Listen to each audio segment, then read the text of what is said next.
All right, Jeff, could you stay on the line with us considering the breaking news aspect of this? Yes. We're going to get an update from David on the state of this rain moving into downtown Houston, this pending imminent flash flood emergency, also the latest on the tornado threat. Yeah, let's take a look at Let's take a look at the radar. Let's see where we are right now. It is this band of rain. Doesn't look like much, but the intensity of the rain is such, and the movement of the line is so slow that it's causing what you just heard, Jeff Linder, meteorologist with Harris County Flood Control, a flash flood emergency now on the southwest side and west side of Houston and Harris County. Brays Bayou rising quickly. Sims Bayou is going to be rising quickly. If you're in the Meyerland area, Jeff suggested you get your stuff up because there's a chance you could be flooded like you have several times before. And unfortunately, it's putting down heavy rain on the White Oak Bayou watershed, also watersheds feeding into the Addicks and Barker reservoirs. We're going to see rises on Buffalo Bayou. It will be rising rapidly as well. Jeff also mentioned Little Cypress Creek, northwest Harris County. It's already up and out of its banks in the far northwest side. And also, this is putting down heavy rain on the Cypress Creek watershed, which will also see rises. And also, folks on Spring Creek, Upper Spring Creek, right there in northwest Harris County, seeing rises on that bayou as well. The heaviest rain right now is here. It's on the south side. It's coming up Highway 288. See where all the lightning flashes are? That's an indication that we've got the heaviest rain. Okay, thanks. This is Brays Bayou at 288 South McGregor. And you see the traffic. Look at the rain. Just torrential rain going across the roadway. And then you've got the water here in Brays Bayou. With the lightning flashes, you can see it. It's nearing the top of its channel, nearing the top. It's still got a few feet to go, but you can see the rain coming down right on that watershed. And so these bayous on the southwest side are all in great peril of rising too much and rising up and out of their banks. And unfortunately, not only street flooding, but homes could be flooded tonight from some of the bayou flooding here. This is just tremendous amount of rainfall here. Pearland about to get in on the heavy stuff. Alameda coming up 288 to the south side of the 610 loop. Medical Center getting into the heavy rain now. Brays and Sims Bayou, get those watersheds getting hit hard. Again, the Barker and Cypress reservoirs and going into Buffalo Bayou, and also White Oak Bayou watersheds getting hit hard. And as you heard Jeff mention a little bit ago, all these bayous will be reacting, in other words, rising very quickly now. And there's that fetch of moisture coming off the Gulf of Mexico. To the northwest side, I haven't forgotten about you guys. You're getting some heavy rain now. Magnolia out to Waller, up Plantersville. You've got a flash flood warning for you guys as well. There's 99. The Grand Parkway on the northwest side, where between 249 and 290 you've got very heavy rain as well. Woodlands, moderate rain. Conroe, moderate rain. But we mentioned earlier, and you heard Jeff mention earlier as well, that the area up here in Lake Conroe is going to have to release water out of the lake. It's too full. So they're releasing water now. That is going to cause the West Fork of the San Jacinto River, as it feeds down in toward Lake Houston, to flood. It may be 5 feet or more above flood stage. That's going into major flood stage as we head into Tuesday and Wednesday, but it'll go into flood before that. So those neighborhoods along the West Fork of the San Jacinto, neighborhoods expect to be cut off. If you can't get out immediately, expect to be cut off there because the roads are all going to be flooded there. And unfortunately, the forecast, as we look at the computer model, keeps that heavy rain over us through midnight, keeps the heavy rain near us through 6 and 7 and 8 o'clock, maybe another round coming through.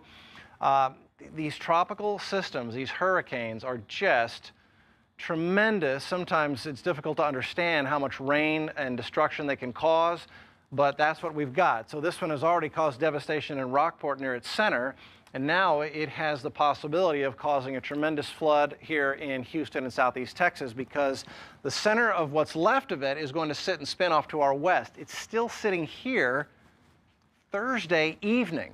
That still puts us on the wet side of this, and so a significant dangerous flooding event is unfolding right now.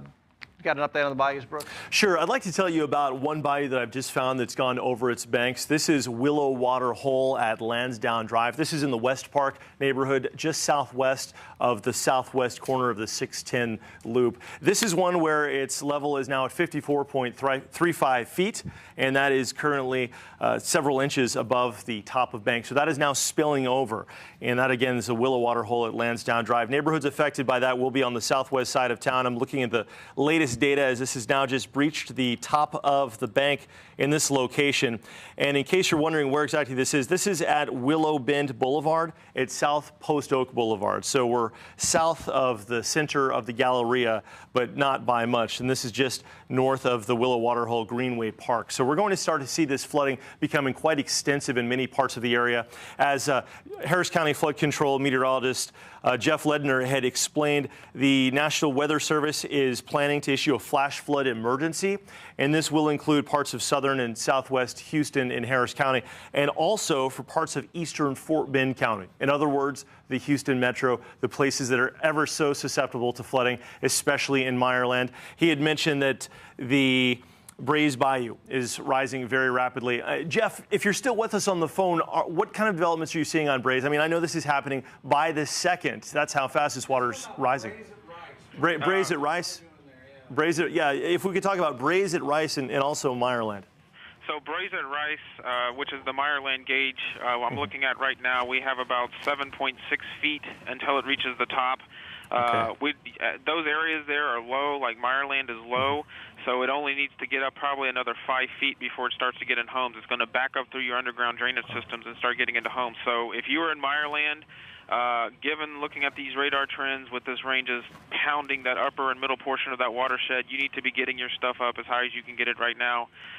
Looking upstream at the Gessner gauge, which is upstream of Meyerland, where we only have 5 feet left before it gets to the top. So it's going to be coming up, and you mentioned Willow Waterhole and also Keegan's, which both run into Brays Bayou. So flooding is significant right now in the Willow Waterhole watershed. That would be the Westbury area at Lansdowne, and also on Lower Keegan's Bayou, and really anywhere where this band is dropping these rainfall, we're seeing just incredible rainfall rates right now across the heart of Harris County and downtown Houston, averaging anywhere from 2.5 to 3.5 inches in 1 hour. So the streets are going to be in very bad shape.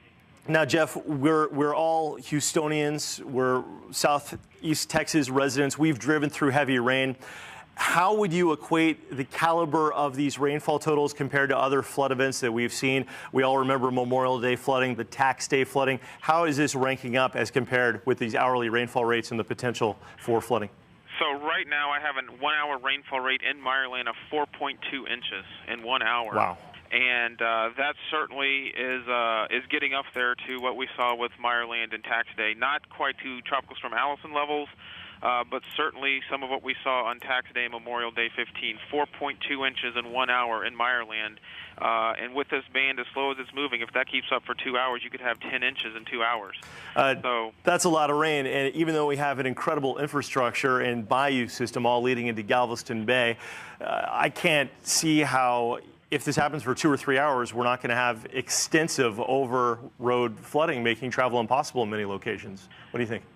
Yeah, the roadways are going to be an absolute mess, and in some cases we might be getting enough rain in a short period of time with these rates 3 and 4 inches an hour that the roads are getting very high. We may even be getting water in some homes just from the roadway system being overwhelmed.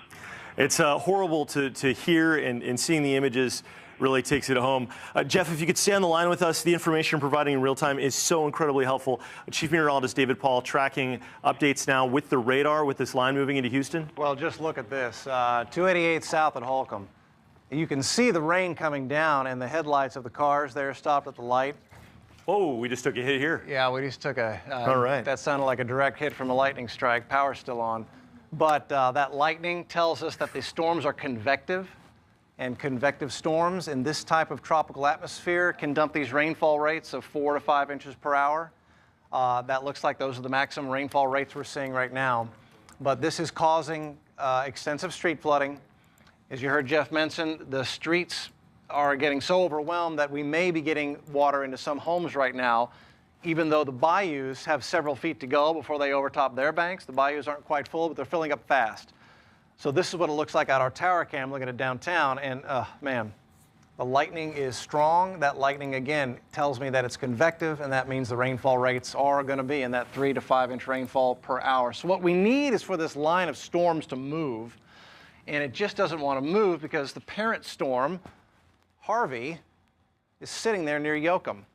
So we've got this onshore flow from the dirty side, the onshore side of the storm, and it's that band of rain that we've been tracking really for a couple of hours now as it slowly came through Sealy and Katy, and now it's pushing into downtown Houston. So the rain has ended in the Katy area for the moment, although I see another batch of rain off to your west, and that's the problem. One band leaves and another one may push through. And now here's the heaviest rain right across the heart of downtown Houston. Rice Military Medical Center, downtown, Minute Maid Park, BBVA, now just beginning to get to the east side now. Near town, downtown, uptown, all getting hammered with this heavy rain that's causing street flooding and making travel very, very dangerous right now. Still having heavy rain up 290 to the northwest side of the Beltway. That's on the White Oak Bayou watershed. Upper Little Cypress is already over its banks.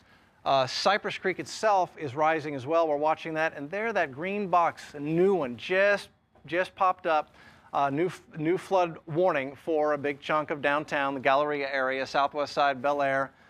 And then up into the Houston Heights, you're getting that heavy rain as well. That's going to feed down into White Oak Bayou. Yeah, David, that's the flash flood emergency just issued by the National Weather Service. Okay, so officially now we've got the flash flood emergency issued by the National Weather Service. So this is a live picture, 288 South at South Beltway 8, and this guy's just pulled over and stopped because it's just coming down in sheets.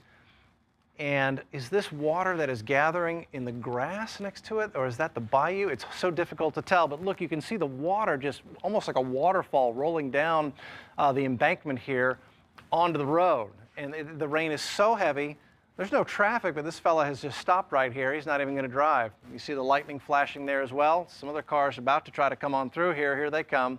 See the water splashing here. So even the roads, the main lanes of the highways are getting standing water on them. Many roads in the Houston area are designed to act like floodways to help drain the water away, but they're getting overwhelmed right now. And so we've got this flash flood emergency that has been issued for central Harris County, including the Houston, the immediate downtown area. It includes northwest Harris County, west Harris County, southwest Harris County. This is where now this heaviest rain is pushing in from the Medical Center to Sunnyside, down 288 to Alameda. This is the south side of Beltway 8, so down to Pearland, Friendswood, Manville, torrential rain there. And I'll back this up and I'm going to put this line into motion. So it is moving. It's just moving so irritatingly slowly, and the rainfall rates are so high that it's causing the flash flooding emergency right now. But you can see, it was dumping in Mission Bend and Katy earlier. Well, now that's moved. But it's only moved about 5-10 miles in the past hour and a half to 2 hours, and the rainfall rate's so heavy that it's causing the flash flooding across the area. You do not want to go out. If you have somebody that's out right now, tell them to stay put if they're in a safe place. The car is the worst place you can be right now during flash flooding. I see you've got Brays Bayou at Rice up, Brooks. Yeah, I've got an update for you and a question for Jeff Linder if he is still on the phone with us. Good evening. We're looking at Brays Bayou and Rice Ave right now with 44.85 the current level and rising rapidly. The top of the bank at Brays Bayou at Rice, which would affect Meyerland, is 51.3 feet. This looks to be imminent in the next hour or so.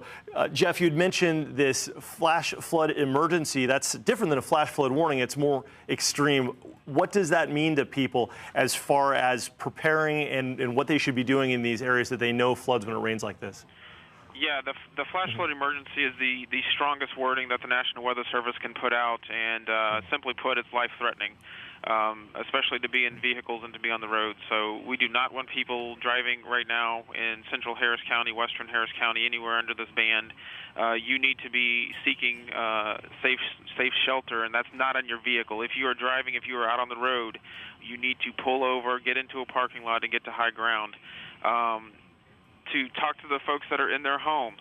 We understand the anxiety right now, given the situation that is unfolding, the potential to get water in your house. But this is the reality of it, and so take those measures right now to get stuff up. If water is coming up into your yard, get stuff up, pick it up, get it off the floor. Whatever you do, the safest place over the next several hours is in your house. Even if water comes in your house, the safest place is in your house. You do not want to get in a vehicle and drive. You do not want to go out into the dark and try to walk on the water.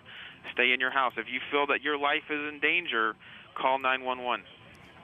Okay, Jeff, I appreciate that. Just looking at the latest radar trends, these storms now moving into Brazoria County. Looks like flash flood warnings are issued there as well for the Pearland, Manville area. So folks there need to use caution. I remember the Memorial Day floods. Here we are looking at live view from the KHOU-11 studios, the feeder road leading into Allen Parkway on Stanford Street, a river coming off of West Dallas, moving on to Allen Parkway. Stay off Allen Parkway. That is going to flood. We've seen these pictures before. The difference now, however, is instead of a strange frontal boundary that gets stuck during the spring months, we're looking at a feeder band from a tropical system. Jeff, can you speak to the predictability of flood outlooks with a system like this, with a major hurricane that's now a tropical storm? I'm sorry, I didn't hear the question. Oh, yeah, I was going to say, can you speak to the predictability of a flood event associated with a major hurricane, or what was a major hurricane, compared to predicting a flood event for a springtime-like storm, like when we had Memorial Day floods and Tax Day floods? That was from a non-tropical system. I mean, we had tropical moisture, but it wasn't a feeder band. Does this affect the flood forecasting and decisions from your point of view? You know, the difference with something like we face with Tax Day and something like we're dealing with now is we have known for days that this is coming, and we have known for days of this potential. And I will, you know, congratulate the National Weather Service and the forecasters there for getting out this information very early on in this event, and then putting out the strongest wording that they could be putting out about the historic potential nature of this event, and now to see it unfolding. And we are still very early in this event. We will still be dealing with additional rainfall into tomorrow and Monday and Tuesday, and this is how you get these potential massive totals that we've been talking about. And it's really kind of hard to wrap your head around what we could be dealing with these totals until you start to see how quickly this rain can fall. And we're seeing it. Jeff, that's what worries me, is that with Memorial Day and Tax Day, these were several-hour events, and we dealt with the flooding for a day or two. With this, while we're having an acute flooding event happening now, which is causing street flooding all over the city, and you should absolutely stay off the roads, this could go on for days with periods of these waves of rain.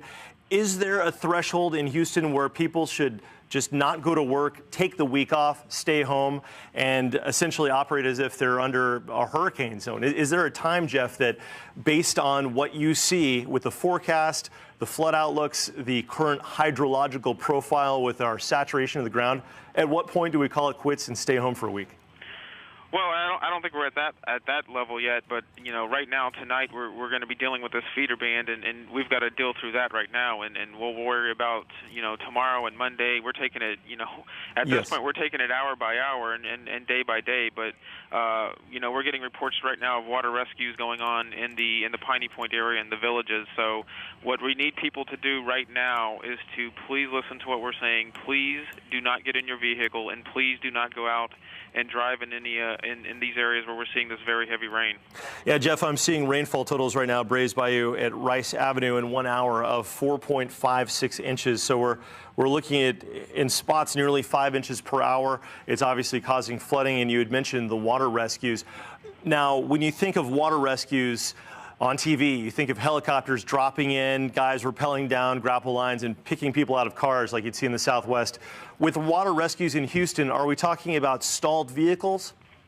Yes, the majority of what we're seeing is stalled vehicles, and you know, first responders having to go in there and get people out of stalled vehicles, and that's what we want to try to avoid. We do not want people driving in the water and then having to have first responders risk their lives to go in there and get them out. It's Saturday night at 9:30. The best place for you to be right now is at your house or wherever you're at. You need to stay where you're at. Do not get in your car and drive right now. All right, Jeff, thank you so much. You know, if you can stay with us, I'm sure we'll have more questions. I've got to go. Okay, but y'all can fair enough. Thank you so much, sir. Appreciate your time, Jeff. We love your insight and your knowledge and your institutional memory of Houston flood events and what floods like this can do to Houston.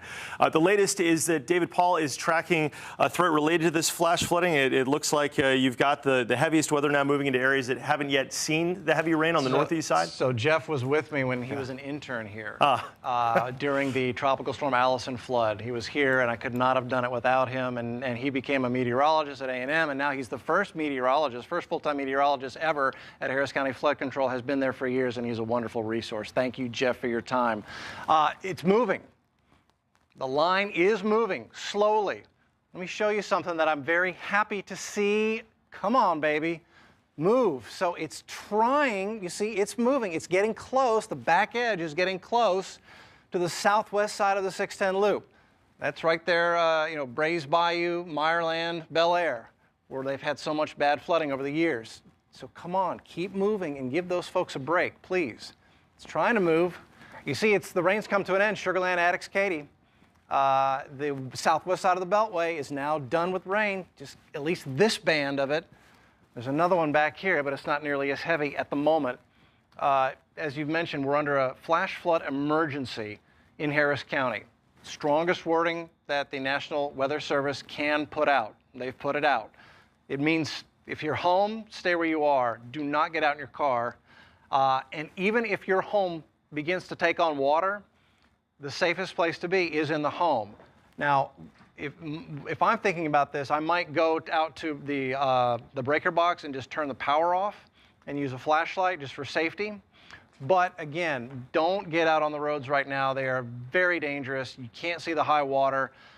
Almost 90% of people who lose their life in flash flooding events like this at night lose it by driving into high water that they just can't see. So come on, line, keep moving, give us a break. Heavy thunderstorms now pushing into the heart of downtown Memorial area. Jeff mentioned high water rescues in the Memorial Villages taking place right now. 288, tremendous rain down there. Pearland's getting heavy rain. So Pearland, Channelview, you guys haven't gotten into this heavy rain band yet. You're about to. So get indoors and stay there. If you got someone out there, tell them to come home. Pasadena, Channelview, east side of Beltway 8, Mount Houston Road area. Get inside and stay there. It is heavy rain, Jersey Village, Willowbrook Mall up to Bush Sugar Cut Little Airport, moderate heavy rain, Spring in the Woodlands. You haven't had the bad stuff out of this line yet, Woodlands and Spring, but it is also slowly working its way in your direction. Very heavy rain now continues on the Brays Bayou watershed, where there's only a couple of feet left before it's going to come up out of its banks. But you heard Jeff mention that because the rainfall rate's so heavy that we may already be seeing water into homes there because the streets just can't handle it and it's rising so quickly before it can drain off. This darkest color red is just blinding rain. You can't drive in it, you got to stop. All the lightning strikes tell us that we've got convection in this storm. It means there's up and down motion inside the storms. And with the amount of moisture in the atmosphere right now, that up and down motion is wringing out rainfall rates better than 4 inches per hour, or approaching 4 inches per hour in many spots. And that is flash flooding rainfall rates with saturated ground. And that's why the Weather Service has issued this flood emergency. That's the strongest wording that they have for Harris County. It also includes northern portions of Brazoria County. The rains ended in Missouri City, where they had that heavy rain and tornado go through a few hours ago. Rains ended in Bel Air. And there's the southwest side of the 610 loop. That's right near Meyerland and Bel Air, and you can see that a little bit has just been scalloped out. The heaviest of the rain has... Okay, say that one more time. Okay, so the Mayor, Sylvester Turner, has given us a tweet about Meyerland. Here it is. He's setting up a command post in the Meyerland area. So Meyerland, we're with you tonight. And the city of Houston is with you tonight, and the mayor is setting up a command post to help you folks. We know what you're going through, and it's not just Meyerland. It's going to be many other neighborhoods tonight there where a lot of people are hurting, and so we're with you, and the mayor's with you, and we're going to do whatever we need to do to help keep you safe tonight. So that's that. There's that heavy rain band again. It stretches all the way down. I haven't forgotten about you guys. Brazoria County, Liverpool, Manville. Highway 6, Manville to Santa Fe, that's blinding rain right now. Heavy blinding rain stretches down to Redfish Cove. It doesn't look like much. It's such a small band of rain. It's only a mile or two wide, just a couple of miles wide, but it's just so heavy and moving so slow, and the ground is so saturated that it's causing all of these big problems. Let me give you a big picture once again. This is all because of Harvey. still sitting and spinning here as a tropical storm near Yoakum. 100, 120 miles to our west, but we're on the dirty onshore flow side, and you can really see how this works. You got that counterclockwise rotation, and it's just grabbing all the moisture off the Gulf of Mexico and just pulling it up. And every now and then, a little band of energy breaks off and brings a line of storms through our area. Red box is a tornado watch that continues in effect. The tornado threat is still with us. Let's see, is this thing still moving? If it is, it's moving. You can see it's moving, but man, it's moving very, very slowly. Still heavy rain right across the south side, sunny side up to the Med Center, Jersey Village, north side to Willowbrook Mall, Bush Continental Airport, Greenspoint Mall, you're getting to heavy rain. Earlier today, we had rain on the east side heavy enough to bring portions of Greens Bayou out of its banks. That is going to be possible as well as the line of storms slowly moves across the area. Tomball getting some lightning and thunder too, so that means the rain up there is falling at about 1 inch or 2 inches per hour on your neighborhoods, Jersey Village, Cypress, Tomball, Little Cypress Creek and Cypress Creek, heavy rain on your watersheds. We're seeing your bayous rise as well. But still, the heaviest stuff is from downtown to the southwest. That is just blinding rain right now. Medical Center getting heavy rain. Sims and Brays Bayou watershed getting the heavy rain right now. But look, there's that little ray of hope for Bel Air and Meyerland, because you're on the very back edge of the heavy rain. If we can just scoot that, just come on and move it a little bit more, at least you guys would begin to get a little break from the heavy rain. But it leaves one neighborhood and moves to another. So Hobby Airport area getting into heavy thunderstorms. There's the Gulf Freeway, heavy rain there. You haven't even gotten to the really bad stuff. Okay, so this is a perfect example of why it is so dangerous, and we're urging everybody to stay off the roadways. Yeah, this is I-610 Loop frontage road at West Park, and just imagine it's at night, you're driving along, blinding rain, and you can't see it. It's just so difficult to see, and you drive right into it. And that says 7 feet deep. Look at that. Yeah, it's right there. Think about how tall a car is, maybe 5 feet. Yeah, so I'm 6'2", right? That's over your head. Yeah, so that's over my head there. That's at 7 feet deep there. So that's, in fact, we had a person lose their life in a situation like this a couple of years ago. Yeah, they drove around a barrier. I remember that. And you can see the flashing lights behind you? Yeah. That looks like they've closed it, I hope. Looks like they've closed it. So this is the West Loop at West Park. So notice this, the rain's come to an end. This is what I'm talking about. There is a ray of hope here. The line is moving. It came through this area, dumped several inches of rain, flooded all the roads. It's dangerous, but the heaviest of the rain has stopped. I mean, I see sprinkles there, but it's moving. The rain is moving here. David, guess how much rain they got in that location to create that level of flooding? Just wild guess based on what you saw. 4.5 inches of rain. It only took 3 inches. Really? They've only had 3 inches in that location. It's because the ground is so saturated. Yeah, and we're expecting maybe 10 times that in spots before this week is out. Yeah, that's exactly right. In fact, let's talk a little bit more about that. So here's this rain moving through the area ever so slowly, very, very heavy. But unfortunately, the parent storm is just sitting here and spinning. That's what's left of Harvey, still a tropical storm. And as long as it sits and spins to the west of the Houston area, we will continue to have the threat to have heavy rain bands like this come through. I'm going to skip ahead through the radar. So there it is coming across Houston with heavy rain. Still getting heavy stuff in Jersey Village, but look, 290 area. So look, it's moving. It's trying to move.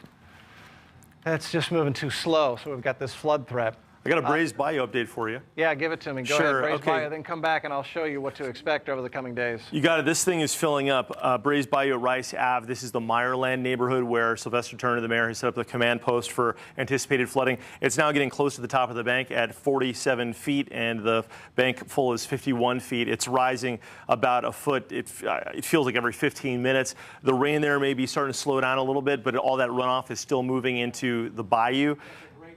Yeah.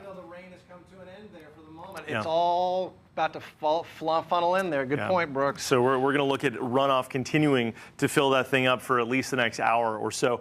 I looked at some of the computer models, David. It looks like the main heaviest bit goes just east as we're seeing on radar, but indications that later tonight we could see another wave of some moisture.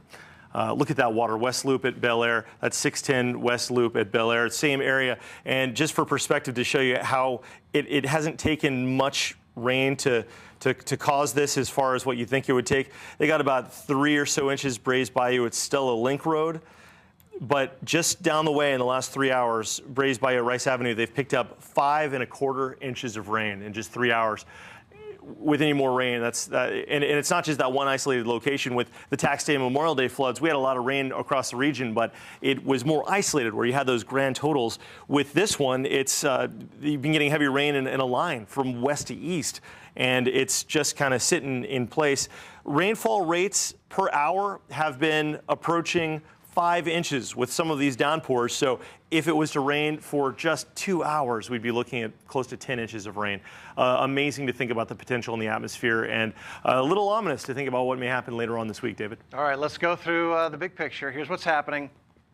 A heavy band of rain with blinding rainfall rates, 2 to 4 inches per hour, has caused a flood emergency in Harris County. The parent storm, Harvey, is still out here to the west, spinning near Yoakum and just not moving much and not forecast to. So here's the line of thunderstorms coming through the heart of the Houston area right now. And the rain at least is trying to come to an end there, Bel Air, Meyerland. It's trying to come to an end, Jersey Village area, out 290, West 34th, 43rd Street. Downtown's got blinding rain right now, and Pasadena, Cloverleaf, East Side, over to Baytown, Barrett, Mount Houston Road area. It's moving toward you, so get ready. You're going to see street flooding here over the next hour as that approaches your neighborhoods. The line is moving, but moving not fast enough. And the rainfall rates are so high that this type of stuff, so you're going to see street flooding right now. Pearland, Friendswood, Hobby Airport, Sunnyside, up into downtown and midtown, you're just going to see street flooding right now. Medical Center, street flooding taking place right now. Look at the blinding rain coming off the coast there. So there's more just lapping up off the Gulf of Mexico. And it's still heavy rain, maybe not quite as heavy as that stuff on the south side, but heavy rain, Willowbrook, Cypress, Jersey Village, out to Magnolia, where you are getting some lightning and thunder. Computer model is not helpful as far as stopping the rain because Harvey is still sitting here at midnight with a rain band possible. Harvey is still, the parent storm, still sitting and spinning here. Tomorrow morning with more rain possible. Flood watch in effect until further notice. Forecast track from the Hurricane Center, and this looks like they may have given us an update, so forgive me if everything's not titled perfectly, but at least on this latest report, it hasn't changed. And this is an update. This is an updated forecast track.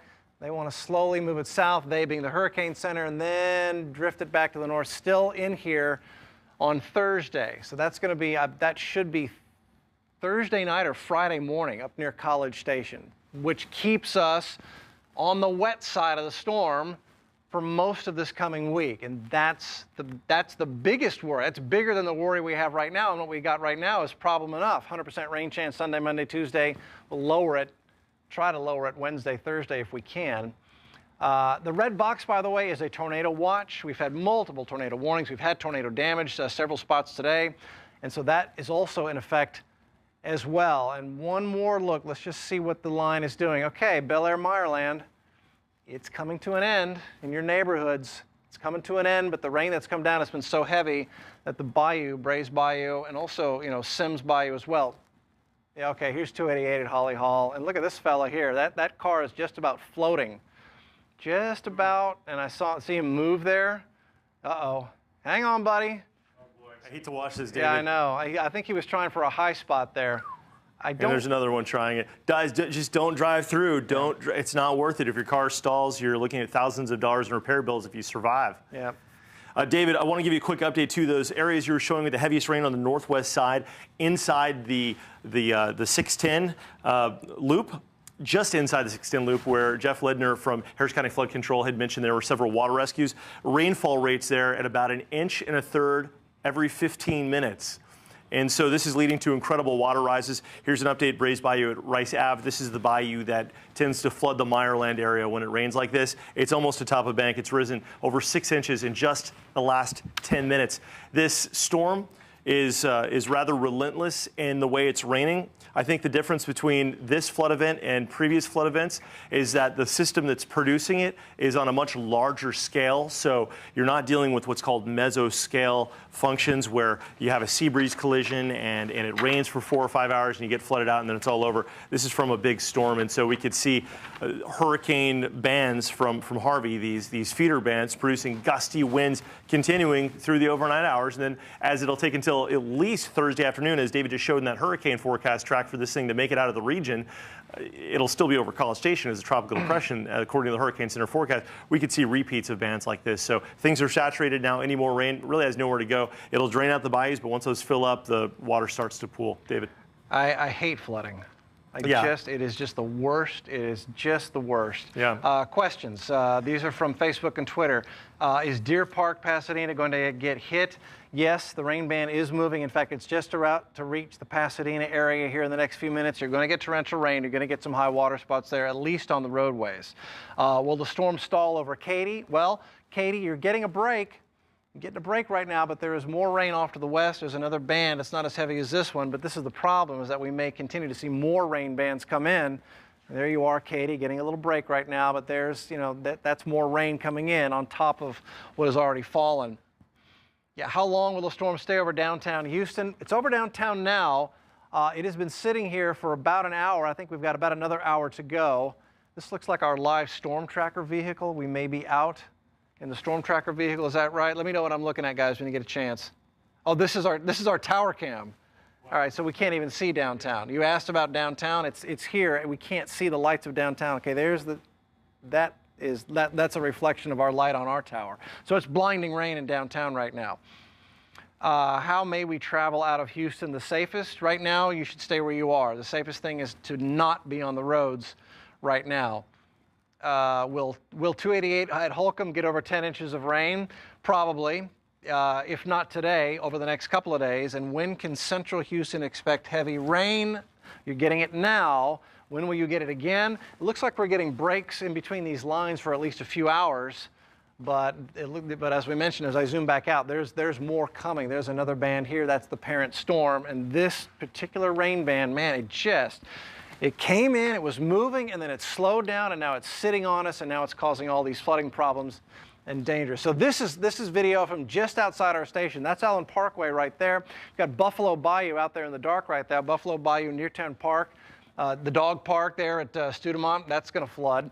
At the moment, it looks like Allen Parkway is passable, but of course we've got that dip on Allen Parkway as you head towards Studemont, and that sometimes the pumps don't work, and we just... Okay, I'm getting an update. Allen Parkway is not passable. Allen Parkway is not passable right now. So again, this is why this flood emergency has been issued by the Weather Service tonight, because it is just not safe. So 610 West Loop at Bel Air, you've got high water like this all over the place. And so go slow, be careful. And this is the problem, because if there's a really deep spot, you can't see it. And I wonder if this guy's stalled out, who's just sitting here with the flashers on. And that is a very expensive way to drive, unfortunately. And you see the lightning continuing. But look, the rain, I don't see the pitter-patter of raindrops. Yep, the rain on the southwest side, David, has stopped. Yeah. I was looking at the Brays Bayou flood gauge there at Meyerland, Brays Bayou at Rice Ave, and the top of bank has not yet been reached, and the little curve showing it going to the top of bank is now starting to flatten out and plateau. So maybe by the graces of nature, we'll catch this as not flooding. Yes. But this is the thing. This is such a long duration event as far as not just tonight, but also for the next week ahead.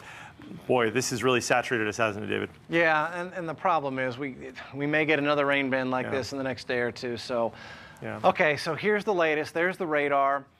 There you are, 290, Jersey Village. You're just on the edge, so get that out of here, and maybe we can get it cleared out before White Oak Bayou gives you problems.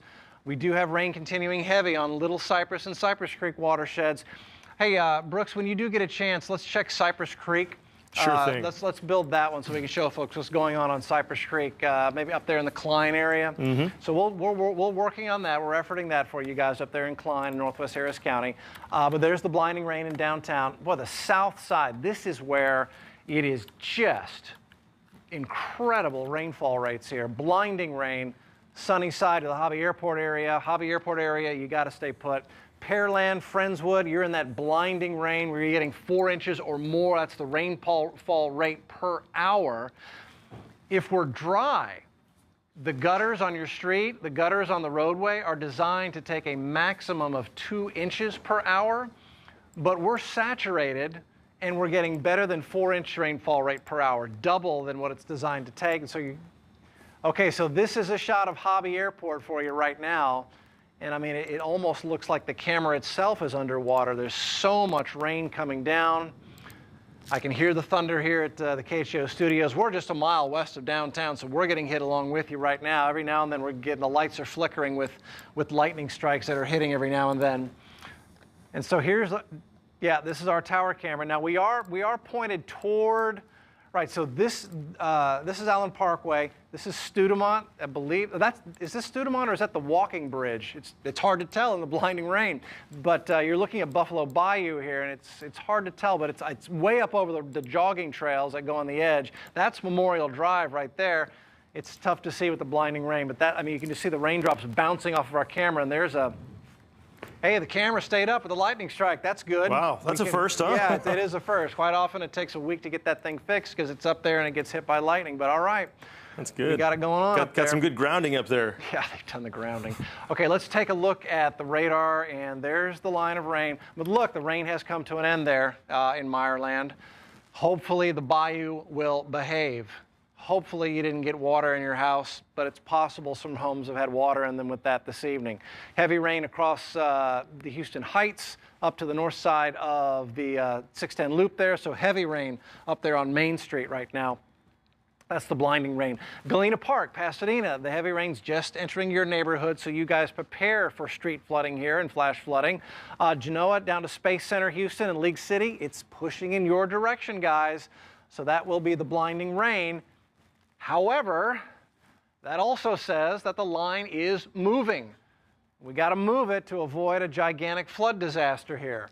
Redfish Cove getting the blinding rain, coming up Highway 6 between Manville and Santa Fe, the heavy rain, and there's the heavy rain there on the northwest side. I-45 Gulf at Monroe. This is the Gulf Freeway on the south side, and you can see the blinding rain coming down. Look at the rain up here. I think this is one of the HOV lane entrances, and that is just incredible rainfall rates. Let me know when you've got.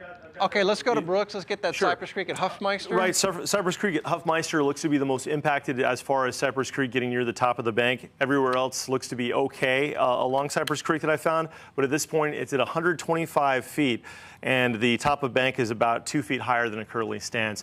At this point, it looks like the heaviest rain in that location may have ended, but we've still got the runoff, so there could be some brief spillover.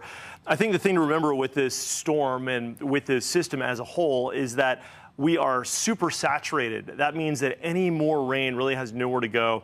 And as long as these bayous are high, which they may be in spots for at least a couple of days, any more rain, well, it will result in flooding with a lot less rain than it would ordinarily take. So right now, Cypress Creek at Huffmeister is below its banks safely. And right now, looking at other locations in the area that we've been tracking very carefully, specifically Brays Bayou, in the Rice area, it looks to be, not the Rice area I should say, but Rice Avenue.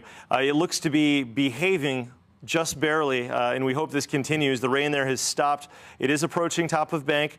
It's got about, let's see, 3 feet to go before it reaches top of the bank in Meyerland. So that bayou is looking really high, and we don't want to see that again. It may briefly go over bank since we've got so much runoff, and it'll take a good hour or so for that runoff to reach the bayou before it can start to fall. But as far as the rates go for the Brays Bayou filling up, they have started to plateau. They're not just going straight up. They're starting to now ease back. So we're hoping it stays below bank for folks there. But at this point, the heaviest rains continue across areas of Houston, especially on the east side. Lots of cloud ground lightning. We talked about these lightning strikes. This is a 3-minute look. So once every 3 minutes, we're getting 9 strikes. That's a better rate than you'd see during a really good stargazing, shooting star kind of experience when you talk about rates. 9 lightning strikes every 3 minutes. And if you look at our lightning strike rates for the last 15 minutes, we've had reports out of this thing as being a downright light show, especially in places like Pearland. Got a report from Pearland of a strobe light effect from these storms, 132 strikes. Now, I do want to say we've been focusing on the metro. We've been focusing on Houston Metro with this event so far. It's now moving east in the Pasadena area. Let's not forget Pearland, for instance. Pearland right now is getting hit very hard, as is Friendswood, especially Pearland Parkway. Places there have fairly decent drainage, but it's not going to take a lot with these rainfall rates pushing 3 to 5 inches per hour to create problems even there. David. All right. Brooks, we're getting a lot of questions about, everybody wants to know about their bayou. Let me give you a break to build a graphic. Let's do White Oak Bayou. Let's get that near the downtown area where it goes through the heights. And also, let's get a Buffalo Bayou near downtown just to take a look at that. And we'll also get an update on Braze Bayou there at Rice. So while you're building those, let's take a look outside the station here. Okay, so here's what's happening now. Water from Montrose is spilling down Stanford. Is that what I'm looking at? That's right. You're seeing a little median between the feeder road and the main lanes of Allen Parkway going toward downtown, those eastbound lanes. So water in the Montrose is so much for that landscaping. Coming down Stanford and been rushing onto Allen Parkway. So Allen Parkway is completely impassable. That water's trying to get down to Buffalo Bayou, which is right there. And you know, we've seen this a couple of times. The worst was during Tropical Storm Allison in 2001. But so Stanford, the road that Channel 11 is right next to, used to be a creek that fed the water out of the Montrose area into Buffalo Bayou, but they turned it into a street. And so now the street is a creek. And I shouldn't have parked on it. Yeah, and somebody's driving down Allen Parkway right now. So this is where you don't want to be. You're going to wreck your car. It's going to cost you money. That's the best case scenario. This is another shot from our tower camera. Again, you're looking at that's the car we were just looking at right there. That is Allen Parkway. You do not want to be on the roads. Buffalo Bayou, Memorial Drive over here on the other side. I believe this is the walking bridge across, that new walking bridge that they've built, which is really beautiful. But again, all the park there is getting flooded. This is another shot here, 288 South at Holcomb. You just don't want to be out. Just a tremendous amount of heavy, heavy rain.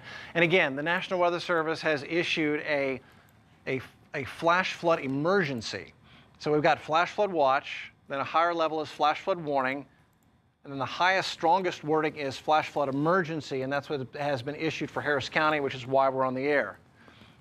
Here's the radar. There's the rain band that is causing all the hullabaloo tonight. There's the parent storm, which is Harvey, just sitting here and spinning out to the west. And as it does so, it continues to feed in this heavy rain.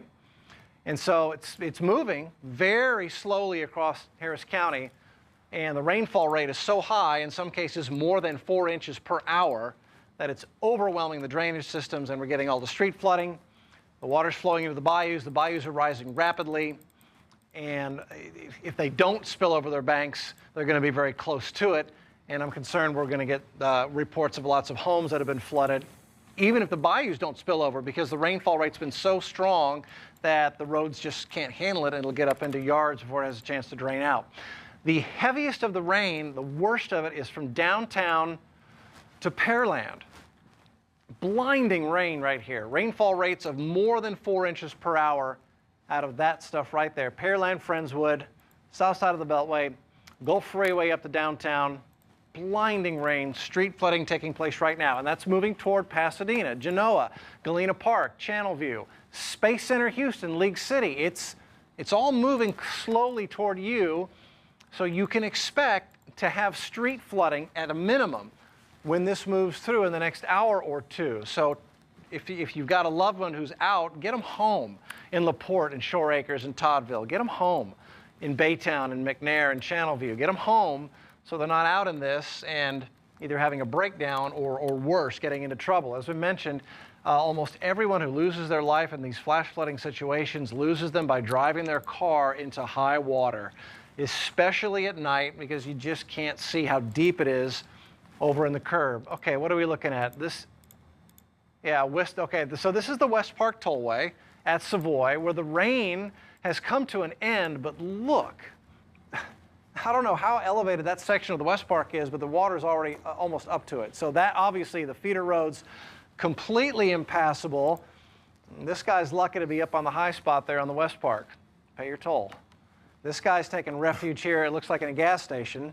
In fact, with the flashers, maybe they stalled out trying to drive through it. Okay, this fellow's driving through the high water. Good luck.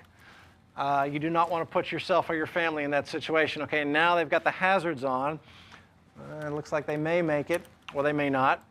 So the computer system in your car is under your front seat. So if you get water under the front seat, that's a $5,000 computer right there. That's the best case scenario. This guy's going to try to go for it. He's doing the motorboat. Good luck. Stay safe. And you can see the lightning flashing off in the distance as well. I believe this camera is facing to the east. I believe it's facing east toward downtown. So in other words, I believe that is inbound on the West Park Tollway with the lightning there toward downtown and the heavy rain that downtown's getting right now. All right, let's go back to the radar. Here it is. Still dumping in Redfish Cove, street flooding there. Santa Fe, you see it moving toward you. So League City, San Leon, Texas City, Galveston, Jamaica Beach, it's all moving that heavy rain band in your direction with lightning, thunder, and torrential rain. And if this would just sweep through, you know, we'd get a ½ inch and an inch of rain and some wind, and we'd be fine. But it's not doing that. It's just sitting and spinning right now. It's just not moving. Tomball's getting wet, although the rain looks like it's trying to let up a little bit in the Tomball, Magnolia area. Magnolia, that's still heavy rain. You're under those flash flood warnings as well. Those are the green boxes there. Spring, Woodlands, it's now getting that moderate to heavy rain into your neighborhoods right now, although no reports of flooding there right now. But again, we're updating bayou levels up here too. About two more minutes. That's okay. So Brooks right now is updating the bayou levels. We're going to have that for you here in just a couple of minutes. So again, this is Beltway 8. Where is this? Oh, okay, in Missouri City, Fort Bend Parkway at Beltway 8. And you see folks are just stranded here because the water's so deep you just can't go. These fellas are, at least they're safe. They're out of the car. And the rain has ended here on the west side. Hey, guy. But, man, it's... Yeah, I'm getting reports. I'm being told in my ear that there are stranded drivers in the area all over the place. And you see the tow trucks are here. This fellow's going to try to make it on the grass. I hope you don't get stuck. And this is an example of why it's just a good idea to stay home if you can. It's just a mess, absolute mess out here. It's more than a mess. It's dangerous with all the high water. And here's one of the... Yep, there's an active tow. Here they go. So again, this is Beltway in Missouri City, at the tollway there. Totally shut down and flooded here underneath the tollway where it crosses there, the tollway at Beltway 8 in Missouri City.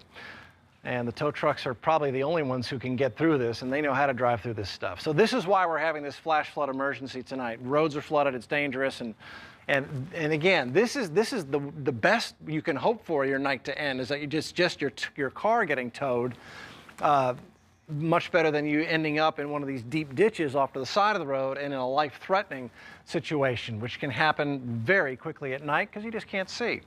So his night's going to end with a tow bill and hopefully a call to his insurance company. All right, let's get back to the radar. Levels. Are we ready to update the bayous? Yeah, we've got a couple of bayous here. You wouldn't believe it, the Harris County Flood Control website must be overwhelmed because we're having connection issues with them, or maybe it could be the spotty internet with all this flood water interrupting telecommunications. But regardless, I was able to get 4 out of the 5 requested bayous. The one that I could not get to right now is the Buffalo Bayou at Shepherd. What I think we're looking at with that is street flooding coming off of West Dallas and Stanford, flooding Allen Parkway. It's not so much the bayou itself coming up over both the banks and spilling over, because at last check it was well below the banks. That will not be the case in several hours as all this runoff moves into the Buffalo Bayou. That said, the White Oak Bayou at Heights Boulevard is currently at 22.9 feet. It spills over at 32 feet, so it's 10 feet below that. Now, up the road, Little White Oak Bayou at Trimble Street is at 26.88 feet, well below the threshold of 42 feet. Brays Bayou at Rice Ave, this is the one we've been watching oh so carefully. It's currently at 48.8 feet, nearly 49 feet, seems to be plateauing at that level, not rising anymore. Ooh, dangerously close to the top of bank there. Bank is 51 feet.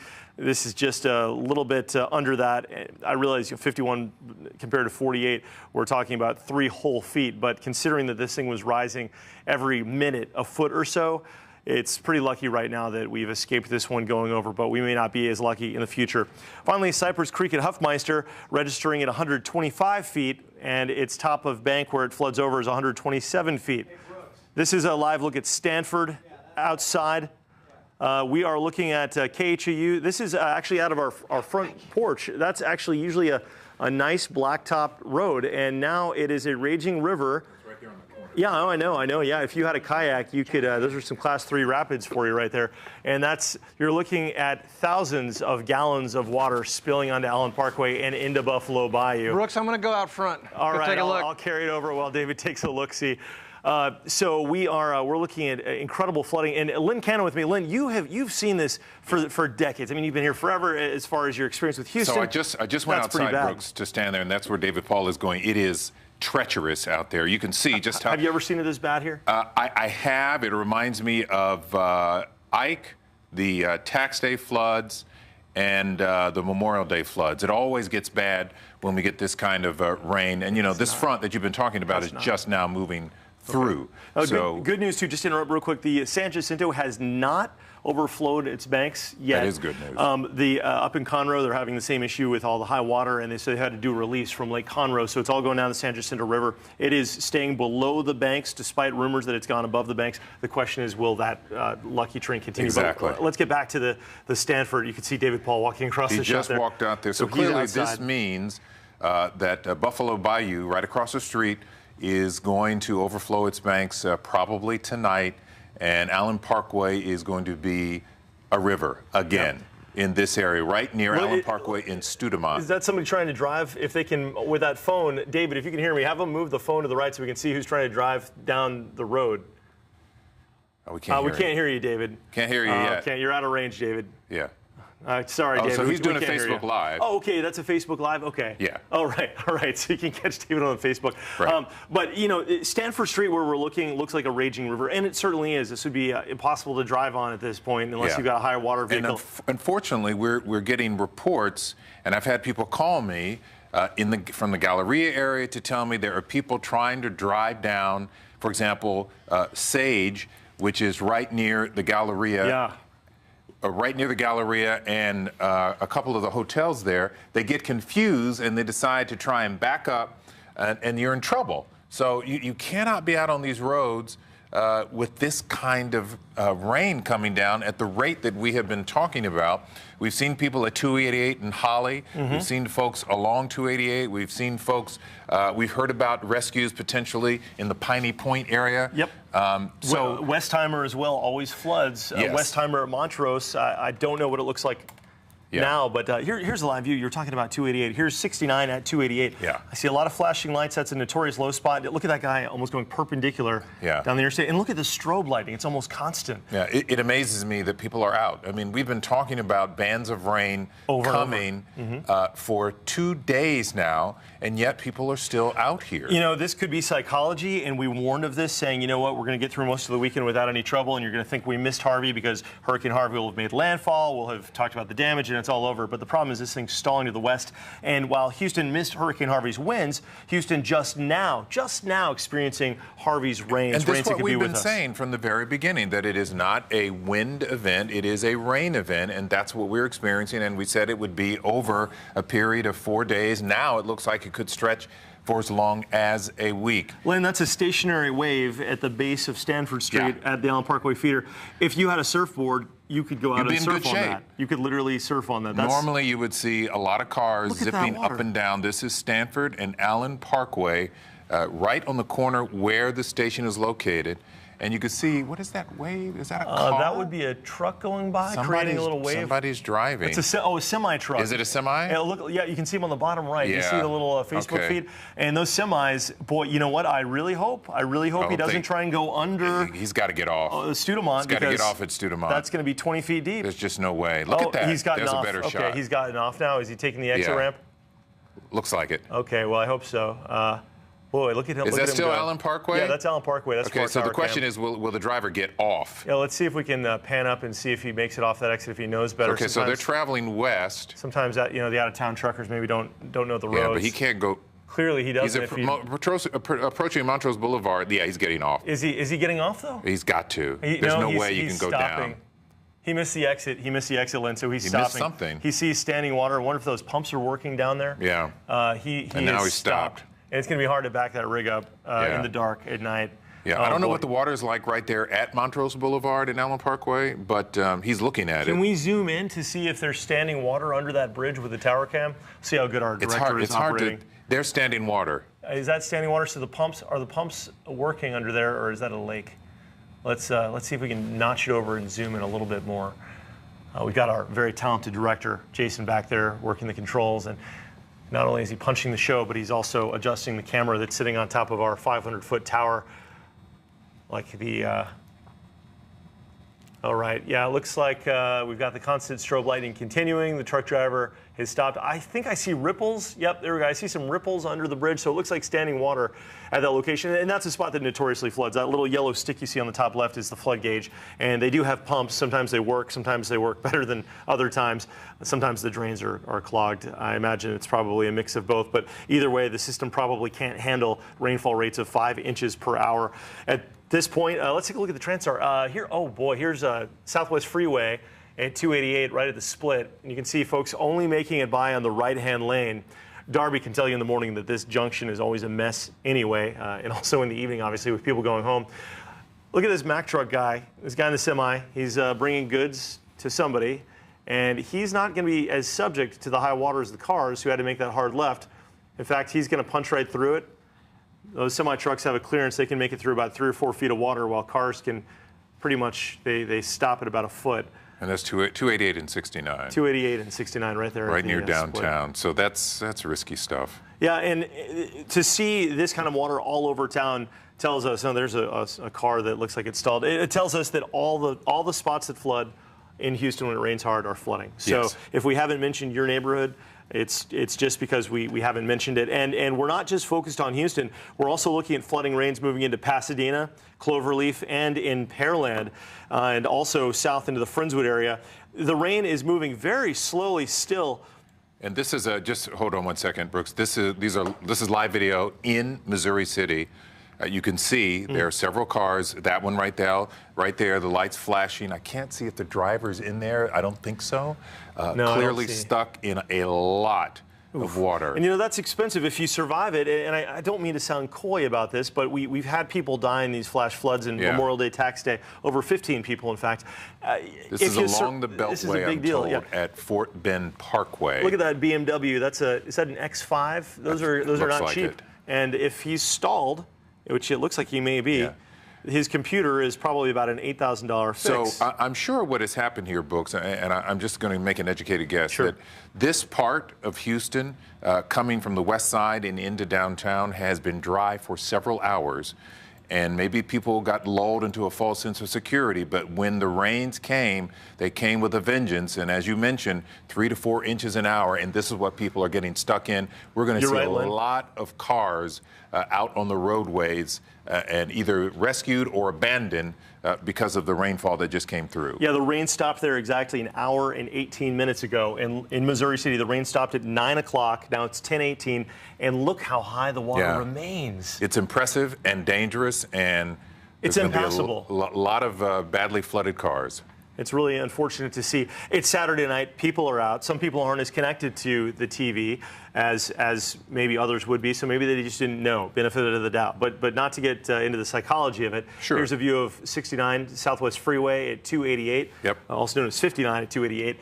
And there's water under the overpass, so people are getting down there and realizing it's a little dicey, so they're slowing down, looking for the lane that has a path of least resistance, I like to call it. And sometimes you look at the people in front of you and say, okay, they made it, so maybe I can make it. It all depends on the type of car sometimes, or if it's just low enough that maybe you can get by. It's always a risk, because once you stall, you're stuck. Lynn, I've got some bad news as well. Can we take radar full from Weather 2?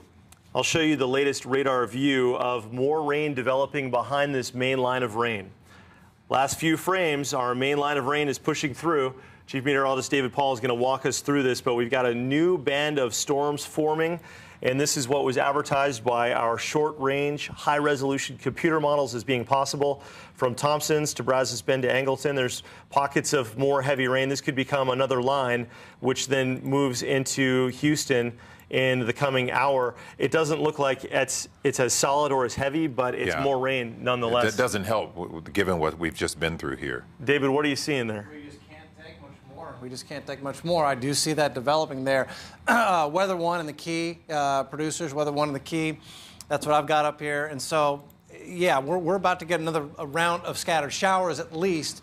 I mean, I'm hoping that doesn't develop into another round of heavy rain like this heavy band of rain. But you can see all the way back to the west for 100, 150 miles.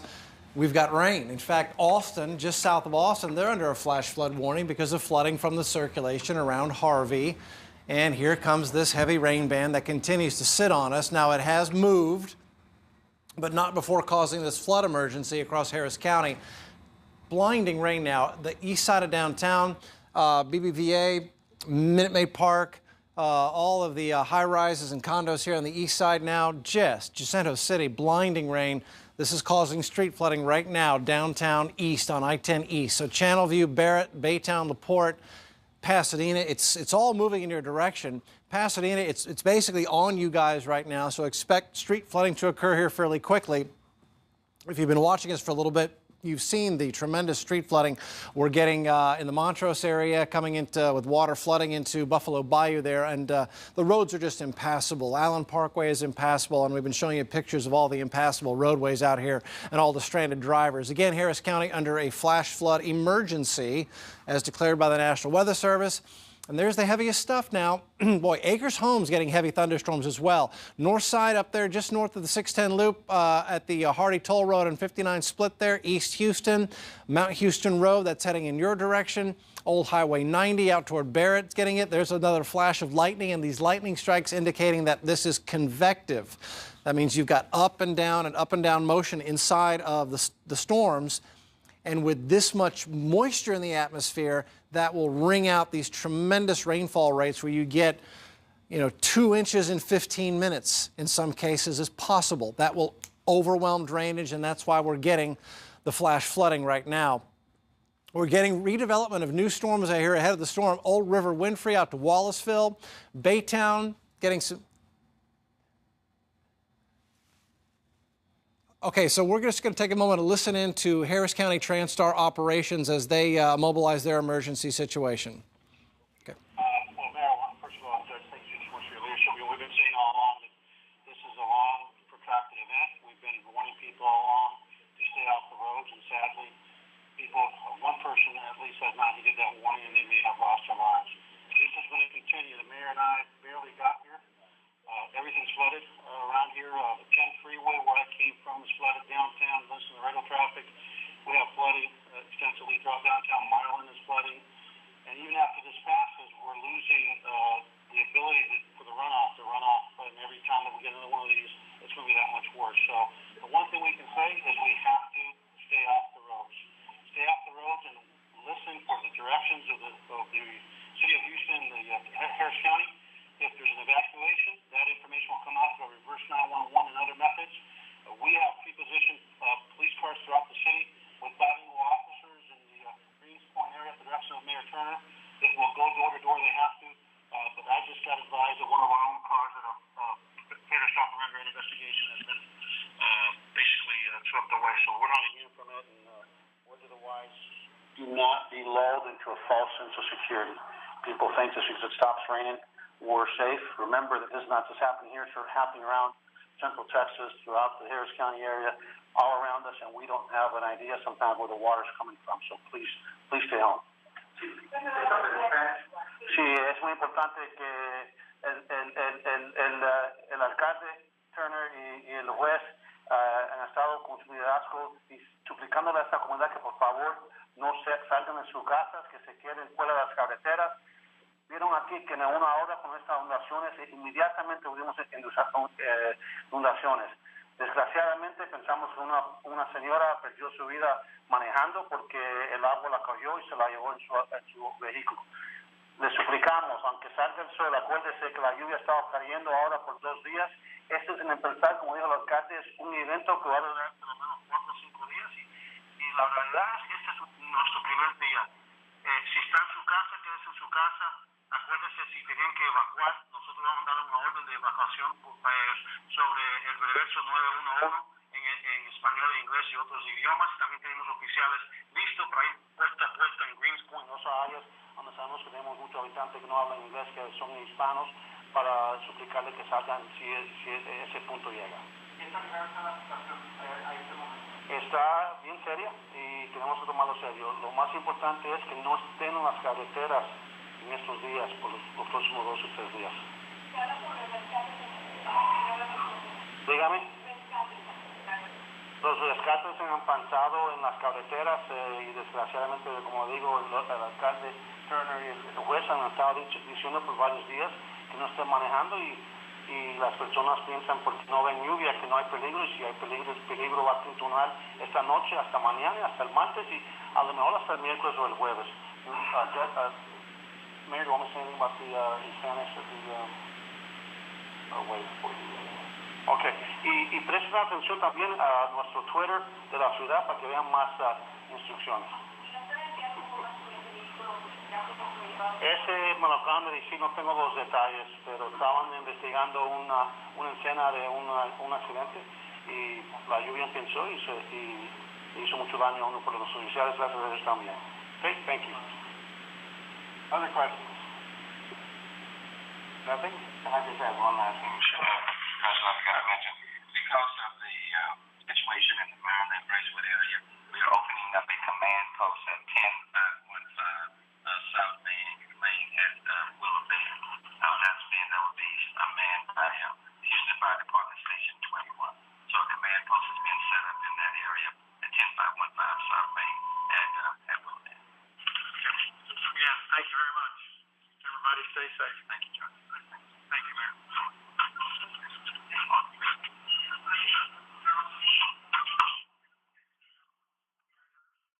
Okay, so you just heard them saying, basically, stay off the roads. Stay home.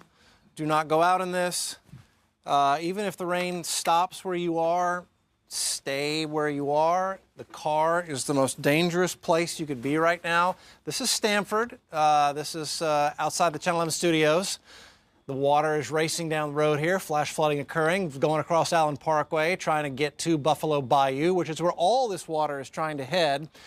All the water is trying to get to the bayous and creeks here to our drainage system, but I mean, here, this is the thing. It's at night, you can't see all the high water spots, and you plow into it, and hopefully it's just your car that gets hurt, hopefully. So, again, a flash flood emergency has been issued for Harris County because of the torrential rain that's come across the area, and unfortunately we may have more coming over the next several days. I-10 Katy at the Brazos River, it's tough to see, but it's coming down, and the Brazos River is forecast to go up to near the top of its banks over the next day or two.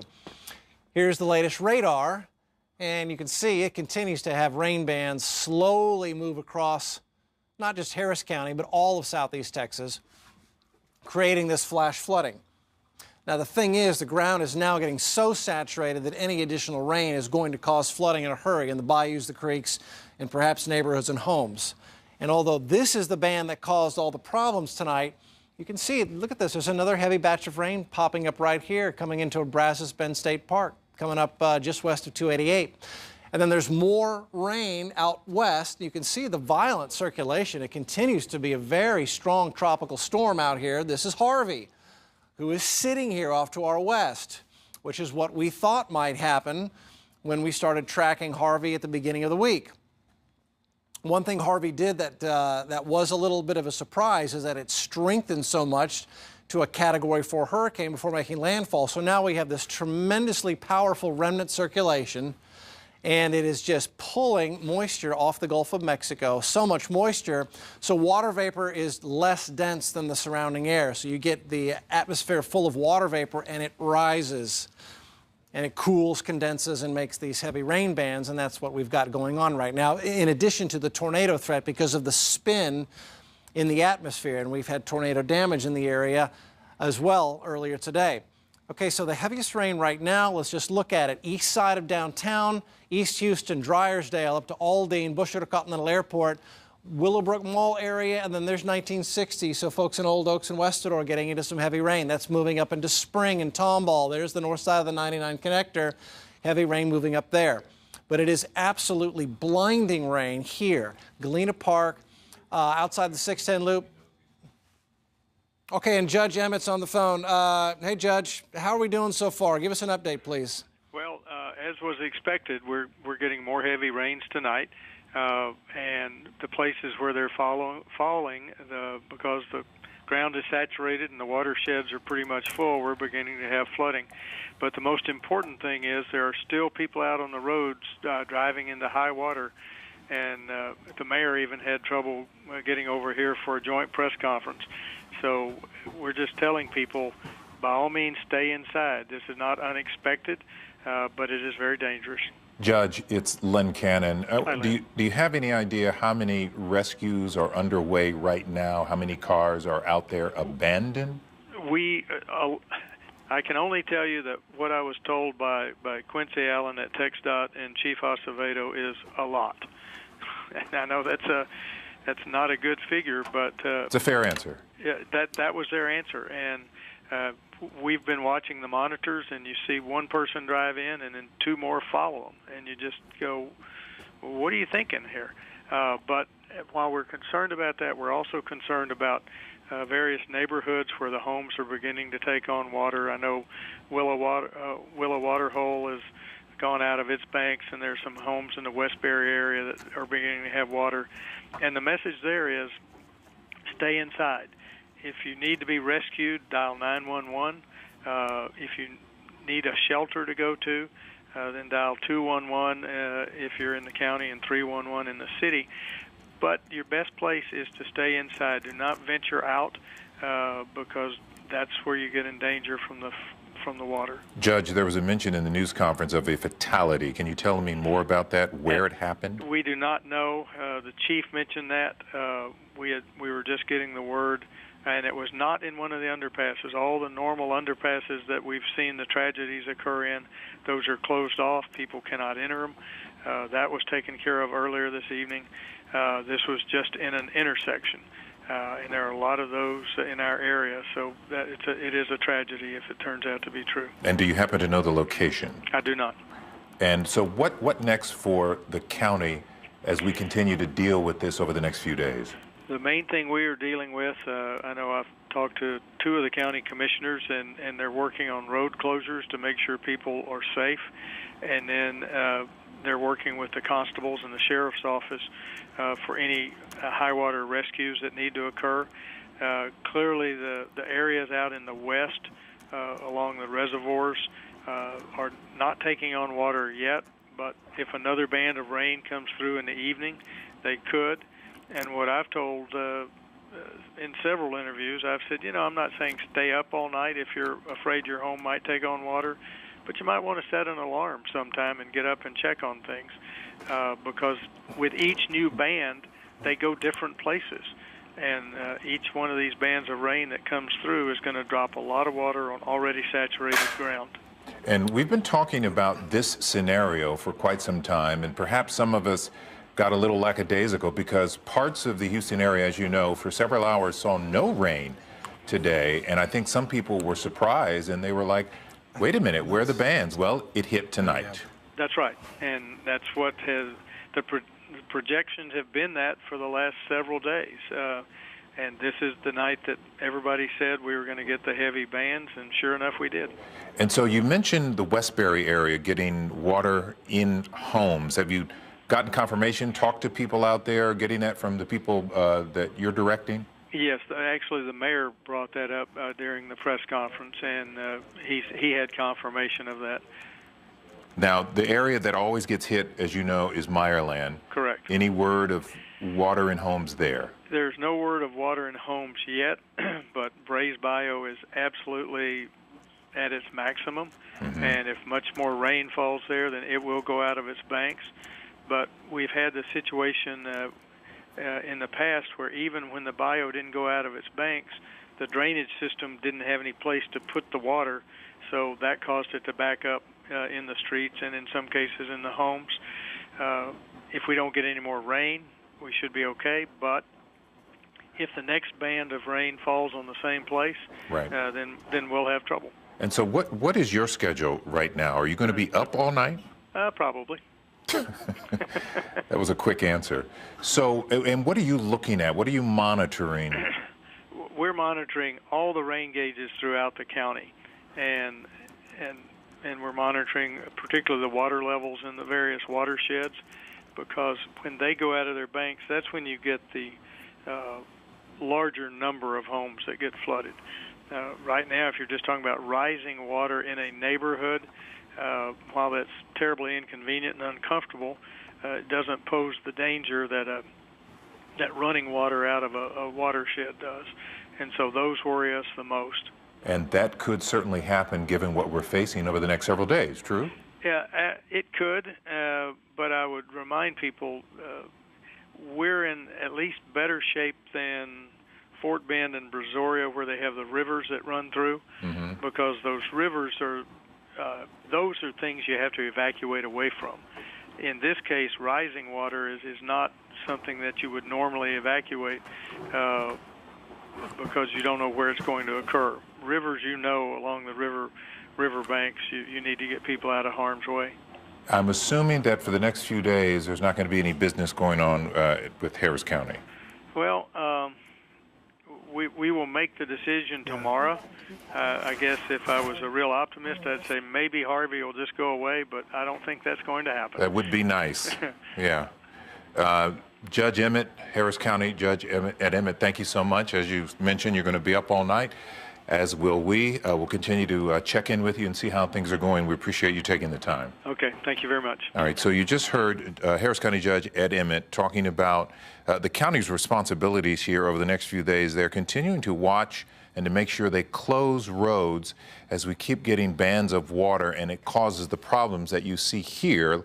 This is in Missouri City, where you see several cars have been abandoned and they are stranded because of high water that came through tonight. In some cases, we are told 3 to 4 inches of water an hour. Judge Emmett saying so far he has not heard of water in homes in Meyerland, which typically gets hit, especially in the last couple of years. But we are hearing of water in homes in the Westbury area on the west side. And there have been, in the words of the judge, a lot of car rescues tonight. David, please tell me there's not another band heading through the area that just got it. There is. I think there is. I'm very concerned that I see something building up to the west.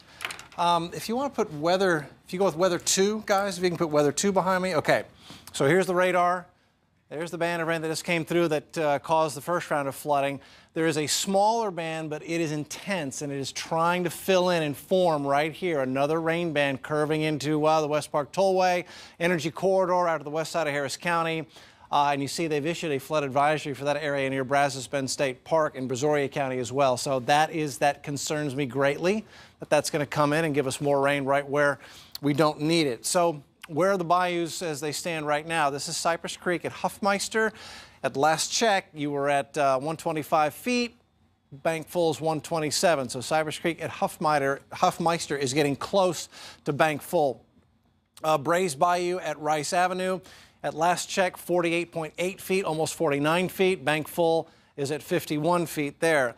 Little White Oak Bayou at Trimble, you're at 26.8 feet. 42.4 feet is bank full. So you've got some room there in Little White Oak Bayou. And then White Oak Bayou at Heights, it's come up again. You've got some room in there, but bank full is at 32 feet.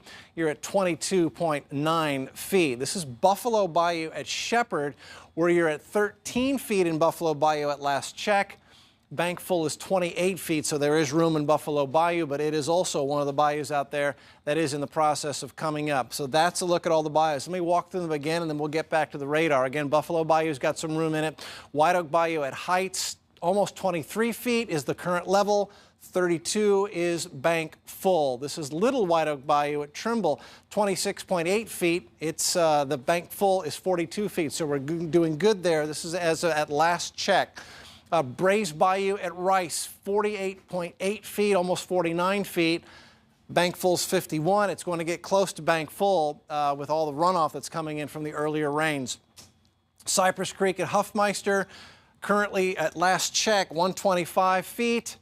Bank full's 127 feet. Now, I'm saying at last check, and this is because the Harris County Flood Control website, which gives us the information and has all the automated bayou gauges and rain gauges, is having trouble because of the weather and because of all the traffic on it. So we last updated these about 25 minutes ago.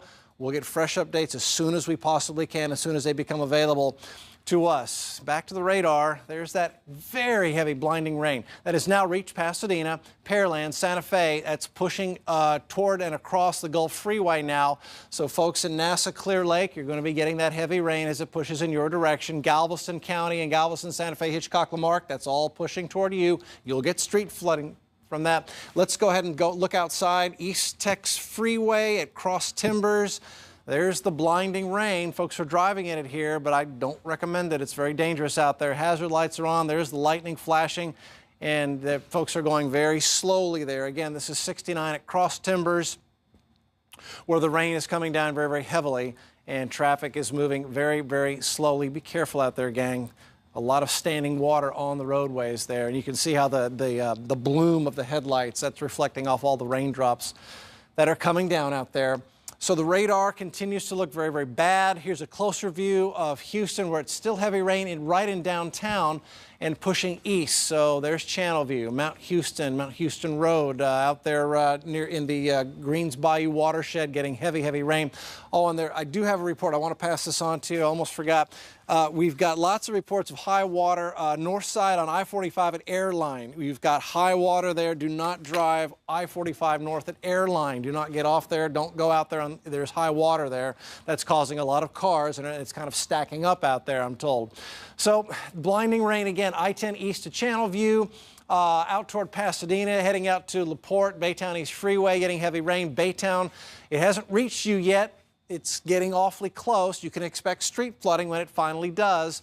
And you can see how it curls up around Bush or Continental Airport up to 249, getting the heavy rain.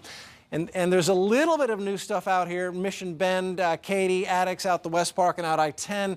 That's not nearly clearly as bad as this, but there is more rain, unfortunately, that is possible to build up.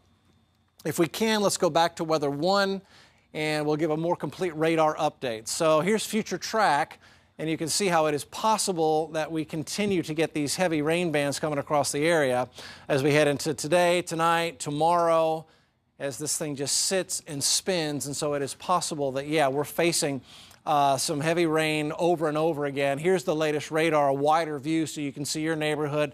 Dobbin, Tomball getting in on the action there. Conroe's got moderate rain. There's the rain band coming in. And then this is that secondary, newly forming rain band here, which is just starting to form. Let me get, I'll zoom in on this. Give me just a moment here. We'll zoom in on that. But that's that secondary heavy rain band that is beginning to move in. Okay, let's get a look at this. Here it is. It's not as wide. It's not quite as heavy, but that's, see that secondary rain band just to the east of Brazos State Park, heading Sienna Plantation. So more street flooding expected here as all this rain is basically moving due north, and it's not moving east very quickly. It's moving very slowly off to the east, and that is the problem. It is the slow motion and high rainfall rates in these things that has caused this flash flood emergency that the National Weather Service declared about 2 hours ago. And again, this is all because of the parent circulation around what was Harvey. You know, that's Harvey right there, sitting near Yoakum. So we've got all this moisture being pulled in from off the Gulf of Mexico right up into Houston. It's caught up in the broad counterclockwise rotation around the remnant circulation of Harvey. And Harvey is still a tropical storm. So this is what we talked about for the past several days. This is the dirty side of the storm. Notice out here on the back side, this is the clean side. Not much going on. Here's the dirty side. All the moisture coming off the Gulf of Mexico. And unfortunately, this thing is just forecast to sit and spin right where it is for the next several days. I-45 at Telephone Road. Don't drive out there. Whoa. That is just blinding, absolutely blinding rain. And you know that the feeder roads and secondary roads leading up there to the Gulf Freeway at Telephone are just getting covered with water right now. I'm happy to see there's no one on the road there. At least we've got that going for us. Yeah, somebody's paying attention. That's good. I've got a little update. Just information. We can leave it on this camera, on the TransStar camera. Weather Service mentioning they may extend the flash flood emergency to areas north of Harvey over to Pearland and to Friendswood. So that would indicate that we're seeing high water near Harvey Airport into Pearland and Friendswood, down Monroe, and those neighborhoods along Broadway 518, FM 518. So a heads up there. And David, I've also got something to offer on Weather 2. It's our rainfall rates. We're looking at that second line of storms building behind the main line. This one has lower rainfall rates. So what you're looking at is if you were to take the amount of rain falling inside of 1 hour, that's how much rain you'd get. So, for instance, I'll put a little red box in this area, and bear with me here, and we'll see what, for instance, the purples and whites would look like. Well, let's see. It's querying the watch boxes. Well, I can certainly see your point. That is that's not nearly as strong a rainfall rate. Thank goodness. Not as bad over here, right. But we're still seeing rainfall rates in this area probably pushing. That's still kind of significant, 2 to 3 inches per hour. But it's much different than 4 to 6 inches per hour. So it's about 3/4 to 1/2 of the rainfall rates in this second line coming in. And here's a look at the 2-hour loop on those rainfall rates. All right, Lynn, I understand you have information on a confirmation of a fatality. Fortunately, we do. We heard from both the Harris County judge, who told me just a while ago that there was a fatality, and he knew it was an intersection, but he didn't know the location. Now we know it is Warrington near Gessner. That happening tonight. During this heavy rain that came in that you guys have been talking about, moving from west to east, dumping 3 to 4 inches an hour in some locations. This is in West Houston where this actual drowning occurred. And again, Warrington near Gessner. And I suspect we're going to see a lot of abandoned cars, and there are going to be a lot of water rescues tonight because the judge said so. He couldn't even give me a number. He said, I know a lot. I think a lot of people were caught off guard because the area that got hit tonight was mainly dry for several hours until about 8 p.m. And we're told this fatality at Warrington near Gessner was 1 block from Buffalo Bayou. And we know that bayou always rises in a hurry when we get the kind of rain that we have been seeing tonight. So that's very unfortunate. So right now we've got 1 fatality as a result of all the rain from Harvey. We know there was a fatality earlier today down in the town of Rockport, that is outside of Corpus Christi. So from what we know, at least now, and still there's a lot to be determined, 2 deaths, and that covers a wide area from what started out as Hurricane Harvey, later becoming Tropical Storm Harvey, and it is now moving somewhere between Columbus and San Antonio, and we're still watching that, but it is now a tropical storm causing all of these rain bands that we are seeing tonight. And the guys are telling me, both Brooks and David, that another form of rain band is developing right now and could come through west to east again. And this time it would affect... Yeah, Lynn, this is going to affect the city, the whole city. Yeah, Pearland's under the gun right now for that first band, but the second band right here is going to affect the entire city. And it looks like it's developing. We have to remember we're talking about a tropical storm about 60 miles to our west, 80 miles to our west. And so there's incredible atmospheric dynamics in this sky. So unlike typical non-tropical systems where you have heavy rain that comes and goes and stabilizes the atmosphere won't really stabilize too much. Let's take a look at Texas City Live right now. This is the town of Texas City, a live view, and it is pouring rain. This is now Texas City about to get the hardest portion of that first line of rain. Texas City, up until this point, has been fairly dry today, but this is the leading edge of the rain that just came through and flooded Houston and Pearland and Friendswood. Now, this rain is going to continue for Texas City. This will be a place that certainly can flood, and this will be a place that could see high water on roadways, making travel at times difficult to impossible. So this will continue. Looking at the weather radar, constant strobe lighting, it's amazing. We're seeing this band fill back in from Sugar Land to Brazos Bend State Park to Angleton, and it goes all the way out into the Gulf. So you can see it feeds into the core of these rain bands coming out of Harvey. So, David, what are you seeing right now as this developing weather situation continues? It's just sitting on us. Yeah. I'm very concerned. So let me give you a complete radar tour, and if we get some pictures, you guys in the booth, just let me know and we'll go to them. And also, let's go to weather one. Let's put weather one behind me. Oh, yes. And let me give you a complete radar tour here. So weather one in the key. And again, as we get pictures coming in, we'll let you know. But that is that band of rain, that secondary band that is building in, coming into the same areas. Man, I'm really concerned. Tell me where to go. I'll drive for you, David. Okay, so first of all, this is the first band of rain right here. Let's just give a tour of this. Let's start down here in Galveston County, because folks in Santa Fe, Hitchcock, Lamarck, League City, NASA, Clear Lake, League City, again, that's all coming in your direction. So you're about to get this band of very heavy rain, and you may have, at the very least, street flooding here, League City, San Leon, Dickinson, NASA, Clear Lake, and eventually down to Galveston. Look at Jamaica Beach, Redfish Cove to Jamaica Beach. That is just very slowly moving in your direction. So let's go up to the east side of Harris County. So Pasadena, Cloverleaf, Mount Houston, you guys are getting that heavy rain, and it's just not wanting to move. It just doesn't want to move. It's stuck on us. It's the weather pattern. It's a very unfortunate weather pattern. Atascocita, Lake Houston area getting in on some of that heavier rain as well right now. So is Bushwick Continental getting some lightning and thunder there. And now, if you want to zoom out, let's look at that secondary band, that new band of rain that is trying to form. And it's this right here. And again, it's just the same type of thing. It's grabbing moisture from off the Gulf of Mexico, and look at it, just like a freight train just coming right up 288, and this one is just not moving. Yeah, look how it's just feeding. It's not like a typical thunderstorm where we'd see the atmosphere stabilize and it ends. No. Yeah, David, you're right. Let's keep on tracking this. This just keeps going. And then to your point, the atmosphere doesn't want to stabilize. So with Allison in 2001, this is what happened.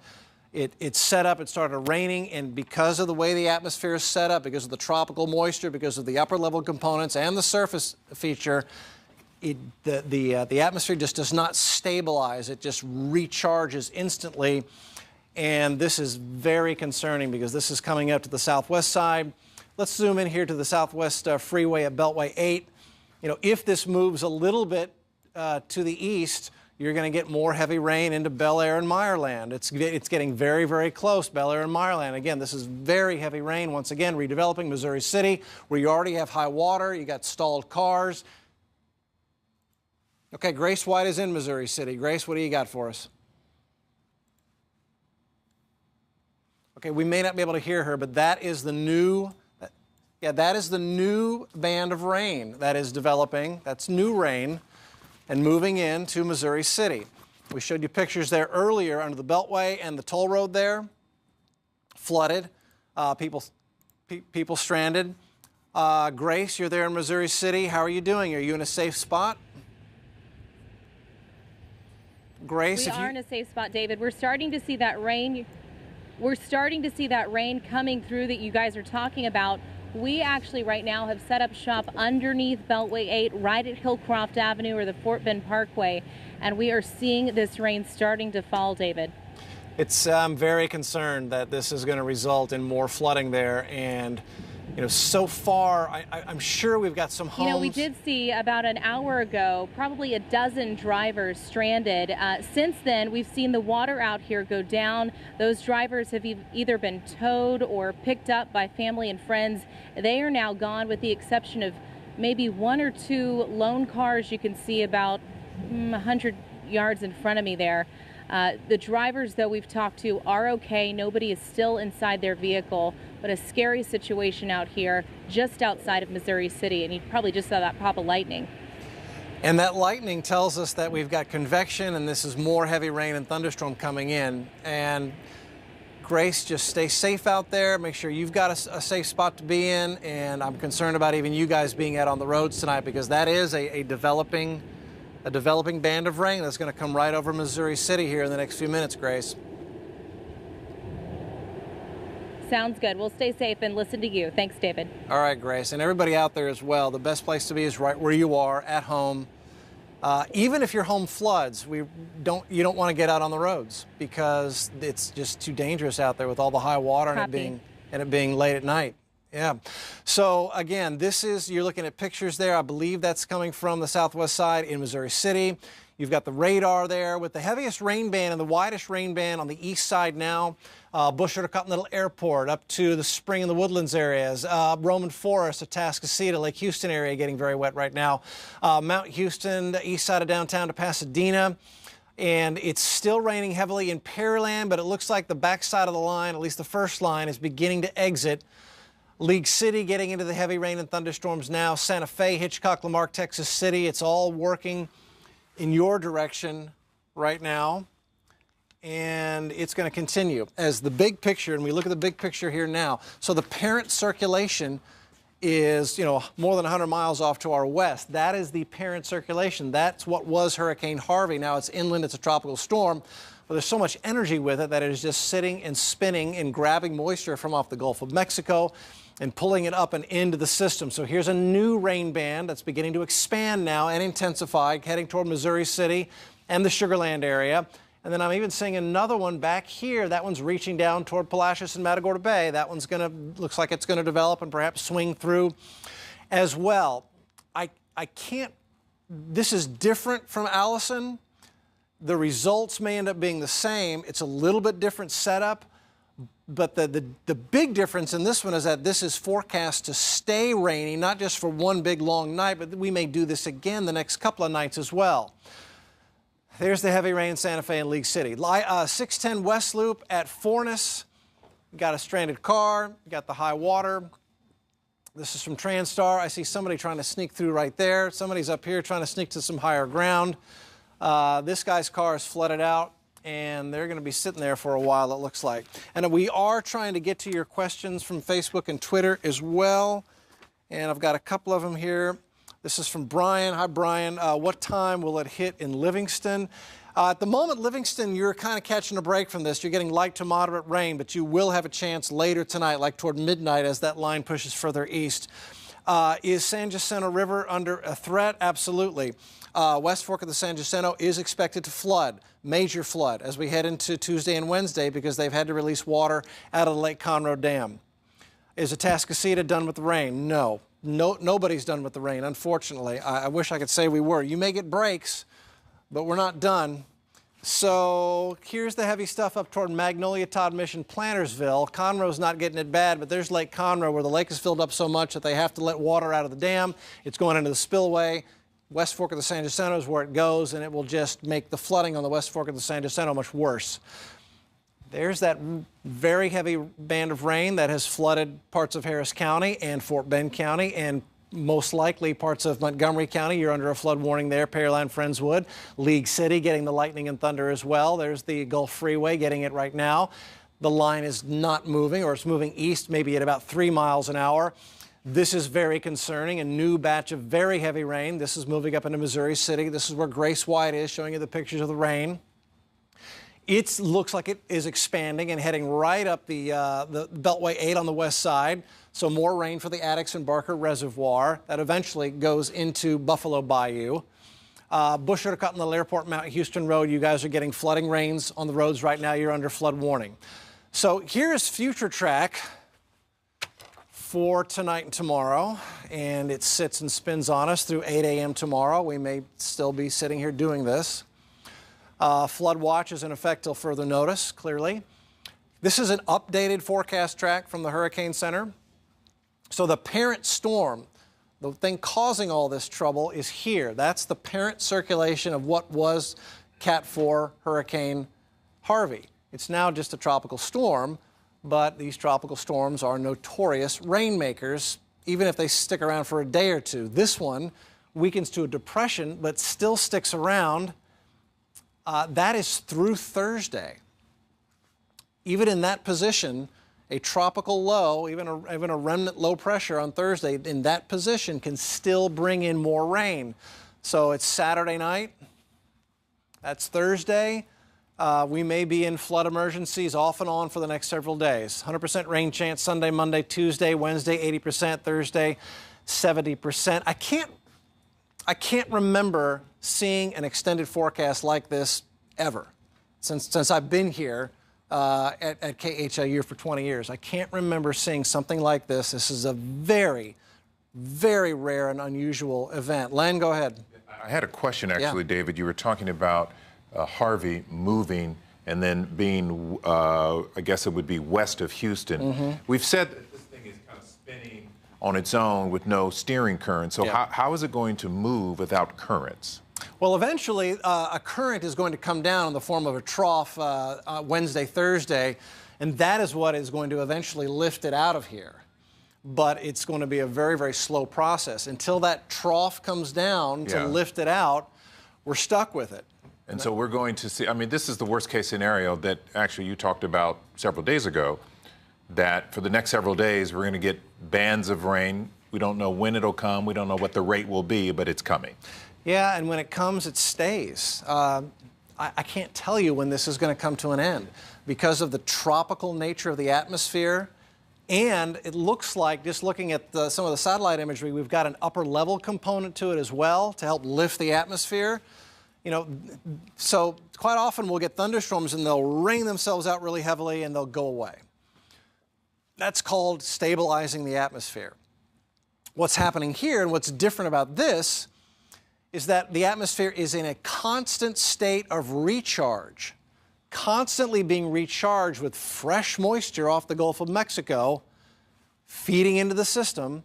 And so instead of raining itself out and then stabilizing and getting us a long break for a day or so, it just doesn't happen. It keeps recharging over and over again as it sucks in moisture, comes in, spins around the parent low, and that parent low is just sitting there and it's just not going to move. I know several days ago when you first started talking about this, David, nobody could kind of grasp what you were saying about the number of inches of rain that we could get, the way this thing was setting up. Sometimes we say that and it never happens, but this is exactly what has happened and it could potentially be worse than what we thought. It's hard to get your head around something like this. I looked at this forecast and it was, because I haven't experienced this before. This is so rare for a storm to sit in one spot for so many days in a row. And it made landfall yesterday around this time. Right. We're only into day one. And so you're looking at this and it's like, well, it's forecast to be here Sunday, Monday, Tuesday, Wednesday, Thursday. It's no break. We may not get a break from this for a while. And I'm curious to see, it's nighttime. You're talking about another band. Let's see how things look at daylight. Yeah. Even after some of the water has gone down, but clearly the damage will have been left behind. We'll know about the number of abandoned cars. We already know about one fatality, hopefully not any more. We'll also find out whether there's water in homes. We don't know about Meyerland yet. According to Harris County Judge Ed Emmett, that has not happened, but according to him, there is water in homes in the Westbury neighborhood. So there's a lot we don't know that we will see at daylight. Yeah, and I'm concerned that we've got this secondary rain band that's trying to develop. It may be a whole lot worse than even it is right now. By the time we get to daylight, that's that second rain band that's forming right there, and it's coming right up the west side where we've already had very heavy rain, and it's stationary. I mean, the individual storms are racing north, but the line itself is just not moving. It's just not moving east anymore. This is concerning. It looks like it's actually trying to fill in here between the two lines. So the atmosphere is just in one of those states where it is just a perfect rain machine. It is just a perfect rain maker, guys. David, we're getting some questions on our Facebook page. Somebody asked about Greens Point. Is it going to be as bad as it was a couple of years ago, or actually about a year and a half ago? So I don't know, but it may be worse than it was a couple of years ago. That's right. When we had flooding in the first stories of the apartment complexes there, it certainly could be worse. Yes, it could. Somebody asked a really good question about the tunnels in downtown Houston. Would they flood? Are they flooded? We've got to get Buffalo and White Oak Bayou up over their banks, and that would cause the flooding in the tunnels. They're not at that state right now, but if the rain keeps coming like it is and is forecast to, then absolutely everything's on the table. Somebody's asking about rainfall totals in Pasadena tonight. So I can estimate that you've had about 3 to 4 inches in Pasadena right now. Yeah, estimated by radar, we're looking at about 2 to 4 inches. We've got rain gauges across the area. The problem is all that information goes to a web page, and right now that web page is overwhelmed or down because of electricity and difficulty and all the people trying to get to it. So from time to time, it's difficult for us to get to. Brooks, you got an update on that? It looks like the site is having problems, but it's coming back in stages. So I just got an update for Sims Bayou at MLK. Okay. And it looks like at this point it's 25 feet high and its top of bank is 35 feet high. So it's got about 10 feet to go before it tops over. And as you mentioned, I just flicked over to the future track and it just shows this fire hose of rain continuing overnight into tomorrow morning. So a continuing thread. One person on Twitter had asked me, will this overflow at Sims Bayou in the morning? And it's sort of like those questions about will the tunnel system in downtown Houston flood or other questions about neighborhoods. And this is one of those situations where there's potential in the atmosphere for something that maybe we haven't seen in a long time or we haven't seen in our generation. So something to watch and track. David, at this point, I've been monitoring the various sources we have for information over at the National Weather Service, and very interesting information, very, I guess you could say, kind of alarming as for how much rain has fallen in some spots.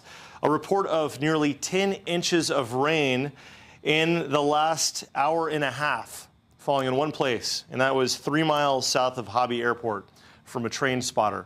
So nearly, just think about that for a second, nearly 10 inches of rain in an hour and a half just south of Harvey. 3 miles south of Harvey is kind of getting toward the Pearland area. Amazing to hear about that, but when you see pictures like this, this is out of Missouri City, it's something that is a little bit more believable. I mean, if you had told me, oh yeah, we got 10 inches in an hour and a half, I think you were exaggerating, but this is coming from a train spotter, and we have pictures to prove that this flooding is becoming regular. Adam Bennett is in Cypress tonight. He has been there for quite some time. We had a couple of tornadoes there a few hours ago. Adam, where exactly are you? Are you near the area where there was a home fire earlier or someplace else? So we're a little bit farther south. We are actually along Barker Cypress Road, just a little bit south of West Road. So that's south of the Berry Center, which was, of course, damaged during the storm earlier today. And right now, the rain, we're seeing just a pretty steady rain coming down. It's kind of been coming and going in bands, right? So about an hour ago, it was a lot heavier than this. It felt like we were in the middle of a tropical storm. The wind was gusting really, really fast. The rain was coming down so hard that you could barely see in front of you. It was really tough actually driving just to get to this spot where we are now. Really low visibility. Then it stopped for about an hour, and now it's kind of picked back up. And even in just the last couple minutes, it's tapered off quite a bit from where it was just 5 minutes ago. The good news is we're seeing cars able to go up and down Barker Cypress pretty easily. We haven't seen any kind of street flooding around here, and really just within the last hour, we've driven from up on the opposite side of 290 where it turns into FM 1960. We drove that all the way over 290 and down to where we are now, and we were able to get through. This is an area, though, that's already been hit really, really hard by these storms today. We're actually underneath the overhang of a bank that got damaged earlier today from that tornado that touched down over here. Parts of the roof came flying off, and then just across the street from where we are, there was a truck that was flipped over, and actually just right in front of this drive-through, this is one of dozens of downed trees and uprooted trees that we've seen all throughout this area today. I believe the sheriff said just in this one small subdivision, more than 30 homes damaged from that tornado. It was a tornado that touched down in 4 different places. So this is an area that's already seen quite a bit of damage and hardship today from these storms. But luckily right now, the roads are passable, at least from what we've seen on this stretch along Barker Cypress that we've been down. But that rain just continues to fall, and it has been for the last 20 minutes or so.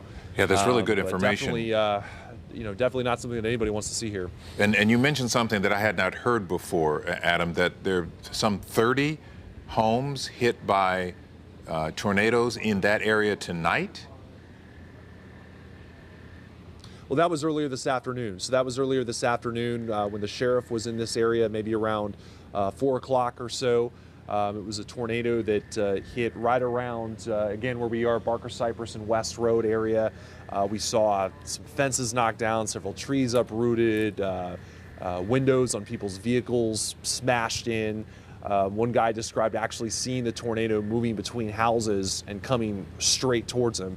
And he said it was exactly like you always hear people describe. It sounded like a roaring sound that was just really deafening. Yeah, like a train, exactly. Any word of any injuries tonight, out at least there? from what we've seen so far, just rain. Any report of any injuries No out reports there? of any injuries so far. No reports of any injuries so far, and that's really the great news in all of this. Obviously, a lot of people here are going through a lot of hardships with all the damage that they've faced today, whether from this or we were at that house fire earlier. You know, several people inside that home are having to clean that up.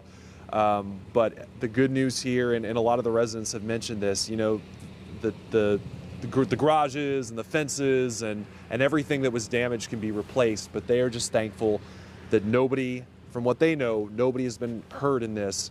And they said the community is really coming together to help each other and help each other move forward from this. And that is certainly something that Mayor Turner has talked about folks being neighborly when he knew that things were going to get bad, to check on folks, and it's good to hear that. Adam Bennett out in Cypress, thank you. Grace White is in Missouri City tonight, where we've seen several stranded vehicles that got caught up in this deluge of rain that hit this evening. And Grace, you said earlier, all those drivers are fine. They're just abandoned cars there, correct?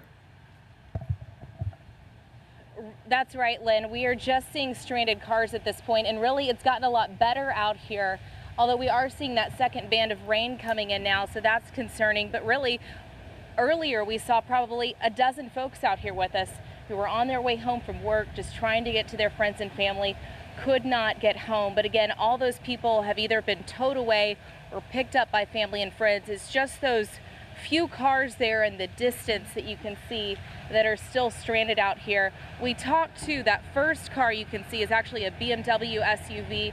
We talked to those drivers earlier. They're okay. They are not in that car. They were trying to figure out what to do about it, but we made sure they are safe tonight. Yeah, I just know but people again, we are just outside of Missouri City. I'm astounded that people are actually out, and they're still out, even with all these abandoned cars. That pickup truck that just went by you, and there's another car there. I'm just amazed that people are still out in this. Hard to believe, Lynn, but I can tell you, about an hour and a half ago, it was really a lot of people that were on their way home from work we talked to. So we can understand that, but certainly now, as the rain picks back up again, extremely dangerous outside. All right, Grace White in Missouri City, several abandoned cars there. We know that there are other abandoned cars and some rescues that have taken place around town, even one fatality at Warrenton and Gessner on the west side, a drowning. David Paul, we've seen Cypress, we've seen Missouri City, rain picking back up, but it looks like the water's going down and people are out and they are driving. Maybe this ban isn't as bad as what we just got. I hope not. I really hope not. But it's not quite as wide. This is the secondary rain band, but it's certainly almost as intense as this one is. And this one now has parked itself. Galveston County, Brazoria County, west side of Galveston Island, up to downtown on the east side. In fact, it's almost kind of built back toward downtown. Sunnyside to Heekers, y'all are getting heavy rain right now. That's going to move into the Bel Air, Meyerland area once again, sweep through there. This is the secondary line that's going to come through Mission Bend, Sugar Land, and up and down the west side of Beltway 8. This is going to bring more heavy rain to the Jersey Village area, Cypress and Willowbrook Mall area. Eventually, that's going to sweep up into your area. All the green lines on the screen, by the way, are all the multitude of flash flood warnings and flash flood emergencies that have been issued by the National Weather Service tonight. LaPorte, Baytown, the heavy rain is still to your west. Pasadena, you're still in the heavy rain. I saw, you mentioned a rainfall report earlier of almost 10 inches in an hour and a half. Yeah. I've seen another rainfall report of 9 inches in about an hour. So it's beginning to confirm that this is Allison rainfall rate like. In Tropical Storm Allison, I watched the rain gauge get 3 inches of rain in 10 minutes. It's just the amount of rain that can come down from these tropical systems. And now what is this quasi-tropical system is just incredible. And I'm very concerned that these rain bands are just not going to let up all night long. This is still in western Galveston County. Santa Fe, League City, the thunderstorms are on U. Seabrook, it's reached U. So street flooding is taking place here. Farther to the north, It's still heavy rain. Aldine up to Bush Intercontinental Airport. There you are at Tascasita, Lake Houston area. Heavy rain is just starting to sneak into your neighborhoods now. Spring in the Woodlands. There's some of the heavy rain you're getting. Although east of the Woodlands and just east of Spring, at the moment, you're not included in any type of flash flood warning. But I must warn you that they're letting water out of Lake Conroe. It's going to go and exacerbate the flooding on the west fork of the San Jacinto. And that is forecast to rise tremendously as that feeds into Lake Houston over the coming days. It is forecast to go into major flood. On the west fork of the San Jacinto, a lot of those homes there are up on stilts, but the neighborhoods will get cut off because the roads will be inundated with the high water. Plantersville to Montgomery, western Montgomery County, you're getting some heavy rain here at the moment. Montgomery, Plantersville, up to Dobbin and Anderson, you're not included in a flood warning, but you are getting some heavy rain there right now. Here's line number 1 that came through and has now just parked itself. Here is heavy rain band number 2 that has just parked itself and is expanding and increasing in intensity as it moves right over Missouri City and just east of Sugar Land. And boy, that part of the Beltway, southwest side of the Beltway, getting tremendous amounts of rainfall right there. And the forecasts are just disturbing because, as we were leading up to this event, we thought this might go on for days. Well, it's here, it's flooding us, and that is the parent circulation of what was Harvey, and it is forecast to sit in the same spot, through tomorrow morning. And look at the rain that it is forecasting for southeast Texas. This is a live shot, Transtar, I-45 Gulf Freeway at Howard. What is this? These guys are walking through the water. I don't know if they've had to abandon a vehicle, but cars are pulled over on the side of the road here. Gulf Freeway at Howard, where it is just blinding rain. And so 1, 2, 3 cars have stopped. These brave souls are trudging on. Hopefully they can get home safely. But look at the waves. Look at the high water underneath the freeway here. You saw some folks running through the water there. This is, I don't believe this is a bayou. This is just the roadway that is now flooded under what looks like quite a bit of water there. I-45, the Gulf Freeway at Howard. So look, we've got 1, 2, 3 cars parked. This guy's going by. We've got 1, 2, 3 cars that I see there pulled over with the flashers on there. And I think it's just because the rain is coming down so much, it's just too dangerous for these folks to drive. This guy looks like he's going to start and try to get going. And they're elevated. This is not from flooding that they've stopped. It is from blinding rain. The rainfall rates are just so tremendous. Tropical Storm Allison was basically best described as off the charts. And so this setup is one that could also be off the charts. We'll just have to wait and see how it plays out, Len. So I'm looking, and we're just getting word that the flash flood warning we've been talking about has been extended to 4 a.m. That includes Austin, Brazoria, Harris, Fort Bend, Grimes, and Matagorda counties. That's the flash flood warning in effect for all of these counties until 4 in the morning, David Paul. So go ahead. And so we're getting a lot of questions. Most of them are, when is it going to stop raining in my neighborhood? And the problem is, the answer to that is, you may get a break for a little while, but in many places it may not stop raining for hours on end. So the answer to that question is, I don't have the answer because the whole system is just parked on us. It doesn't want to move. And this is the forecast track for what's left of Harvey, and it just meanders for the next several days and is still to our west-northwest by Thursday of next week. Yeah, this is Saturday. We're almost going into Sunday. I wonder, so somebody had asked on Facebook, when is it out of here? So Thursday, can we say that? I don't know. I don't know if we can say that, Len. I mean, Thursday it's here. In that spot, we could still be getting some rain bands from it. How fast is Harvey moving right now? Stationary right now. The storm is. So it's like not doing anything. The storm is parked. Here's a look at look at this blinding rain. Look at all the cars that have pulled, and folks are turning around on the freeway. Is that right? I-45 Gulf Free at Alameda, Genoa.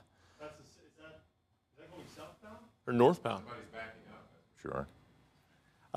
David, would you like me to show some of those short-range, high-resolution model outlooks? Yeah, let's go for it. So let's just first stick on this, though. Just a moment. So what's happening here is on the Gulf Freeway, Alameda, Genoa, folks have just parked. You can see the rain is coming down in just incredible sheets.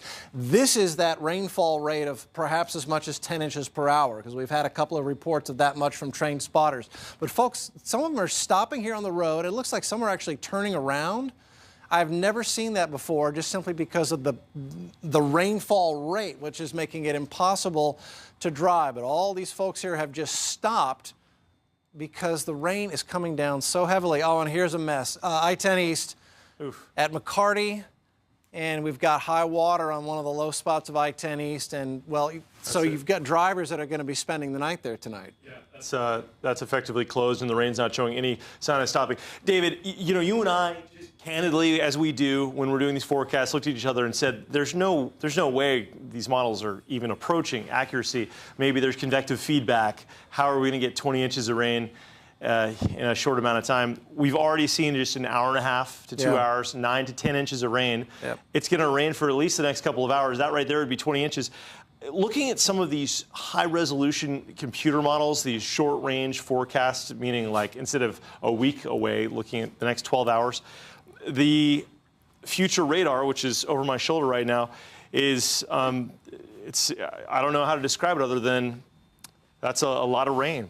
From now till 8 a.m., persistent heavy rain. I'm going to start again at the beginning of that. Here's 11:15 right about now. Here's 12:30. This is just one computer model, but it does a decent job of forecasting a chance for rain. And this is showing those bands of Tropical Storm Harvey continuing like a fire hose right over downtown Houston, right over Pearland, Angleton, Freeport. And it may continue through noon tomorrow. Now, if this happens, we're going to see rainfall totals additional approaching 10 to 15 inches of rain. David, I'm hearing that we have a new tornado warning for Harris County, and let's get a look at where exactly this is happening. Yeah, I'm zooming in on it. Weather 1, go ahead and take it. All right, let's go over to Weather 1. So what you're looking at is Pasadena. Yeah, right in here. You see the polygon that's drawn there. That's the tornado warning box for the Pasadena area. I'm going to clear that. Let's take a look inside. Let's scope it and see if we see any type of a couplet. Yeah, there's rotation. Let me look at this and draw this in. So what we're doing is we're using the Doppler part of Doppler radar, and right here, why don't I drive for you? Yeah, right there. That's the spot right there that's showing signs of rotating. It's so close to the radar site that it's giving it a different looking couplet, but that's it, right? Yeah, that's got to be it. Absolutely, that's it. It's radar indicated, and this is a rotating thunderstorm. This is common in these hurricane bands, the tropical storm remnant of Hurricane Harvey. And this is tracking toward the northwest. Let me see what the timing is on this. It's like it's almost due north. So Pasadena, Link 5, Channel View, Galena Park, you're all close to this rotation. Interior room of your home on the first floor, away from windows, is the place to be, the safest place to be. Like north at 15. Yeah, thank you, Brooks, moving north at 15 miles an hour. That's the rotation indicated by radar that says we could see this produce a tornado. It's also another indicator of how much lift, how much violent lift there is in the atmosphere to not only produce the incredible amounts of rain we're seeing, but also the possibility of these tornadoes. We're looking for debris here. I'm not seeing it there. So this is just one more symptom of being next to a landfalling, powerful tropical storm that is now just sitting off to our west. So Golden Acres and Deer Park, you guys are in the path of this possible tornado indicated by radar. It's nighttime, so I doubt anybody has spotted it, but we've spotted it on radar. And so that's it. There's Bliss Meadow Park, San Jacinto College, right near Fairmont Elementary School.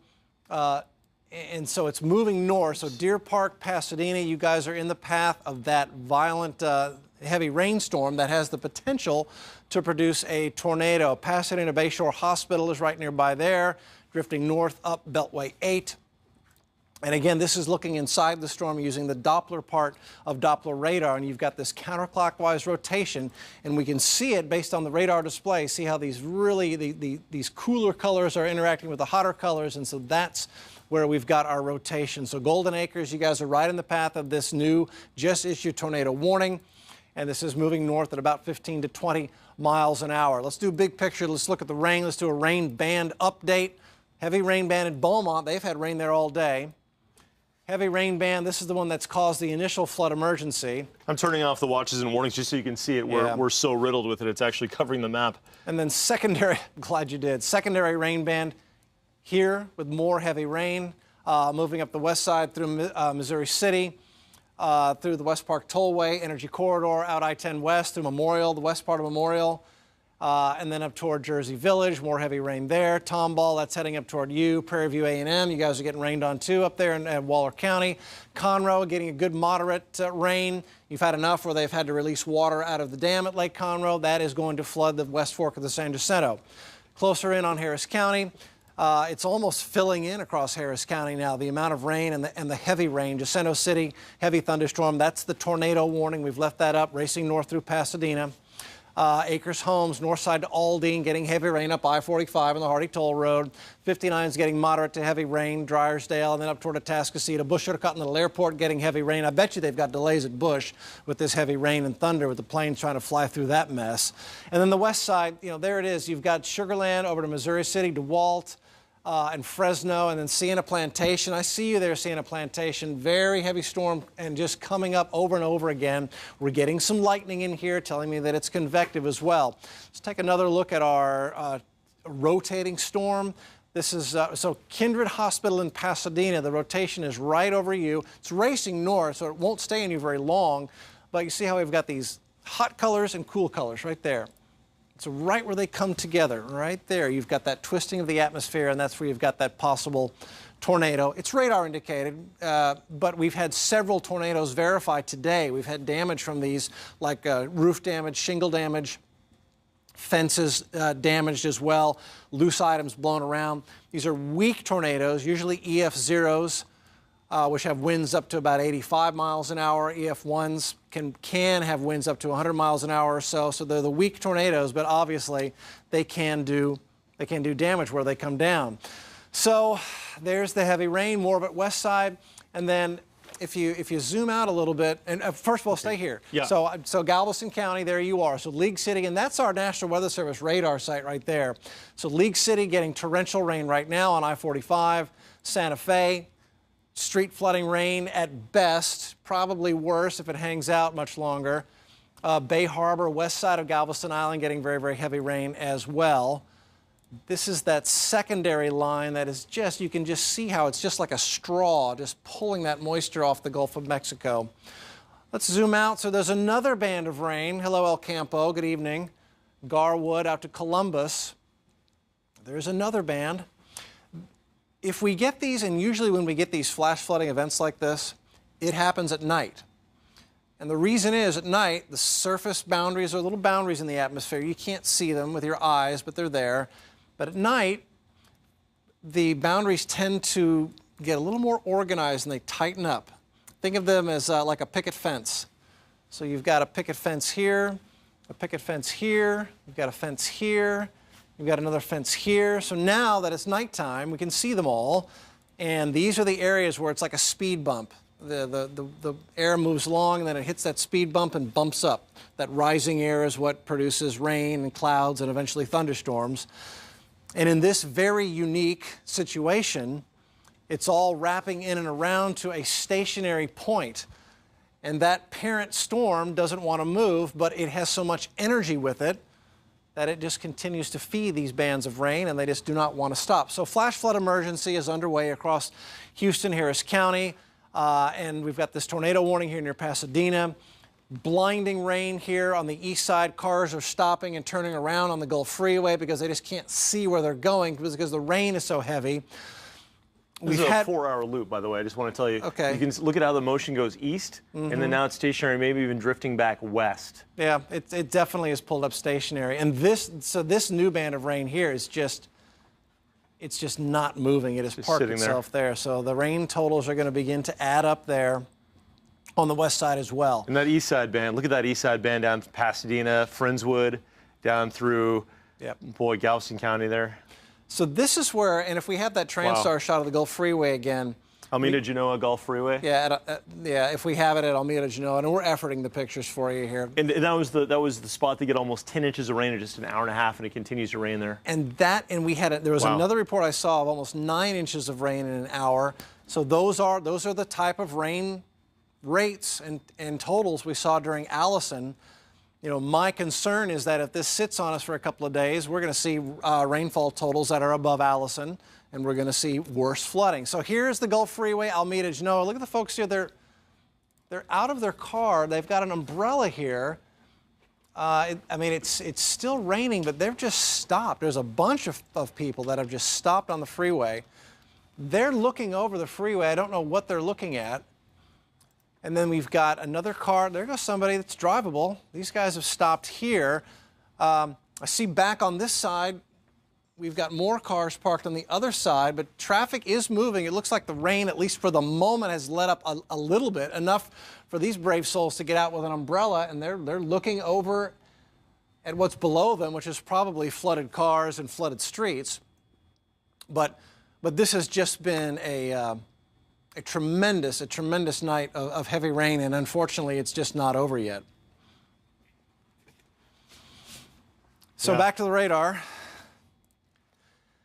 And there it is, just not moving. And also, at times, it almost looks like it wants to fill in between those two lines. Yeah, and that would be what the models were showing. You can see it right down there in Brazoria County, just to the right across Manville, and right in those last frames, right there. I'm going to pause it. Yeah, right in there. And so if this fills in, which it looks like it's doing, at the very least, this batch is going to move back into Houston. We're looking at 2 to 4 inch per hour rainfall rates, and if you extrapolate that over a period of 5 or 6 hours, especially on the saturated grounds that we have right now. So, you know, it's not over. It doesn't look like it's over by a long shot. It looks like we have at least several hours to go, where the rain will continue to be very heavy coming up through Brazoria County, Manville, Pearland. There's more heavy rain coming your way.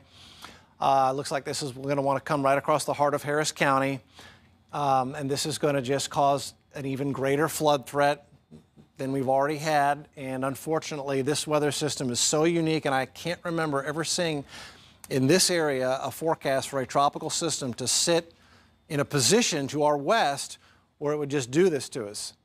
All right, let's go to Texas City. You want to do on the radar, or you got a camera for me? All right, here we go. Live pics, Texas City. And you're getting very, very, very heavy rain. This is a parking lot here, but that's that blinding rain that is coming down and causing folks on the road to stop, pull over, in some cases turn around. So do not go outside and drive. If you're a young person and you're like, let's get out in the storm, you don't want to do that. Just don't do it. I know I was young once too. Don't do it, because there's so many deep water spots out there right now, and you won't be able to see them, and the next thing you know, you're going to be in a life-threatening situation. David, I remember from the Memorial Day floods, Sherman Chow, our reporter and anchor, was stuck on I-10 looking down at a feeder road below on a bridge, and those, the big F-250, the big lifted, awesome pickup trucks that can go anywhere, do anything, go mudding. Well, the water was over the roofs. These guys thought they could drive right through it, and were not able to. So this is that kind of a situation where we don't know how deep the water is. There are really deep water spots. But I did want to add as well, as we look at these pictures from Texas City, of a lot of people in the medical center are asking us, we've got a huge shift change in the morning between 6 a.m. and 8 a.m.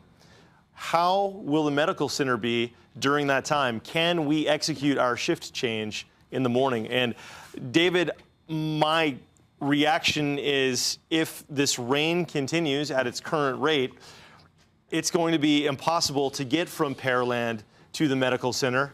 It's going to be impossible to get from the Woodlands to the medical center, from Houston to the medical center. And if the waters continue to rise, they may have to close a lot of those floodgates in some of those buildings. And where do you park? Yeah, I was thinking about the med center. Yeah, so the shifts may have to be extended for a long time. You just can't get in. Yeah, so that's a big concern there for doctors and medical personnel in the med center for the big shift change and all the support that goes into that.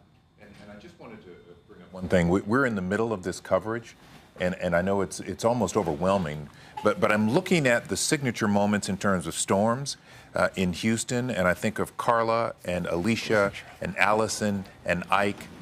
Harvey will be perhaps the signature storm that we'll be talking about for decades based on what we're looking at right now. We've got 10-inch rain totals around the city. That is just tonight.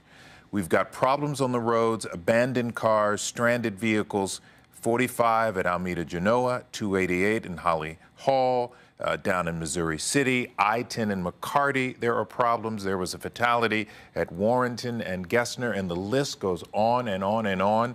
This is going to be incredibly tragic when we get full numbers in the morning to see just how many people who had to get out of their cars, who got trapped, who got stuck trying to go to work. We've seen it over and over again.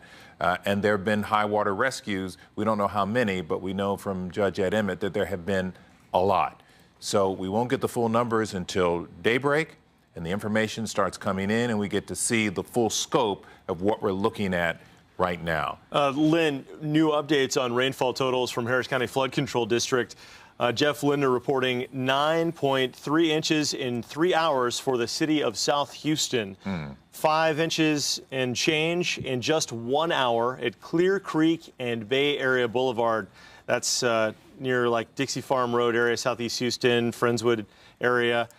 Beamer has ditch over banks, I guess, filled up. Beamer Road there in the Pearland area, Southeast Houston. Turkey Creek is over the banks, and Lower Hunting is now over the banks, and there's no sign that this is going to let up. The initial line was pumping rainfall totals of 4 to 6 inches. This line is pumping rainfall per hour, 4 to 6 inches per hour. Just incredible Noah's Ark style rainfall rates. That'll give you a foot of rain in 2 hours. And we've seen rainfall totals in spots close to 10 inches in 2 hours. At this point, the rain on the west side, Sugar Land, Thompson's, Brazos Bend, those are rainfall rates between 2 and 4 inches. So still unbelievable rainfall totals when extended over a long time. And so that's why this is a concerning situation. We're catching a bit of a break in downtown. This is a 4-hour loop. And I wanted to show you the 4-hour loop because there was a definite eastward motion of this band. We were hoping it would go through and set up shop somewhere else or maybe just dissipate. But instead, it's stalled on the east side of town. The tornado warning near Pasadena has been canceled, so there's no more tornado warnings. But it's not only stalled, a second one has formed in the last 2 hours, this one very heavy over Sugar Land. This is a direct feeder band into Harvey. Tropical Storm Harvey right now getting whatever punch it has left thanks to the waters of the Gulf of Mexico south of us. So it's sort of like the lifeline for this tropical system trying to stay alive, trying to get that warm, humid air to consume, to maintain its entity as a tropical system. And we're the victims of that. We're under that. And so all the rain and all the moisture that's going to get pulled into the center of Harvey, which is about 120 miles west of us, is getting pulled in right over our area. It's not moving east, it's not moving west, it's just sitting here. And the high-resolution, short-range computer models, it's just a way to describe some of our tools for weather forecasting, are suggesting that not only will this not go anywhere, but it may persist not just through 1 or 2 a.m., not just through 4 or 5 a.m., but potentially through daybreak into mid-morning, maybe as long as lunchtime. So if we continue rainfall rates in spots, even at 1 or 2 inches per hour, you're looking at another 8 to 10 hours of rain, which is at least 8 or 10 inches. At most, 16 to 20 inches. And if we have an insurgence of even more rain and higher rainfall rates as some of these bands combine and fill in, we could see spots just overnight getting over 2 feet of rain, maybe approaching 30 inches. Now, that's concerning, obviously. That's going to cause flooding like we haven't seen in a very long time, maybe since Allison in 2001, the tropical storm that brought so much floodwater to Houston. This event with Harvey is going to come in waves over the next several days. So we're dealing with it tonight, and we're going to deal with it for Sunday, Monday, Tuesday, Wednesday, maybe even into Thursday. Now, it doesn't mean it's going to rain every hour of every day for that week-long period, but it certainly means we could see waves of rain like this intermittently dumping its own equivalent of a big rainfall event. So after we get 20 or 30 inches of rain, which is possible out of this thing alone tonight and tomorrow, hopefully we catch a break. The bayous hopefully can recede and expel all of that water into Galveston Bay and let us recharge a little bit. Now, even if that happens, we're so saturated that any future rainfall will accumulate much more quickly as the ground cannot absorb any more water. So if we do get more bands of rain setting up Monday or Tuesday or Wednesday, we're going to see the situation potentially get worse. So this is a very long duration event. We've got to pace ourselves with this. This is different than Memorial Day or Tax Day. And this is different than Allison. Allison happened overnight. We may get a similar setup to Allison by the time this night's over, but this event will not end for the better part of a week. So, Lynn, you know, you've been in Houston long enough to know that when you see rain like this, when you see people backing up on the highway, they stop and put it in reverse. There's a problem out there. We know that there's a closure I-10 on the east side, thanks to that accident, right? There may be a closure on 45 southbound. So we're starting to become an island, if you will, from the freeways if this trend continues. On the north side, it's been a little bit lighter, but you guys, Conroe, Woodlands, you guys are still getting soaked, and no doubt you'll have high water in your typical high water spots. They've been getting flooding rains in the Austin area. And yes, we're not forgetting you in Colorado County. Beautiful Garwood, Eagle Lake, getting soaked right now, and flash flood warnings across the region. We are getting reports of many high water rescues now, basically across the area. So across the area now, people are out and about. Maybe they had to be out. You know, who knows? Maybe they had to work. For whatever reason, they're in their cars and they've gotten stuck. Now, high water rescue means that a boat's been used to pluck them out of a car. We hope it doesn't mean, but it can mean in some instances that a car drove under an underpass that flooded, like this one along Allen Parkway underneath Studemont. This is one that has flood gauges, and it appears there's standing water. I can't tell from this distance how deep it is, but that's one that I've myself seen over Memorial Day when the pumps are broken, fill all the way up to the top, and it's quite a sight to see. We have had situations in the past where people drive through floodwater at night. This is the most dangerous and deadly time to try and take the roadways, and they've lost their lives. I know this is Allen Parkway. I believe I may have said Memorial. Yeah, no, I know this is Allen Parkway. It's been a long day. Allen Parkway under Studemont, and you can see the pouring rain coming down at the floodlights. The water will be rising. The pump's trying to keep up with this amount of water. And this is just one spot. This is one little tiny spot in a very large city and urban landscape with many low water spots. South to north movement.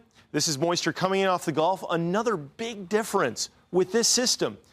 Typically, when Houston sees a big thunderstorm or even a Memorial Day type event, the atmosphere stabilizes, but that won't happen this time because we're dealing with a tropical cyclone, a tropical storm. And what a cyclone does is it not only creates lift dynamically, it destabilizes instantly because there's just this flow of endless warm Gulf moisture. Look at this feeder band. It goes all the way down from South Padre.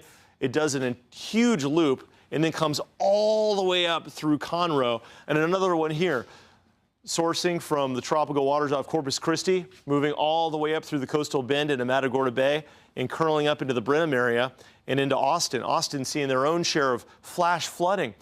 So there are at least three. Here's the third feeder band. There's at least three of these feeding into the storm. You know, these storms are heat engines.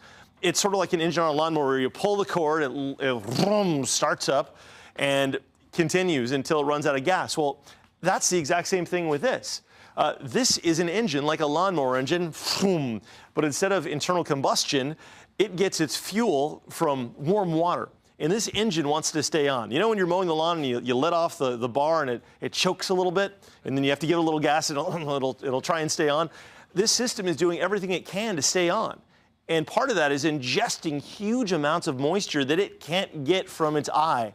It has to get that moisture from the open Gulf of Mexico, and we're under that moisture feed, which is why we're going to continue to see these enormous rainfall totals.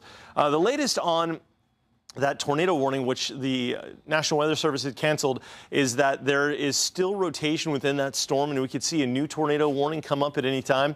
This is Pasadena, right at the LaPorte Freeway, Highway 225 at the Beltway, the Sam Houston Tollway.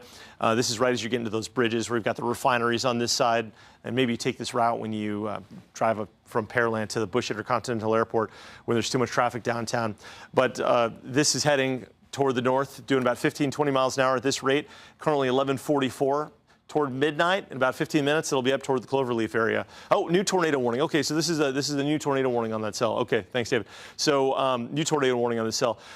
We've had a couple of these verify. Most of these tornadoes, and by verify I mean confirmed, most of these tornadoes have been weak, but they can still knock down fences and they can still do roof damage. And of course, when you're dealing with heavy rain like this, the last thing you need is roof damage for leaks. Here's a closer view. This is, gosh, what a name for a school, the Deepwater Elementary School. Here we are talking about flooding. This is right over the Deepwater Elementary School, and that's right for a landmark for you. That's at Beltway 8 and 225. It's a fairly loose couplet, as it's called, where you have the red going away from radar and the green going toward radar, causing this circulation. But it could be dropping funnel clouds from time to time, maybe brief tornadoes, and it's heading north right toward the Beaumont Freeway, I-10, just east of Greens Bayou, west of Channelview. And so for drivers there, if anybody is actually driving on I-10, I think I-10 might be closed a little bit closer in thanks to that wreck. The semi-truck wreck, actually, no, it wasn't a wreck. I apologize for that. It was a high water at one of the underpasses, and it caused everybody to stop. So I think a semi-truck's blocking all the lanes there, but not a wreck, just from the high water. But that thing's going to cross and may go up to Atascocita. I want to talk about Atascocita and Kingwood. We haven't talked about you guys too much, and if we haven't mentioned your town, do not take offense. We just have emergencies happening right now, that being a flash flood emergency in downtown. Do not drive if you're a young person, if you're my age. You might say, yeah, I've got that truck, I'm going to go test it out. I've watched on Instagram those videos of people fording through water. It's just not worth it. Even if you have a snorkel, don't forget you've got that computer with the little nav and everything, and if that gets wet, you're looking at $5,000, even in a Toyota. I know there's a big community of folks there, so just be careful with this stuff.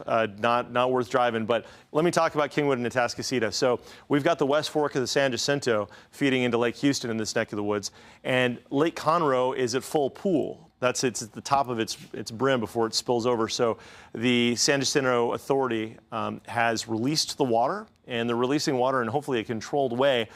We're not seeing flooding yet along the banks of the San Jacinto, but that water will eventually connect with the Cypress Creek, and that creates the West Fork of the San Jacinto.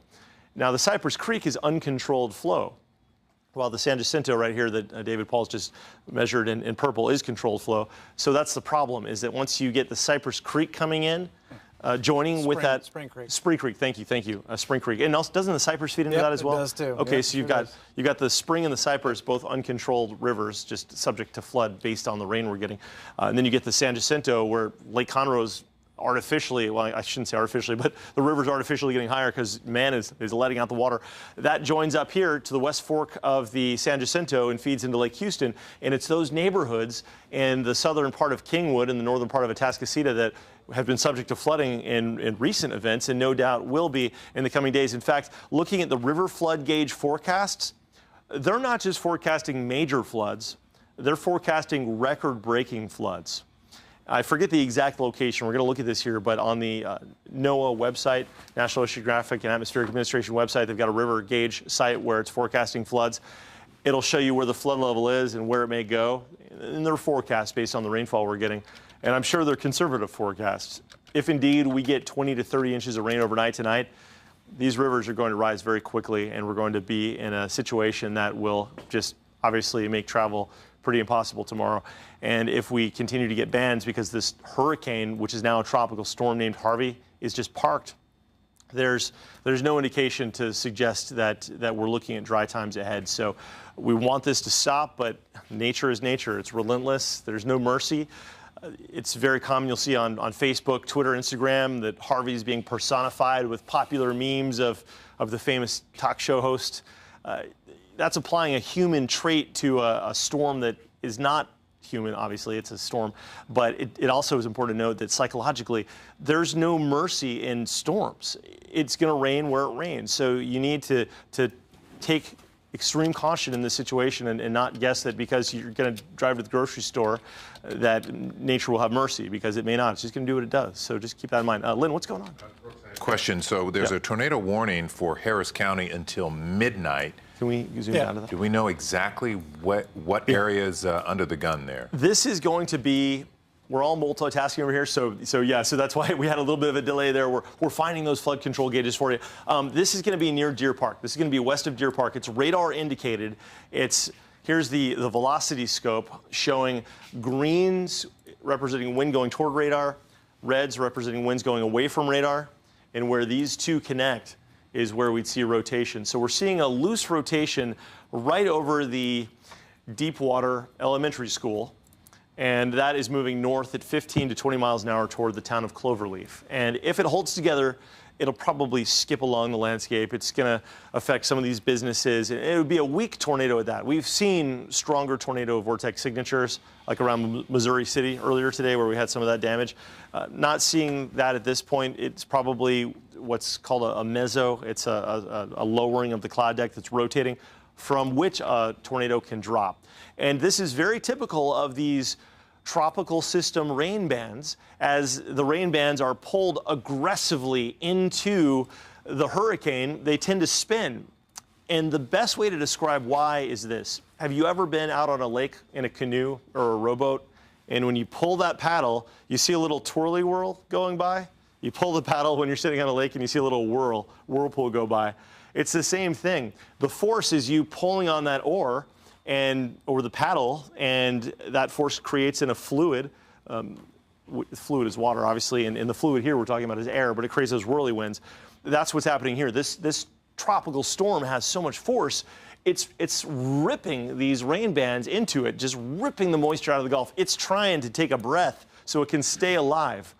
And that's where and why the rotation begins. This is a shot LaPorte at East Beltway. This is where the rotation is showing up on radar. And so sometimes with these, as David Paul and Darby and I have done on several occasions, and Blake as well, you can see rotation sometimes crossing the TransStar camera. So that's what we're looking for here. At the very least, very heavy rain. And I'm also noticing there's no cars on the road at all. The only lights we're seeing are from some of the businesses around the area. That's good that people are staying home. And it may be indicative more so that there's water blocking the road at some point along it. But again, we're looking at this spot, LaPorte at East Beltway 8, for the potential of a tornado. This is the exact spot that tornado warning is for. But keep in mind, the tornado, if it's actually happening, may be behind me on the other side of this camera, or maybe just over the horizon.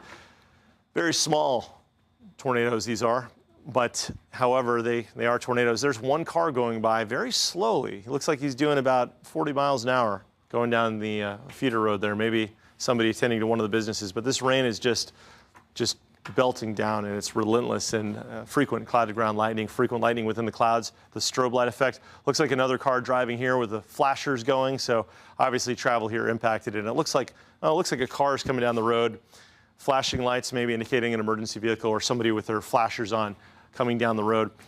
This is blinding rain. Yesterday, I made my way home during the pre-dawn hours and ran through one of these showers, and it was the heaviest rain I've ever seen. I've lived in Florida, and it was nothing to compare. It was so heavy. Look at this in the headlights. You can see the rain sheets blowing through. That person has their hazards on. Incredible to see. Can we flip it over to the radar one more time? Let's go back and see what's going on. This is a 4-hour loop, and this is very telling. I'm going to zoom out and show you why it's telling. It's telling because 4 hours ago, this band of rain was moving through. We suspected it might stop, and it did. We hoped it wouldn't stop. It had an eastward progression, then it did stop right over Hobby, right over Friendswood and Pearland. A second band developed on the back side of it, and now it's filling in. So downtown Houston catching a brief break. You're about to get more rain. This is a big feeder band going into Harvey, and it's producing a tornado warning. This is for areas near the Cloverleaf area. Let's zoom in. This is going to be on the east side at 225 and Beltway 8. Cloverleaf, and we'll put on the velocity scope to get a look at what's going on inside the storm. This is going to be right over the town of Cloverleaf, right near Channelview. And this is north of, hold on one second. Okay, so it's going to be located right there near the Sunbelt Regional Medical Center. And just to get your bearings on where exactly this is, it's going to be east of Galena Park, just southeast of Jacinto City, and just north of Pasadena. So this radar indicated tornado warning continues for the next 7 minutes. It may get extended as the cell moves north at 15 to 20 miles an hour. At that speed and direction, it would move into the Cloverleaf area about 1 minute after midnight. And after that, Haumont Park about 20 minutes after midnight. Let's drill down. Let's pull up those little schools and whatnot so people can get a very clear idea of where that tornado warning is right now. So we're looking at the east side of Harris County. This is the East Beltway. There's I-10 on the east side. There's Cloverleaf, Greens Bayou Park, Greens Bayou itself, Sunbelt Regional Medical Center. And this is the spot right in here where we've got that indicated by radar that the storm is rotating. That's the cool colors coming right up against the red colors. We call that a couplet in meteorological terms. And so we know we've got a rotation right here. So earlier today, we saw several locations on the west side. Out toward the Berry Center, we saw a tornado go right through the parking lot of the Berry Center. It did some damage to fences and neighborhoods just to the north of the Berry Center. Cinco Ranch area had some significant roof damage and fence damage as well. And so that's the type of damage you can expect with these small tornadoes that often spin off on these storms as they move through. However, they can also break glass, and that can become flying glass, and it's dangerous. So these tornadoes, with any tornado here in Houston, we recommend that if they come through, if they're coming toward your neighborhood, there's Cloverleaf. It's heading toward Cloverleaf right now. There's Cimarron Elementary School. It's right near you, just about to cross over I-10, that you go to an interior room of your home, away from windows, on the first floor, home or business on the first floor. And you know, if you have like a closet in your bedroom, like a bedroom closet, usually quite often they don't have windows. That's a perfect spot to go. And just hunker down there. Hopefully it'll pass your neighborhood and you won't even know it was there, but at least if it does hit your house and break some glass, you won't be out walking around and get injured by that. That's what we recommend for that. So again, this is the area where we're looking at the scope. And Brooks, it doesn't look like it's that powerful of a couplet. No, we saw a really powerful one, well, and I say that in a relative sense, in Missouri City earlier today. Yep.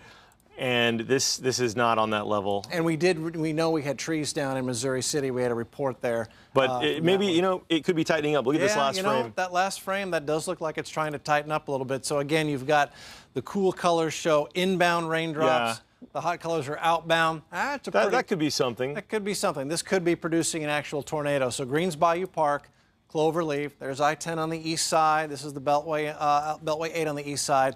North Shore Elementary School. Jacinto College North, it's moving north at about 20 miles an hour, and so that's going to be moving through those neighborhoods there on the east side. Again, interior room of your home, away from windows, and if you get yourself in a bathroom, you can cover yourself with a blanket, just so that if there is broken glass, something to protect you, and it will move through very quickly. They don't last long. I mean, it's literally seconds that it goes on through, but it does that damage in just a matter of seconds. So you see we've got an estimated time at Haumont Park there at 12:16 this evening, which is in about 20 minutes from now. All right, so rainfall and flood emergency continues across Harris County. That specific emergency has been extended until 3 a.m. The problem is, looking at the big radar picture here, this may go on a lot longer than 3 a.m. this morning, because everything has just put itself in park, and these rain bands coming off the Gulf of Mexico have just decided to center themselves right on us. And we're getting flooding rains right now. Band out to the west, that one's just waiting to come in. This one's moved through, it's over in Beaumont. So Len, I can't remember seeing a forecast for a rain event from a tropical system drawn out over so many days. You know, this is something you read about in textbooks that can happen. And now we're going to watch it happen in real life right in front of us. Yeah, we're seeing it unfold just as we thought it might happen, and it's frightening to look at. And like I said, in the morning, we're really going to find out just how bad it's been overnight when we get a good idea of how many stranded vehicles that are out there. We've got several reporters out there, including Josh Chapin. He's down in Texas City. Josh, how's the weather, and what about stranded drivers? Well, Len, we're here at the Buc-ee's in the Dickinson, Texas City area. We've been treated to quite a lightning and thunder show. I'm going to walk out into this just to show you what this is like out here. It's raining hard. I don't know how else to put it. Maybe 2 cars here in the Buc-ee's parking lot. You see one guy pulling out there, going through some high water. Another truck over here. You know, we always see these F-250s sort of thinking they're boss out here, taking on the whole road themselves. we're in a safe place. We stopped here originally just to see if we could do a Facebook Live, that sort of thing, and we got stuck here to a certain extent. We're waiting for this band of rain to pass. You can see just how crazy it is coming down with that tropical force here in the Buc-ee's parking lot. This is in the Texas City area. We, we're kind of headed into Houston thinking we could cover the floods there. And really we got turned around because the rain just got too crazy. Now, as David and, listening to David and Brooks mention, we got to a safe area. We're under the canopy here. We're not chancing anything. We've been sitting on our car for the most part. You might have been seeing our camera popped up from now and again, but yeah, we're here at Buc-ee's trying to be safe. You just saw the lightning there. Thankfully, not a ton of cars here. The only cars really in the parking lot are those Buc-ee's employees. Of course, Buc-ee's open all night. And we're going to be here, going to let the rain pass at least a little bit and ride out the storm. Len, I'll send it back to you for now. Josh, you said you were out and you were turned around. Where were you and how did you get where you are, and what was that drive like? So we were headed actually up from Galveston, where frankly it really wasn't doing a whole lot. Certainly wasn't doing a whole lot, anything like this. We got to about the Beltway. I got a call from two of our managers who basically said, there is a call right now to get everyone off the road.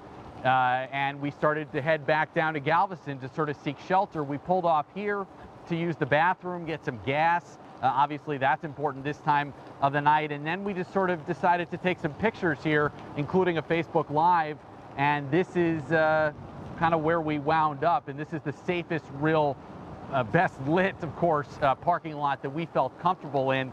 Len, I keep thinking about 2.5 years ago, I was stuck out in the Memorial Day floods. I was over in Westheimer and Kirkwood. We couldn't move because Westheimer was so flooded at that point. I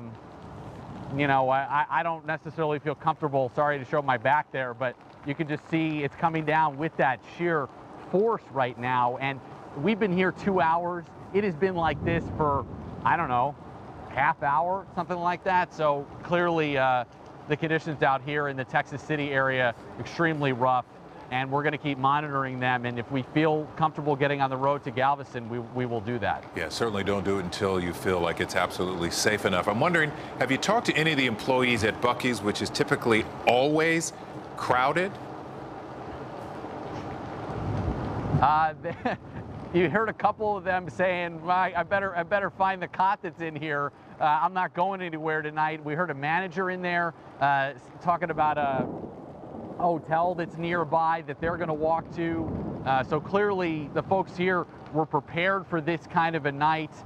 It is amazing, of course, that Buc-ee's even stays open given its employees, but clearly they're taking care of their employees and making sure they're safe. But Len, what I was trying to say is that I was standing out there in the Meyerland floods. I mean, this is just as bad with the constant just rain, and it just doesn't stop. So, I'm hopeful that this passes and we get a break at some point, because this is crazy. Yeah, it's absolutely as David and horrible. Brooks keep talking about. He says he's never forecast anything like this. Yeah, I don't think any of us have ever seen anything like this, and it's only the first full day. Josh, thank you, down in Texas City at that Buc-ee's.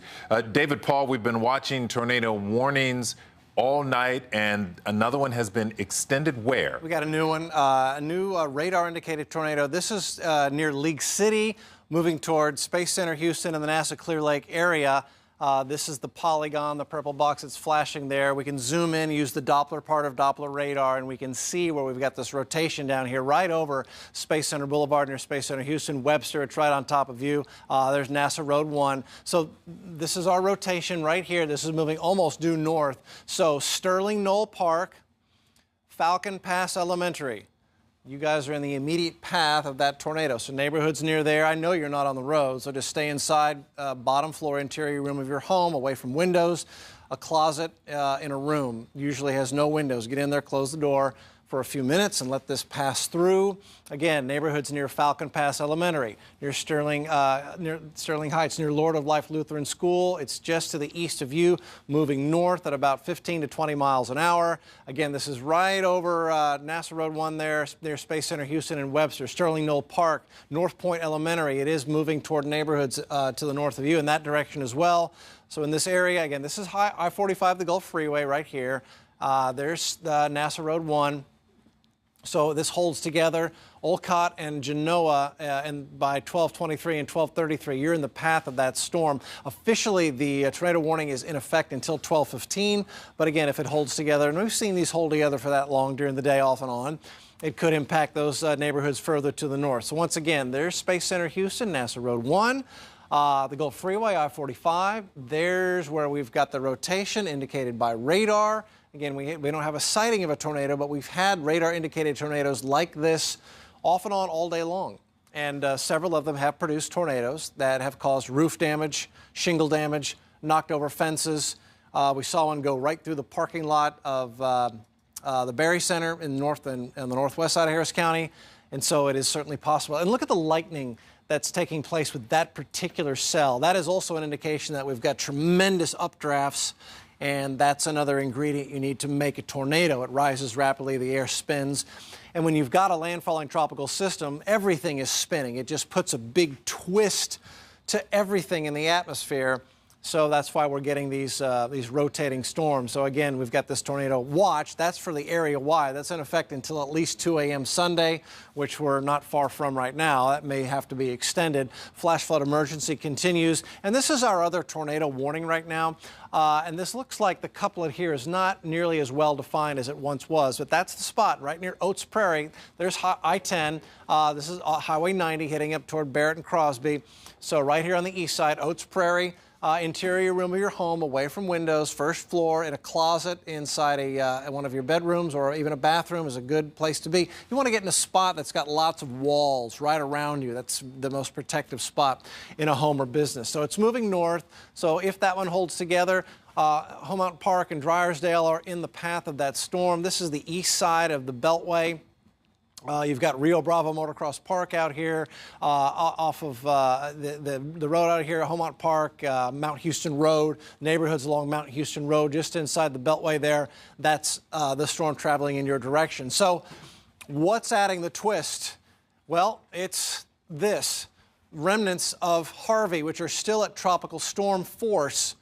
At one point, Category 4 hurricane made landfall last night. And we talked about this leading up to it, that the forecast was for the system to park itself out to our west, and that would put us on the dirty side. And in theory, that may give us days and days of heavy rain.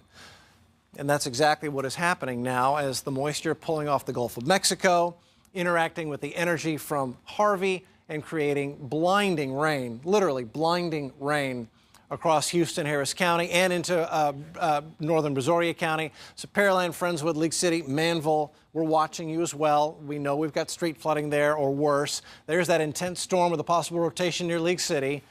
Mount Houston Road, east side, heavy rain, and more heavy rain here on the west side. And this is back-built even west now of Beltway 8, between Beltway 8 and the Grand Parkway. So Addicks, all this water is draining into the Addicks reservoir.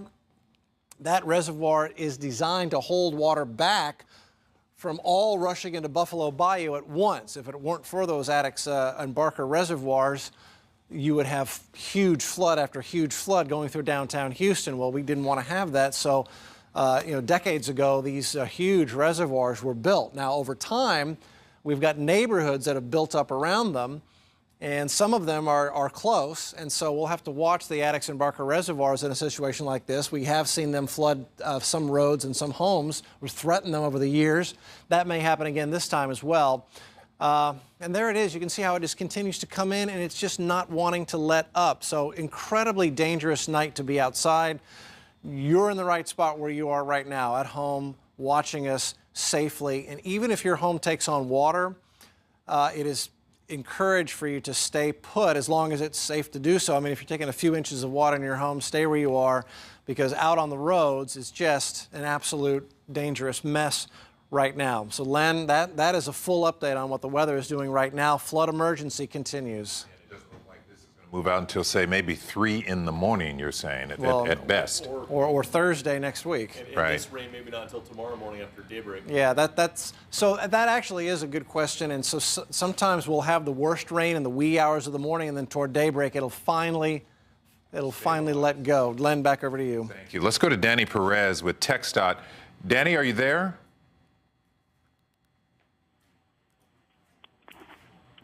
Can you hear me? Okay, we're efforting Danny Perez with TxDOT. He can help us. Okay, Danny, you can hear me? Yes, I can hear you. Can you hear me? Yes, sir. Tell me what areas are trouble spots. I would think a lot, but give me the areas where people really should avoid tonight. The entire area. Stay off the roads. There's just so much going on. If you look at our Houston TransStar map and you see high water locations that spread throughout the greater Houston area, we did have locations in Fort Bend County, Galveston County, and Brazoria County early on, but now it's pretty much the entire Houston district that's seeing a lot of this activity. It's best at this time to stay off the roads. We're seeing folks getting stuck. If they're not stuck in the water, they're stuck on the freeways, trying to find a way out. It's just not safe at all. The best thing to do is to stay off the roads, and of course, do not drive through high water. Even a few inches of water could overtake a vehicle. It's not safe. When we can't emphasize enough. Turn around, don't drown. But if you obviously if you're at home at this time, or if you're at a place that's safe, just stay there, wait it out. We have seen an accident, for example, causing trouble at I-10 and McCarty. Do you know anything about what the situation is there? There's high water at those locations, and we're monitoring those as well. We're working with our partners in law enforcement to see if there's any way of getting folks some relief out there. We're working with our transportation partners, whether Harris County, the different districts. We're working with everyone out there.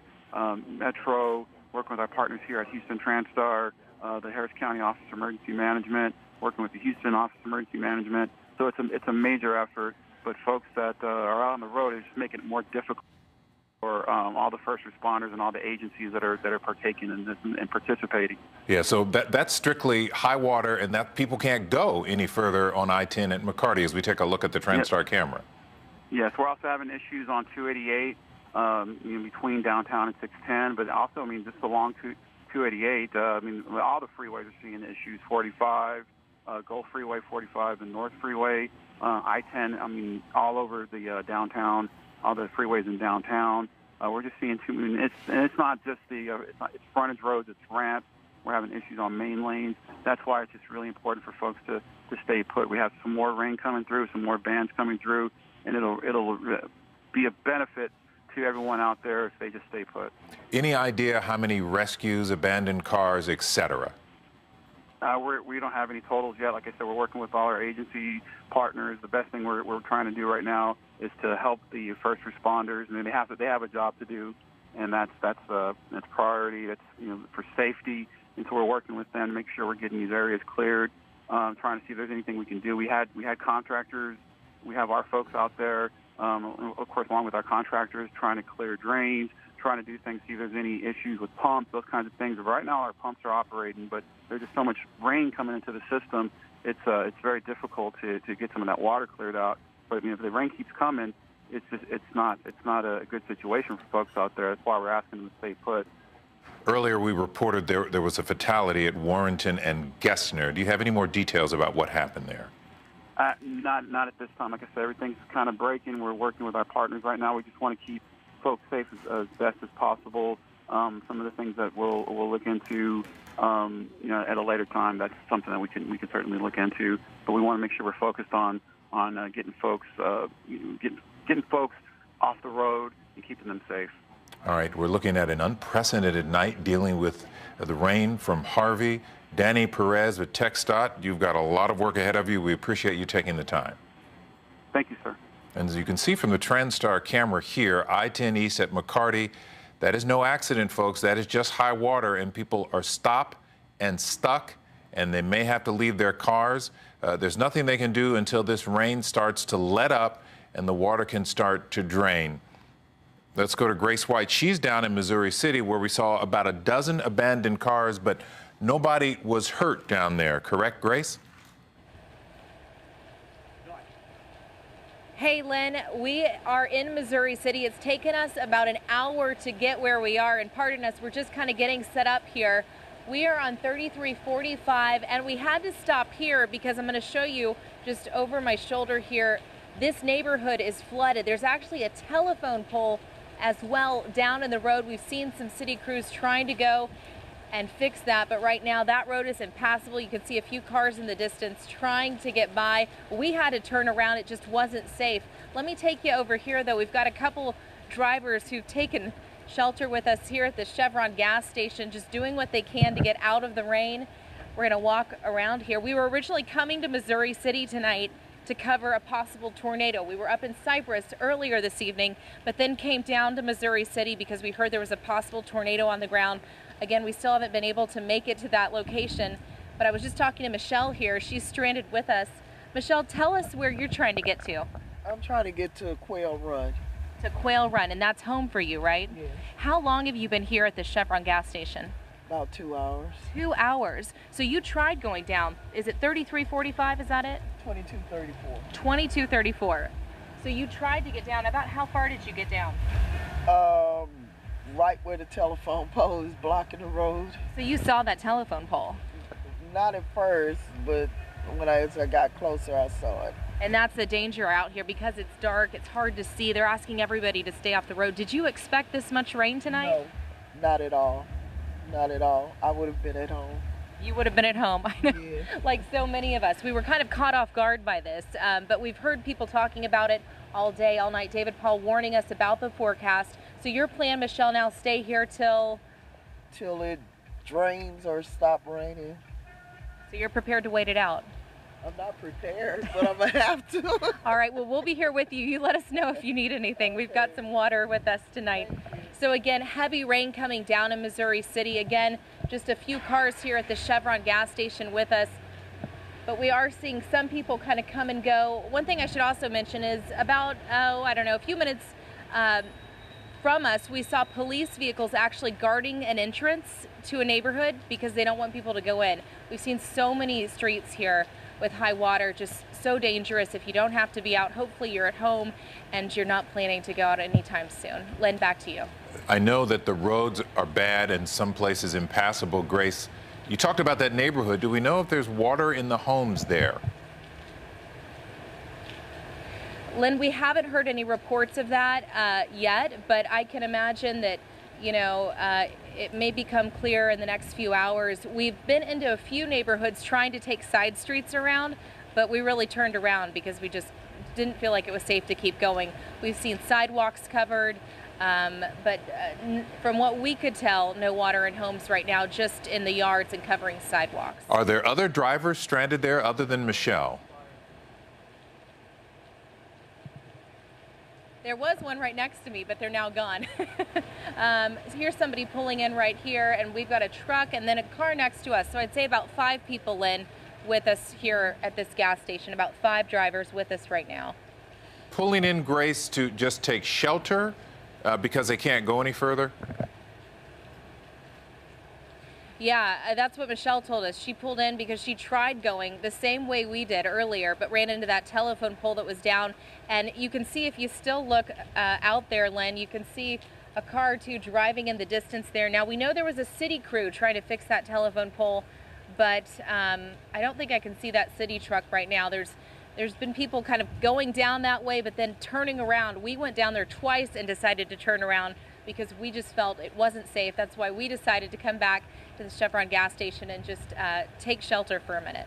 All right, Grace White down in Missouri City, thank you very much. It's absolutely insane what we were watching unfold here tonight. It is incredible and very, very difficult to see how much rain is falling and the trouble people are having out on the roads. Even if we've been telling you about it, it's difficult to gauge. You know, there were times several hours today when some parts of the area had no rain. So I think some people may have been caught off guard. Also, we've been told that the tornado warning that was in effect for Clear Lake, Cloverleaf, and League City has expired.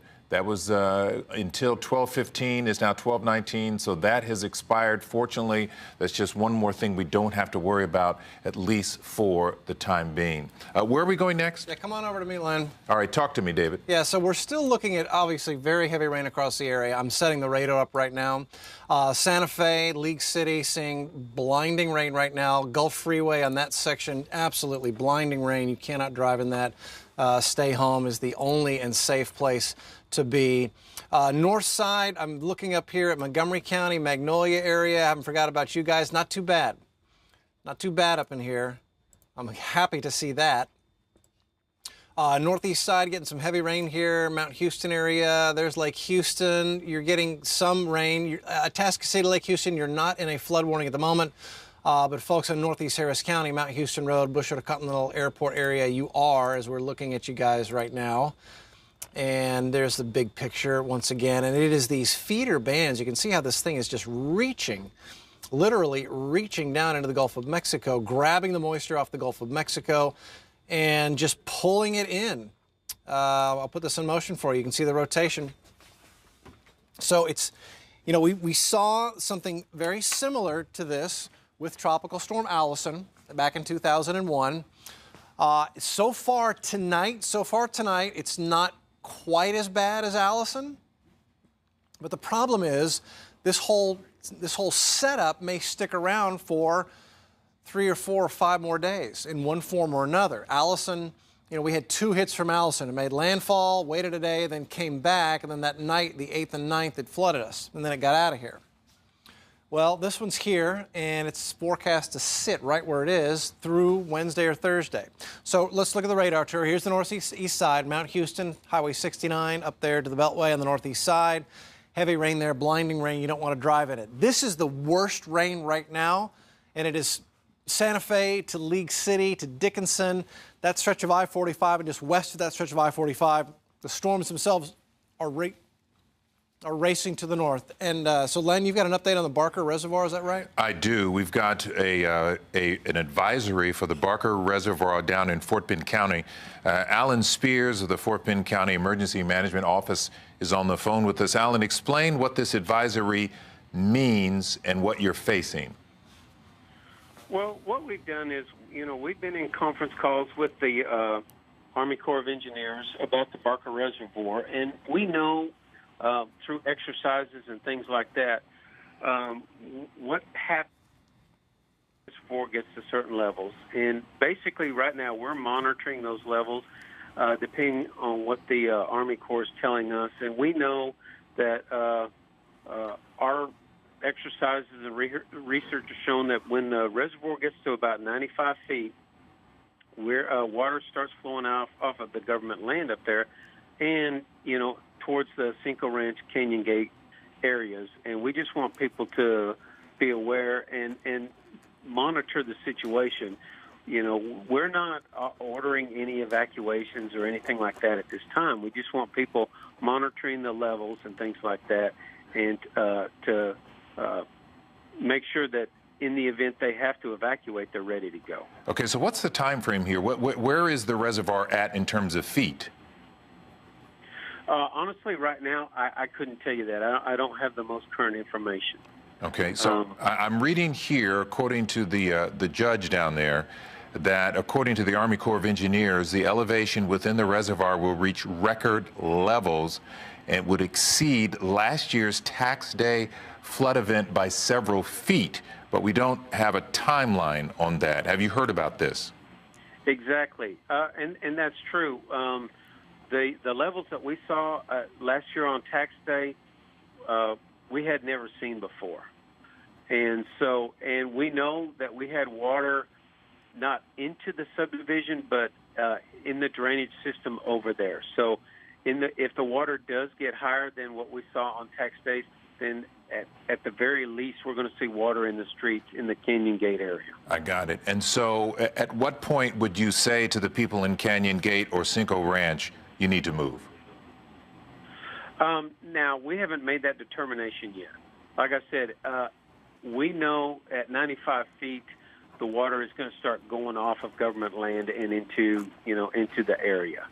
And until it gets to that point, I can't really say, but we're certainly keeping an eye on it, and we're going to give people plenty of time to, make arrangements and things like that, and we'll have things set up for them. So just to remind people, the Barker Reservoir is located at I-10 and Highway 6. You don't know what the level is. Typically, based on what happened last year, what kind of time frame do you think we are dealing with before people may have to leave if you're going to get above levels from last year? Well, it's just determined by how much water is flowing into the reservoir, and right now we don't know. There's still a lot of rain coming down north of the reservoir, and keep in mind the reservoir goes all the way down to FM 1093, and that's the area we're talking about. The FM 1093 Cinco Ranch area is where our concerns are, and where the water would go around the end if we see record levels. Tell me, so for the help of our viewers who may not know exactly where Cinco Ranch is, and of course Canyon Gate, how many residents are we talking about that could be affected by an overflowing Barker Reservoir? It's hard to say. There's probably 7,000 homes in the area. Now, not all of them could be affected, but certainly those that are nearest the reservoir could see some water if it gets to record levels. And Cinco Ranch is located where, for give people understanding, as it relates to the Barker Reservoir on I-10 and Highway 6? Cinco Ranch is in the Highway 99, FM 1093, or Westheimer Parkway area. So if this becomes a problem and people have to get out, how are you going to let people know? Well, obviously we'll blast it out on our social media. We will let the television stations know, things like that. And as we have done in the past with some areas of the county, we'll send deputies door to door. Wow. Alan Spears of the Fort Bend County Emergency Management, thank you very much, sir. That is a very difficult situation unfolding. It tells you just how dire it is with all this rain. The Barker Reservoir is under advisory. It may overflow, topping record levels from the tax day flood, and you recall how bad that was. If it happens, it would affect the streets around Canyon Gate and Cinco Ranch. You've got several thousand homes in that area that people, not all of them, but some of them would be told to get out. All right, so Jason Miles is now, he's down in Galveston, correct? Jason, I understand you're checking a house fire. We're having audio issues, guys, so I can't hear you. We're having some audio issues, guys. I can't hear you, but let me describe what's happening behind me. Basically, photojournalist Sergio Soto and I were cruising the west end of Galveston Island, saw something in the distance we thought looked like a fire, and then many emergency vehicles, including fire trucks, passed us on the way to this scene. We're in the Terramar Beach neighborhood or community on the far west end of Galveston Island, and as you can see, someone's beach home has gone up in flames tonight. There is a lot of lightning in the area. The heavy downpour as we speak. No word on if lightning caused this fire. You can only assume that given the conditions of the weather right now. But obviously multiple fire crews battling this house fire. You see several firefighters on the second floor there on the balcony. Pretty treacherous area in these conditions, certainly with the fire, plus the rain, plus the lightning. I see them spraying some hot spots on that second floor, and the entire roof of this structure, this home, this beach house, someone's vacation spot, perhaps on the weekends, is now pretty much gone. It's gutted. The second floor living area of this beach house. The first floor is garage area, boat storage area, perhaps some other storage there in the middle. The common design of a lot of the structures in this area. But again, we're in the Terramar Beach community, if you know where that is, the far west end of Galveston Island. And as you can see, multiple emergency crews battling a house fire. As we first pulled up on the scene, you could actually see flames shooting from this roof, but they got a handle on it pretty quickly. Obviously, the rain is helping fight this fire, but again, no confirmation right now if it is weather related. We haven't heard if anyone was inside the home at the time, but the area out here looks pretty desolate. I don't see a lot of cars in the driveways and under these garages. This is part of the island, Galveston Island, where officials told people they probably want to think about the voluntary evacuation that was issued. So a lot of these people may have gone elsewhere, at least as Hurricane Harvey threatened. But again, we'll continue to monitor things here as firefighters continue to battle this beach house fire in the Terramar Beach area of Galveston Island. Back to you. Jason, thank you. We are on the verge, folks, tonight of witnessing historic trouble from a tropical storm that started out as a hurricane, a powerful Category 4. We have seen cars and vehicles stranded all over the area, in the Houston area, a fire in Galveston. It has been a nightmare and a mess. And David Paul, we've got several days still to go. Let me give you at least one good piece of little good news. We'll take whatever we can get Please. right now. So Brays Bayou, Meyerland has gone right near the top of Bank Full and has stopped rising for the moment. I just got an update. So Brays Bayou just within a foot of Bank Full, and it has stopped for the moment. And the rain is still raining there, light to moderate, but it's not torrential. So I'll take whatever little glimmer of good news I can get. At least for the moment, Brays Bayou is in its banks at Stella Link near Meyerland. Here's the big picture. This is the tornado watch. We do have a new tornado warning. We're going to get the information that to you in just a moment, but you can see the parent storm continues to spin, and here's the rain that has caused the flash flood emergency across Harris County this evening. Still getting heavy rain, Pasadena, Pearland, Sunnyside, Sugar Land getting some thunderstorms there. Moderate to heavy rain, Jersey Village, north to Tomball, to Bush to Continental Airport. A lot of heavy rain, Pasadena, Channelview to LaPorte. Oates Prairie, East Side. All the green boxes, those are your flood warnings in effect right now.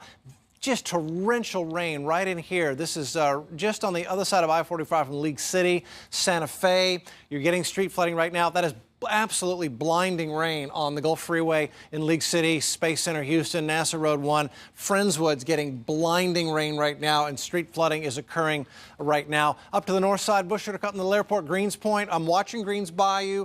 You guys are getting moderate rain. You haven't had the really torrential stuff that the south side has had. And up into Montgomery County, it's light to moderate rain. Conroe, Willis, Cut and Shoot to Montgomery. That's Lake Conroe. They are releasing water out of Lake Conroe. It is going to perhaps lead to a record flood over the next couple of days on the West Fork of the San Jacinto. Now, this is the latest run of our RPM computer model. I'll take a look at this. So by midnight, which is where we're at, that's what it looks like. It's fairly accurate. So perhaps this is onto something in maybe pushing some of that rain out of here as we head toward the morning hours. So maybe if we can ride out the next couple of hours, we'll get a break going toward morning, and by that time, we're going to need it. Brooks Garner has been monitoring the rainfall rates and totals, and what have you got for us, Brooks? David, what's amazing is even before that rain moves out, we're going to have totals that are unfortunately very impactful. Yeah. This same RPM model forecasting in spots between now and tomorrow afternoon an additional 5 to as many as 25 inches of rain. And you know, and we've seen this before, where this is the RPM we're talking about. It is, yeah. Has forecast some ridiculous-looking rain totals that have not come to pass. That's So we do take this with a grain of salt, but in this particular situation, it's possible. Yeah, I was just going to say, because we've had already over a foot of rain in spots from the rain just tonight. So if we continue with these high hourly rainfall rates, it's conceivable somebody could get something like that. How are the rainfall rates? Do we have any information on rain over the last couple of hours, during the past 24 hours, that type of thing? And if we need to, take Brooks's graphic full there, and we'll take a look at it. I've got rainfall totals over the last 12 hours, which would represent this event. It would represent the event we just had right now, which started this evening. And in the yellows, that's rainfall totals as estimated by radar, which is within an inch or two. It's a pretty rough estimate, but one just to give you a ballpark of between 9 and 12, in spots 13 inches of rain. A lot of us have seen more like 5, 6, 7, but that's still a lot. The problem is a lot of these yellow areas, a lot of these heavy rain totals have occurred over the metro area. So as I look down to zoom in, you can see around downtown Houston. And remember that the way that the bayou system is designed, a lot of this water from outside of Houston will roll through Houston. So we're going to have to watch how that runoff, I guess, goes through the system to see if those bayou levels rise more so than they would normally. Because you have to remember, this isn't just an isolated summertime thunderstorm causing flash flooding. This is happening over such a large area that suddenly we're tapping the entire basin to to produce these rainfall totals. And again, here's another look, just one computer model's estimate. And this is just for tonight into tomorrow morning. Now, remember, this is going to be an event that occurs for the next several days into late next week in varying capacities. It's not guaranteed to rain this hard again during this event, but it's possible, if not likely, at one time or another. And that could dump up to 30 inches or more additional, which doesn't sound so crazy anymore, considering we've already seen over 10 inches in just a couple of hours, and considering that our radar continues to be extraordinarily active, and we're at this point just crossing fingers that this rain will start to move out of the area. But at this point, it looks like it's raining pretty hard in a lot of the same places. Again, we've also got a new tornado warning that just popped up, and this is for the San Leon area. This is radar indicated, and this is a tornado which will be moving to the north at about 25 miles an hour. It's right near Bay Cliff right on the bay. And this tornado indicated by radar has not been sighted. We've had several radar indicated tornadoes, but a tornado in this location will likely track near KHOU-Ch.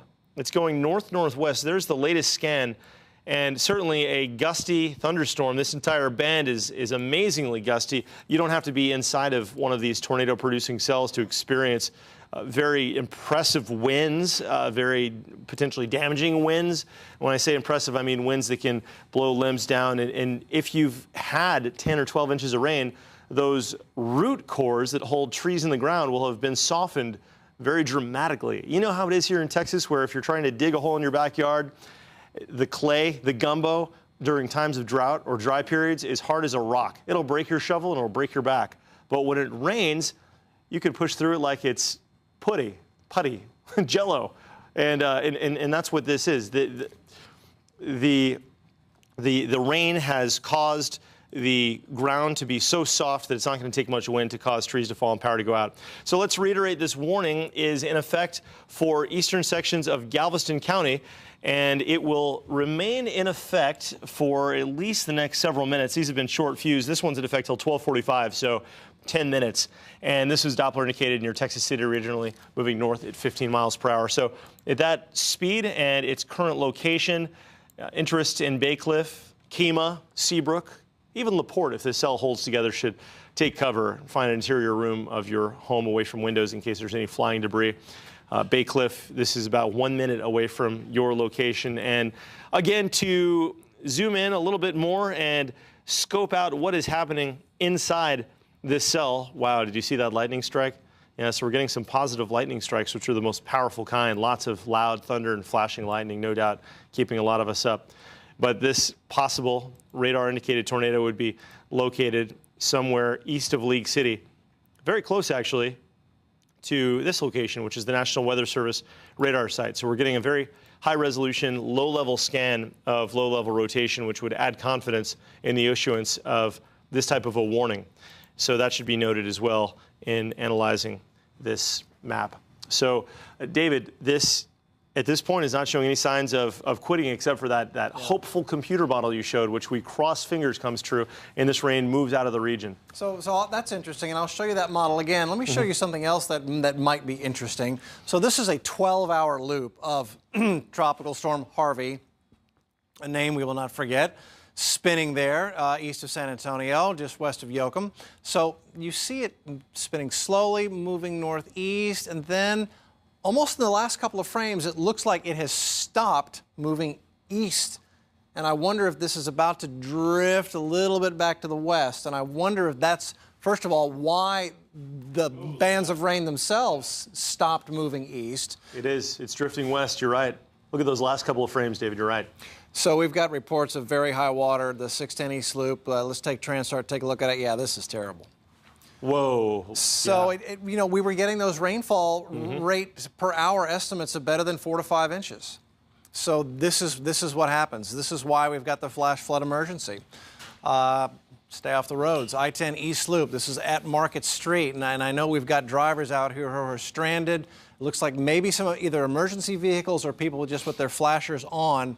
But you got a lot of people out here that are stuck. You know, here's one of the entrance-exit ramps that feeds right into that deep water. David, that's that location is next to a rain gauge, and they've had in the last 6 hours which represents this event probably happening in the last 3 hours, 8.72 inches of rain. Yeah, and most of that 8 inches probably came down in about 2 hours. Yeah, and let's talk about the gauges at that location. The stream elevation at Hunting Bayou, this is Hunting Bayou at I-10, is now over the top of bank by a factor of 5 feet. So that's why we're seeing all that flooding right there in your TransStar shot. Yep. So there's a significant flood happening at this time. So this is flooding from Hunting Bayou, 610 East Loop, Market Street. And these good folks are just going nowhere today. And I wonder if this is a partially submerged car we have here. The lights look faded there. One of them clearly is under the water there. So that's a very dangerous situation. Cars are backed up here. This fella, he's about to find out that you cannot drive into that. And the thing is, it's at night. So you're driving, it's raining, it's at night. You can't tell how deep this is. So this fella could drive in, and the next thing you know, the car is floating. And then you're in a life-threatening situation. And this is a perfect example of why we teach turn around, don't drown. If I could tell him right now, I'd say, sir, you want to turn around and don't drown, because that is very deep, and that will submerge your car. Other cars, I see them backed up here as well. Again, we're looking at the 610 loop on the east side at Market Street. And look at the flashing lights backed up here. So folks are going to be spending the night here because they're stuck. They just can't go anywhere there at all. David, the concern, and I want you to show us that satellite loop, or rather the radar loop, the 12-hour loop again. Yeah. The concern I had looking at that loop is if that does go back west, that is the center of Tropical Storm Harvey. Yeah. Do you think it's going to pull that 4 to 6 inch per hour rainfall rate on that east band that dumps so much rain back over Houston? I actually think it's going to allow these bands out here to let go. Oh, I think it's going to that'd be amazing. I think it's going to hopefully, if the center will start moving back to the west a little bit. Like it looks like it's clearly stalled. I mean, it was moving here. It's moving east, and then it stalls right there. I think it's just the last couple of frames. Maybe it's slowing down and stalling. So if it'll move back to the west, I think it will allow these bands to let go. Well, I hope so. And give us a break. Yeah, I hope so. We need a break. I mean, this flooding, David, it reminds me of those pictures you showed me from 2001 with Allison. It's amazing to see it, and I just hope people are okay and heeding your advice. So I'm wondering if that's why that latest run of the RPM was showing that we might get a break as we head into the morning hours. We're not getting one right now. Rain continues very heavy across Houston. We'll go through the radar here, but it's just coming down in buckets. Heaviest rain near League City, Seabrook, San Leon. Here's the latest run of the RPM. So here we are. This is the 12 o'clock hour that we're in right now. And we put it into motion. We go into this morning, and that does kind of push a heavy batch of rain to the east. And it kind of, I mean, obviously it's still raining, but it's not one of those light up bands right across Houston, southeast Texas with teeth in it. So perhaps we'll get a break in a few hours. Flash flood watch continues until further notice, clearly. And here's a look at the latest forecast track from the Hurricane Center. And their thinking is it's going to back off to the west, southwest, and then make another turn and move north. Now, at this point, Tuesday, Wednesday, Thursday, it would be a much weakened low-pressure area, but still a low-pressure area nonetheless, which could still cause a flooding concern here in Houston and southeast Texas. So for the moment, we're stuck under the heavy rain band. All right, Len Cannon, over to you, sir. All right, thank you, sir. This is an unprecedented night. If this storm stopped now, it would be practically unprecedented. And as you mentioned, we've got several days to go. We have new information about the death of a woman who was driving on the southwest side. She was driving at Warrenton and Gessner, and we are told she got out of the car and then drowned. That's all we know. We don't have an ID on the woman. She was found by a neighbor. So that's one of the tragic events of tonight. And you can see from the TransStar camera just how nasty and difficult and dangerous it is out there. This is the 610 loop on the east side at Market Street.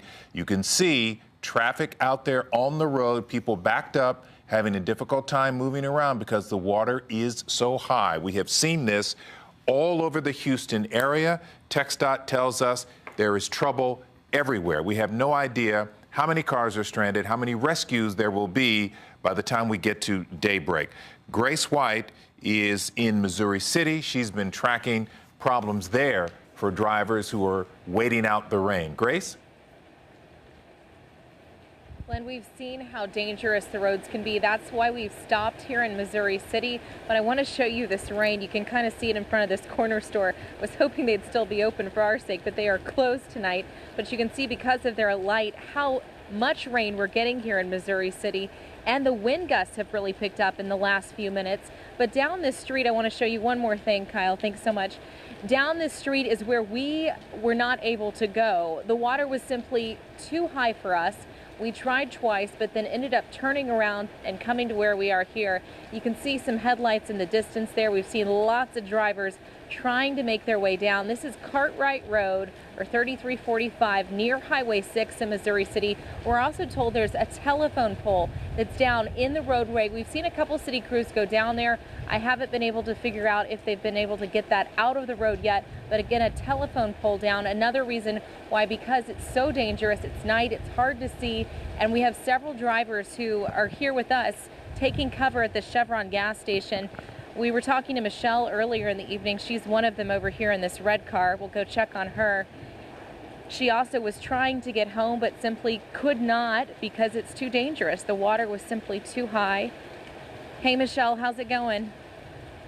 Still waiting. Still waiting. How long have you been here? About 2 hours and maybe about 40-some minutes. That's a long time. Yeah. Are you in touch with your family? You have a cell phone? Yes, it's dead. Your cell phone's dead? Yeah. Well, I have a charger. Let me know if you need to borrow one. What do you think about all this rain? It caught me by surprise. I didn't think we were going to get this much rain. Where were you tonight? I was on 2232 at a friend's house trying to watch the fight, but it didn't come through either, so. And when did you know it was getting serious? You said you tried to go down Cartwright Road. Yes.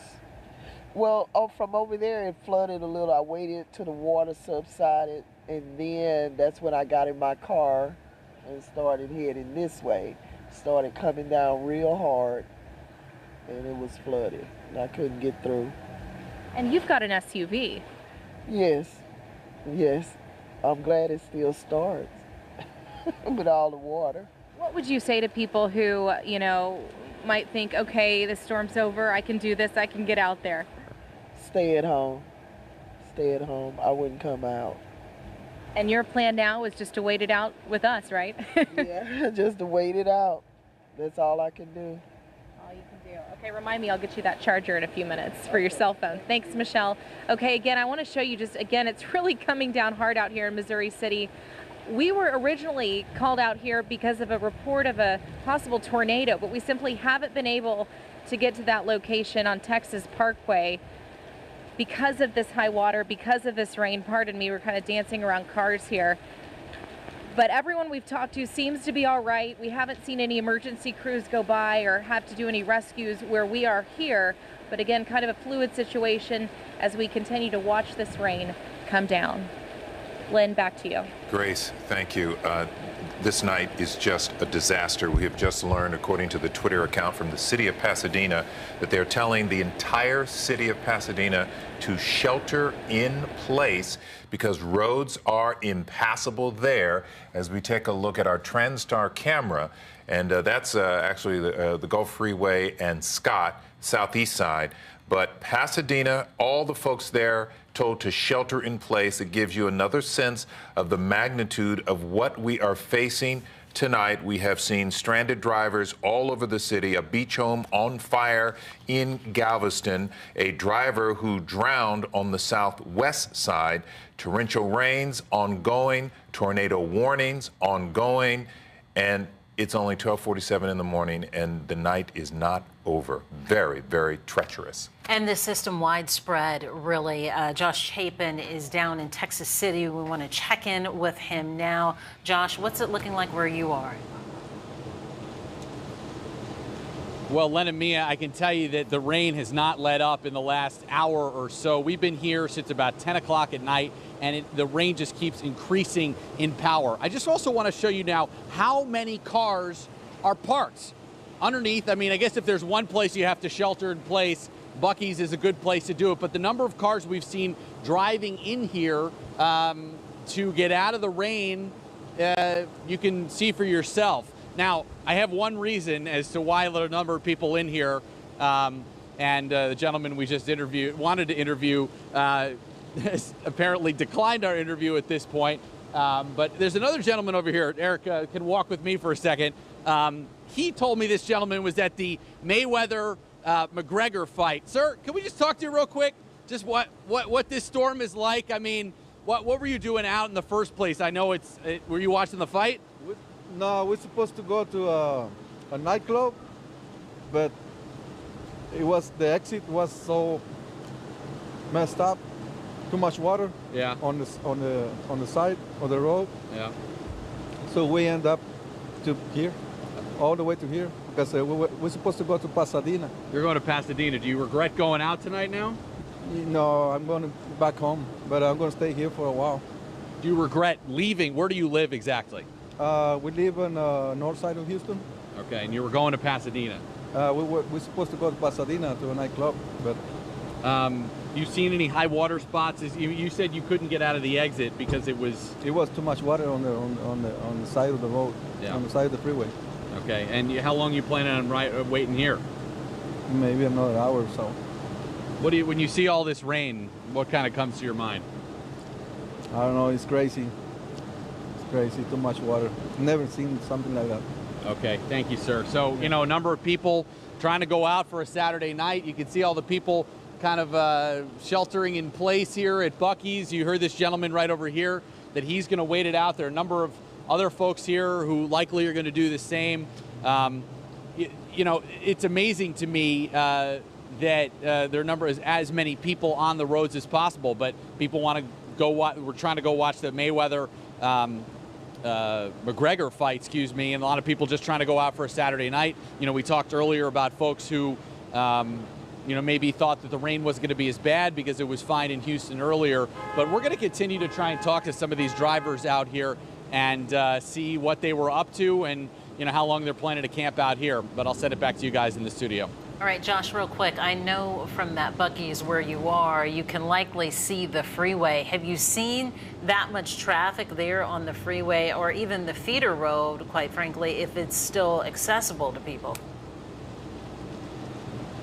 Not a ton of cars. There was a big wave of cars that came into Buc-ee's, I want to say about 45 minutes ago. I'm guessing that after the fight ended, a lot of people were kind of like, oh God, what do I do now? I got to get home, and this is the best place for people to pull off.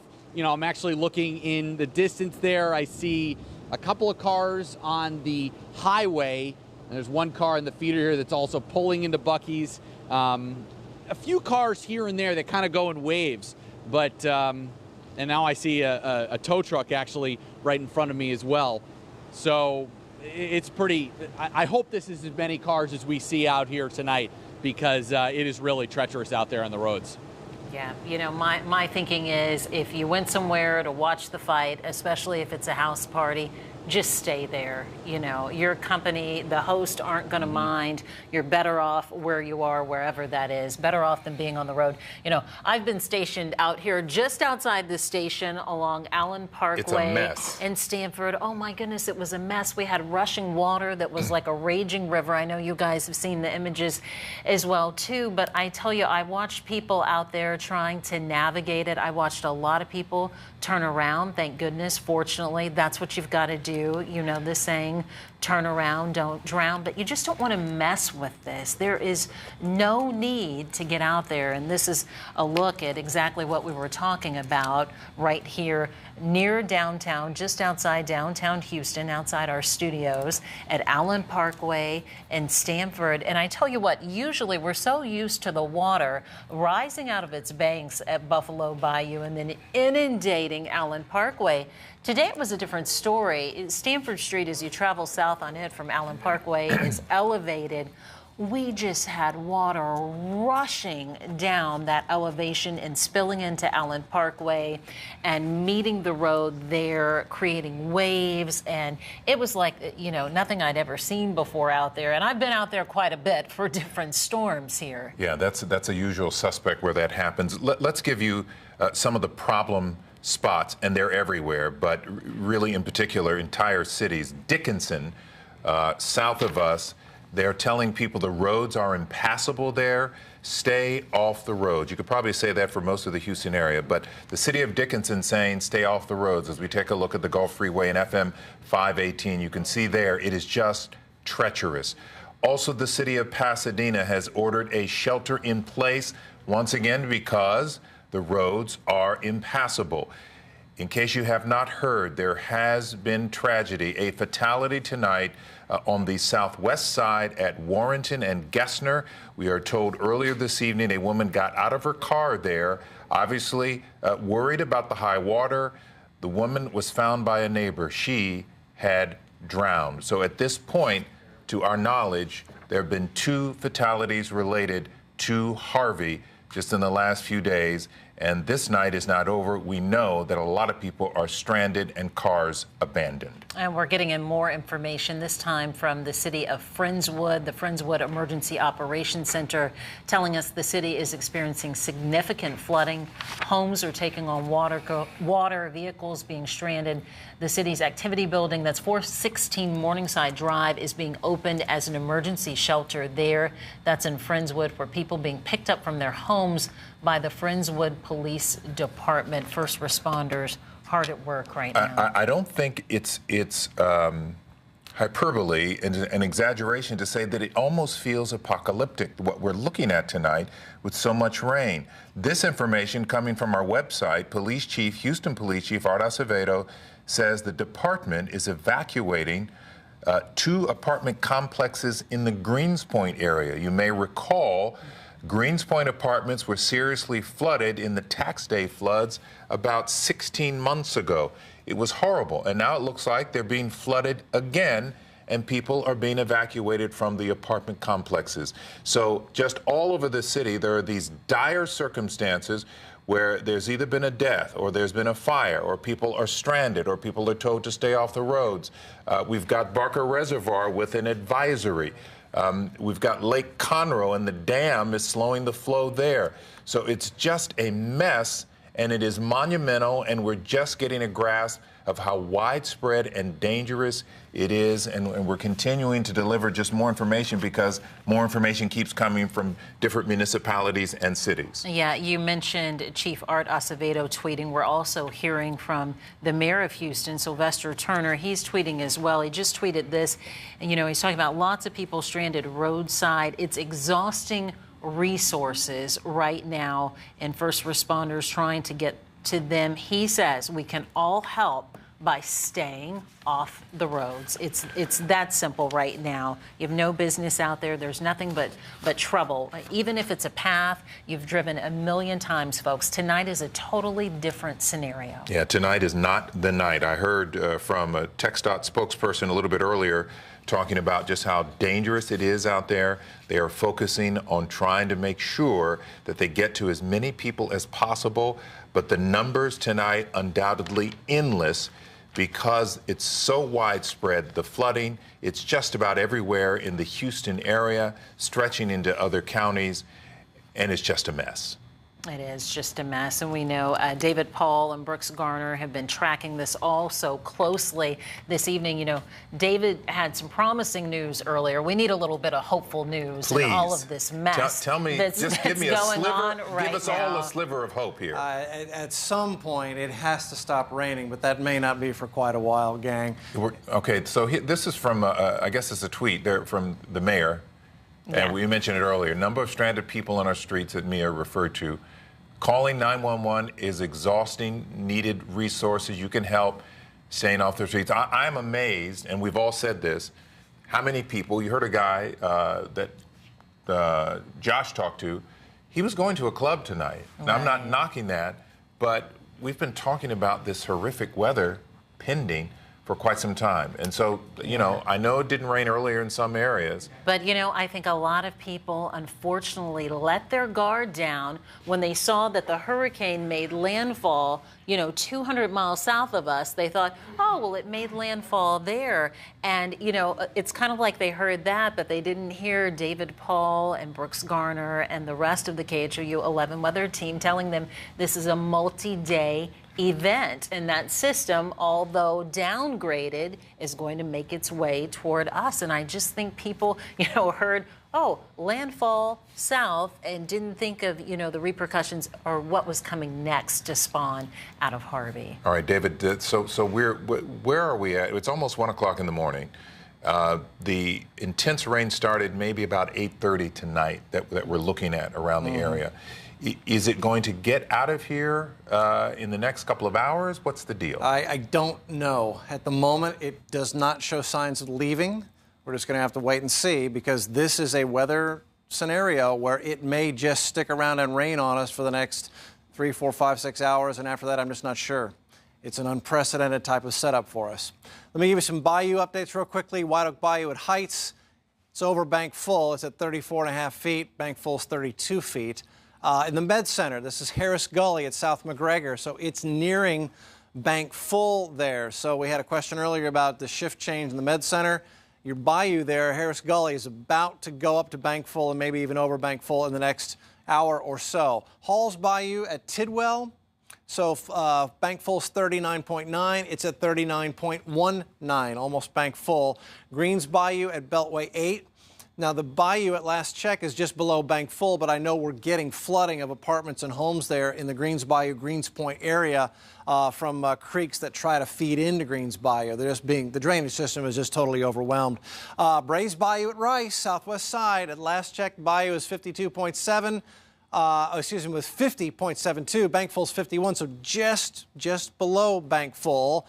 Unfortunately, it's still raining. Now, the latest RPM computer model was a little more hopeful last time we looked at it, pushing some of the heaviest rain off to the east by 8 o'clock tomorrow morning, which is 7 hours from now, but still giving us a chance for rain. Let's take a look at where the radar stands right now. So this is the setup. You've got this remnant circulation, the low from our tropical storm, which was Category 4 Harvey, which made landfall last night in Rockport. It's moved inland, and now it's just sitting out here almost near the San Antonio area. Just a little east of San Antonio is where it's centered. But we're on the dirty side of a decaying tropical system, and those are usually rainmakers for us. Now, quite often when this happens, we get a landfalling system in the central Gulf Coast. It goes in, and the upper level winds pick it up, and it gets out of here in a day. And we get one day where we have a flood threat, and it's gone.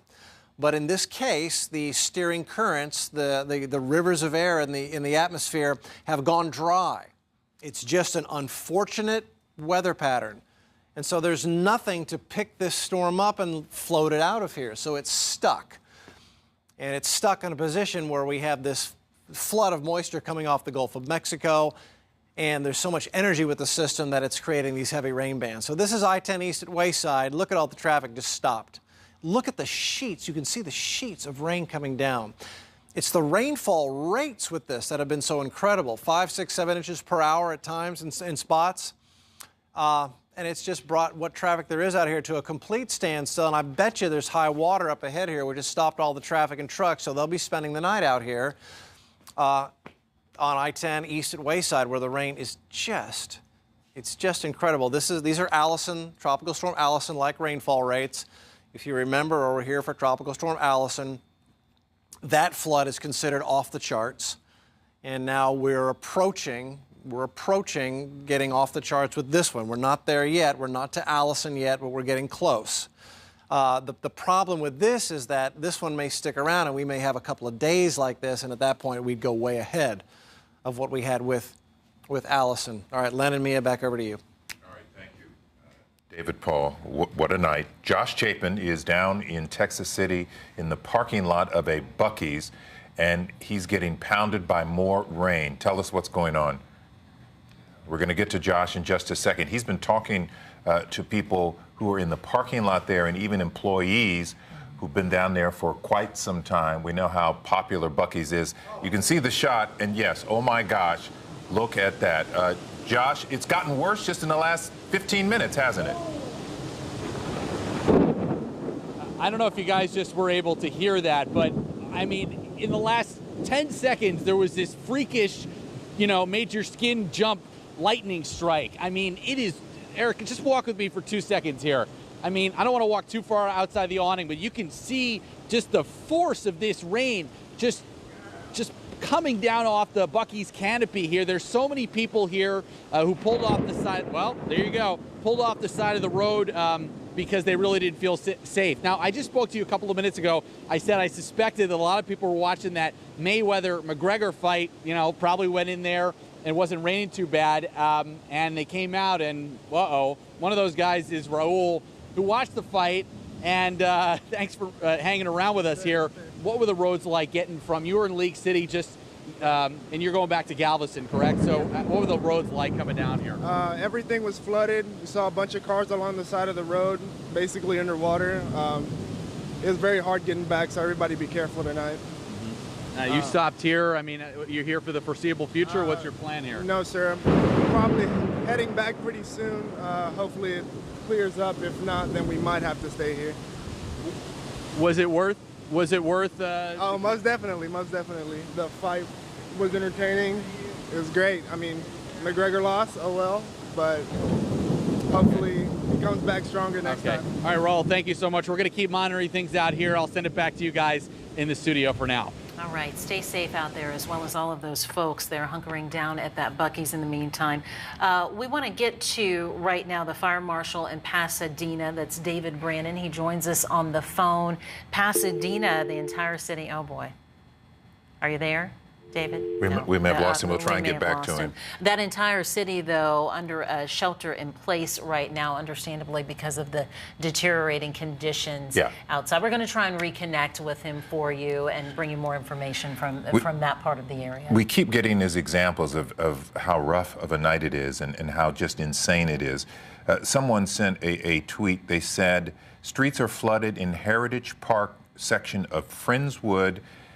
This person says this did not flood in Allison. And we keep bringing up Allison because that is the benchmark for the city in terms of the amount of rainfall that any of us can ever remember. I think there were 30-plus inches of rain. You were here then. Oh, yes. Right? Yes, I covered Allison. I boated around the city. Yeah. I either trucked in or boated. It was so unbelievable. You know, we went to sleep that Friday night, woke up that Saturday morning, entire city underwater. You know, I'm a native Houstonian. I couldn't believe what I was seeing and what I was covering. And you're right, we use it for the benchmark. But here we are 16 years later, and this might set records that we have not seen topping Allison, unfortunately, because we are witnessing tonight all of these areas just in dire trouble with people stranded and fires and one person drowning.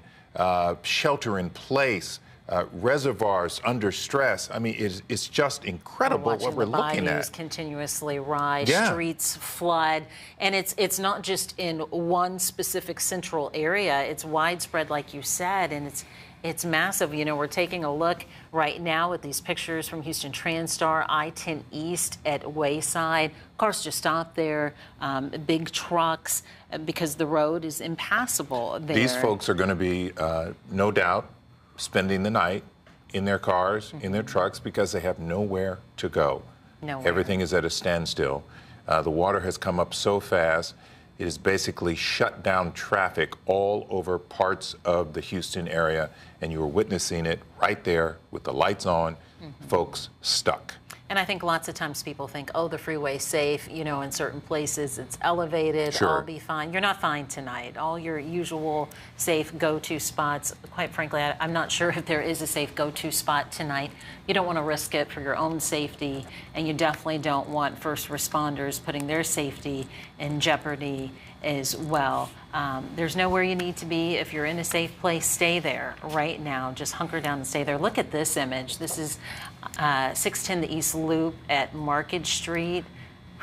Look at that on the east side. I mean, look at the water. You can't even tell that's a road. I was about to say, you can't even make out that it's a road there. And this is what we're talking about, it being widespread, you know, from one side of the city to another. Our Grace White was down in Missouri City as well. We know it's just as bad out there. There was a woman that she was speaking with who can't make it to where she needs to be. I mean, roads turn to rivers here. Yeah, see where it says Houston TransStar, and just come below that. That's a car, I believe, that is almost fully submerged. Yes, let's hope that person made it out of there safely. You know, if you see that water, if you're out there and you drive up on it, or if you have a loved one who's calling you saying, I'm stuck out here in it, I'm scared, what do I do? Don't drive through the water. Stop where you are. If you can, I've done this before. If there are absolutely no cars around you, back up slowly, turn around, get to a high and dry place, and remain calm. And I know it's hard to do that in the wake of all of this, but if you're getting those calls from loved ones, because I know I was on Facebook Live for hours and people were telling me, you know, I'm talking to this person, what do we do? Let's take another look. This is I-10, the Katy Freeway at Gessner as well, and you can see there, I'm trying to take a closer look. So standstill. Yeah, the cars there stand still.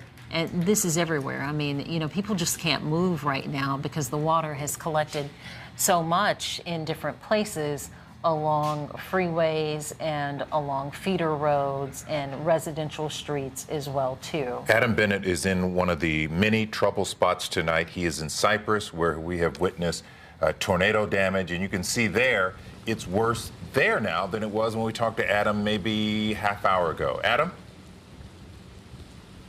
Right, Lynn, you said it. So earlier this afternoon, the problem was the wind, right? A tornado that touched down in this area damaged 30 homes at least, according to the sheriff. Now the problem is the rain. So earlier I talked about how the rain was kind of coming and going in waves. Well, since we last talked, it's just been coming consistently. It's been going pretty much at this strength for about the last 3 hours or so. We've been kind of stuck underneath this overhang on this bank because really it's just water all around us. You can see in this parking lot where I am right now, and also the one next to us, just water ponding everywhere on the pavement.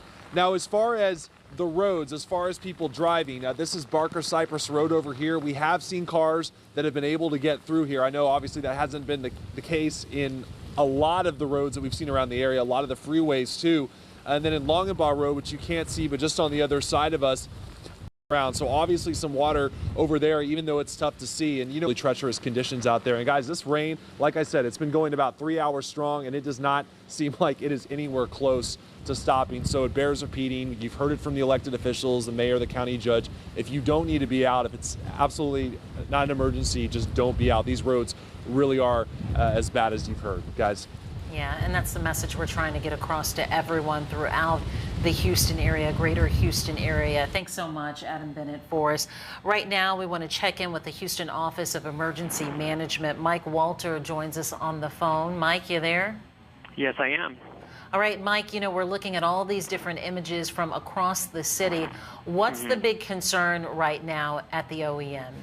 So one of the big things that we're dealing with right now is we have seen an incredibly sharp influx of 911 calls here to the Houston Emergency Center. Many of those calls are calls that really should not be 911 calls. We understand that it can be, you know, very frustrating, and it can be very scary to be stranded on the side of a road. But if you're not in a life-threatening situation, we're really asking everybody to not use 911 for that. The best thing to do is to try to get to higher ground. Park up in a gas station parking lot or in a higher area, well-lit area, and just you're going to have to wait this one out. Be aware of your surroundings as well. If you do find yourself in a life-threatening situation, we do want you to call 911. We're affecting multiple rescues throughout the city trying to help folks get out. And by tying up those 911 calls, you could potentially be limiting somebody's access to 911 who really, really needs that life-saving service. So we are asking folks, please be careful when you decide to make those 911 calls this evening.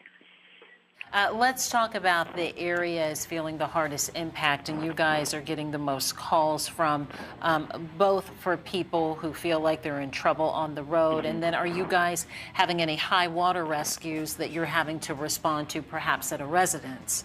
Yeah, so we've got quite a few high water rescues going on, both in residential areas as well as in underpasses as well. So we do have that going on really across the city. So we are asking folks, again, reserve 911 for those emergency calls only so that we can dispatch our assets. We have pre-staged assets and had things ready to go for a few days now because we knew that this threat was here. So we've been working with Public Works and the police department and the fire department and even our fleet management department to have all of these assets ready to go. They're out there. They're doing their job, but we really need folks to not put themselves in a situation that is going to need a first responder to come out to them. Please, please stay at home. All right, Michael, thank you for that information. They are being inundated with a lot of calls. A lot of people are very afraid tonight. Let's switch to Jeff Lindner with the Harris County Flood Control. Jeff, I know you're very busy tonight. Tell us about where we are headed. We've heard about the Barker Reservoir that is rising to levels that we have not seen before. This is unprecedented, is it not? The scope of what we're facing right now is certainly something that we haven't faced in a long time. And before we get to Barker, I want to focus on the southeast part of the county right now because this is where we have extraordinarily dangerous flooding going on.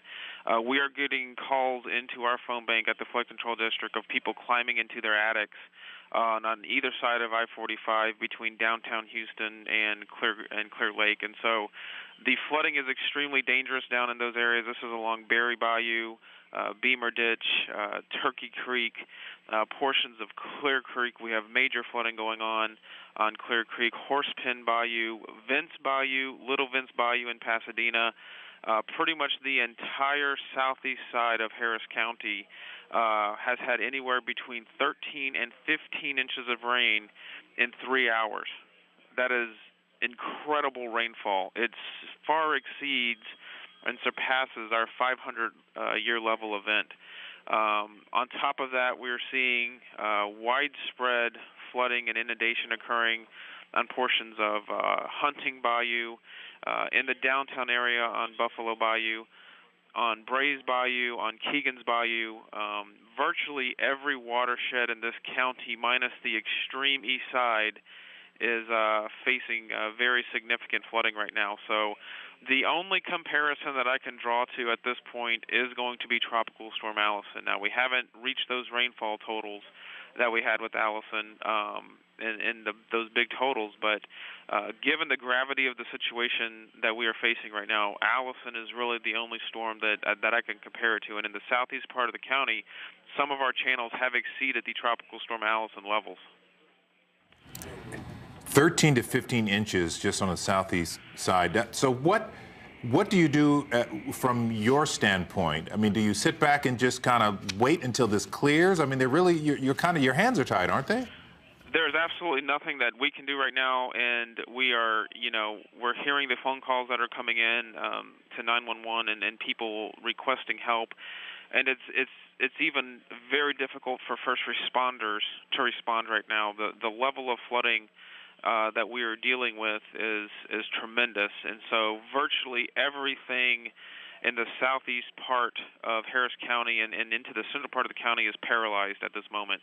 And so, what we're having to tell people is if you feel like you're in danger, you need to get as high as you can possibly get in your house. And first responders will try to get to you as soon as they can, but as you can imagine, we are being overwhelmed by phone calls right now of people needing help. And under absolutely no circumstances do people need to be in vehicles or even attempting to drive. It is impossible to drive right now in this city and this county. Jeff, I know you're not responsible for coordinating the emergency response, but at what point, I remember with Tropical Storm Allison, at some point military trucks rolling into, or military-style trucks rolling into some neighborhoods to rescue people. Have you heard, as you're trying to coordinate with emergency response teams, what that response is like and if that's being put into place now? Well, we do have Texas military forces here at the EOC. Obviously, we have been preparing for this for days, for the hurricane part of this, and now we're dealing with this part. And so the good news is a lot of the response agencies were already in play here, had resources in place. But how quickly this has come on this evening with the almost 15 inches of rain in 3 hours is overwhelming everything. Jeff Lindner, Jeff, I know you got a busy night. We appreciate you taking our call. giving us the scope of what you are facing. It is overwhelming. We go to David Bannon now, the fire marshal in Pasadena. And the stage there is there was a shelter in place there, David. Explain what you're facing there. We're facing pretty heavy flood conditions. We're attempting as many rescues as we can. We have numerous people on a waiting list with the limited resources we have at this time, and we're just trying to prioritize each one of the rescues by medical and just working our way through them. What kind of calls are you getting? What do they want rescued from? Well, we have a lot of vehicles that were out and they're stalling out in the water, and the water's rising. We're also having a lot of water that's, rising and impeding into, the houses and structures. So it's just a combination of Oh, we may have lost David Bannon, the fire marshal in Pasadena. You heard him describe they are being inundated, like many other agencies tonight, with 911 calls. People either need to be rescued from their car or from their homes, and they're trying to get to these people as quickly as possible. But even for the emergency crews, it is hard to get around, and there's so many calls, it is tough to get anywhere soon. Let's check in with David Paul. David, we were talking with the flood control district, Jeff Lindner there, and he was telling us how southeast Harris County, how things are so bad there, and so many people who are calling them needing help and assistance. Talk to us about what it's like in that area in southeast Harris County. Well, you've got water just going into dozens and dozens of homes down there right now. The roads are absolutely impassable. You've got people that are water's coming in right now to the homes. They're scared. If you can listen to us, you heard what Jeff said. Just try to get to a highest spot in your house as you can. If you have to get up into the attic, get up onto the roof. Do it if to get yourself out of the water. Because that's the situation that southeast Harris County is facing. You heard Jeff mention that in many of the watersheds right now, the bayous are higher. They're surpassing the levels that they had in Tropical Storm Allison in 2001. So now here we are. We're right at the crest of reaching Allison levels and perhaps going past Allison levels just tonight. And this may go on for a couple of more days with rain chances staying with us. There is a new tornado warning. I just wanted to give you a quick update. This is for portions of Matagorda County, Wharton County, Lane City, Magnet, Highway 60. There's a weak little couplet here, but again, this is a situation where if you can get to the interior room, bottom floor of your home, away from windows, that is the safest place to be during these small tornadoes that have done damage today. During the daylight hours, we had a couple that did roof damage and fence damage. So here's where the worst of it is. Southeast Houston, although you can see there's heavy rain across West Harris County and Northwest Harris County and North Harris County as well, but this is where the really bad stuff is coming down. Heavy rain, Mount Houston to Channelview, Willowbrook Mall, Jersey Village, Piney Point, still getting heavy rain, still seeing bayous rising. This is where we're just getting the blinding rain. Santa Fe to Bay Cliff, Space Center Houston, and then up toward the Air Force Base, Ellington Field, just torrential rain, Shore Acres to Toddville. And Brooks, if you can slide this up just a little bit, let's zoom in on this spot up here in southeast Harris County, because this is where it is just absolutely torrential rain coming down. And this is where we're going to have spots where high water is getting into homes right now. Roads are absolutely impassable. It's right up here, Space Center, Houston area. Yeah, here it is, southeast area. Pasadena roads are impassable. You heard earlier them say that the Pasadena area is just in a state of emergency. You cannot drive. And there's the incredible downpour there. So neighborhoods here just outside the Beltway, there's 225, there's the Gulf Freeway, and that's where we're continuing to get this heavy, heavy rain. Pasadena to Galena Park to Deer Park, roads are just impassable there with the blinding rain that continues to come down there. Baytown to Eldon, you're getting heavy rain as well. You've got some flooded roads there. Lynchburg to the Highlands to Channelview, there's heavy rain there as well. To the south and west, this is Missouri City. Here's Sugar Land. You're getting pockets of heavy rain here, so you still got the street flooding that we reported on earlier, Beltway 8 and the toll road there going down into Missouri City. And then there is another band of heavy rain that has formed to the southwest. So here it is coming up through Blessing and Wadsworth and Bay City and up to 59 and East Bernard. So, here's Fort Bend County. You got Richmond-Rosenberg here. This new line of heavy storms is slowly moving toward Fort Bend County. So it may be that we're going to get another line slowly work into parts of the area while we still have this one dumping heavy rain across Galveston County and southeast Harris County. And this one's still dumping heavy rain across the western portion of Harris County. Future track is not much help. Rain continues off and on through the overnight into tomorrow morning. The setup is such that we will stay with a high chance for rain Monday, Tuesday, Wednesday, Thursday. Still a 70% rain chance going into Friday and Saturday, as this system is extremely unusual in that it just is not forecast to move. And as you heard, we're already surpassing some bayou and flood levels that we had from Allison in 2001, guys. All right, David, thank you. Mayor Sylvester Turner, the mayor of Houston, sending out this tweet. There are a number of stranded people on our streets calling 911, exhausting needed resources. You can help by staying off the streets. Essentially, there are people in real dire situations. And if you're not one of those people, they're asking you not to call 911. They are being overwhelmed. If you're in a life-threatening situation, of course, but if you're just sitting there and you just want to get away, but you're not in a life-threatening situation, they're asking you not to call. There are people who are trying to get in their attics in their homes. There are people trapped in cars with rising waters. Those are the people they need to get to. It is unbelievable what we are seeing. This from Mayor Sylvester Turner, and other authorities have echoed this tonight. Yeah, I mean, it's really been something, all across the city. And quite frankly, even outside of the city of Houston, in Harris County, in Fort Bend County, David mentioned that maybe perhaps they can get ready for another round of rain there. And then stretching all the way south to Galveston, we want to check in with Brittany Villegas. She's the Galveston County Office of Emergency Management. Brittany, tell us, what are the big concerns right now in Galveston County? Right now, it's a flash flood emergency. We're told we can expect this to continue until as late as 6 a.m. this morning. We're told Dickinson, all roads are impassable. We have Friendswood, who just opened an emergency shelter. People's homes are taking on water there. Their cars are being stranded. We have our shelter in League City on FM 518 that's filling up, so we'll probably be working with the Red Cross to open a second this morning. It's really a mess here in Galveston County right now. I can imagine. Talk to us, too, about the emergency response there. I know all of these calls are coming in. How are you guys managing to handle all of this? Yeah, so we're located here at the Office of Emergency Management in League City, and we can hear all the radios that are coming into the sheriff's office, and a lot of rescues are happening all over the county. Again, Friendswood, Dickinson, League City, Santa Fe, San Leon, Bay Cliff area.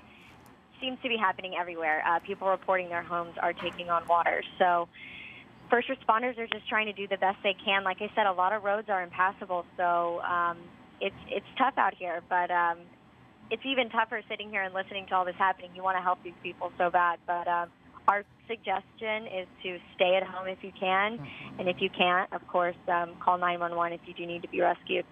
And Brittany, what about down on the island, Galveston Island right now? No great concerns there on the island itself, or are you watching some areas there as well, too? From what I can see, I'm looking at a webcam right now of the east end, and it looks like it's sprinkling. So it doesn't seem that they're getting nearly as much rain as we are here up in North County. But it looks like on the radar that the west end of the island, far west end, is starting to feel some of the effects. But, yeah, again, here up in League City, it's kind of a mess right now. We're at the OEM office. We're actually operating on our emergency generator. So the area around us, the power is out. We're just doing the best we can. Well, you guys keep doing the work that you're doing there, ensuring that people are getting cared for, responded to. Thanks so much for calling and checking in with us. Brittany Villegas with the Galveston County Office of Emergency Management. Tonight we are hearing the same stories over and over, and none of it is good. Grace White is down in Missouri City. She's on Highway 6 in Missouri City near University. How's it looking there, Grace? Lynn, Mia, we've been seeing pockets of heavy rain that David Paul was talking about, but right now we have a break, and I want to show you where we are. And actually, if you're taking a live look at the intersection of Highway 6 and University, if you look to my left, you can see these military-style trucks going into neighborhoods. We know a lot of first responders are working hard to make sure everybody is safe. We know they're working with their partners all across the state. But again, you're looking at a live picture of military-style trucks going down Highway 6 south into Missouri City.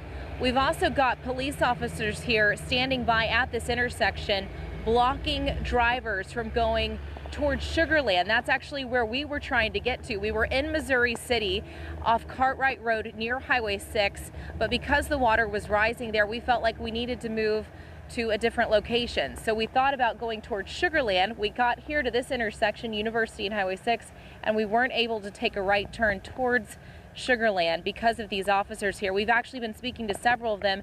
They're out here tonight because this water is still a big concern. While we've got just a light drizzle, I want to walk you over here. If my photographer, Kyle Porter, will just kind of follow me this way. You can see out in the intersection, it may not look like much, right? You can see that center yellow median, but then if you look off in the distance, you can see how deep this water gets very quickly, and that's the concern. That's why these officers are out here. I asked them if they've been seeing people stranded. They said yes. They've really worked hard tonight to make sure people are not getting themselves in a compromising situation. But again, here, heading into Sugar Land from Missouri City on Highway 6, you can see this water. It's really hard to tell how deep it is, but you can see the further you go, and I did ask an officer how far it goes. He said it definitely goes pretty far. It's not just right here. This is what they don't want people to go through tonight. But let's walk back here and show you again. We're about a block from the Emergency Operations Center in Missouri City. That's where they've been staging all sorts of law enforcement personnel and city leaders throughout the night. And again, that's the direction that we saw those military-style vehicles coming from. So we'll try to get an update for you, since we're not too far away from them, on what exactly their mission is at this hour. Of course, this gas station becoming a shelter for us, safe cover from the rain, also out of gas here. No surprise, we've been seeing that across our area throughout Harvey. But again, that's the latest here from Missouri City. We're still seeing rain, but thankfully right now it seems to be light. Yeah. Mia and Len, back to you. All right, Grace White, thanks so much. You know, it's a relief to see those military trucks on the move. They're responding, I'm sure, to some of these calls for people who are saying that they have water coming into their home. You know, they keep moving up in their home if they can. Brooks Garner joins us now. Brooks, you have some really important information to pass along to people who might be having to enter into their attics at this point. You know, to relay this advice, I literally cleared it with our news managers. That's how dire this advice is, and it's reminiscent of Katrina. Apparently, the Harris County and also Houston Fire Department, I should say the Houston Fire Department, has been getting calls, people between the city of South Houston and Clear Lake. Apparently, some folks are resorting to going to their attics to seek shelter from the floodwater. You can imagine the horrible situation where you have to go to your attic to escape the floodwater. The piece of advice that is reminiscent of Katrina, but unfortunately is a reality, is that if you are resorting to going to your attic because you can't get outside, the water is moving, you can't swim, for whatever reason, if you're going into your attic to seek shelter, bring with you an axe so you can chop your way out of the roof in case the water starts going into the attic. If that's truly happening, you need to be able to cut your way out of the roof, and that way you can climb out and stand on the roof and hope for rescue. Yeah. Oh my gosh, it's so overwhelming, the enormity of that information that we have to share with people. But you know, we're trying to ensure that everyone remains safe here, and even when the conditions get so bad and that you have to do that, you know what to do there. All right, we have Jeff Newfer on the phone. He's with the city of Friendswood. We know that area is being thrashed as well by this latest cell that's moving through. Jeff, give us an update there from Friendswood. Well, Mia, the rain just continues at historic rates in Friendswood, as you've been the last couple hours.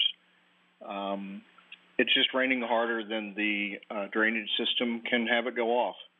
And The city has opened up the activity center on Morningside Drive for people to use as a shelter, but we're also encouraging people to stay at home unless there's a danger in their home at this point. It's safer for them to be in their home than to try and go out on the roads, which are flooded. Are you getting similar calls that everybody else is getting in terms of emergencies? People afraid because of water rising in their homes or trapped on the roads? From what I understand, we're getting a number of calls from people that have water rising. I've not heard of any rescues that have needed to be done in the sense of life-threatening situations. But yes, people are very alarmed at the quickly rising water on FM 518, FM 2351, and FM 528, which are the three major roads through Friendswood. I know you've opened an emergency shelter there in Friendswood. Do we know the status of it? Have you already seen several people already coming there? And are these people from one specific neighborhood in Friendswood that's already been inundated by water? When I checked about 15 minutes ago, none of the people that were coming to the shelter had arrived. Some of them are being brought by police officers and emergency first responders, and none had arrived yet. But there were efforts from all over Friendswood to bring people in. It wasn't isolated to any one particular area in Friendswood. Yeah, that's the frightening part, Jeff, tonight, that it doesn't matter where you are. Everybody is getting hit in the Houston metro area. What's the contingency for you guys as we get into the daylight hours? The contingency? Like, what are your plans on how to handle all of the calls that you're getting, et cetera? Well, we're encouraging people. Sorry, there's a warning going off in the background. Yeah, we're all getting encouraging people. Sorry about that.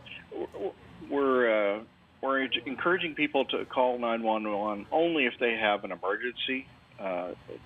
Try to use social media, Facebook, Twitter. We've sent out phone messages to residents. Mm-hmm.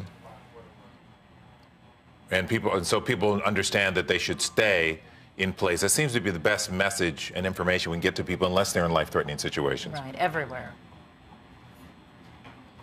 All right, that's Jeff Newford with the City of Friendswood. Yeah. More trouble for folks down there. Every person we talk to, Mia, has the same story. People are just very afraid, and sometimes they find themselves in life and death situations. And we've been talking to our weather folks all night, and we're not going to get any clearance from this for perhaps several hours. It really is the same narrative. You're right, no matter who we talk to. And I think for so many people, you know, when there's water coming into your home, and when you've never seen water in your home, and then especially when it's rising at an alarming rate, it is extremely scary. And as they said, you know, if it is a life-threatening situation, you know, reach out to first responders. But if it is not, try and remain calm, as difficult I know as that may be, and let them try and reach those people who are really in a dire situation. You know, all of our emergency first responders are really being tested tonight and put to the limit because this is citywide and it's beyond the city. It's out in some of our counties as well. This is a reminder from the Houston Office of Emergency Management, a tweet. Please remember that 911 is for life-threatening emergencies only. And we saw earlier where Grace White is in Missouri City, military trucks moving in. It's going to take more resources than what some of these cities have in order to address this problem. It's going to take military coming in from a lot of different places, more than just the National Guard. This is what we are facing tonight. And this is just tonight. This could stretch over for several more days as we look at all of this rain falling right now out on Allen Parkway, I believe. Brooks. All right, so I got information from Jeff Ledner from Harris County Flood Control with more specifics about those communities that I had just mentioned that we heard about on that phone call a few minutes ago, where people are actually seeking shelter in their homes' attics to avoid the floodwater. If the water is genuinely rising to the level of the attic, where the only place you can go in your home is the attic, this is the advice, and this advice is reminiscent of Katrina. You need to go into the attic with an axe so that you can cut your way out of the roof to get on top of the roof if the water starts coming into the attic. You don't want to drown if that's truly happening. Jeff Lidner said that this is happening in and around the city of South Houston. People are seeking shelter in their attics to avoid floodwaters rising through the first floor, specifically in the Edgebrook area. And this is being caused by Berry Bayou and also Vince Bayou going over its banks. That said, this is a dire situation on the southeast side. This goes beyond, at this point, street flooding. This goes beyond the inconvenience of not being able to drive. This is now becoming a life and death situation for some folks on the southeast side, specifically the city of South Houston in the Edgebrook area, thanks to the Berry Bayou and the Vince Bayou. It almost seems like a secondary warning to inform you of 2 active tornado warnings now with these cells. We've got one near Baytown. It looks like there's one just to the west of Baytown. I'll zoom in on these for you. Also, a new one near East Bernard and also along the Southwest Freeway near Hungerford. These are embedded with the cells of these feeder bands going into Harvey. While downtown Houston is catching a relative break from this rain, all the heavy rain happening on the northwest side is coming down the bayous, leading to inevitable bayou rises. And putting the map into motion over the last several hours, looks like another break on the way, but we could see more development south coming in. And the ever-present question of what happens with this over the next several hours. How will this rainstorm evolve? Well, it looks like what's going to happen as we push toward the dawn hours, 6, 7, 8 o'clock in the morning, we're going to see bands like this working slowly to the east. I'm going to give you a zoomed out version and show you exactly what we're talking about, because you have to look at this at a large scale, the scale of the tropical system of Harvey. And this is the last 6 hours with Harvey. The center of circulation located near Yoakum, southwest of Columbus, and it's stationary. And so what we're seeing are the inflow bands going into the center of circulation of this tropical storm now, which is now located here and basically stationary. Some of the forecast models take this back south tonight and a little bit to the east. So the bottom line is that we may be facing bands of flooding rain in one spot or another in our viewing area through at least the lunchtime hour tomorrow. And so situations where we're already talking about people taking shelter in their attics is one where it's beyond notable. This is going to be obviously historic. More bands developing. See how this one developed over the last 4 hours? Looks like another band developing south of Angleton, and yet another one developing from El Campo, drifting toward the east. So this is the name of the game. This is a long duration event, and we're seeing just an incredible and I hope not sad. I hope this isn't a tragedy, but an incredible event and one for the history books. Another way to understand what's going on with this system is to look at what's going on in the big picture as far as the future. What's going to happen with this storm? What are we looking at with future track? This is one computer model starting off about 2 a.m. that keeps these bands in very similar places through 5 to 6 a.m. and even some of them back build. And if this is true, we could see these 2 to 4 inch rainfall totals continuing through 7 a.m. right in the same corridors.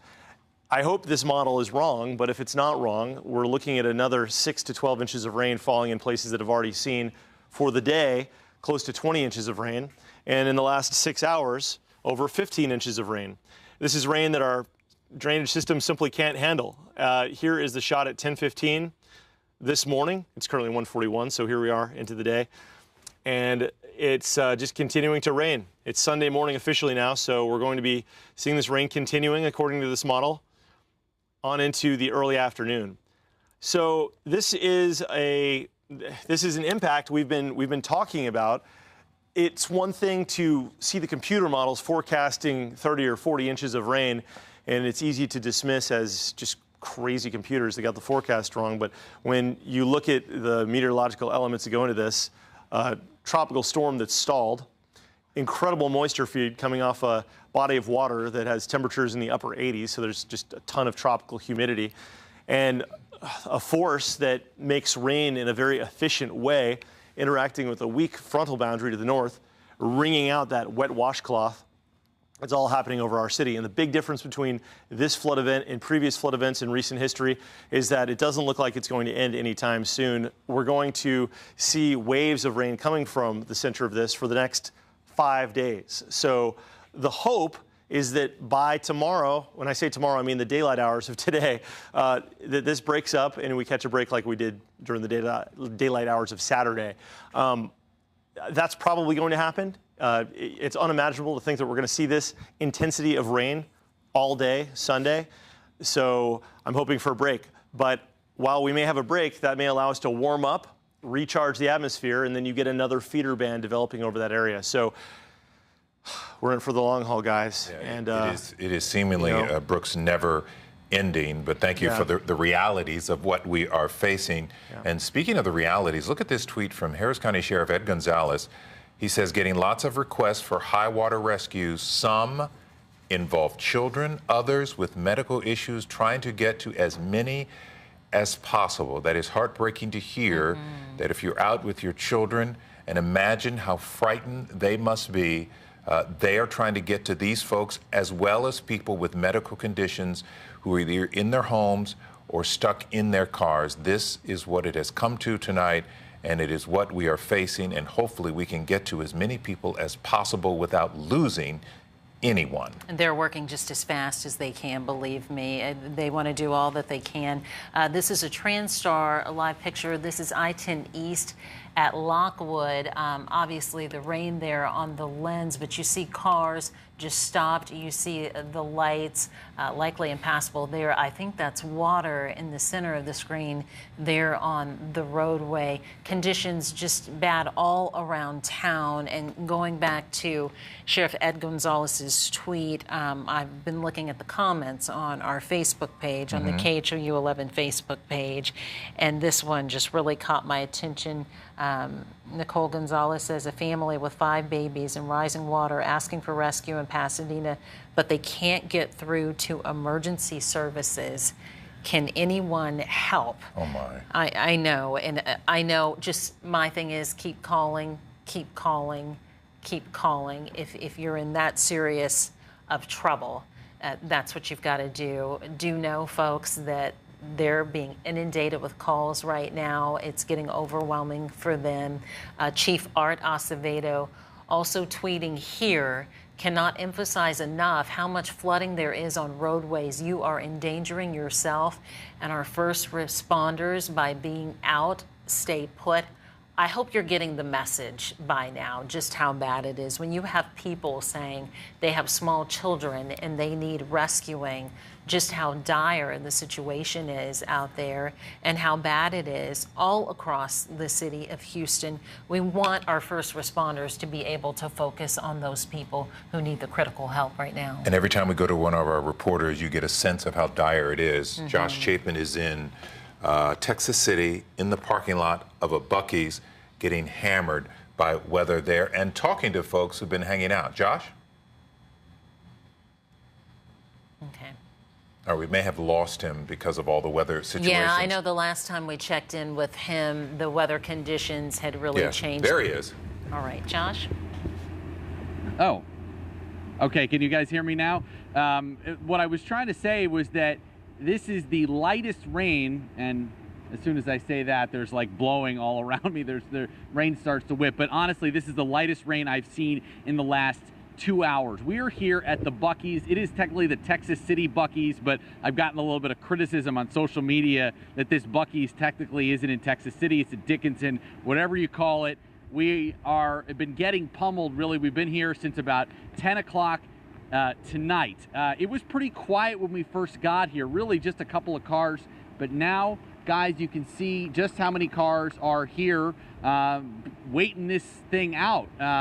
We talked to a number of people who are just trying to get back locally to their neighborhoods. We know the side streets around this are flooded out. Walk with me here, Eric, for a second, because I have Valerie here, who's with her whole family. Valerie, you were in Galveston. You're trying to get back to the area right around here. Tell me what the streets were like. So we came off of 45 and I slammed on my brakes because it was so flooded and the water rushed on top of my hood, and I was like, oh my gosh, let's back up. So I backed up when we came over here, tried the other side, same thing, and now all of us are kind of under here waiting for it to pass. Now, I know you guys were out watching the fight in Galveston, right? Do you regret doing that? Go McGregor! No way! I'm so excited. I love McGregor. I love the fight. Don't regret it at all, but just having the kids out here and being, stuck just kind of sucks a little bit. Yeah, I mean, you see these conditions out here. I mean, it doesn't just suck. This is dire. This is life-threatening for a lot of people. Absolutely. I would never want to put my kids in this kind of situation. So it just, as a mom, I'm being, mama bear and, keeping a lookout for everything, first chance that we can get, and the flood subsides, we're out of here. And how long are you going to wait it out for as long as you As need? long as I have to, yeah. Okay. All right, this is Valerie, and I'm just going to walk over here to Will. He's also watching the fight. Everyone I've talked to here, pretty much there's a tilted kilt in League City watching the fight, and I wanted to watch the fight myself, I'm not going to lie. Good and fight. It was a good fight. Damn good fight, yes. And now you're stuck here. What are your thoughts? Yeah, Bucky's here. Got a cup of coffee. Going to wait it out till maybe early in the morning. But, we're safe right here, I believe. But the feeder roads are really, really flooded, and I-45, either way, it's flooded. You went out tonight, and what was it? You went out probably a little bit earlier. The rain wasn't too crazy? Not at all. Yeah, just the last 2 hours, this rain just picked up, that one band, and that's what we're sitting on right now. And you said you were trying to get back to Friendswood. Have you talked to any of your friends or family or anything like that? Yeah, they said, matter of fact, the roads at 528 and 45 are flooded. So we're probably going to sit here for a while. You see this rain, this catastrophic rain. What's running through your mind? I know we've seen this over the last couple of years. Some people remember back to Allison, that sort of thing. What's been running through your mind? I'll tell you real quick. I was born and raised in Galveston, and of all the storms we have, I've never seen this kind of rainfall other than Allison. And so we got a lot of water coming, like 4 or 5 more days. Yeah. Okay, you be safe getting home. Always. Hopefully everyone out here is going to be safe getting home. Of all places, as I said, to shelter in place, Buc-ee's would be the place to do it. Of course, coffee, bathrooms. The folks are here, working here all night, and they told me earlier they're going to be here sleeping overnight here, helping the folks out, trying to wait out at least some of this storm with them. But the wind is just it's nuts out here in this Dickinson, Texas City area. Every time you think it slows down, then this big wind just whips on your face. So we're going to keep monitoring the conditions out here and sheltering it out, waiting it out with these folks for the rains to subside. I'll send it back to you guys for now. Thanks, Josh. And I have to say, it's encouraging to see people in such good spirits under such horrible conditions. Both the women he talked to and the guy seem very, calm and friendly and, just kind of upbeat. Sometimes that's nervous energy, too. You think? You know what I mean? And especially on a night like tonight. Yeah. We've gotten some folks reaching out to us on Twitter.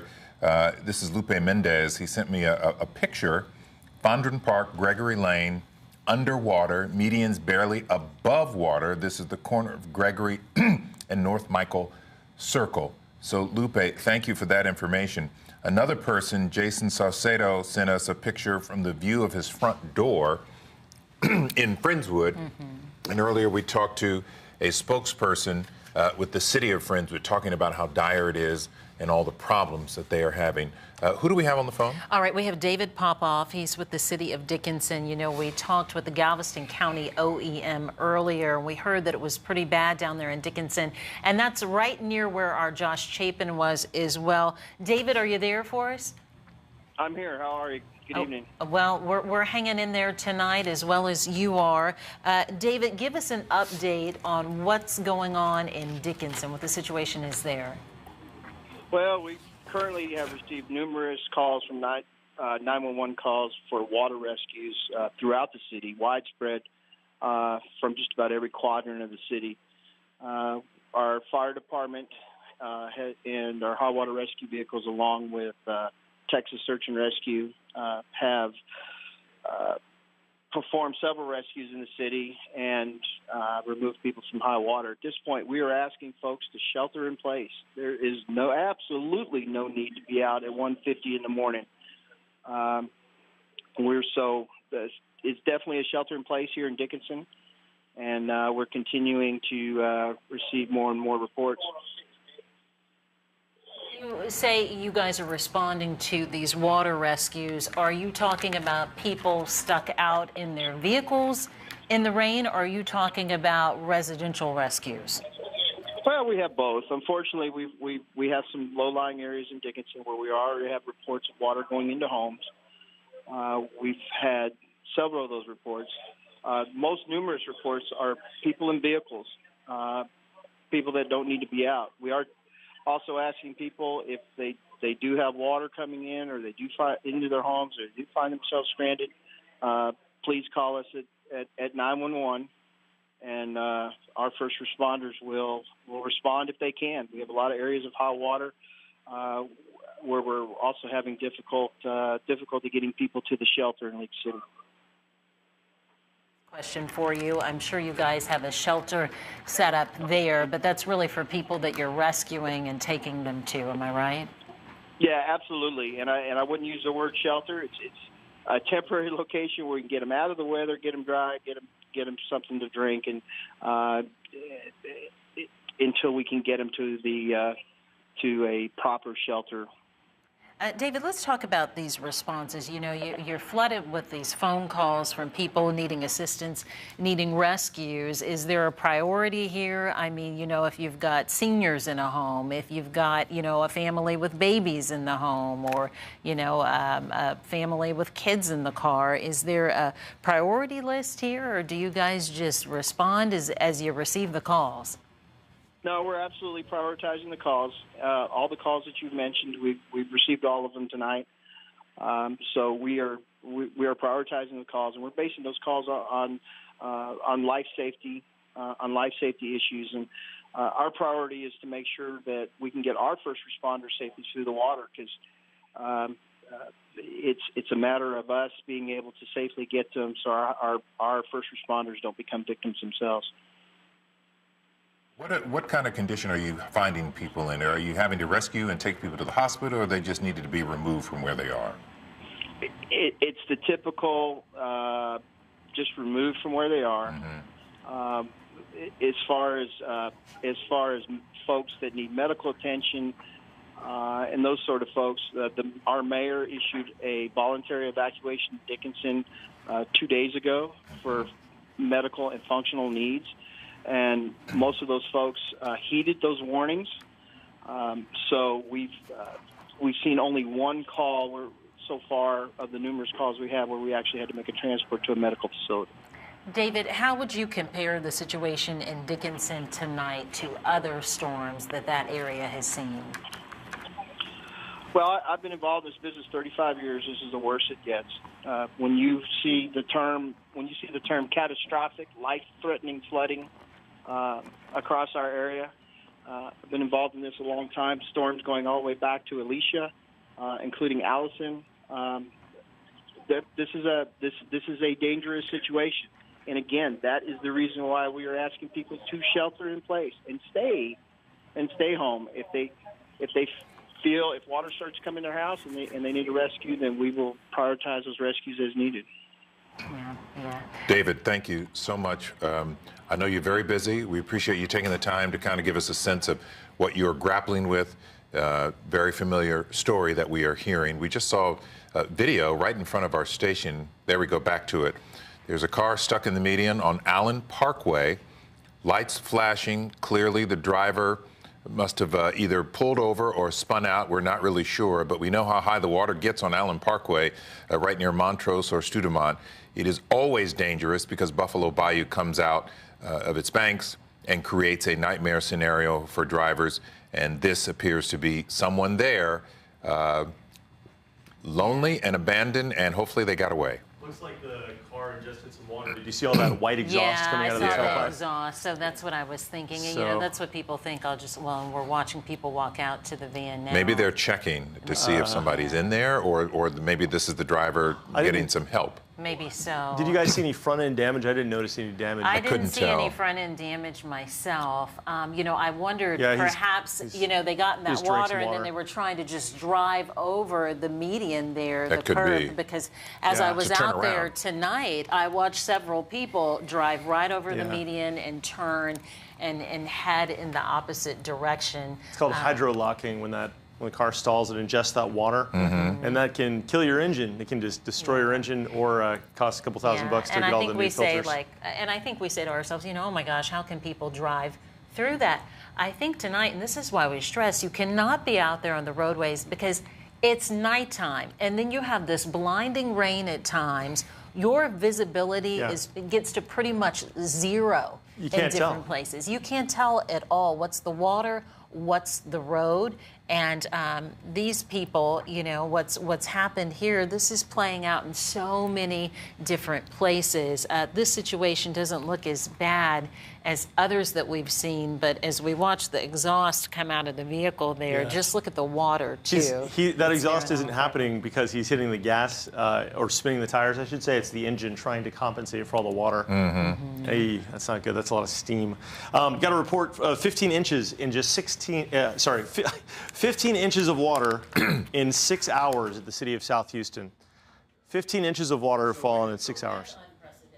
I mean, that's amazing. Like 2 hours ago, it was 9 inches. Right. It's still raining. Oh, my yeah, gosh. it's incredible. And that's the area that has unfortunately experienced the most dramatic and most dire situations. Apparently, according to flood control people in some communities I'm referencing the information now, like the Edgebrook area, are seeking shelter in their attics. And if you're in a single-story ranch-style home and the attic is the only place to stay dry, that's horrible, that's scary. And if you're in that situation, you've got to figure out a way when you get up there how you're going to get out if the water keeps rising. We don't know. It's nighttime. I don't have that intel right now. Apparently, it's the Berry Bayou and Vince Bayou areas that are most affected. The last time I heard about something like this was with Hurricane Katrina in the lower Ninth Ward of New Orleans, where the Weather Service advised that people who seek shelter, the final resort of shelter, their attic, bring an axe with them.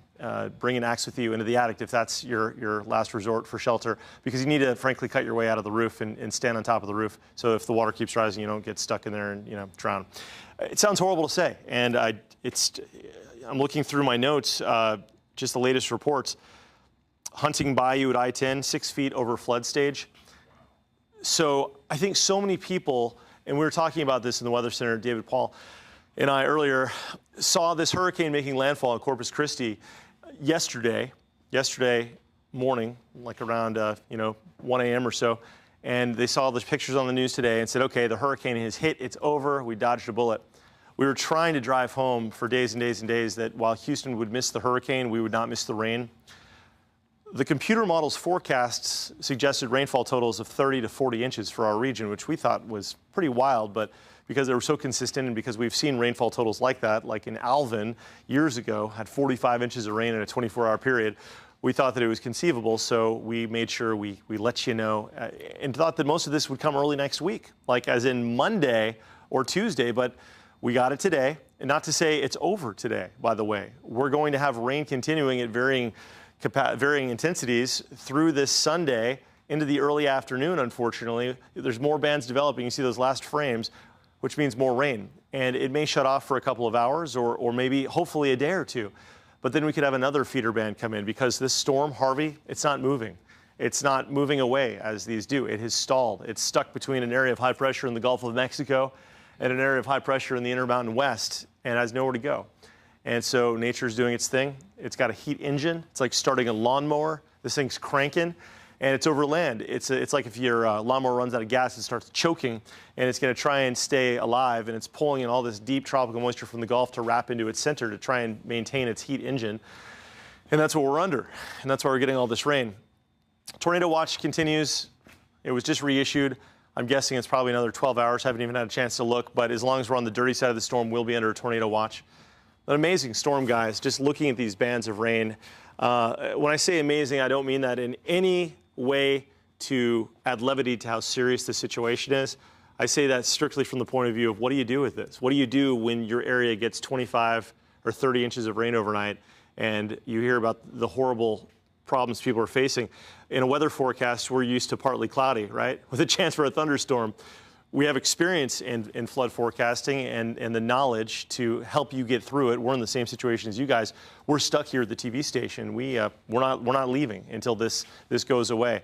So we can advise you with our knowledge and experience to hopefully help you weather the storm better. But here we are, and this is the reality that we're going to be facing for at least the better part of this Sunday, if not in the days to come. So we've got another band of heavy rain around East Bernard. We've also got embedded tornadoes in some of these bands of rain. This is a look at Future Track tomorrow, Monday, midnight. So this just shows you all day today, all day Sunday, into the day on Monday, we could see more rains. I'll show you some of these updated future tracks coming up, guys. All right, thanks for that latest update, Brooks. We want to check back in with our Grace White. She's now situated at the Missouri City Office of Emergency Management. She has an interview there for us with more information. Grace? Me and Lynn, we've been driving, as you know, around Missouri City these last couple of hours, seeing a lot of high water on the roads, a lot of stranded drivers. We wanted to stop by the Emergency Operations Center and see what they're dealing with, what conditions are like right now. We have Captain Harris here. Captain, tell me, what are you getting the most calls about right now? Right now, most of the calls we're getting is for stranded motorists. We have a lot of high water areas in the city. I think about an hour ago, we were up to 20 different intersections. With high water, we've slowly, as the rain stops, the water recedes. Like I said, we've got numerous calls of people that were stranded in the water. We've got officers actually in dump trucks driving and picking these folks up and getting them out of the water. You mentioned dump trucks, Captain, but we also saw some military-style vehicles. Do you know anything about those? No, we didn't request the military-style vehicles. We saw them going south on Highway 6. We believe they're heading down towards Brazoria County, where they also have some high water. We also wanted to ask you, Captain, about the possible tornado. That's originally why we came to Missouri City a couple of hours ago. What can you tell us? It was on Texas Parkway, and again, possible tornado at this point. Exactly. It was in the 2200 block of Texas Parkway, which is near Court Road. We do know that there was a Wells Fargo that was damaged, a Kentucky Fried Chicken, and a Pizza Hut. We did hear of one injury, a lady that was transported, and she believed she was injured by some flying glass. Wow. What do you want people to know going into the morning hours here as people are getting up? Maybe they've been sleeping for a few hours, not sure of what the conditions are like outside their neighborhood. What would you tell your citizens? When the sun comes up, first thing people want to do is get out and assess the damage to their homes, if any. They're going to want to get out and drive around. We ask them not to. Don't get out unless it's absolutely necessary. But we know people, they need to live, they want to get out. And if they do, they get in trouble, to call us, and we will be there en route to help them. And kind of give us a feel for what we're looking at here. This is your Emergency Operations Center. And Kyle, while he's talking, if you can kind of give people a look at these, this is a list, right, of your current streets that are underwater? Right. We've been making a list of streets that are impassable throughout the city, streets that have been, the water has receded, that they can travel on now. We have every employee in the city, public safety employee working, as well as our communications department, our public works. We're working a 12-hour schedule. Our shift, this is the night shift. We came on at 7 p.m. We get off at 7 a.m. So we're going to do this round the clock until the storm passes. And if people wake up or they're awake now and they have an issue, they see something, what's the best thing to do? Call 911 if it's an emergency. There is a non-emergency number listed on the city's website if you just need to call with information. If you see high water, you want to report it, we ask that you do report that. We probably already have the information, but the more information we can get, the better we can assess where the needs are. All right, thank you so much, Captain Harris with the Missouri City Police Department. We appreciate your time and your work at this late hour. That's the latest from Missouri City. We'll send it back to you in the studio. All right, Missouri City mobilizing there themselves. He mentioned dump trucks moving in some areas. You know, it's all reminiscent of Tropical Storm Allison. I remember riding in dump trucks in different parts of the city. It's the only way to get it along with them done. for rescues. Yep, do what you got to do at this point, that's for sure. All right, let's go out to Adam Bennett. He's on the northwest side looking at a whole lot of water behind you. Where exactly are you, Adam? So again, we're at the same place we've been, Lynn, Barker Cypress, not too far from West Road. And the reason is it's been raining so hard almost the last 4 hours straight now that we really can't go anywhere else. So it's hard to see from all the way back here, but just to give you an idea, the depth of the water in this parking lot, several inches, easily up to my ankles, if not farther. That's about how deep the water is on that road over there. That's Long and Bar Road. We've seen several cars with their flashers on, a few turn around. One car actually was maybe not stuck, but at least waiting it out. It was a pretty low car, and sheriff's deputy actually came and helped them find a way to safety. Now, we talked to that deputy because, keep in mind, we've been here most of the night, so we're kind of stuck with all this rain. We don't really have the view from 10,000 feet up, so to speak. He told us that all around this area, this Cy-Fair area, the roads are a mess. A lot of high water, a lot of roads are impassable. He said it's even worse farther down south on Barker Cypress, a lot more rain down that way. So he's really echoing the same message that we've heard from the mayor, from county judges, from a lot of these elected officials. Just don't go on the roads. There's really no reason to unless you absolutely have an emergency. So many of these roads are impassable, and this is really no exception here. And what's absolutely amazing is that all this water that you see right here, this is just from that rainfall in that short amount of time. From what we've been able to tell, at least where we are right now, we're not next to a bayou or any kind of large body of water. This is just from what's been falling in the sky. So just like we've seen all over the Houston area, so much rain in such a short amount of time, and definitely not something you want to be driving in. We're not. We're staying put. This is where we've been, underneath this bank overhang here. We've been lucky enough to find a dry spot, but a lot of drivers not so lucky. A lot of people just having to just park on the road where they are and just wait this thing out, guys. This is not really seeming to get much better as the night's gone on. This is probably actually the lightest the rain has been in the last 4 hours or so. Just an absolute mess on the roads. A sign of hope to see that no rain coming down. That's the first sign and the first step. Thanks, Adam. Any break that we can get in that rain, just a few minutes, and my goodness, a couple of hours would be amazing. All right, let's check back in now with Josh Chapin. He's down in Texas City. He's been staked out at that Buc-ee's there. I feel like every time we come to you, the weather is different. It looks like it's back on, Josh. Yeah, guys, it really does seem to change within minutes here. Sometimes it's a driving rain. Sometimes it's this, more of like an annoying rain. You know, we've been showing you this picture for a better part of the evening. The cars here waiting it out sort of because they have no way back into their neighborhoods.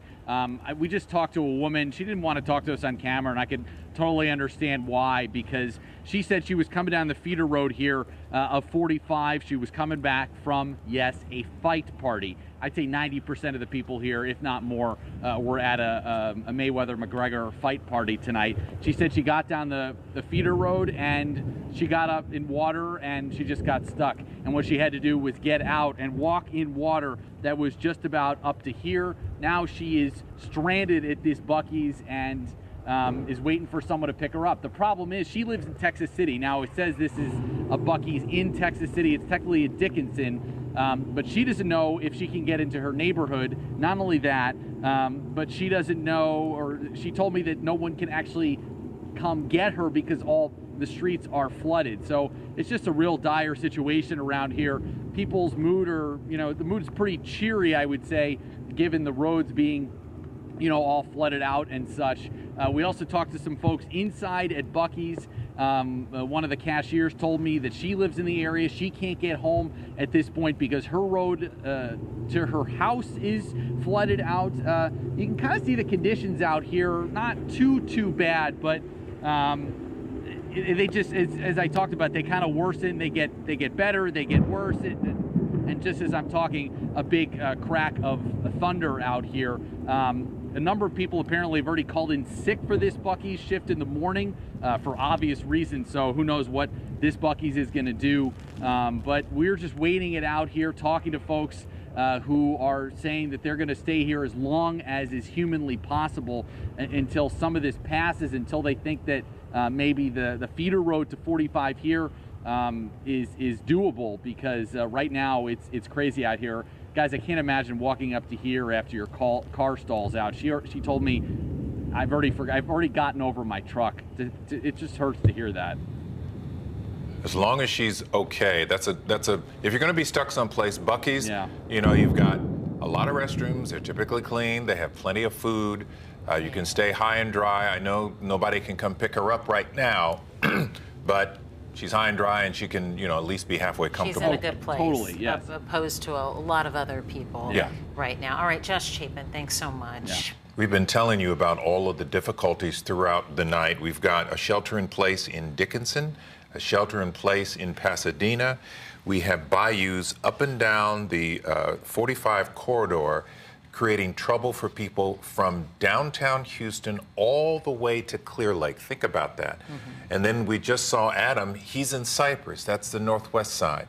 So it stretches all over the place where there's flooding, people trapped in cars, people trapped in homes, And right now we're going to talk for the first time to someone who's trapped in her home, Janae Hagan in Galena Park. Janae, tell us how you're doing.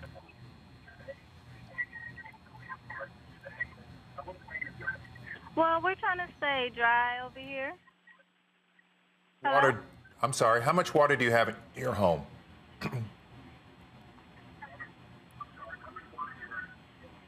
Well, I have water all the way up past my ankles. Oh, my goodness. In your home right now, my goodness. And what's the situation like looking out the window where you are, Janae? Is the rain still falling pretty heavily there outside your home? Yes, ma'am. The rain is like nonstop and the water keeps rising. So it's like flooding all over the porches, it's in the house, in the bathrooms, it's just everywhere. And so who's with you, Janae? I have my mom, my grandma, and my sisters. And how old is your grandmother? My grandmother is about, I'll say, 70 years old. And so what are you guys going to do? You're going to sit tight and wait till daylight? Yes, sir. Hopefully it won't get too bad, but if it does, we'll probably call for help. Who would you call? Well, I heard that you're supposed to call 211. Okay, you and thousands of other people, no doubt. Hopefully, are you comfortable? Are you able to deal with this for some time and be okay? Yes, so long as it doesn't get any higher than my knees, I should be okay. And so is the water rising at a fast? Oh, these are your pictures that we're looking at. That's a mess. At what rate is the water rising? It's rising pretty fast. The rain had stopped at first, but then it started back, so now it's like rising even faster. Janae, I have to ask you, how long have you guys been in this home, and have you ever seen water inside the house, or quite frankly, even up to the doorstep where you are? Well, the house we're in here is a family house, and it's been here all my life, and we never saw water come inside the house or get this high. So how does that make you feel for that to be happening now at this time? Scared. Wow. Wow. But everybody's okay right now. Yes, sir. Everybody's fine so far. Okay, everyone is okay right now. You're keeping calm. I hear it in your voice. That's good. You know what to do in case suddenly that situation changes there and gets worse much quicker. You know who to call and what to do. And we're just going to hope and pray, quite frankly, Janae, that rain starts to subside where you are out in Galena Park and, quite frankly, all over the city of Houston right now. That's for sure. Janae, we thank you and we wish you the best, and hopefully we'll get a chance to talk to you when we get some daylight and get a follow-up with much better news. Oh, thank you so much, and I'll be grateful to do a follow-up. All right. Thank you so much. Brooks Garner now joining us. What are we looking at here, Brooks? Well, we're looking at a prolonged event, guys. We're looking at an event that's going to happen throughout the overnight in various places, various intensities. We're seeing a blow-up and intensification of the rain happening southwest of Houston, which is not a good sign. This is what's brought us the 15 inches of rain to portions of our viewing area in just the last 6 hours. This red blob, this is the enhanced GOES-16 satellite images. The satellite loop, here's the center of circulation from Tropical Storm Harvey, which is still packing some pretty gusty winds, by the way, under these, and also a multitude of tornado warnings inside of these developing feeder bands. This is moisture being pulled off the Gulf and into the remnant tropical storm of Harvey. So what we're doing is looking at enhanced imagery, and the brighter the colors indicate the colder the cloud top, meaning the higher the thunderstorm, the more intense the rain, and it's a good way to quickly visualize, free of all the static of all the details with the radar, of exactly what we're looking at, big picture. What we're looking at is the main push of heavy rain stalled out on the east side of Houston, and a brand new feeder band intensifying west of Houston. So let's use the radar now and zoom in. Tornado watch until further notice, a multitude of tornado warnings. I've changed the color of the tornado warnings to a Pepto-Bismol pink because, frankly, the purple was too hard to see through the red because there's so much red on the radar. This will be a temporary change for us. But when you see this pink, these are tornado warnings. A little bit easier to see with the red there. But there's tornado warning right now west of Bayou Vista, and that involves the Santa Fe area. This is heading north at 15, radar indicated. Also tornado warning near San Leon, moving in over the bay at about 15. The big threat here isn't the tornado. Tornadoes are threatening, don't get me wrong. We've had damage from fences being blown down, roofs being damaged here and there. But this is a flood threat more than anything, and that's the case around our entire region. Let's go back to the west. Here is downtown Houston catching a break from the intense rain right now, which is wonderful. But it's now starting to rain again very hard around Brazos Country, the Brazos River, Brookshire, Weston Lakes. This is where there's another tornado warning that's just popped up. This one moving north toward Weston Lakes. Hard to tell you exactly where that one's going to go, but just about anywhere with these feeder bands, we're seeing a tornado threat, and also one back toward the south. So let's zoom out a little bit on the radar, show you what we're looking at when it comes to the future over the next couple of hours. We're going to track this feeder band, which will be coming in from Palacios and Bay City, providing a whole new flooding threat for these folks. Let me reiterate how I don't want to use the word catastrophic, because I just think that word doesn't help us deal with this situation other than to say, yeah, this is a big deal, but we know that. However, the Weather Service has issued a warning that is intended to keep you off the street. You're not supposed to be on the roads right now. They say there is a catastrophic flooding and significant weather advisory for our area. I have never in my career even heard the term catastrophic flooding warning.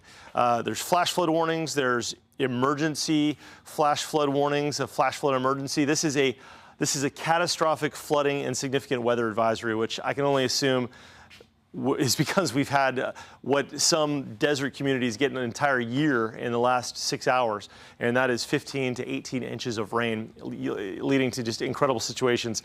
In southeast Houston, they're dealing, and specifically the Edgebrook community, this is a part of South Houston, apparently reports of people sheltering from these standing flood waters in their attics, which is just, you can imagine.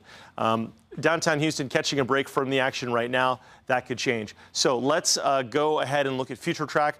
Starting off, let me back this up. This is Sunday at 11:30. This is today, but I'm actually going to adjust this so we can look at what it looks like right now and see what it's going to look like in the future. Okay. So here's right now. This is Future Track's computer model depiction of what it's going to look like here in 40 minutes. We can see heavy rains on the northwest side, Tomball, Pearland, down through Angleton. And then look what happens as we put this map into motion.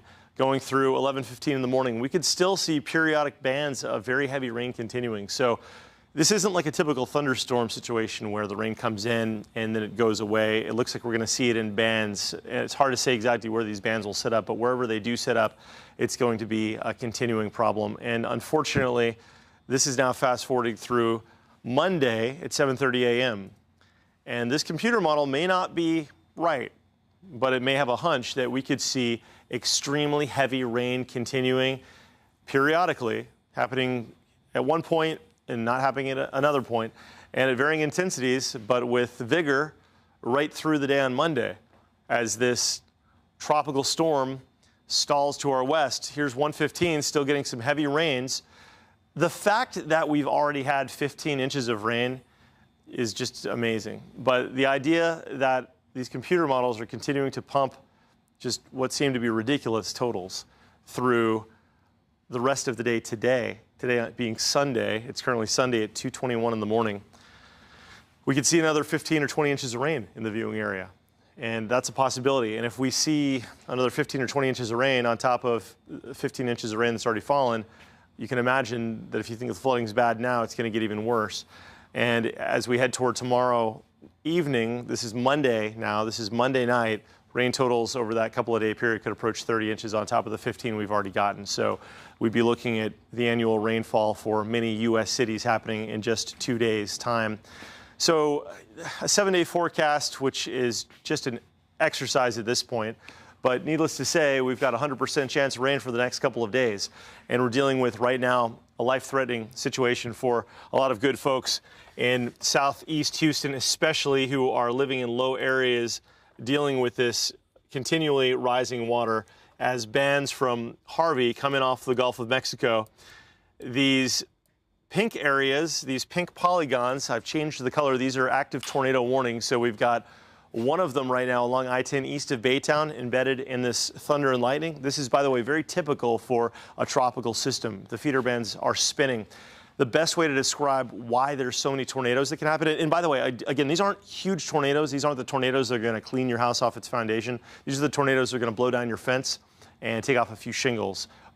Maybe the stronger ones in the rare event may take off a portion of a roof. We saw that in Sienna Plantation in Missouri City yesterday morning. But the reason that there are so many tornadoes, there's 3 tornado warnings on this band, there's 2 tornado warnings on this band, is because a hurricane has so much spin as it's ripping moisture out of the Gulf to pull it into its center. It creates these vorticities, these vortexes. It's kind of like if you're sitting in a canoe in a pond and you pull that oar, you look down, you'll see little whirlpools, little whirly winds. It's the same kind of thing. Just like water is a fluid, so too is our atmosphere. It's just a different kind of fluid, so it's the same kind of situation. But this situation is truly a superlative. And it goes without saying that we should not be leaving our homes. We should be watching this to take guidance for what we can expect for the day tomorrow. Tomorrow may be a day that most of us who are watching in our viewing area are going to be stuck in their neighborhoods. Okay, this is Texas City. And these are palm trees blowing through extremely heavy rain. This is amazingly heavy rain. This is illuminated by street lights in a parking lot, so that's why it looks so white, but it's a good way to see these raindrops. You know, I was going to say as we cut to this that this is kind of reminiscent of a big blizzard up north where you're stuck for a couple of days. That's kind of what it's going to be like for us. And then I saw this come down. It looked like snow. It's kind of interesting. Moment of levity there, but this is just incredible rain. Look at this banding. Look at this on the pavement. It's almost, again, like watching snow blow on the pavement. It's amazing to see, but this is rain. This is rain coming down at a rate that is unbelievable as far as the persistence, as far as the rainfall rate. We're looking at a rainfall here of probably anywhere between 2 and as many as 4 inches per hour. Frequent cloud to ground, strobing lightning, lots of loud thunder. This is a high spot. All the water is washing off into the low spots. Now, since 2001, with Tropical Storm Allison, that was our last major flood for the region, we've had almost 1.5 million new residents move to the region. So there's a lot of folks that live in Houston, in the Houston area, that have never been through a tropical system. And I think symptom of that are the amount of people that were out on the roadways. A lot of folks confused that even though Hurricane Harvey made landfall yesterday near Corpus Christi, we dodged the effects from the wind, as was in the forecast that we would, that it was all over, that it would move away. But truthfully, as far as we're concerned, Harvey is now hit Houston, and we are experiencing Harvey. This is going to be one of those floods that you can tell your kids about in many locations, unfortunately, and a lot of folks not just stuck right now on the highways and obviously highly inconvenienced, but they're watching the water rise around their neighborhoods. So we're here to provide you the information, hopefully give you some tips. Tornado warnings continue. Santa Fe, San Leon, these are for radar indicated tornadoes moving north at about 20 miles per hour. The typical type of tornado with a tropical system like this is they'll skip across neighborhoods. They may only be on the ground for 50 or 100 yards, and they're usually, as far as tornadoes go, fairly weak, winds of 75, 80 miles an hour. Again, we've got that as well along the Brazos River. This is in Weston Lakes, western Fort Bend County, moving north for Brookshire. But ray of hope is that right now Houston is catching a break from the heavy rain downtown. We hope that trend continues, guys. All right, Brooks Garner there with the latest on these really rough feeder bands from Tropical Storm Harvey. We want to get to a viewer now joining us on the phone, Anthony Anderson in Southeast Houston in Sagemont. You're calling us from your home, correct? Inside your home. Tell us your situation, Anthony. What's that? I'm standing in the bedroom windowsill with my family in the attic, because my 5-year-old son is asleep up there. We're trying to get rescue to come out here, but they said we're on a list. I mean, I'm assuming we're on the list because we ain't the only ones flooded. And when did the flooding start, Anthony? Well, when I went, my neighbor actually came and knocked on the door and said, "Hey, it's flooding outside." That's how fast it happened. Uh-huh. And so we were getting ready to go to bed, and whenever I looked outside before, it was, normal. And then I guess the Beamer Road ditch went over, and it just, it happened within minutes. It was all the way up to the street. Then all of a sudden it was in the garage, and then it came into the house. By the time it was in the garage, all we could do was just try to lift everything that we can, and hopefully the water would recede. But by that time, I mean, it's up to my countertops in the house. Oh my gosh. Yeah, and Anthony, explain to us again where you are. You said you're in the windowsill. Did I understand you correctly, sir? I have a long window, and so I have a window where it opens also from the top and from the bottom. So I just pulled it down so I can look outside and I get better signal whenever I'm hanging out at the window.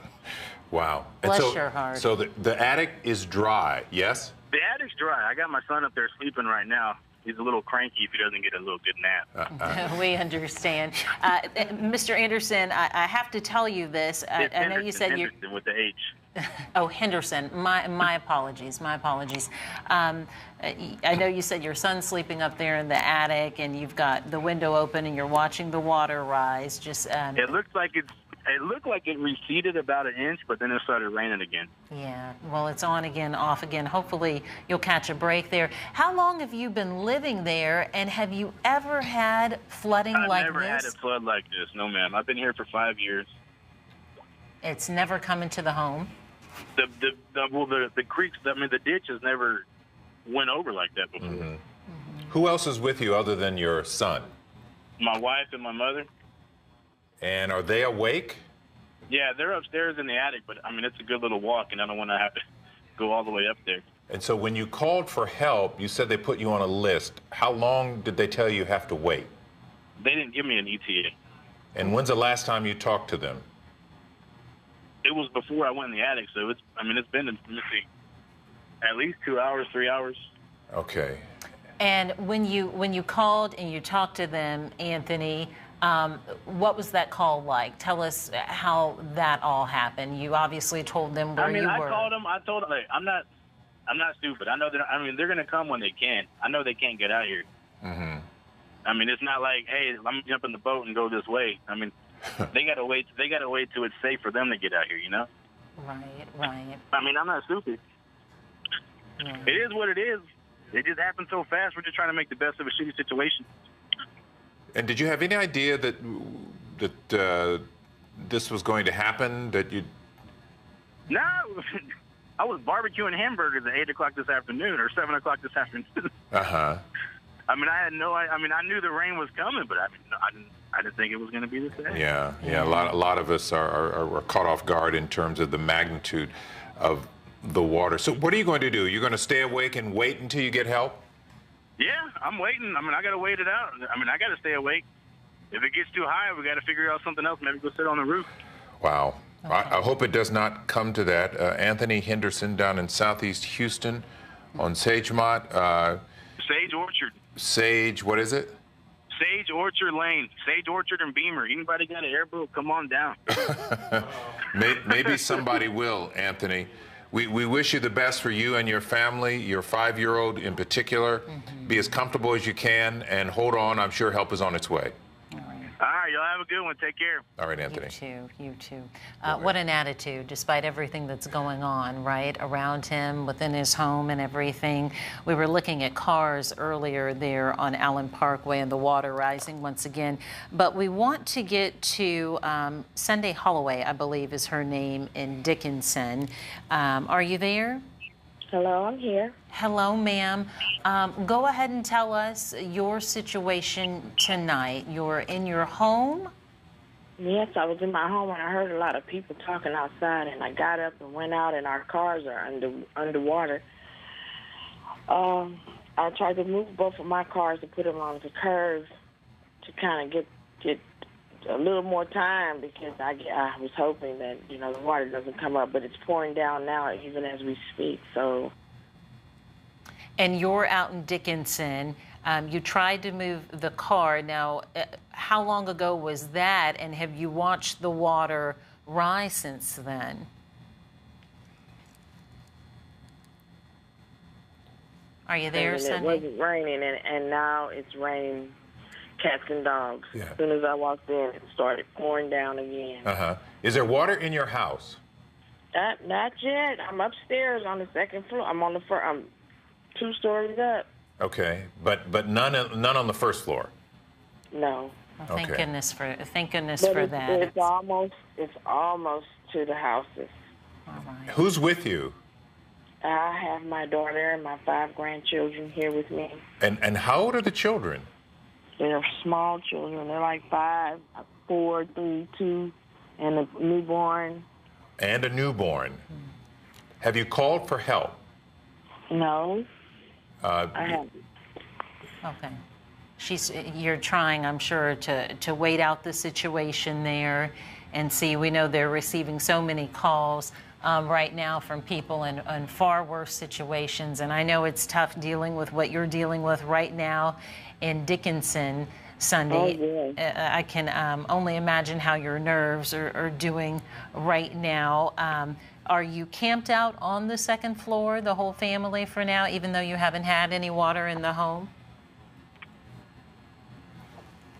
Oh, all right. Well, we lost Sunday there. We wish her the best there. I know I can tell in her voice, you know, her concern and her nerves there. Sonia Lopez Clausen is on the phone. Sonia, where are you and what's the circumstance?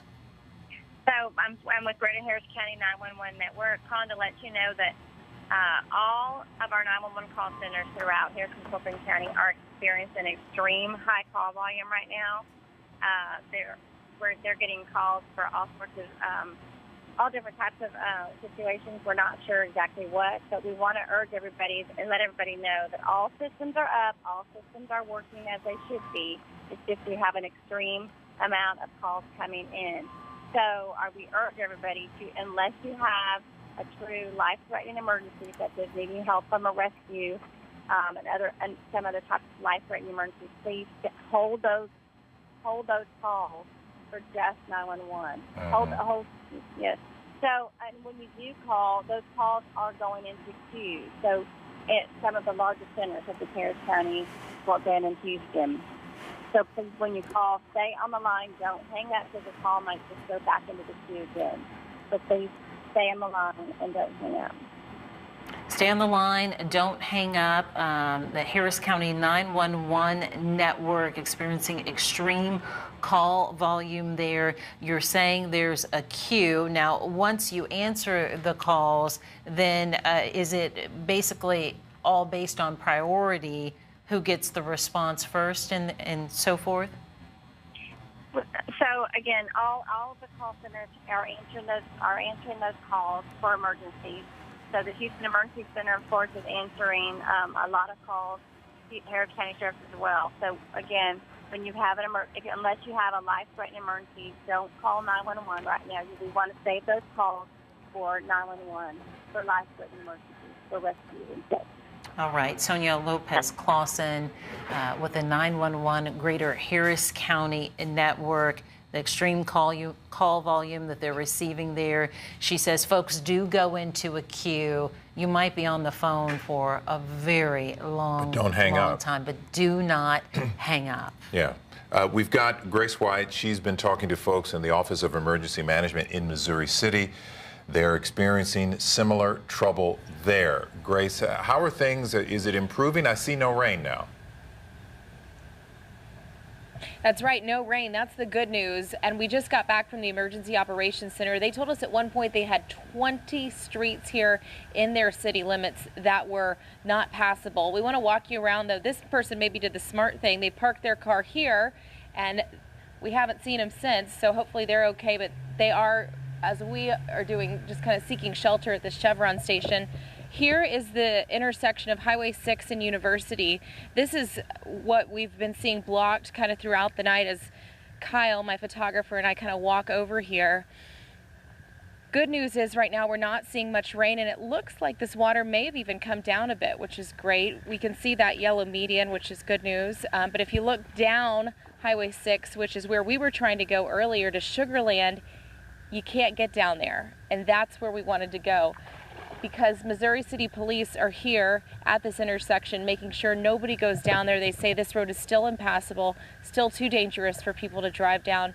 We've seen 1 or 2 cars try to make it through and having to stop, having to turn around with Missouri City Police. This is also the intersection where we saw military-style vehicles earlier going south on Highway 6. When we were at the Emergency Operations Center, We were talking to the police department about that. They told us those are not their vehicles. They think they were supporting the city of Alvin, but they couldn't confirm that for us. But again, we saw those military-style vehicles going south on Highway 6, away from 59, away from Sugar Land, hopefully to help communities out down south. But right now, again, this intersection still blocked by Missouri City Police, and really the rain is just a sprinkle out here right now, so that's the good news. We did get some more information on that possible tornado in Missouri City. It hit a business strip center. Again, they're still trying to figure out what exactly it was. We got reports several hours ago that it was a possible tornado, but they told us everybody is okay. They had one minor injury reported, some windows blown out at a fast food establishment. They've been able to check that out, but they said once the sun comes up, they'll do some more investigation. We actually were not able to get there because of all the high water. And you probably can't see it, Lynn and Mia, but just maybe at this light, this next light up the street here, there is a subdivision. I think it was Quail Valley, where an officer was in front of that too. We've seen several officers blocking the entrances to subdivisions where there is high water. You know, this street, we were able to come down pretty easily, and you saw that truck just fly by because it's up higher. This is one of the main roads, right, through the city. But when you get into these neighborhoods, into this suburban residential area, it kind of dips down sometimes, and those entrances into the subdivisions are difficult sometimes to pass. Sorry, we just heard somebody yelling, just seeing what's going on over there. I think everybody's okay. But again, we did see several subdivisions kind of blocked off down into Missouri City more. But again, right now, really just a steady trickle out here in terms of rainfall, but still seeing this police presence on the street, making sure drivers know that, you know, it just isn't safe in certain spots. Mia and Lynn, back to you. Grace White down in Missouri City. Thankfully, the rain is gone there. Hopefully a sign that things will start to dry up. Let's show you a TrendStar camera that is near Texas City off the Gulf Freeway, and, well, it's not clear here. This is really rough. The Gulf Freeway at FM 1765. I see one vehicle stuck on the road. I can't really tell. Well, there's lightning, devastating lightning. And this is what we are seeing. There's actually some people on the road moving fairly well, going in the other direction. Yeah. They've got the flashers on, but they're able to move, but it's not a good idea to be out there. Just a sample, a taste of the devastation that is we're trying to show you in different parts of the Houston area. All right, want to check back in with Brooks Garner. You know, Brooks, we saw Grace White in Missouri City, out in Fort Bend County. No rain there. And then earlier when we saw Adam Bennett, it looked like things had let up as well. He was in Cy-Fair. So are we seeing these pockets right now where the rain has stopped? We are seeing pockets. It's likely to be temporary, but we're going to take it where we can get it, because right now the Brays Bayou at Rice Ave has reached tax day flood levels. And already homes are now being flooded in the Meyerland area, thanks to Brays Bayou rising over its banks once again. This reported by Jeff Ledner at Harris County Flood Control. So a heads up there. Also getting reports at the lower Hunting Bayou that water is now 6.5+ feet over flood stage. And there's speculation, well, not speculation, but based on experience, based on the levels and their knowledge of the topography there, that flood stage, I-10 flooding, severe I-10 flooding, very deep in homes. This is at the lower Hunting Bayou. Flood control says flooding there is likely very deep in homes. Here's a look at I-10, Katie, at the West Loop. This is a very infamous dip at the loop. 610, it goes low and then up as you dip under the freeway, and it always fills up like a giant bowl. And there are some cars that most likely were driving down the freeway doing 50, 60, 70 miles an hour, and at night, these puddles can look just like wet roadways, and there's reflections and you just can't tell, and they splashed in there at high speed and got stuck. So that's a live view from the TrendStar. If this is I-10 at the West Loop, that means that road then would be blocked. So heads up there, we've got blockages on I-10 on the east side of town. Also 45 South is blocked at Alameda Genoa thanks to high water over the freeway as well, and we saw that on the TrendStar cam. So Harvey, still a tropical storm, still hanging on. And notice in the last few frames, it looks like it's starting to jut just west of the center, maybe just a little bit. It's basically stationary. There's two features going on with this. both of them producing just copious amounts of rain. There's a surface low, still surface circulation, and just above it, there's also a little bit of a mid-level circulation that's disconnected from the surface circulation. And what these can do when your surface versus what the low pressure looks like way aloft, when it gets tilted. So if you can picture like a cake, like a big tall wedding cake, and it's like kind of tipped over like the Leaning Tower of Pisa, that's what the center of Harvey is doing. It creates an entirely new dynamic which can create even heavier rain. And we saw this similar setup with Allison in 2001, where the low-level center was in one location, and there was a mid to upper-level center of low pressure in another location. They fed each other. So while this first line of storms that brought us up to 15 inches of rain moves to the east and dissipates, we're starting to see a little bit of a resurgence in the convection, meaning the storms are getting bigger north of Galveston. But more so, this second line has blown up from Bay City to El Campo, to Katy, to Sealy. We had a couple tornado warnings associated with that, so our rain is not over.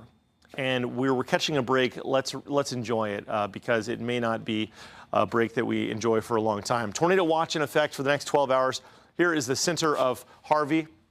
But once you get east toward Houston, boy, things really get bad. Let's zoom in and check out where it's just pouring right now. Texas City right on the edge of that very heavy rain. Southeast Houston, right around here, this is that neighborhood around Beamer. This is a road you can take to get on the Beltway if you're coming from Pearland and you're trying to avoid the construction there. It's a road you can take when you're coming down 45 and you want to avoid paying the toll. You just hop on Beamer. Some of those little neighborhoods there, right around where the drainage ditch there, the cement drainage ditch, that's the bayou that flooded and is now flooding homes. Also getting reports of amazing amount of, let's see, this is, let me tell you the latest stat on this. This is coming from flood control. Hunting Bayou flooded, tax day levels for a lot of these storms, 15 inches in 6 hours.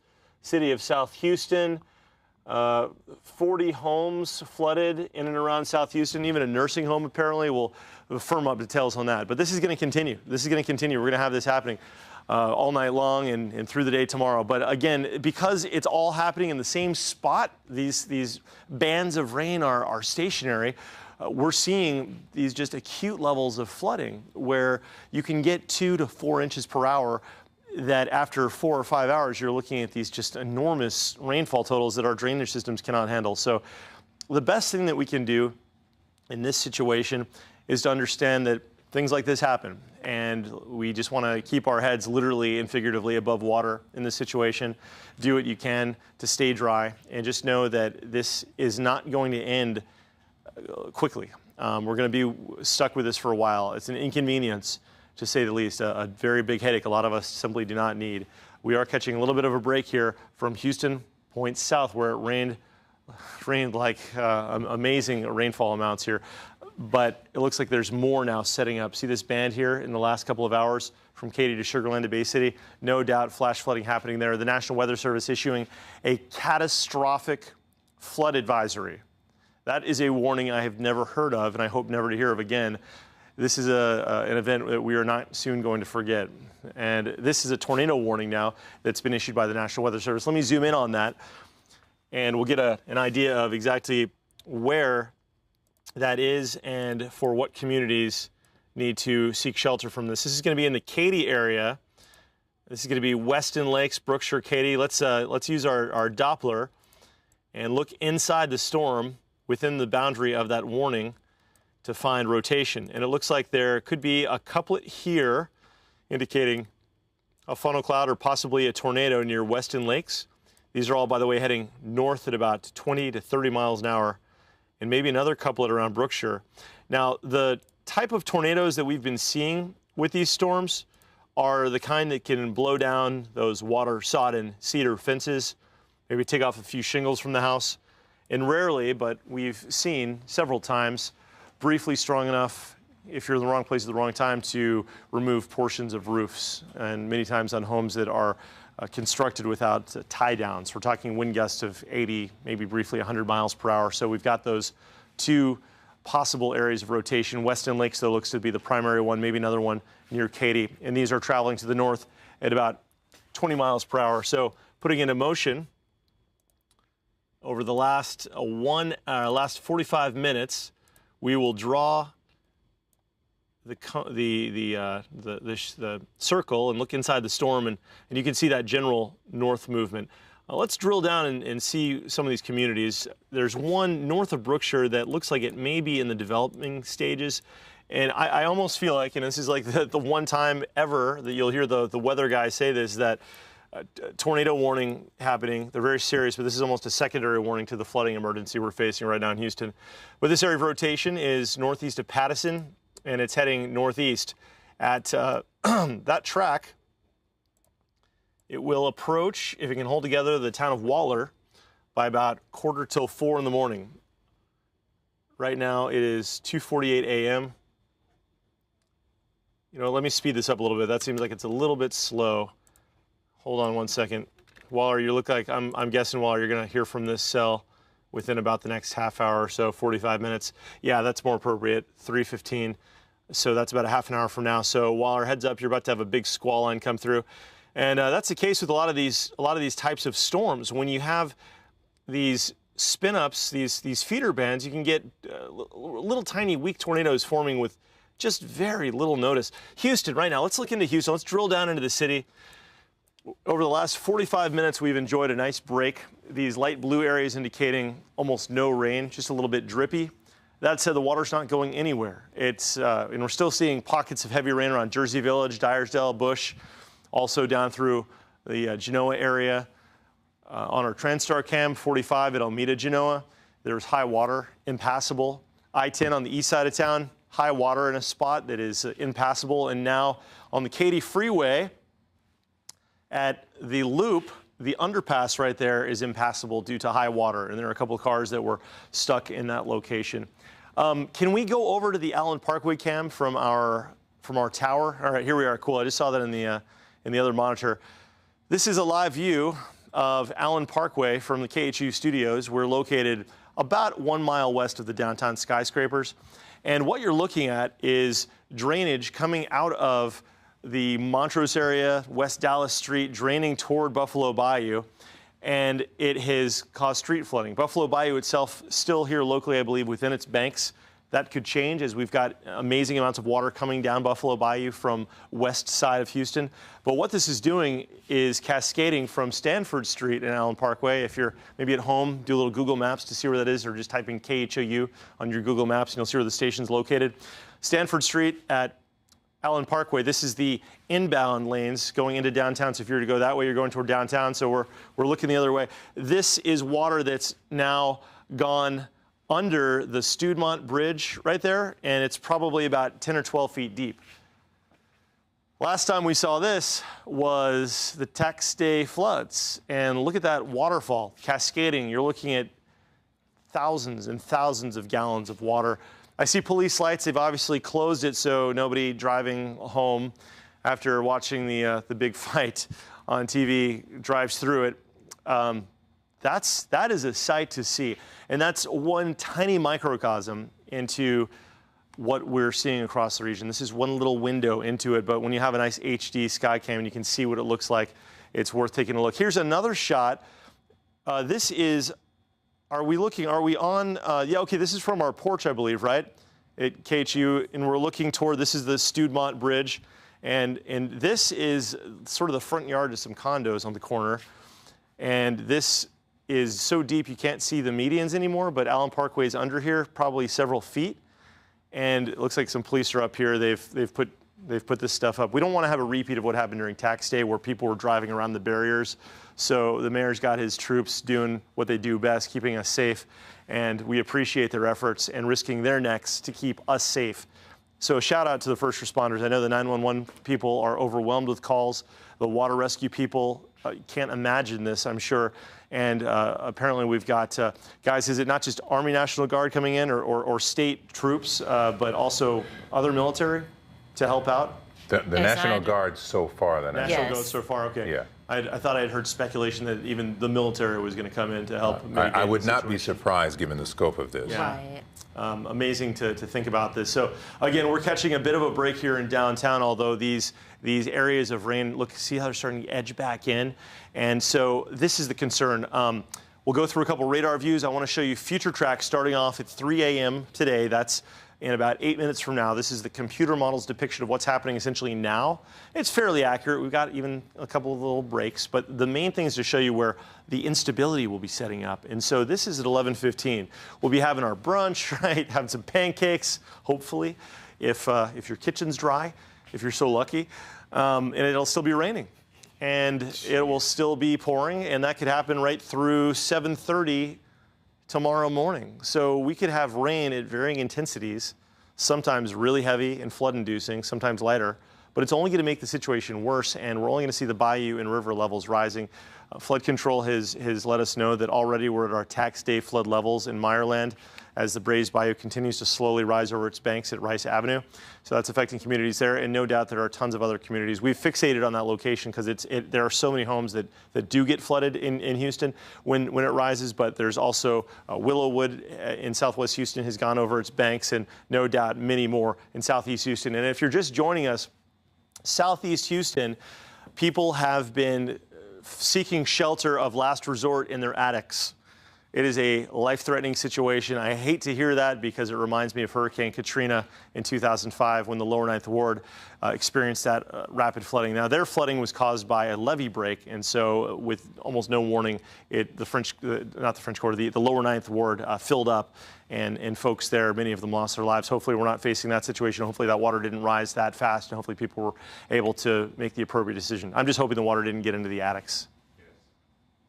More when daylight arrives, Brooks, on just how dangerous, how severe this is, because it is widespread and awful. Yeah, it sure is. Yep. We want to check back in now. Thanks so much, Brooks, by the way. Check back in now with Josh Chapin and look at the conditions where he is down in Texas City. Josh?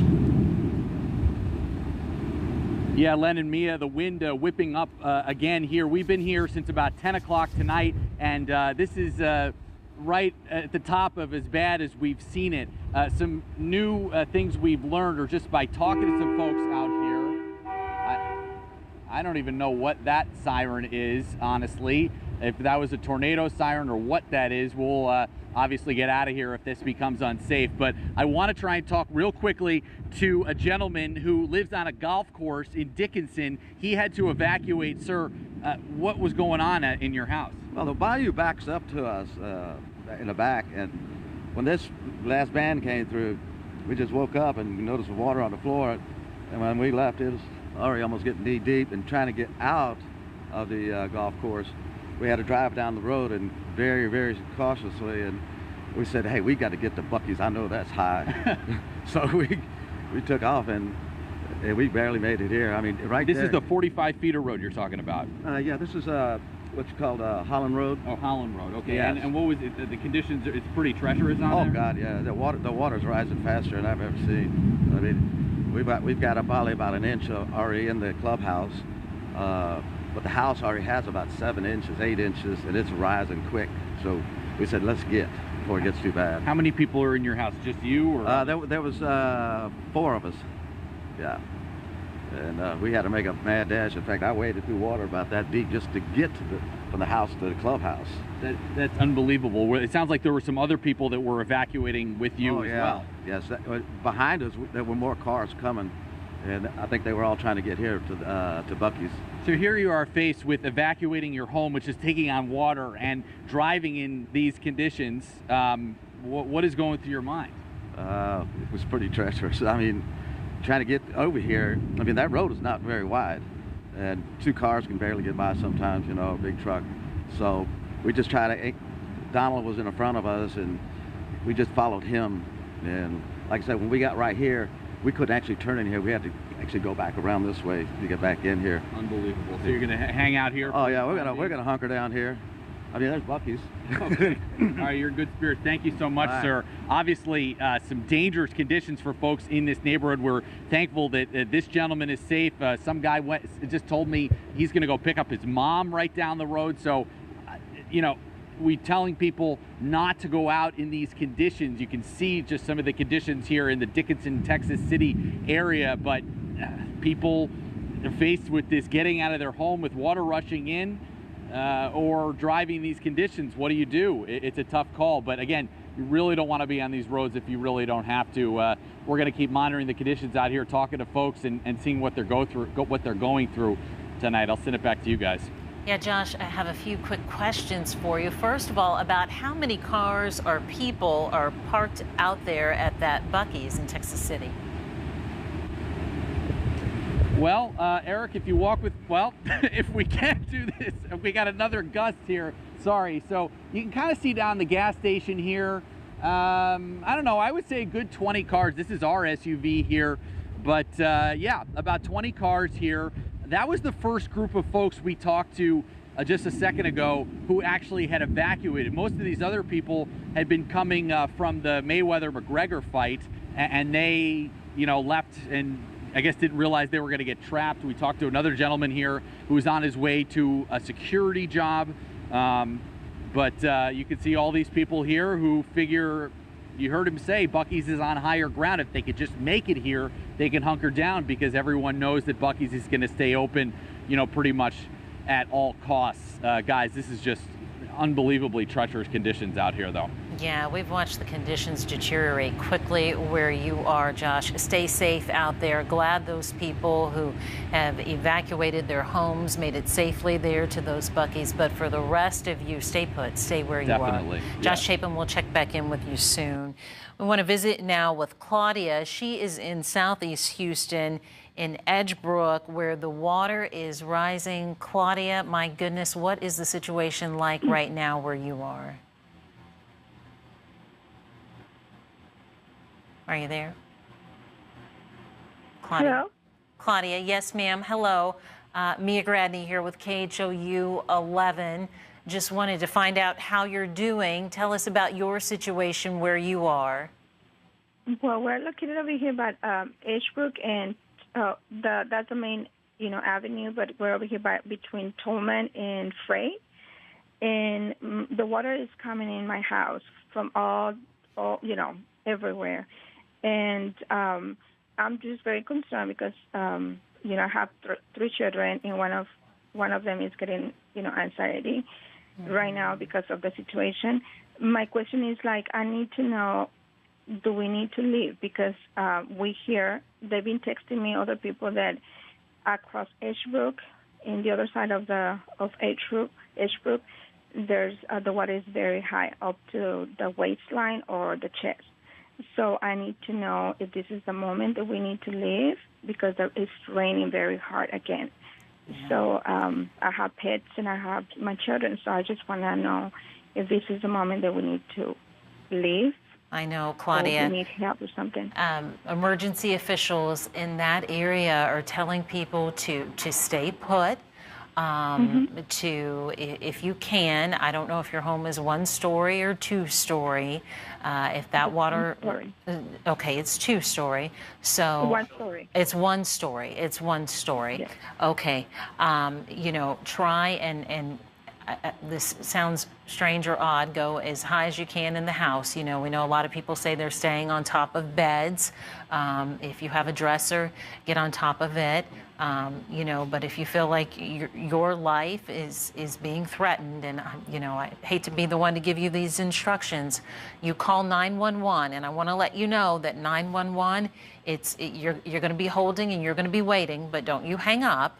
You just keep on the line there, and they're trying to get to as many people as they can. I know it's bad inside your home, Claudia, and it's so scary when you see that water there in your home, but it is unbelievably scary outside as well, too. And you've got the elements, and you've got the wind, and you've got the rain, and you don't know what you're going to run into out there while you're there.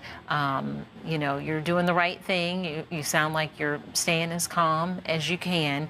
Keep doing that. But, you get off the phone with me, and if you feel at a certain time that water is just getting to a level that you can't manage, you get on that phone and you call for help like so many other people are doing, okay? Okay, thank you. You're welcome. Bless you. Wishing you the best, and so many others yes, as thank well. You for everybody else, too, because I know that everybody is having a hard time right now. That's right. Sadly, we are all in this together right now as we just keep watching these bands from Tropical Storm Harvey. And, you know, we had this hurricane, what was a Category 3 hurricane, right? Category 4. Category 4, that's right. I'm thinking about when it made landfall. Right, it was yep. actually a Category 3. You got it. So you think about that, the devastation it caused.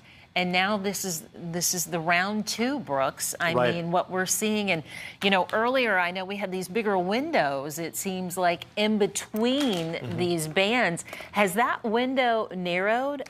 It's filling in, absolutely. Yes, we're seeing development where we hadn't seen development before.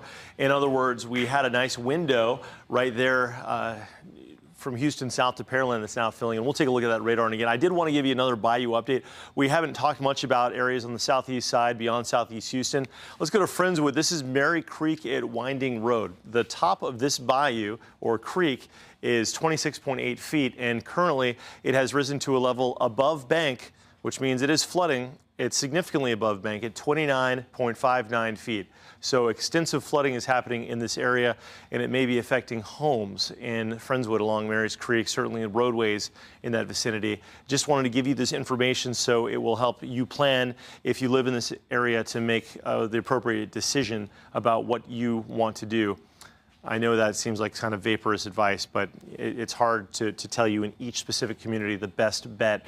Another spot where the water has risen over bank is Clear Creek at Country Club Drive. This is in the Pearland area, Pearland right on the Houston border. Clear Creek at Country Club Drive, right in the subdivision going in there to I believe it's Green Tea. They're looking at bayou levels about 1 foot above flood stage, so that means it's going to be going over that little bridge where you see the ditch usually, and there's that bridge that's about maybe 50 feet long. This is now a foot over that bridge, and the danger is that's a really deep little gully that looks just like this. And if you can't see the guardrails, they may be submerged or getting submerged. You know, you don't want to drive through a foot or two of water anyway, but if you choose to, if you make a bad decision and you turn a little bit farther to the right or a little bit farther to the left, you might go down into an area that is the car floating and then the car sinking. So avoid that area. And if you live in that neighborhood, just stay put. Med Center, I want to give you an update on this. This is important because we have a big shift change at the Houston Medical Center, the Med Center, between 6 and 8 a.m. So in about 5 hours or so from now, 3 to 5 hours from now. And the bayou levels there at Harris Gully at South McGregor are just below bank at 37.53. Bankful is 39.1.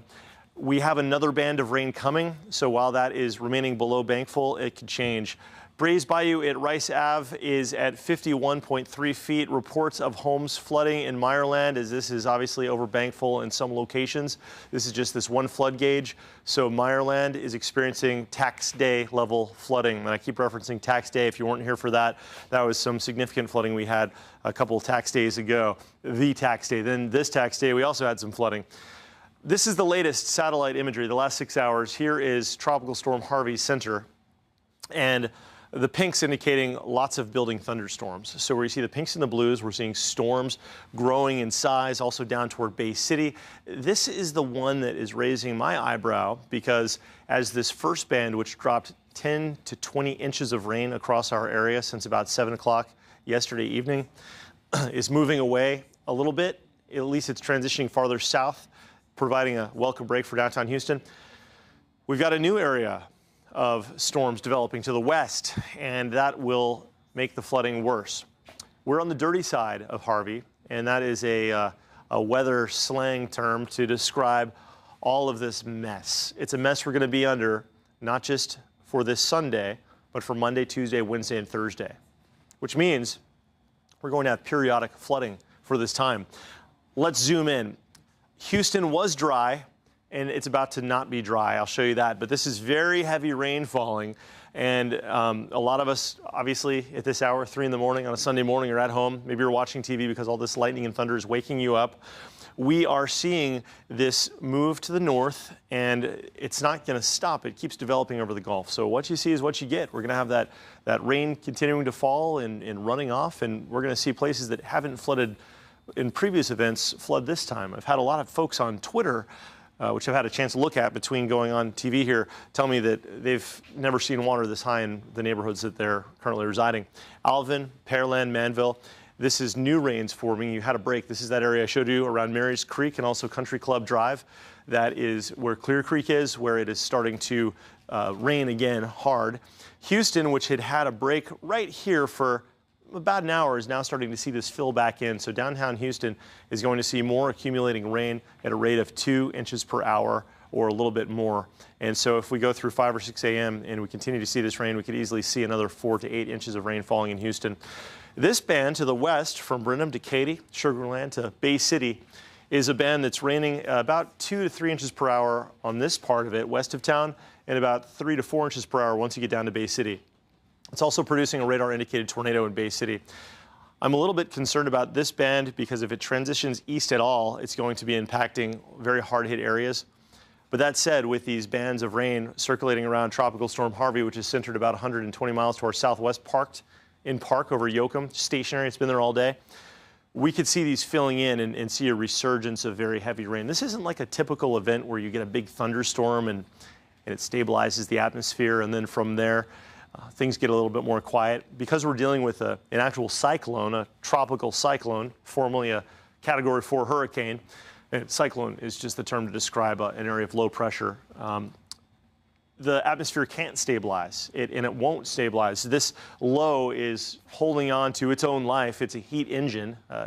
Just like you start a lawnmower, and when you let off the bar, the lawnmower chokes a little bit, and you give a little gas and it'll fire back up.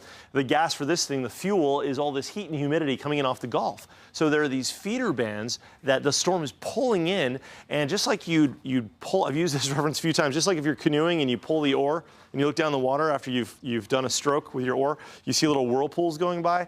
That's what's happening in this fluid. Instead of it being water, it's air, but it's a fluid nonetheless, and it's creating little spin-up tornadoes, and that's what we're seeing right now. So Bay City, take cover. There's a tornado there possibly, and it looks like another tornado warning here has popped up. And Katie, let me stop this radar, and we'll zoom in and do a couple updates here, see what we're looking at with this cell. So first to Bay City, we've got a radar-indicated tornado located right here north of Bay City. And this will be moving to the north about 25 miles an hour, which will put it near Van Vleck, about 3:15, and New Gulf, if it holds together, shortly after 3:30. Let's zoom in on this cell, then we'll go up to the Katy area to see that cell. And we're going to see these. We've seen, golly, it seems like 100 tornado warnings in the last 24 to 36 hours. And that's pretty typical of a tropical system that is over land. There are friction processes that produce lift and spin, and that's what we're seeing. So this one looks a little bit more convincing as far as it being a tornado. This would be near Kane Junction in the town of Pledger, right along Texas 60, and it's moving north at about 20 to 25 miles per hour. We'll loop it for the last 30 minutes and see that storm motion. Let's do a 45-minute loop. And so embedded in these heavy rains, we'll have puffs of wind. These tornadoes aren't the kind of tornadoes you'd see in the Midwest. These are the kind of tornadoes that are more likely to blow down a cedar fence or take off a few shingles from your house. Let's zoom into this cell. This is west of Houston between Beltway 8 and 99. This is Old Katy, also Pattison, Monaville, north of I-10. Radar is indicating another tornado here near Hockley. This will be south of Hockley, southwest of Hockley. So I'm going to zoom in on that radar-indicated tornado. And this one looks to be the most likely to be a tornado. This is going to be right near the Kickapoo exit. And it is moving toward the north-northeast, toward Hockley. And so if you live in Hockley, heads up, you have a radar-indicated tornado heading your way. It will be there in 11 minutes. With this tornado, even if it's not hitting the ground, touching the ground, you will likely have wind gusts over 40 miles per hour. Now, at this point, we need to talk about what happens when you have such water-sodden ground.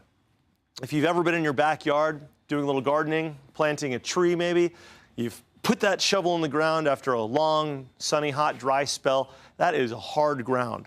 It's like a brick.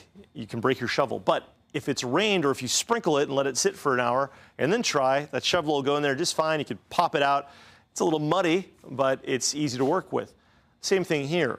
This rain has, in many cases, liquefied the first several feet of that Texas gumbo oil-sodden clay that we so well love that makes cracks in the yard during dry periods or becomes pudding during wet periods. And the problem is that trees, especially younger trees, the root core under the ground becomes very soft as well. And you can almost push it over if you had maybe you back your truck into it. Instead of getting a dent in the back of your truck, you might push over the tree. Well, the problem here is that when we get wind gusts and some of these thunderstorms, they can easily push over those trees. So I'm speculating that with this catastrophic flood advisory, that's what it's called, is issued by the National Weather Service, this flash flood emergency has weakened a lot of the root cores or the ball of the tree. And when the wind blows, we could see those trees falling on power lines, and that could lead to power outages. So not only are we seeing that, but we're seeing the potential for power outages. Another tornado warning posted. I want to reiterate, if you're just joining us or if you've been flipping around and you've landed on Channel 11, we've been tracking what's becoming a rather dire situation in Southeast Houston. Dire because people are dealing with something that maybe they've never dealt with. And as far as offering advice about how to deal with that situation, that too is a challenge. We're talking about some very serious flooding occurring and flooding in people's homes where they've had to take shelter in Southeast Houston in their attics. Now, the problem with seeking shelter in your attic is that you've painted yourself into a corner, and that corner can be a coffin corner if your home continues to flood. This is reminiscent a little bit of Hurricane Katrina back in 2005 in the lower Ninth Ward of Louisiana, of New Orleans, I should say, where the levee broke and the water filled up 15, 18 feet high, flooding people out of their ranch homes. They went into the attic, and unless they had an axe to punch a hole in the attic and get on the roof, many of them drowned. Now, we don't have any reports of it being that dire because the water's rising more slowly, but that said, it's still rising, so people are going to look for the drier places. It's tough to tell you this, but if you are going into the attic and you think the water is still rising, and only you know, based on where you live and watching the water rise, you may want to consider that. Are you going to be able to get out of the attic in a couple of hours? Are you going to be stuck in the attic where the water comes right up to the top or right up to the floor of the attic so you can't get out? If you have a hatchet with you, you could punch a hole in the attic and crawl out onto the roof if you had to. It sounds ridiculous to offer that kind of advice, but I don't know what kind of advice to offer other than that, and that's advice that the National Weather Service had offered 12 years ago when Hurricane Katrina threatened New Orleans and that level of catastrophic flooding was occurring. Another thing that's going to sound a little strange maybe, because we say stay out of the floodwaters, if your home is flooding and your life is on the line and the water's not moving, it's just stationary and pooling, get out and swim and find higher ground. Maybe that's the top of a pickup truck on the roof, or maybe that's a parking lot you can see in the distance where there's a little bit of a hill going up there. These are tough decisions. I mean, these are decisions to abandon your home if that's what you need to do. I said if the water's still, because if the water's moving like a river, it can get you caught up in the current. You don't want to be a part of that either. So it's a very difficult situation we're facing. The neighborhood I'm talking about where this flooding is occurring is the Edgebrook area. We've also seen reports of this in Southeast Houston at Beamer, and I believe it was Sage something. Was it Sagebrook? I think it was Sagebrook. It's along right along Beltway 8, just south of Beltway 8 at Beamer. Those neighborhoods, Sagemont, yeah, on the way to Pearland. There's a little drainage ditch there. I think that might be Barry's Bayou. But anyway, whatever the name is, I don't know the name of it. I've never seen a sign with the name in that area, but that's flooding as well. And we talked to a gentleman on the phone about an hour and a half ago who was standing on a windowsill to avoid that water. So the rain begins again in Houston. It's pouring rain now in downtown, and this is going to make the existing flooding worse. So I'm going to toss it to you guys. All right. Yeah. What have you got? You got it. Thanks. Yeah. Oh, here's a new warning, Lynn. Just popped up. New tornado warning, Tomball, also west of Sugar Land. And so we're looking at a lot of these spin-up tornadoes. We'll talk about those coming up. But those are just big gusts of wind, Lynn. We also are learning from Harvey Airport itself that the airport is closed. They're not taking any flights in or out because there is standing water on the runways down at Harvey Airport on the south side of Houston. So no flights, and that's certainly no surprise. All right, we've got some video coming into the newsroom that we want to share that just illustrates just how bad the flooding is here in the situation. This is a look at video from near the Galleria. It looks like a waterfall. I know what we just showed you. This is where Post Oak Boulevard passes under the Southwest Freeway. This is another area that often floods, as you recognize here, and barriers were put up to keep drivers out. There were still a few drivers who tried to negotiate the high water on Richmond, but then changed their mind. That's a good idea. And also more video to show you just coming into the newsroom. We're going to show you West Belford. Unbelievable. This is right near the Southwest Freeway. That's Highway 59 in Southwest Houston. Several cars flooded out, people taking chances, some drivers thinking about testing the water and wisely, again, changing their mind. Some folks that got in too deep and then they got stuck. This is, of course, a problem area that often floods during heavy rains. Just look at how high the water is. I mean, there's a number of them. We could keep going here, and let's do I-45 is blocked at Maine, and you can see why here. The entire underpass is underwater there. We don't know how deep this is, but we are happy to see that there don't appear to be any cars or trucks stuck there in the water. All right, so here we are. It is 3:18 in the morning, and ladies and gentlemen, we are watching a catastrophe unfold before our eyes. It started at about 9 o'clock tonight with an immense amount of rain that has come rolling in throughout the Houston area.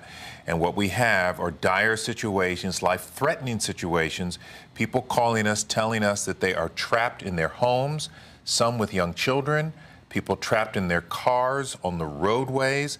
911 is being inundated with phone calls. We are hearing even the mayor say, unless you're in a life-threatening situation, don't call 911. That's how many they are getting. This is all across the area.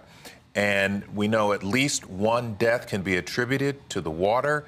A woman who drowned on Warrenton and Gessner, that was earlier this evening, after she got out of her car, her body found by a neighbor. Very tragic, and when we get to daylight, it will shed light on just how difficult and dangerous this night is. You know, it's also very dangerous in southeast Harris County. This is 45 between downtown, essentially, and Clear Lake. We spoke with Jeff Lindner, who is the meteorologist with the Harris County Flood Control District.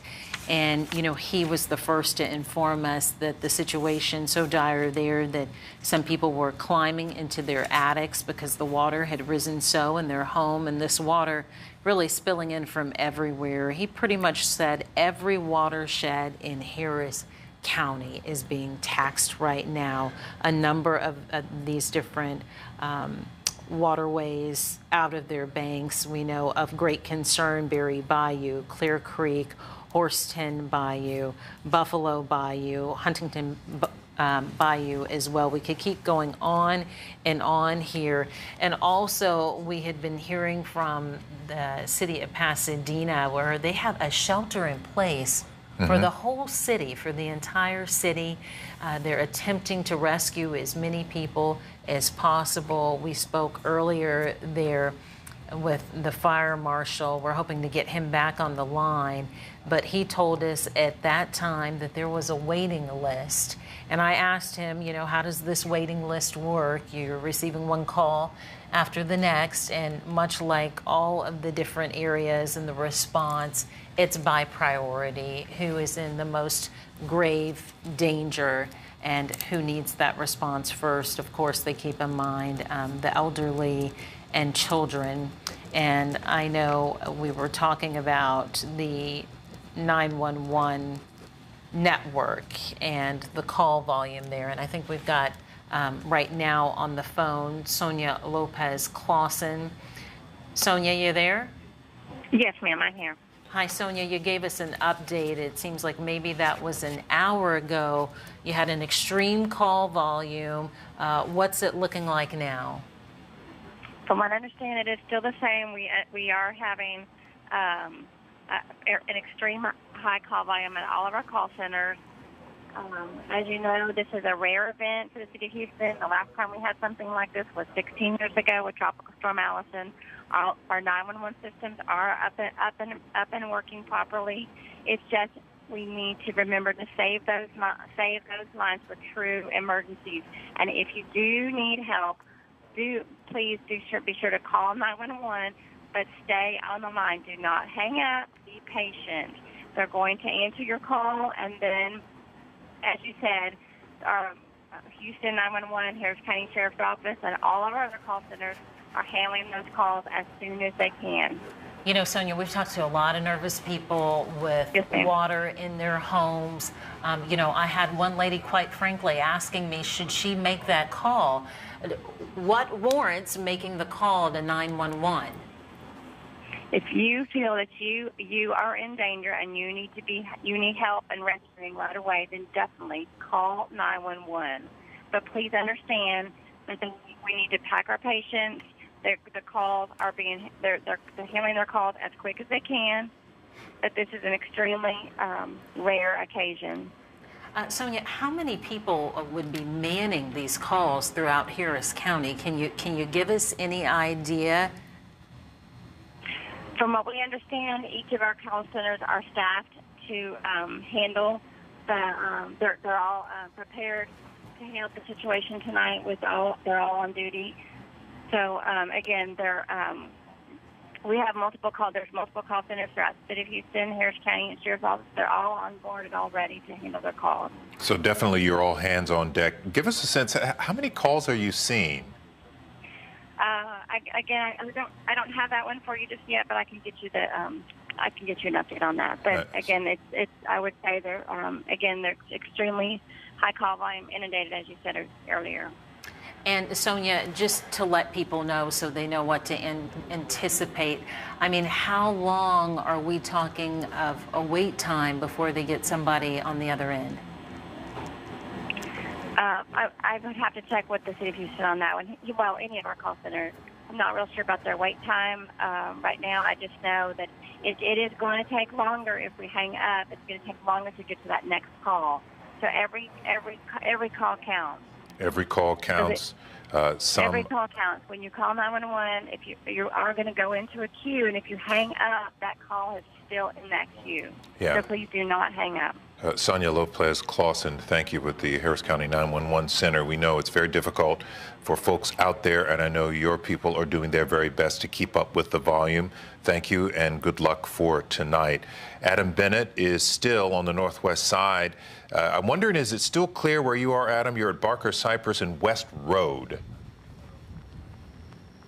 So, Lynn, this rain is actually a little bit deceiving. It just started raining within the last 5 minutes, but before that, we had about an hour and a half break or so after that 4 hours straight of rain that we were talking about earlier, and that's actually made a difference that we can see.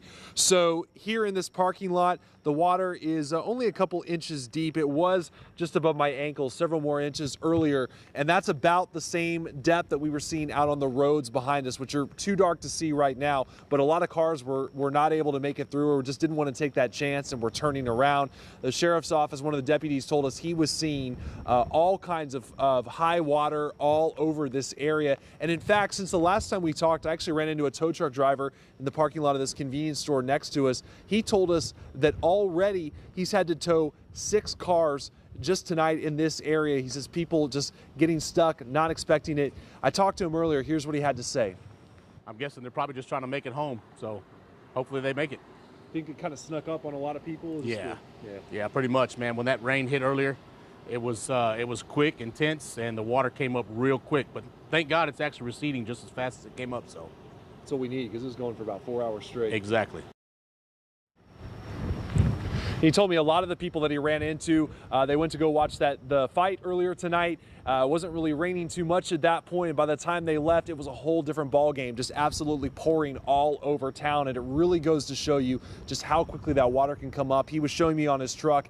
He said at one point it was about 2.5, 3 feet high. It was even kind of tough for him to make it through. So again, as we've seen all over town tonight, Lynn and Mia, just how quickly things can change, how fast this weather situation can become deadly. And just another reminder, if you don't absolutely need to be driving tonight, just stay off the roads. It's still really bad out here.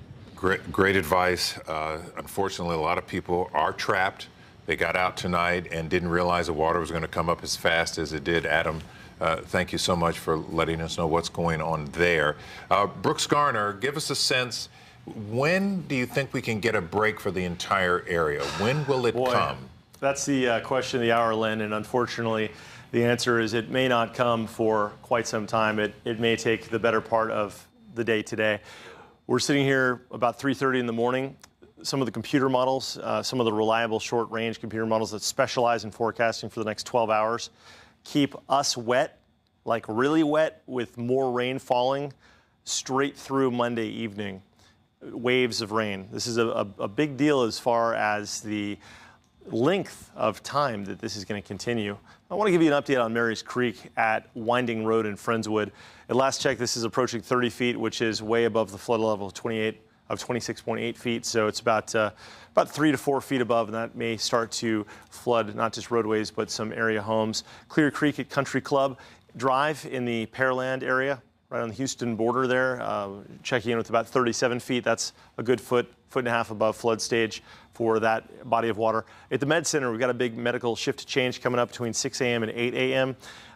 Folks want to know if they can get to the medical center. I can't tell you. I know that most of the roads are impassable around the region, and I'm sure authorities would say, stay home. Sorry. I don't know anything about the logistics there, but just to give you the nuts and bolts of the information, what I can tell you is that the bayou, that's Harris Gully, at South McGregor is just below top of bank, and that could go above bank. We could see some flooding in the medical center before this morning is out. Brays Bayou at Rice is now at or just above bank full, and that is resulting in flooding of the Meyerland area again. And this information comes to us that it is now at or above the tax day flood levels, according to flood control, Harris County Flood Control District. Here is the center of Tropical Storm Harvey, and it will continue to pump in moisture as far as the eye can see. This is the first band of heavy rain that brought us the 15 to 20 inches over the last 6 to 8 hours. This is a second feeder band into Harvey, which may bring even more rain over the next 6 to 8 hours. Needless to say, we've got a tornado watch in effect, basically until further notice. We're under currently a catastrophic flood advisory. That's the official term. It's a catastrophic flood advisory. Guys, stay home. We've got tornado warnings to talk about as well, and we've got another band of very heavy rain rolling into downtown Houston. This will no doubt make the flooding worse. So let's talk about this tornado warning, because we've had already verification in Lamarck of an apartment building being damaged from this cell, from the tornado inside of this cell. This is near the Baytown area, heading north toward I-10. Are y'all mic'd up? Yes. Sweet. Okay, I've got Blake Matthews in as well. We're going to start handling this. Blake, you know what? I'm going to pass the control to you. Absolutely. Tell us about these tornado warnings. And what I'm going to do is I'm going to check out the Weather Service chat, see if there's some updates. And when I find the updates, let me feed them to you. Yeah, sounds great. But let's say I'm going to let you do the tracking and give my voice a little bit of a rest. Yeah, you know, an interesting statistic, guys. The National Weather Service, based in League City, has said that they have issued more tornado warnings in the past 2 days than they ever have in their history.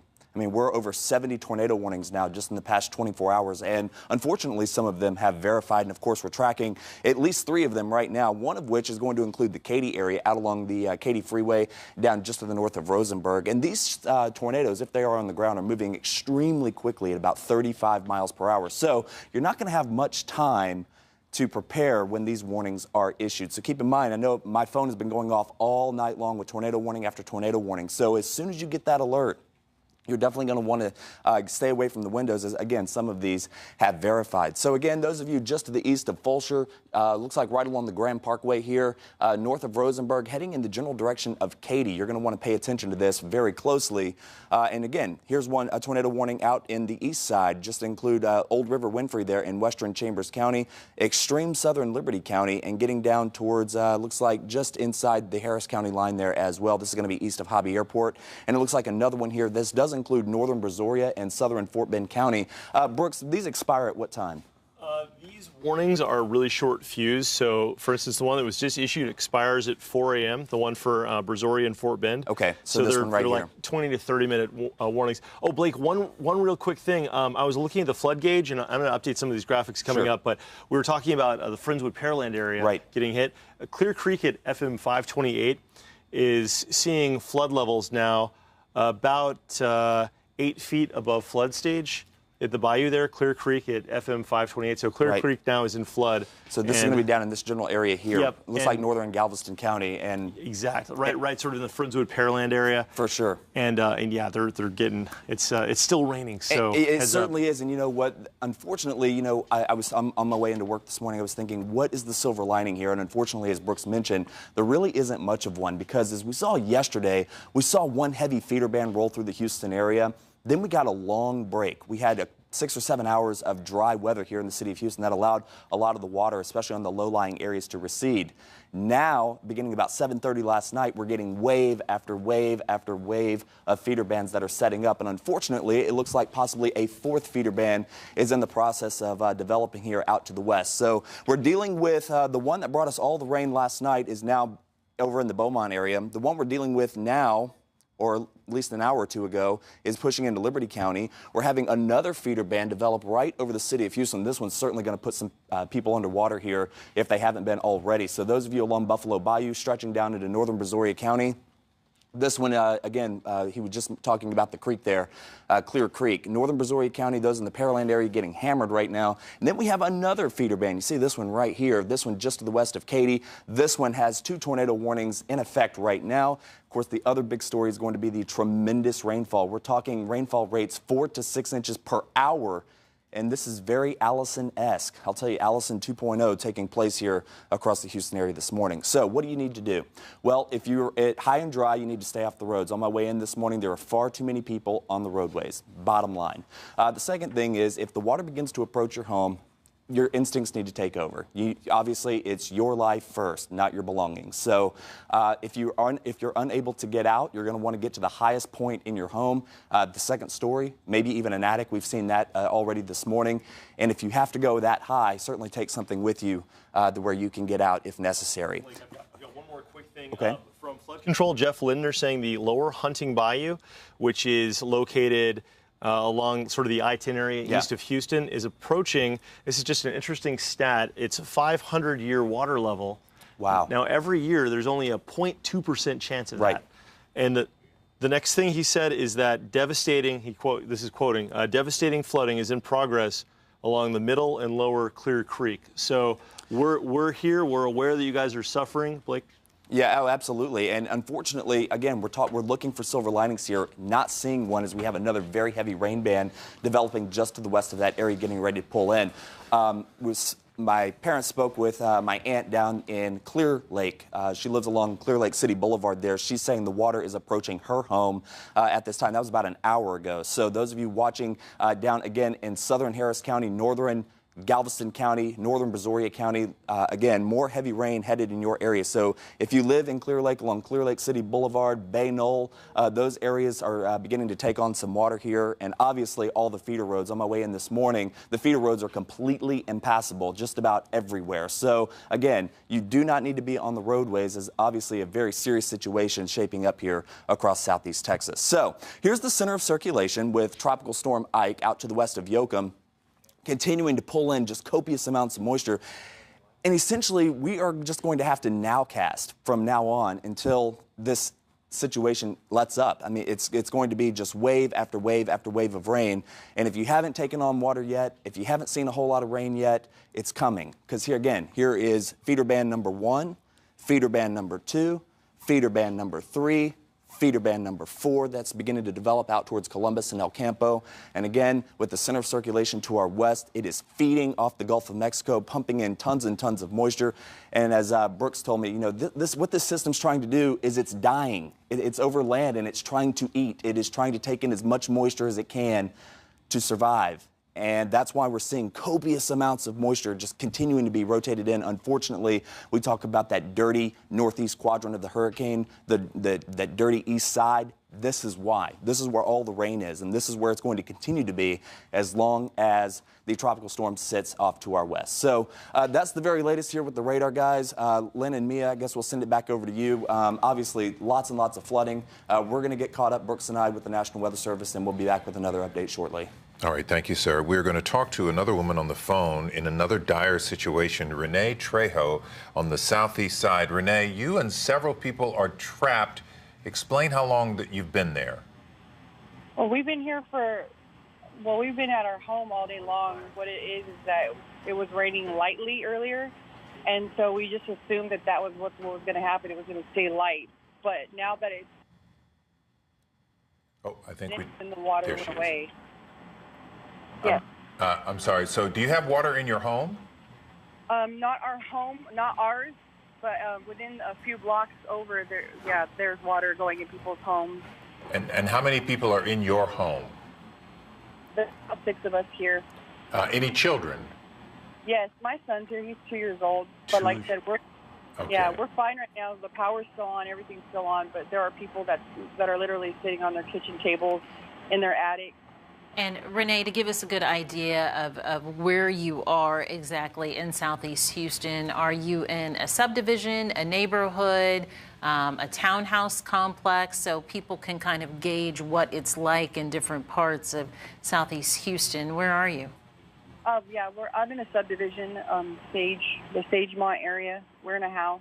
Mm-hmm. Yeah, we've heard of flooding there in homes in the Sagemont area, that's for sure. But the good thing here is, and if you can take any solace in it right now, is you don't have water in your home yet.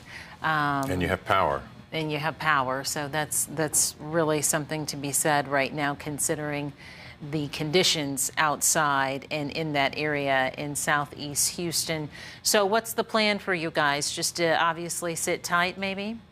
Yeah, we have no choice to sit tight, unfortunately. Mm-hmm. But we did have a friend earlier whose son was 9 months old and his fever went up to 103 degrees. With the police being backed up, they weren't able to actually get through 911, so they ended up walking in chest-high water with their 9-month son for 2 miles to get to the hospital.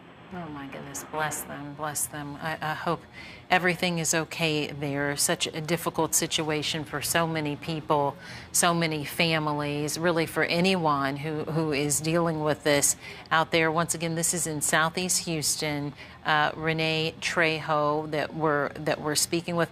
Renee, have you seen it like this before out there?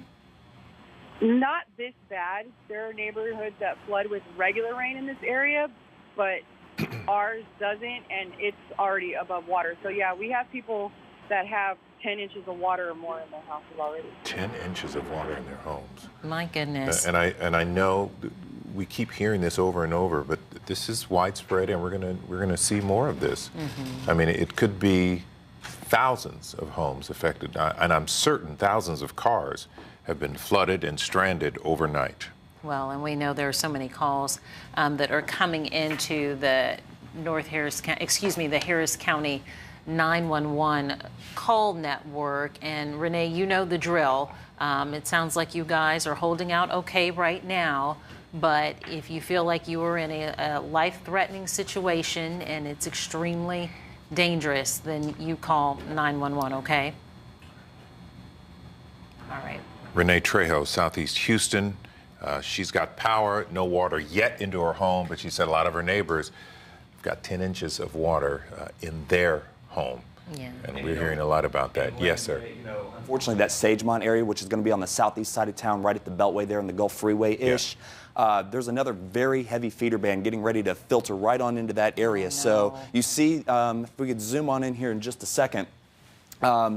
Here we go. So there's Genoa. Here's I-45. The Sagemont area is going to be right in this general vicinity. You can see another extremely heavy rain band getting ready to push on in. This is going to be Brookside Village right along the South Beltway here. There's the Gulf Freeway, Hobby Airport for reference point. So again, this feeder band capable of 3 to 6 inches of rain per hour.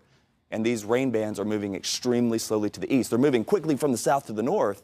They're just not moving quickly west to east. So again, once it begins to rain here in the Sagemont area, another 3 to 5, 6 inches of rain, possibly even more than that, is on the way. So, again, if you haven't taken on water yet, but you look out your window and you say, wow, the water is up in the yard, it may be time to get on that second floor and really be thinking about what you're going to do if indeed your house begins to take on some water. So, again, those of you watching in the southeast side of town from Genoa getting out towards Highway 3, just to the east of the Gulf Freeway, this feeder band getting ready to pull right on in here. Let me see if I can put on some rainfall totals here, some rainfall rates rather. So give me just 1 second here to work the radar. I'm going to say, Blake, while you do that, I can offer some perspective from our utility center here in the Weather Center. So where she was calling from in Southeast Houston, right in the sort of Pearland, Southeast Houston area, that's essentially, that's Scarsdale and Black Hawk Boulevard.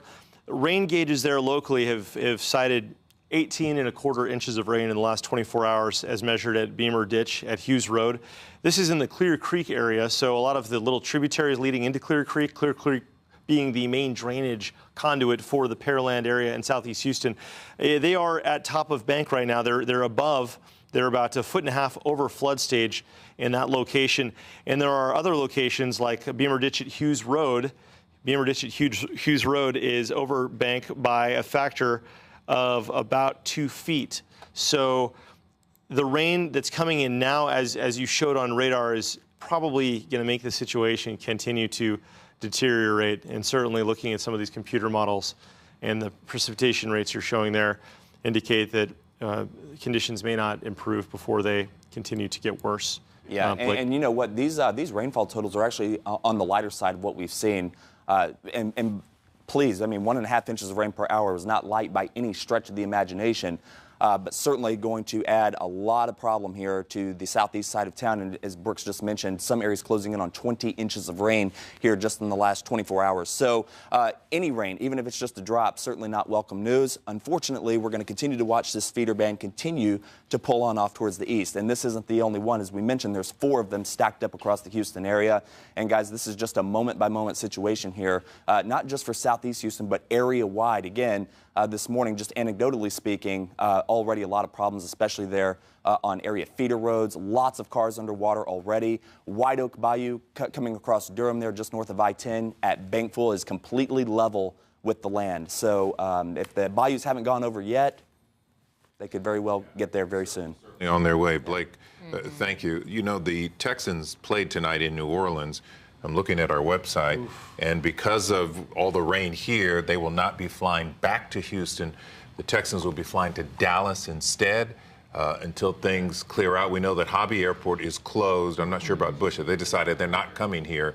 But Tom Savage, a quarterback, indicating they're very concerned about their family members, and they would love to be here, but they just can't fly in right now. So no telling how long they'll have to stay in Dallas, but that's the situation with the Houston Texans tonight. And just imagine all of the other people who are trying to get back to this area and what they're dealing with, obviously with Harvey Airport being closed right now, and just the anxiety and the stress of it, you know, not knowing what's going on with your home or your loved ones. Hopefully folks are staying connected. You know, social media has been a great resource for folks. I've been watching people communicate back and forth on Facebook, all through different streams, trying to help each other out too, and provide information and perspective from wherever they are situated as well.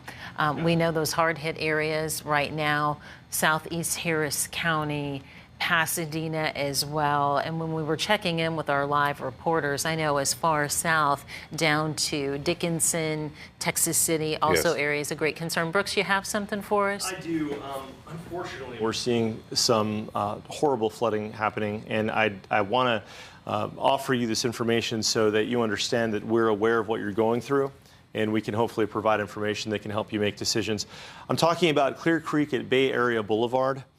And we're looking, right now we're looking at heavy rain falling, and I'm not sure the location that we're looking at. But anyway, this is Tower Cam. Okay, this is from downtown Houston, so we're getting very heavy rain.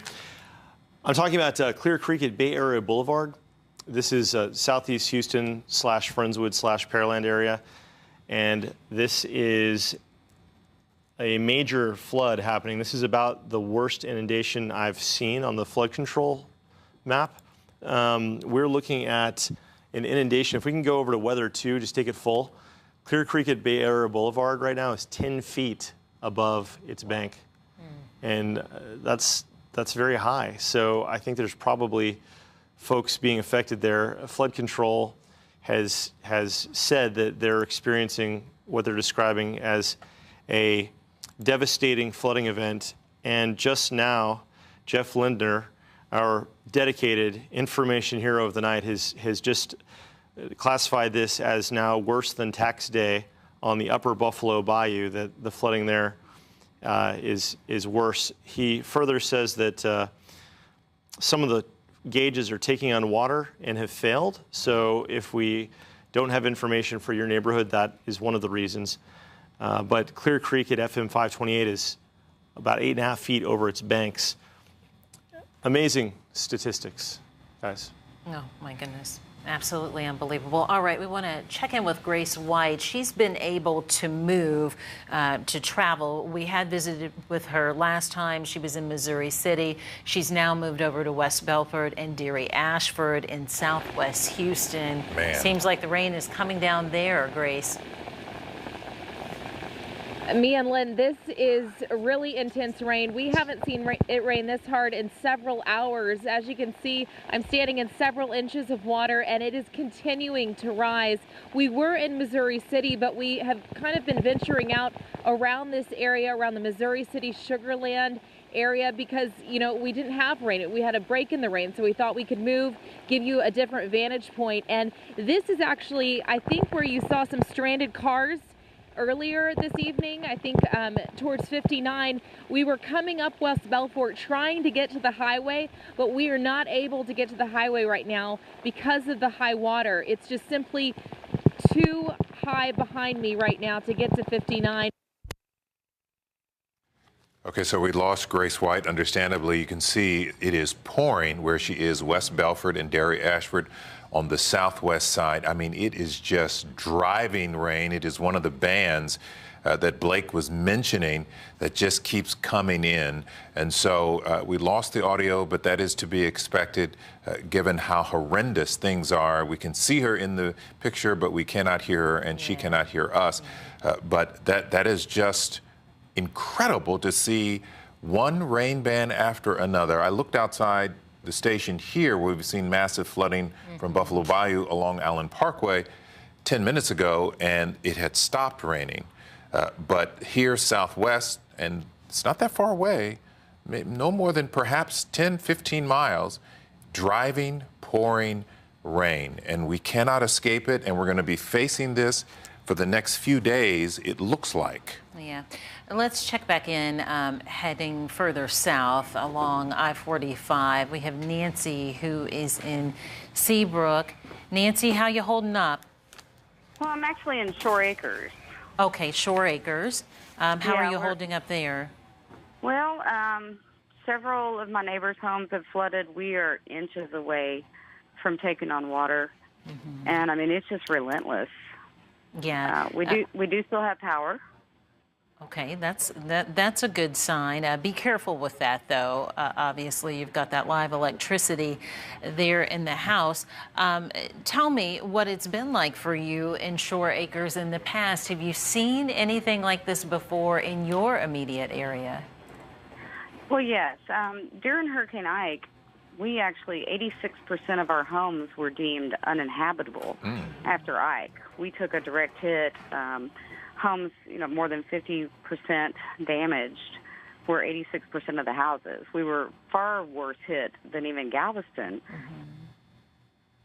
And Bay, surrounded by bayous, and there was just nowhere for the water to go. Right. And that was more of a storm surge issue. This is now much more of a rainfall issue. So we're just, we were hoping for the best, preparing for the worst, everything that you can get up off the ground. I encourage people to do that, even if it's last minute, because we lost everything. We had 4 to 6 feet of water in our house. So you've been through this before, and yes. you know what stands to be lost in this situation and in this case.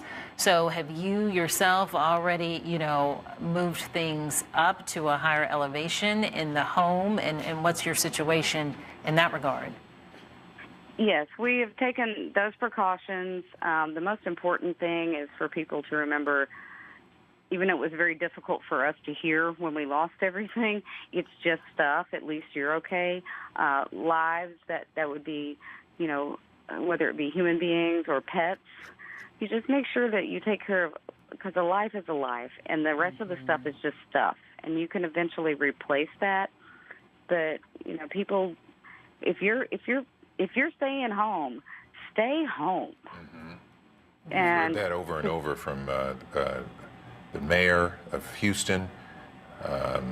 Every official. Harris County official, they're all saying that. Has said that for us. All right, well, no water in the home yet there, Nancy. It is right here. It is inches away, and I just keep hoping that this thing will just, if it could just go a little bit east, it could give us a little bit of a respite. Right. You know, where we could have just enough time maybe to spare damage. But the main thing is people need to really understand there is no job, there is no errand, there is nothing that is more important than your life. Stay home. This is so true, spoken from someone who's dealt with tons of water inundating their home before in the past. Nancy, thank you so much for calling and talking with us, and we really wish you the best of luck there in Shore Acres this go around. Thank you so much, and God bless y'all, and God bless Houston, and this too shall pass. This too shall pass, and we will get through it. But right now, we are right in the middle of it. Nancy Schnell, thank you. Shore Acres. This is Stanford Street, right outside our front door, here along Allen Parkway, and that is just insane. All of the water right at the intersection, flowing down, Stanford flowing down left to right to Allen Parkway. And we've seen this before, but it's always impressive and frightening when it happens again. Right. I mean, it's just a river that's flowing there from Stanford onto Allen Parkway. And you can see there Allen Parkway is just covered. I mean, Allen Parkway is covered. And really, I mean, think about how quickly that has happened again. We watched, you know, it fill up earlier. I'd say probably around, what time did we go on with the coverage? At about closer to 9 o'clock? Yes. About 8:30. About 8:30. Okay, about 8:30, our producer tells us. So when I went out there at 8:30 and staked out on the porch and was Facebook living with people, I was on Facebook Live with folks, it looked very much like this. Right. And then the water receded, it drained, you know, the rain slowed down, but look at it again. It's back. It's already back. It's, you know, filling up there. And we also know that Buffalo Bayou is of great concern. You know, and just all of this water and it, you know, overflowing out of its banks and the nonstop rain. That's the problem here. It's been the nonstop rain and one band after another. Well, Mia, I can tell you that we just looked at Buffalo Bayou and it is 10 feet from the top of bank. Okay. So we have a little bit. So what we're seeing here is street flooding. It just it's runoff, water runoff. We don't have very far to go with Buffalo Bayou before we get to bank full. And then, you know, once Buffalo Bayou goes over, it's game over for the downtown area. So we're going to watch that pretty carefully. And I can tell you, it won't take much to get 10 feet of water into Buffalo Bayou, especially with the feeder bands that continue to rotate in. I can tell you that just in from the National Weather Service, we are getting damage reports now down in East Bernard. This is going to be down in Morton County of 4 apartments that were damaged due to a possible tornado.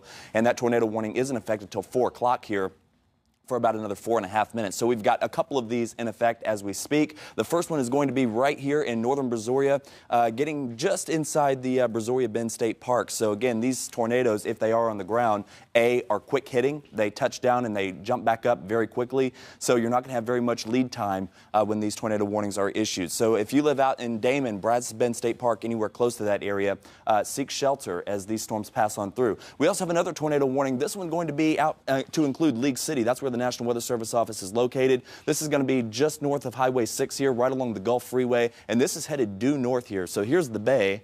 Right there, San Leon, Shore Acres up here to the north. And again, this tornado, if there's one on the ground, moving very quickly to the north at about 35 miles per hour. So be mindful of that. So we've got 2 tornado warnings here on the south side.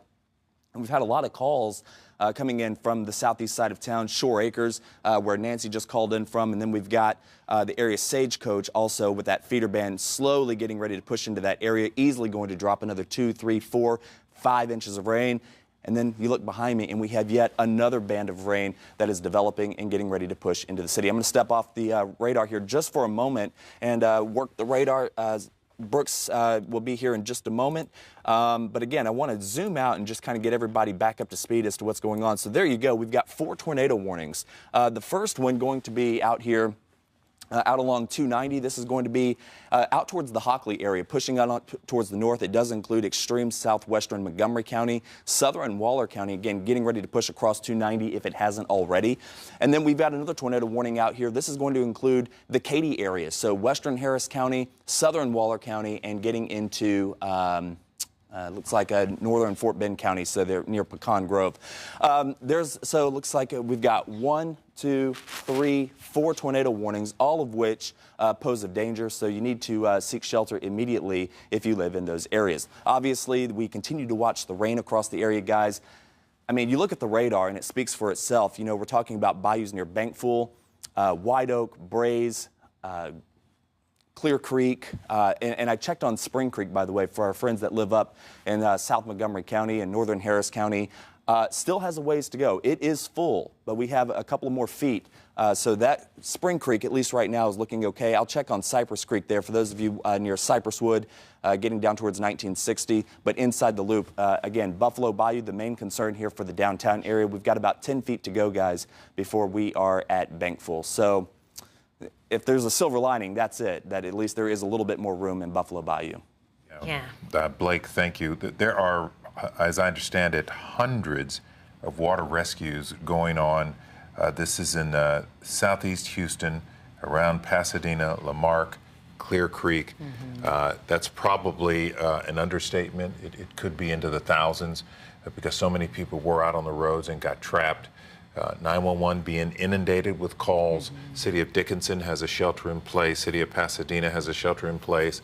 Houston, the mayor says, stay home. Stay home. So please try and stay home. And for the folks who've been calling 911 because you've got water coming into your house or perhaps you're stuck on the roads, try and be patient. They're taking the most life-threatening calls or the life-threatening calls first, and everybody else falls into line after that. And it's going to take some time. We talked to a guy who was at his home.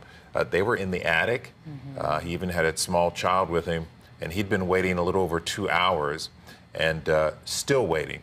So they will get to you. They know about the issues, but there are just so many phone calls coming in because there's so many people who are either trapped in their cars or trapped in their homes. Yeah, and do not hang up, and that's what they say also. Stay on the line. Let me real quick. I just have an update here. For those of you watching out on the west side, this is going to be in the Addicks area. If you live along Highway 6 at Addicks, that area is about to flood. So looks like the creeks there are at Bankful and are spilling over as we speak. So if you live in the Addicks area, you guys need to be prepared for rising water. It's going to come up very quickly. Again, Addicks and Highway 6, we're getting reports that that area is about to flood. So, you know, maybe 2 hours ago there was a warning about that. And now it looks like it's going to happen because at the time they weren't sure what the time frame was. That would affect Canyon Lakes and Cinco Ranch, I believe, is the way it works. Right, and you know this is the most dire flood warning there is. We're under a flood emergency, a catastrophic flood event for the city of Houston. So, and this is everybody. You know, whether you're watching from Galveston County, whether you're watching from Kemah or Katy or Conroe. This is everybody here, you know, and I'm familiar with the north side. You know, I remember 1994, you know, and I remember 2001 with Tropical Storm Allison, you know, Caney Creek, the San Jacinto River, the East and West Forks, Spring Creek, Cypress Creek, and obviously the problems that we're seeing down at Galveston and Harris County line, the Clear Creek area. And again, now we're focused on western Harris County out towards Addicks and Highway 6. So this is an everybody flood.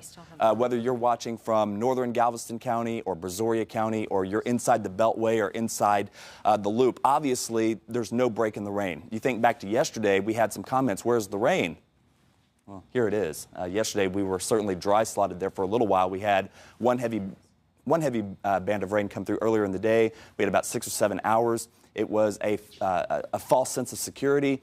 Now the rain is here, and it looks like we've got several bands more to go that continue just to filter on in. So a bad situation continuing to grow worse here across the Houston area, guys. Okay, Blake, thanks. And we've got an update now about the reservoir. Go ahead. Yes. Alan Spears with the Fort Bend County Office of Emergency Management joins us on the phone now. Help us out here, Alan, with the latest situation. I know you had some information that you wanted to pinpoint for us. Yeah, we're getting some information that, I mean, obviously there's always rumors floating around about these kind of situations, and there's a rumor out there that we've ordered a mandatory evacuation around the reservoir and that it's going to overflow, and those are not true. The reservoir is well within its banks at this time. We are watching it. We have not issued any type of evacuation order for any of the homes around the Barker Reservoir. And we just want to encourage people to, watch out, keep an eye out on the reservoir, and watch your local news. And we will be blasting out information. But right now there is no issues with the reservoir. Okay, so Alan, just to be clear, because sometimes we hear the Barker Reservoir and then we hear the Barker Addicts Reservoir. Explain that to us. Okay, you've got two reservoirs. You've got the Addicts Reservoir and the Barker Reservoir. The Addicts Reservoir is in Harris County, and the Barker Reservoir is in Fort Bend County. And the Fort Bend County section, the Barker Reservoir, like I said, we conduct exercises with the Army Corps of Engineers. We know what levels we need to take action at, and we are not near those levels yet. Okay, so for either the Barker or the Addicts. Now, I can't speak for the Addicts. I don't know, I don't know what the water levels are at the Addicts and what their trigger points are. But for Barker, we're not anywhere near ordering evacuations or anything like that at this time. Okay. So what is the concern there right now in Fort Bend County? Are there certain areas right now that you guys are receiving a high number of calls, or inundated and flooded roads? What's the situation? Well, right now, we did issue a mandatory evacuation for those people living along the San Bernard River in the Tierra Grande area. We have issued a voluntary evacuation for those folks along the Brazos River who experienced flooding over our Memorial Day floods in 2015 and 2016. We're encouraging those people because we're being told by the National Weather Service that the river could rise to the same levels that we saw when those areas flooded. So we want people to keep an eye out for those things, and and monitor the television. And right now, if you flooded on Memorial Day, then you need to be aware that there is a distinct possibility that could happen again. We have our normal road closures. Highway 99 and 90, it was closed. The City of Sugar Land has reported a few road closures. Highway 59 is open now. So, as the rains come and go and the water recedes occasionally, we get the roads will open up. But right now, we did have a couple tornadoes touch down earlier in the evening, and and we're dealing with those things as they come along. With those tornadoes, did you guys have any damage reports there or any injuries? We did have some damage reports. We had two. Let me see here. We did have a tornado touchdown in the Missouri City area along the Texas Parkway, and we had reports of a couple businesses that had received damage, and then there was a home in Stafford that also received some damage from a possible tornado. All right. Alan Spears with the Fort Bend County Office of Emergency Management. We're going to let you get back to the very important work there of responding. Thanks so much for your time. Let's now hop over on the phone to Bill Begley. He is with the Houston Airport System. At last check, Hobby Airport closed. The terminals there taking on, or I should say the runways, pardon me, the runways taking on water there. What's the latest out there, Bill Begley? Good morning. Yeah, this happened just recently, so I have just the most basic information right now. After checking with our ops people, what we had was standing water and ponding water on runways and taxiways. which obviously would not allow airports, the airlines, or the airplanes to operate safely. So the airfield is closed, and will be closed until the water recedes so we can safely operate flights out of Harvey Airport. And do you know, are people in the terminals like spending the night? I don't have any reports of anybody at Harvey spending the night. I do know that we do have some people at Bush Airport who had last-minute flight cancellations. I think it's somewhere around 60, between 60 and 70, okay.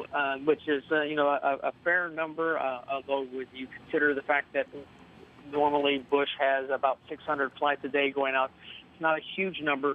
Still, we're doing everything we can to work with airline partners who are trying to make sure that those passengers are rebooked and that they're accommodated while they're waiting.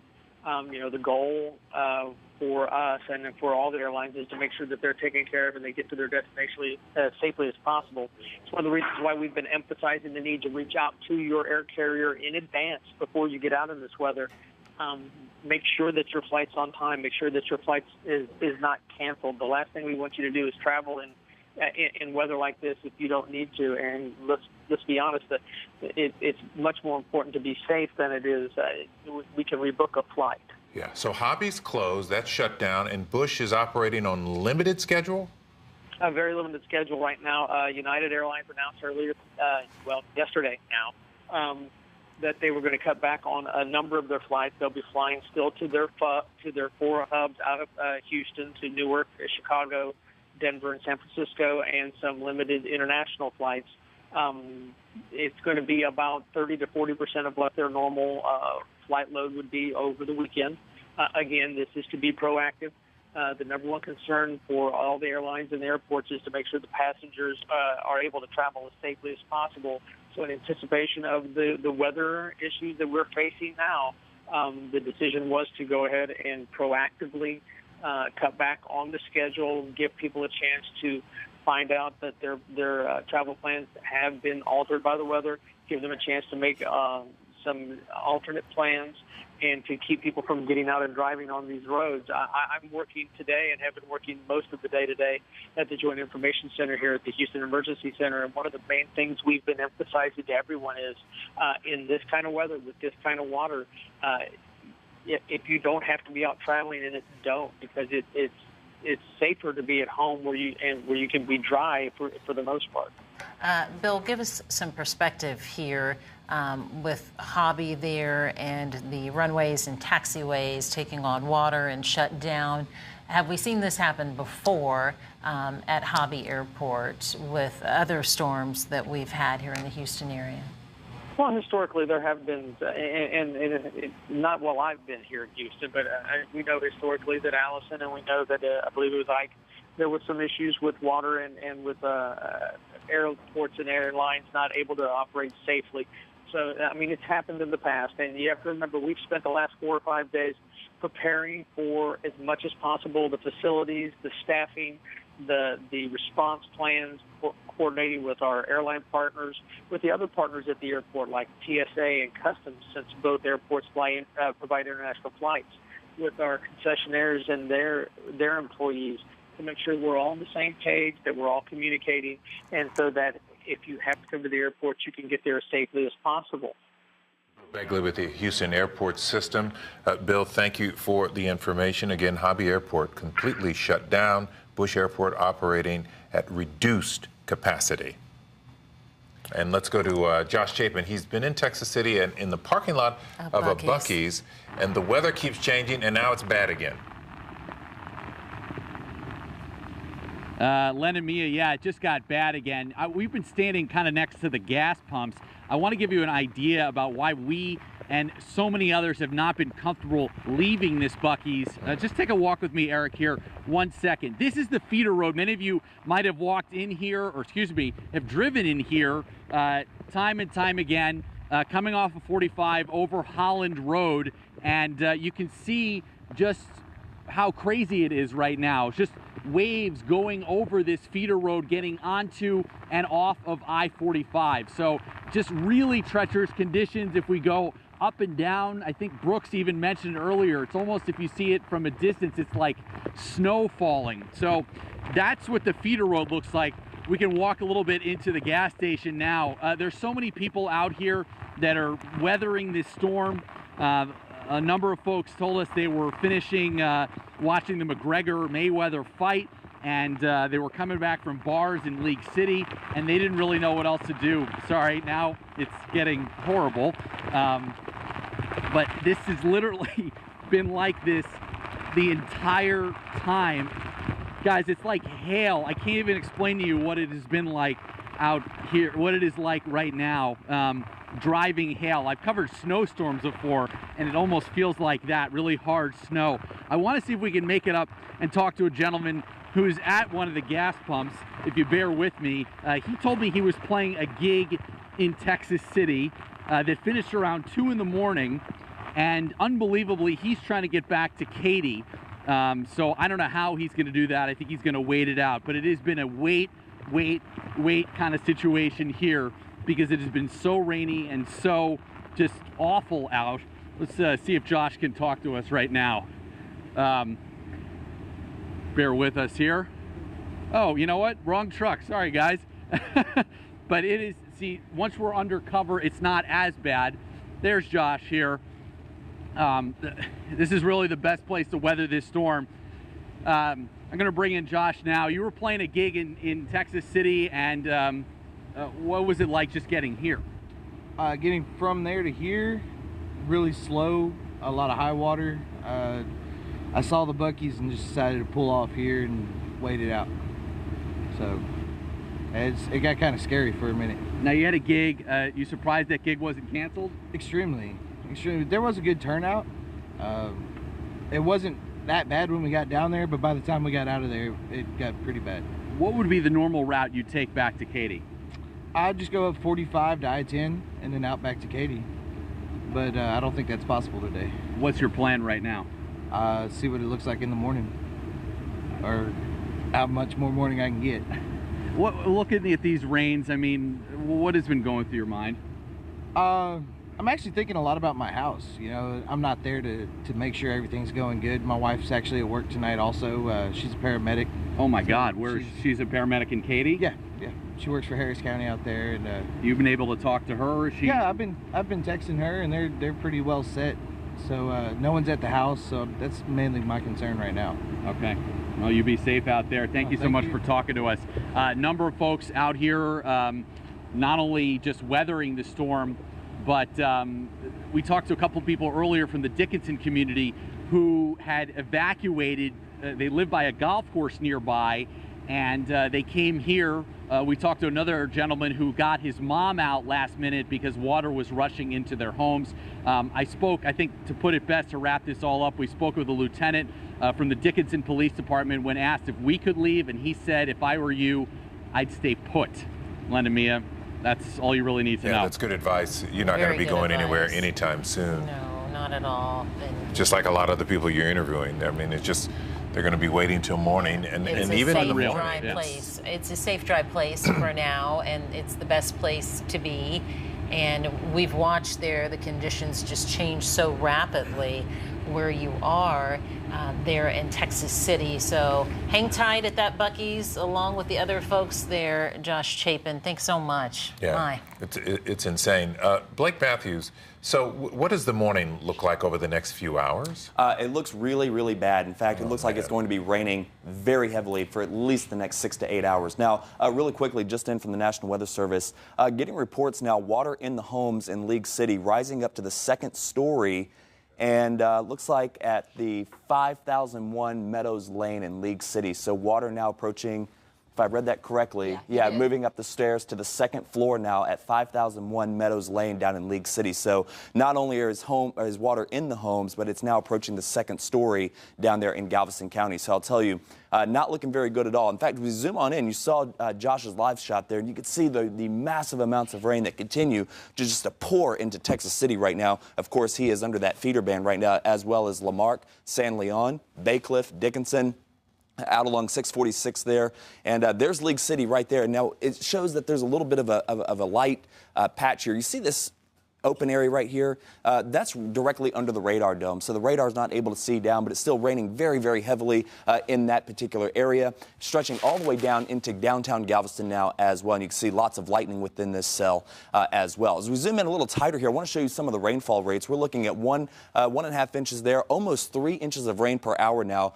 in the Texas City area, and just to the south of there near Bayou Vista, approaching 2 inches of rain per hour. Obviously enough to put areas that haven't received water in their homes to put them under for sure. All right, looks like our tornado warning here down in the League City area has expired as of about 2 minutes ago. So if there's any silver lining, that's it. The tornado warnings, there are none as of this time. Of course, I am expecting more to be issued a little later on. The rain continues to filter on into the area here from basically Liberty County, Chambers County, Old River, Winfrey getting hammered right now, all the way out Katy, Sealy, Columbus, and there's the center of the storm out towards Joachim. And unfortunately, guys, it doesn't look like the storm is moving at all. In fact, it's expected to stay in its exact same location, at least for the next 24 hours. So let's go through some of the creeks and bayous here in the Houston area. We'll start with Mary's Creek at Winding Road. This is going to be in the Friendswood area.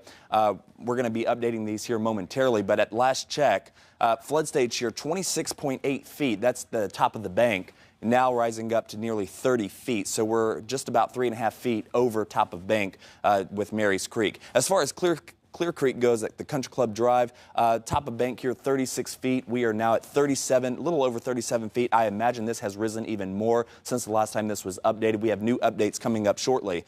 Down at the Med Center, this is going to be Harris Gully at McGregor, 39 feet, but we are currently sitting at 37.5 feet. Obviously, more rain on the way.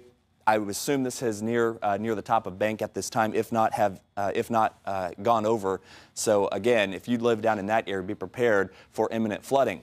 Also down in Brays Bayou at Rice Avenue, we are now even with the top of the bank. So this too getting ready to spill over. And by the way, again, Highway 6 and Addicts getting ready to flood as well. So how much more rain can we expect? Well, take a look at the future track. We're beginning this morning as of about 2 hours ago. So we'll go forward into time.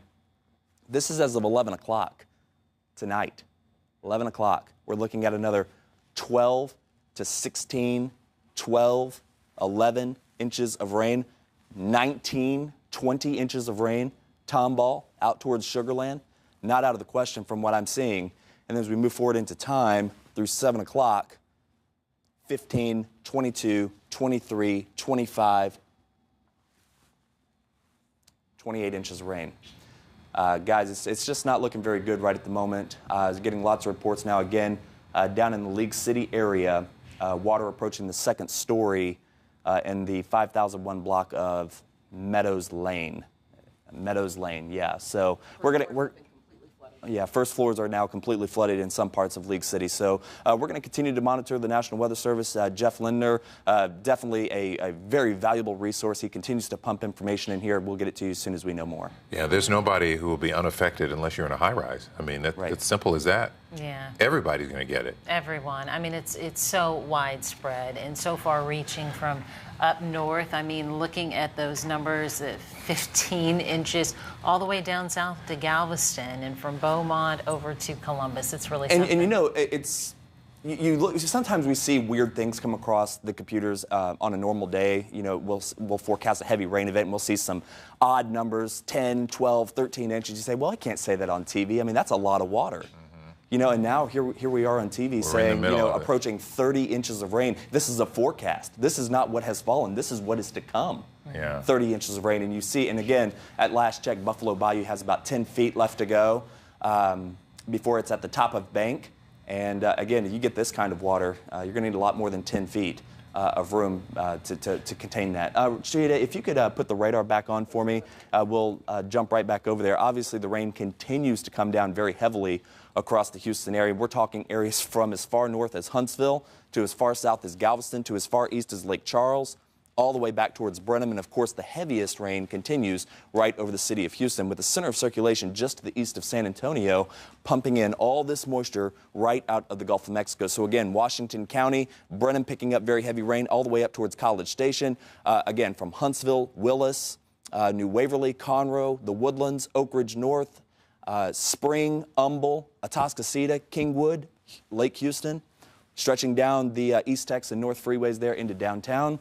Now looking into Galveston County, you can see Texas City where Josh Chapin is currently. The rain coming down extremely hard. We're picking up rainfall rates again upwards of 3 inches per hour. And unfortunately, it's taking about 2 to 3 hours for these rain bands to push on through. So again, they're pushing on from the south to the north very, very quickly. They're just not moving west to east very quickly. So they're crawling along here. And again, taking a look at the Channel View area, I haven't heard of reports out of there yet. I will double check on that out towards I-10. This is up towards Atascocita and Lake Houston. Again, heavy rain, not as heavy. There's Bush Intercontinental Airport there, just north of the Beltway, JFK.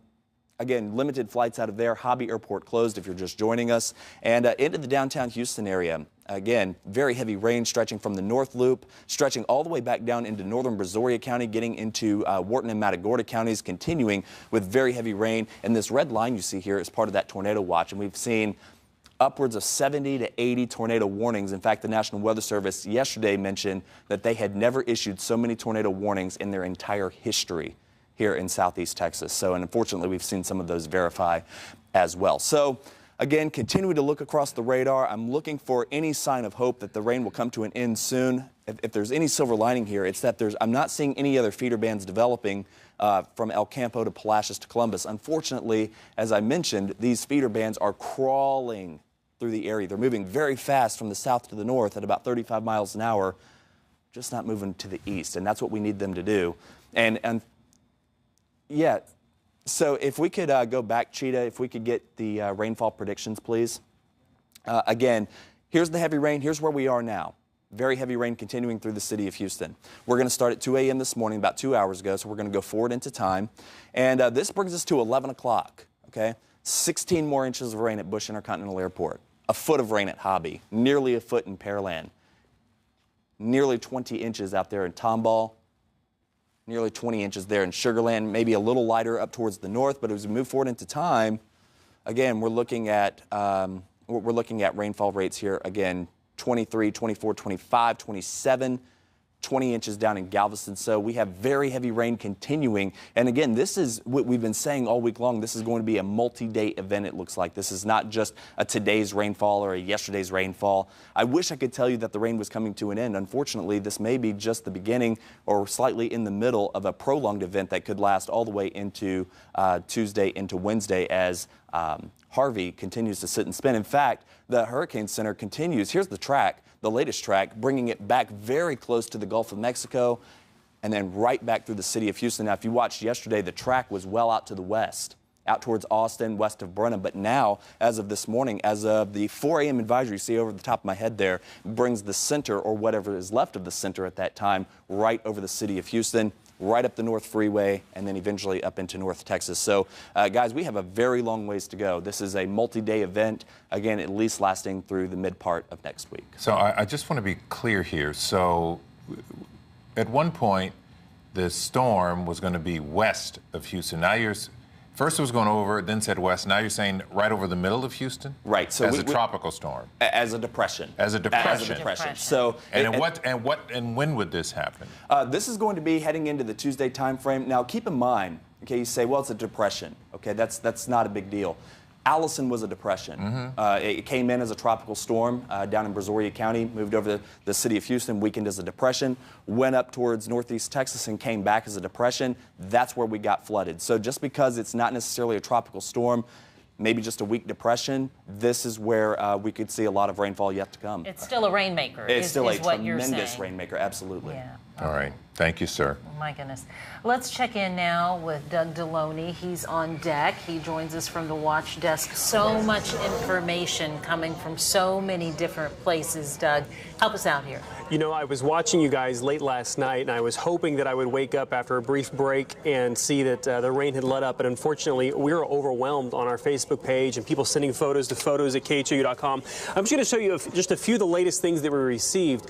And it's just proof of a lot of what we've been talking talking about with these rainfall totals. This is from Kendra in Deer Park. She says this is flooding right off of Pasadena Boulevard, and you can see high water outside this apartment complex. This looks like a dumpster. I'm going to zoom in here. Look at this dumpster. You can see a couple feet of water up to that dumpster. I'm sure some of the first floor units at this complex probably flooded out. If you want an update on our bayous, this is a look at Brays Bayou. This comes from Pressler, or I'm sorry, this is Braeswood Boulevard at Pressler, thanks to whoever sent this in. And you can see the water very high along Brays Bayou. Those residents there are probably watching. At least at this part of the bayou, it does not look like it's overgone its banks, but still has a couple feet to go there. But it is very full with more water on the with more rain on the way. We're gonna have to keep a close eye on that. Down in Dickinson, this comes from Tim Driver, and I hope Tim doesn't have. I actually know this person, but by chance I ran across his photos in our inbox at the station. And Tim, I hope you don't have water inside your house, but certainly if this is your driveway and that's your minivan, it looks like the water is high enough to be inside your garage. You very well may have water inside the house, and not good to hear that. And you can see that water. It looks like about half a foot to maybe even a foot of water outside the house there in Dickinson, and it may only get worse from there. This is in Pasadena. Again, a lot of these places on the southeast side where we've heard about these intense rainfall totals in the last 12 hours. This is Pasadena on Jenkins Road. Jessica Reyes sent this. I'm going to zoom in here. It looks like someone actually standing there outside their car. Again, flooded streets. People who parked in the streets overnight, they thought that we were going to be fine yesterday. They went ahead and parked in the street anyway. I saw people in Midtown last night moving their cars around at the last second because they didn't realize it was going to start flooding, and people were just moving their cars around all at the last second. Okay, let's take a look real quick at a video we received too. This is from West and Jones. So this is the northwest side, Jersey Village area. Lupe sent us this video, and it looks like it's actually kind of from Snapchat. But what he says is happening here is this white car is already flooded out, and then someone else is coming along, and they're going to go in this very same water that the white car got flooded out in. And that's kind of what happens. You end up going outside. You risk going for a drive, trying to see what's going on in your neighborhood. Maybe you're trying to go help a friend. The problem is sometimes you get into an area, it's almost like a maze. You don't know how to get back out of wherever you ended up, and certainly the second car ended up getting flooded out as well. Let's talk a little bit about what we're seeing on social media. Of course, we know that Bush Airport, they basically, they have some flights that are still arriving at Bush Airport. I could show you on our flight tracker on our mobile app. You can still see some arrivals on time, but we've had a lot of cancellations. Departures, they don't even have stats for. And we know at Hobby Airport, there's not even any data available because they're saying water's on the runway. I know you guys were reporting earlier that Hobby announced there were no longer any inbound or outbound flights taking off or arriving just because of the water on the runway. So flights there significantly delayed, significantly late. You know, there's people sleeping at the airports right now, probably watching us. I want to show you just a crude rainfall total map. We have links to this on our website as well. This is something you can load up on your computer, kind of like we're loading up on air to show you rainfall totals. This is just the last 12 hours in the Houston area. You can see rainfall. Look at this, 17 inches right here. This is just inside Beltway 8 near the Gulf Freeway in the city of South Houston. Actually, near 18 inches of rain in the last 12 hours. So the southeast side, especially this morning, that's the big story as far as water getting to homes. We know we have people on the southwest side with water in their homes in the Bel Air area, and it's just not good when you look around this map and you see these rainfall totals, knowing that more rain is on the way. And these are some unconfirmed reports that we have on our Facebook page, but we have people reaching out on our Facebook page right now asking for help. Some people in different communities saying they can't get through their version of 311 or they can't get through to 911. This person, Trish, on our Facebook page writing in saying, please help.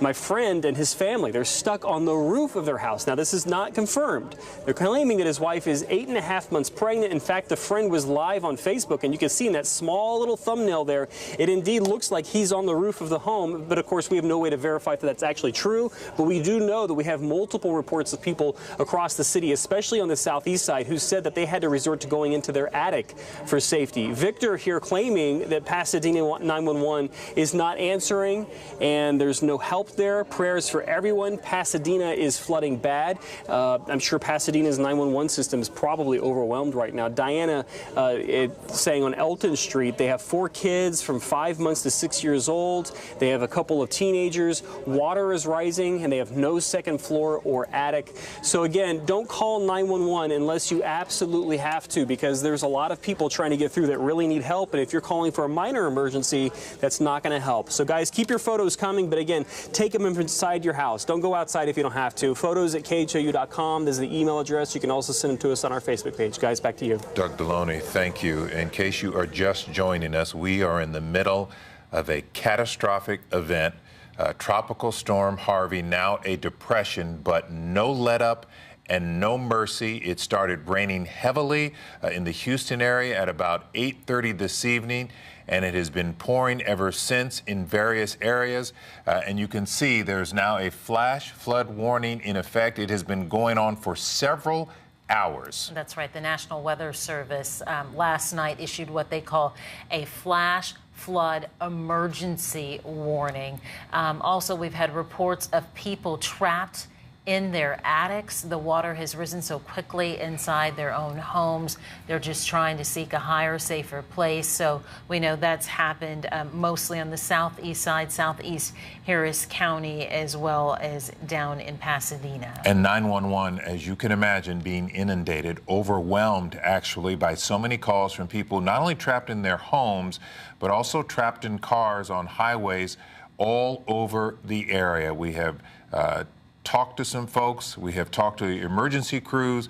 They say only call if it's life-threatening, because otherwise it just will not have time to get to you. That means a lot of people will be spending the night and have been on the roads, and some people in the attics of their homes as long as they can do so. And if it gets that bad and you have to call 911, stick with them. Do not hang up. They tell us that you are in a queue and they're trying to get to everyone just as fast as they can. All of their centers are fully staffed. They're just taking on that many calls.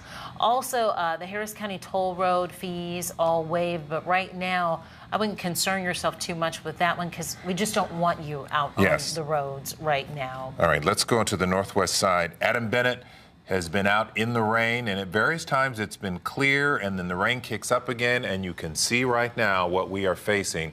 Another band of rain. This is Barker Cypress near, what's the area you're at? West Road. Not too far from West Road, right. And Lynn, this is exactly what we didn't want to see. After a little bit of a let up, the rain is back again.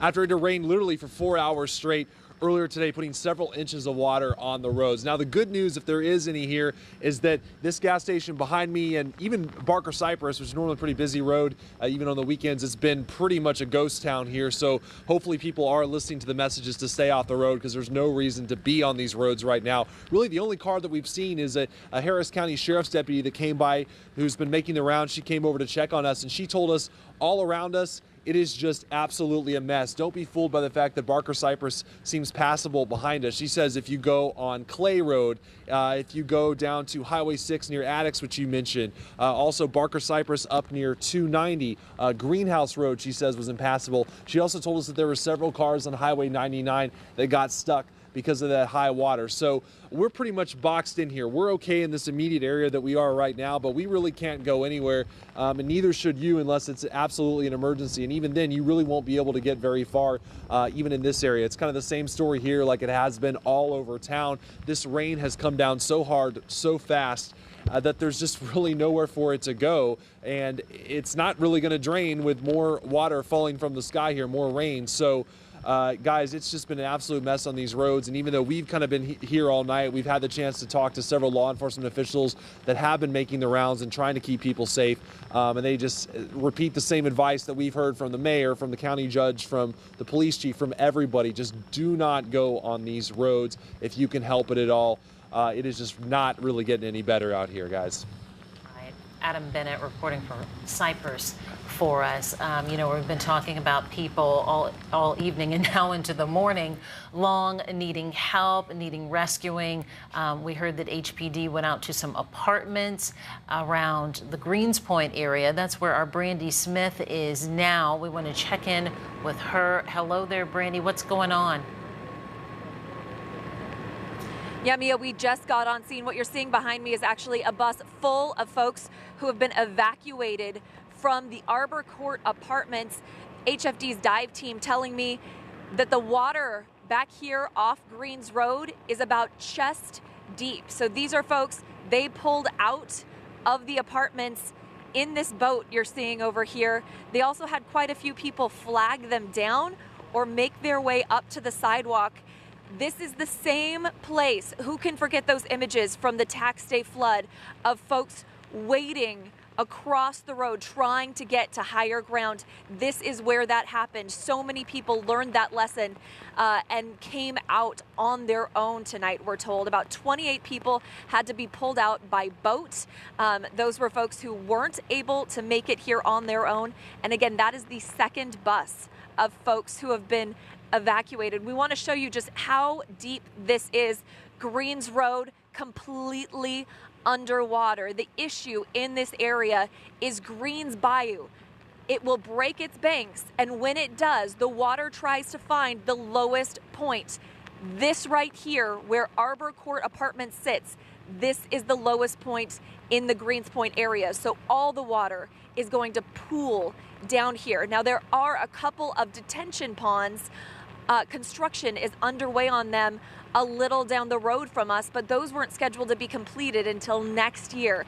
So since the tax day floods, there really haven't been a huge amount of work done to prevent another situation like this beyond kind of shoring up the bayou and making sure that the water didn't break its banks. But when we have a rain event like this, when we get so many inches, when the rain is nonstop, it's just kind of unavoidable that the water will eventually top the bayou banks and make its way down here to Greens Road. Now, I want to turn around and I want to see if I can show you. We're on the far east end of Greens Road, but it is a river as far as you can see. So right now, this is really the focal point for the HPD crew I just spoke to. But if the rain doesn't stop as it's forecasted not to, we will no doubt see a lot of other apartments threatened. I want to say there were 19 different apartment complexes in the Greens Point area that were severely impacted by those tax day floods. It looks like these guys are loading up, ready to go back out. They're responding to any emergency calls. Again, the water out here is about chest deep. Look at them take a step in, and that water is almost to their waist as they try to climb in the boat, headed out to no doubt rescue another couple residents here in the Greens Point area. Again, this is right by Arbor Court, by the Arbor Court Apartments.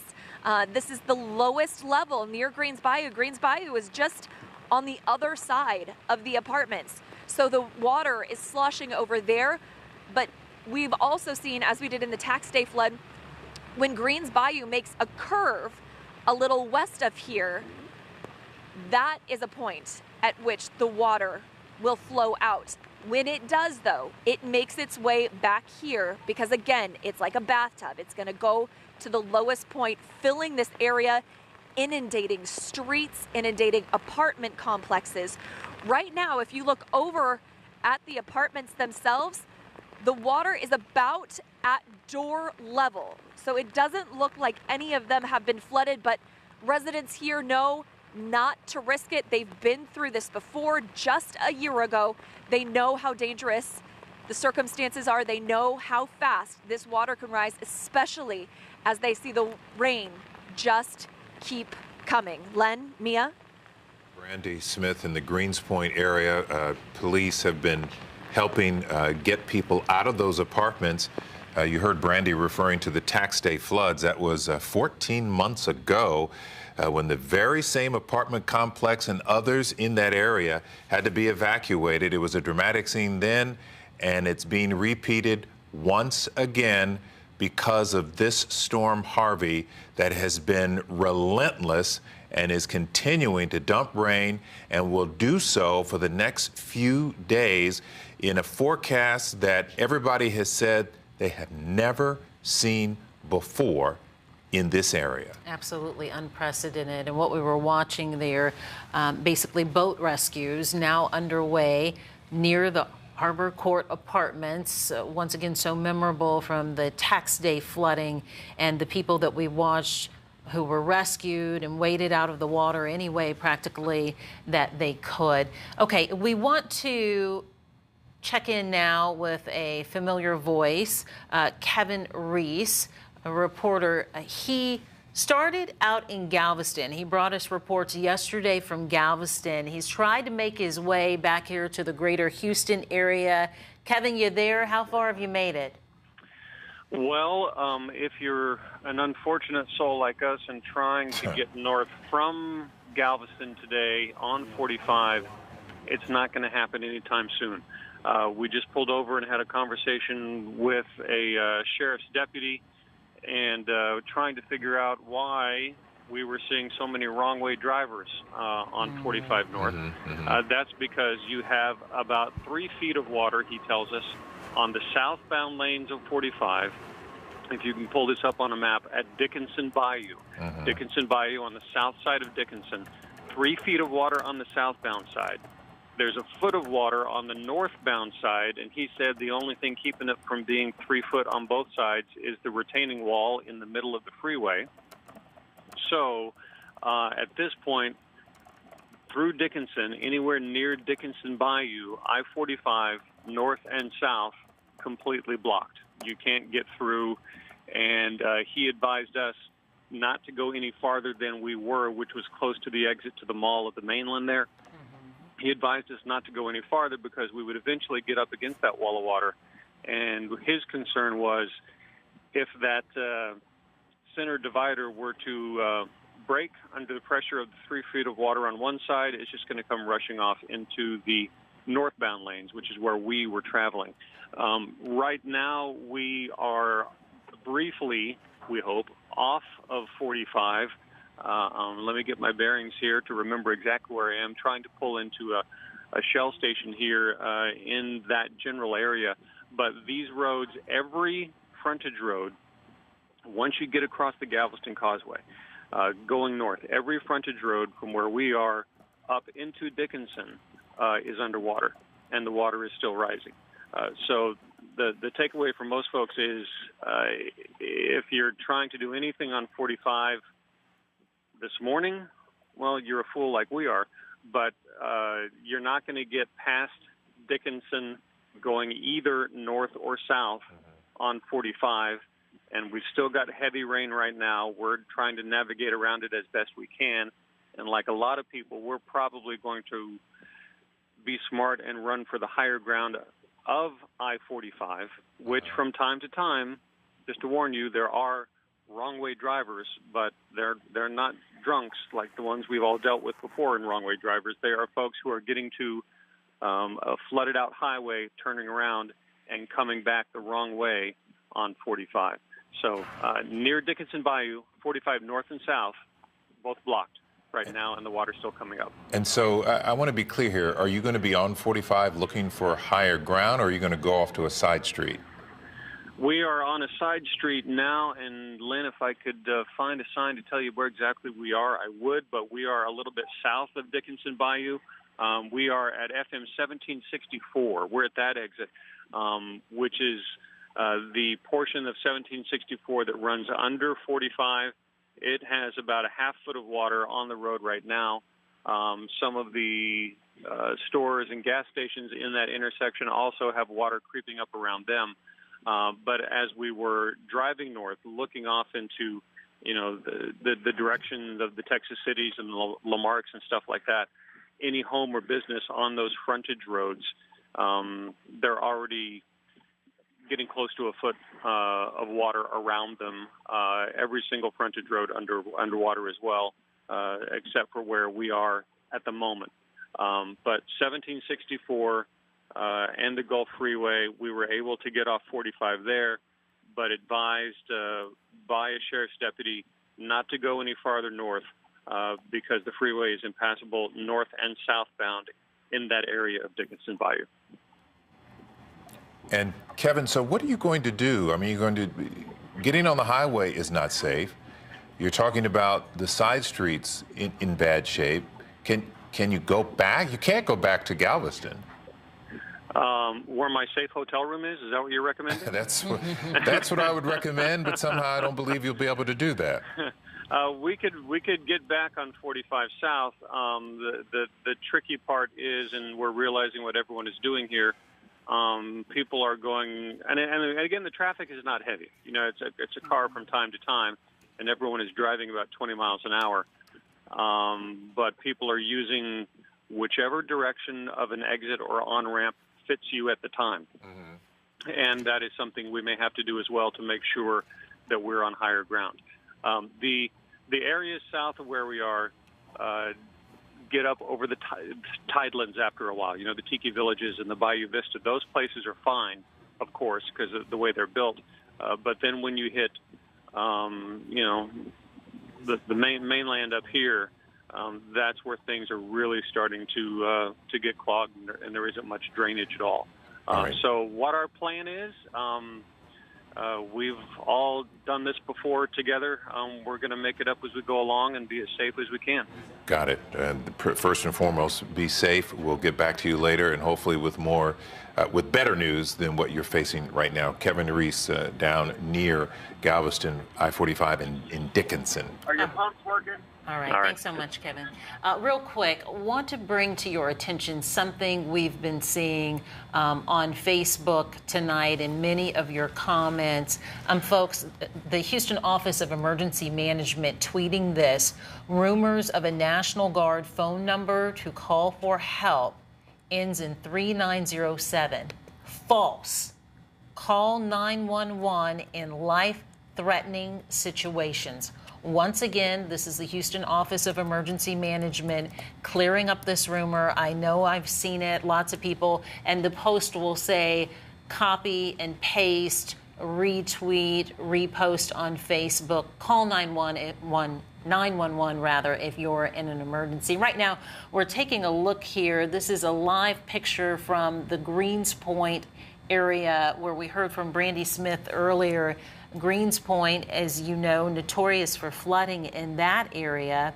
And the Harbor Court Apartments, if that sounds familiar, that's for a reason. That's because during the tax day floods, we watched people be rescued, one person after another, folks wading out of chest-deep water any way that they could.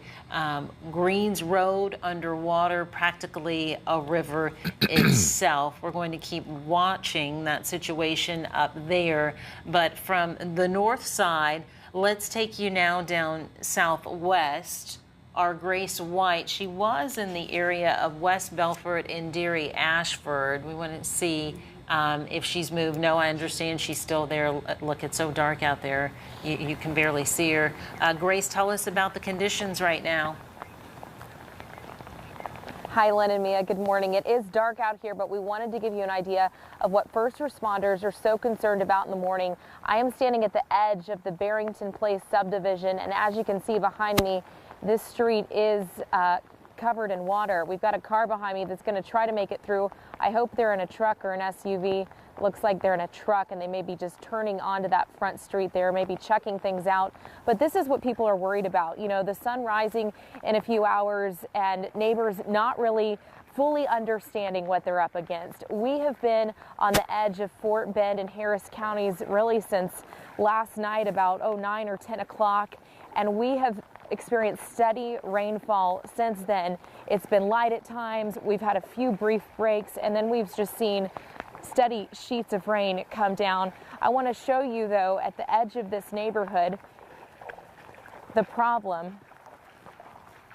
This is West Belfort, and all the way down to 59, you can see it's impassable. We tried to get down there because earlier we had some reports of stranded cars, and as you can see, I'm standing probably almost, knee deep in water, and we just can't get down there. We decided it was too dangerous, so we took shelter at this gas station, and we've been here ever since, just waiting for conditions to improve. But it is a difficult morning out there for people along the southwest side. Lynn and Mia, back to you.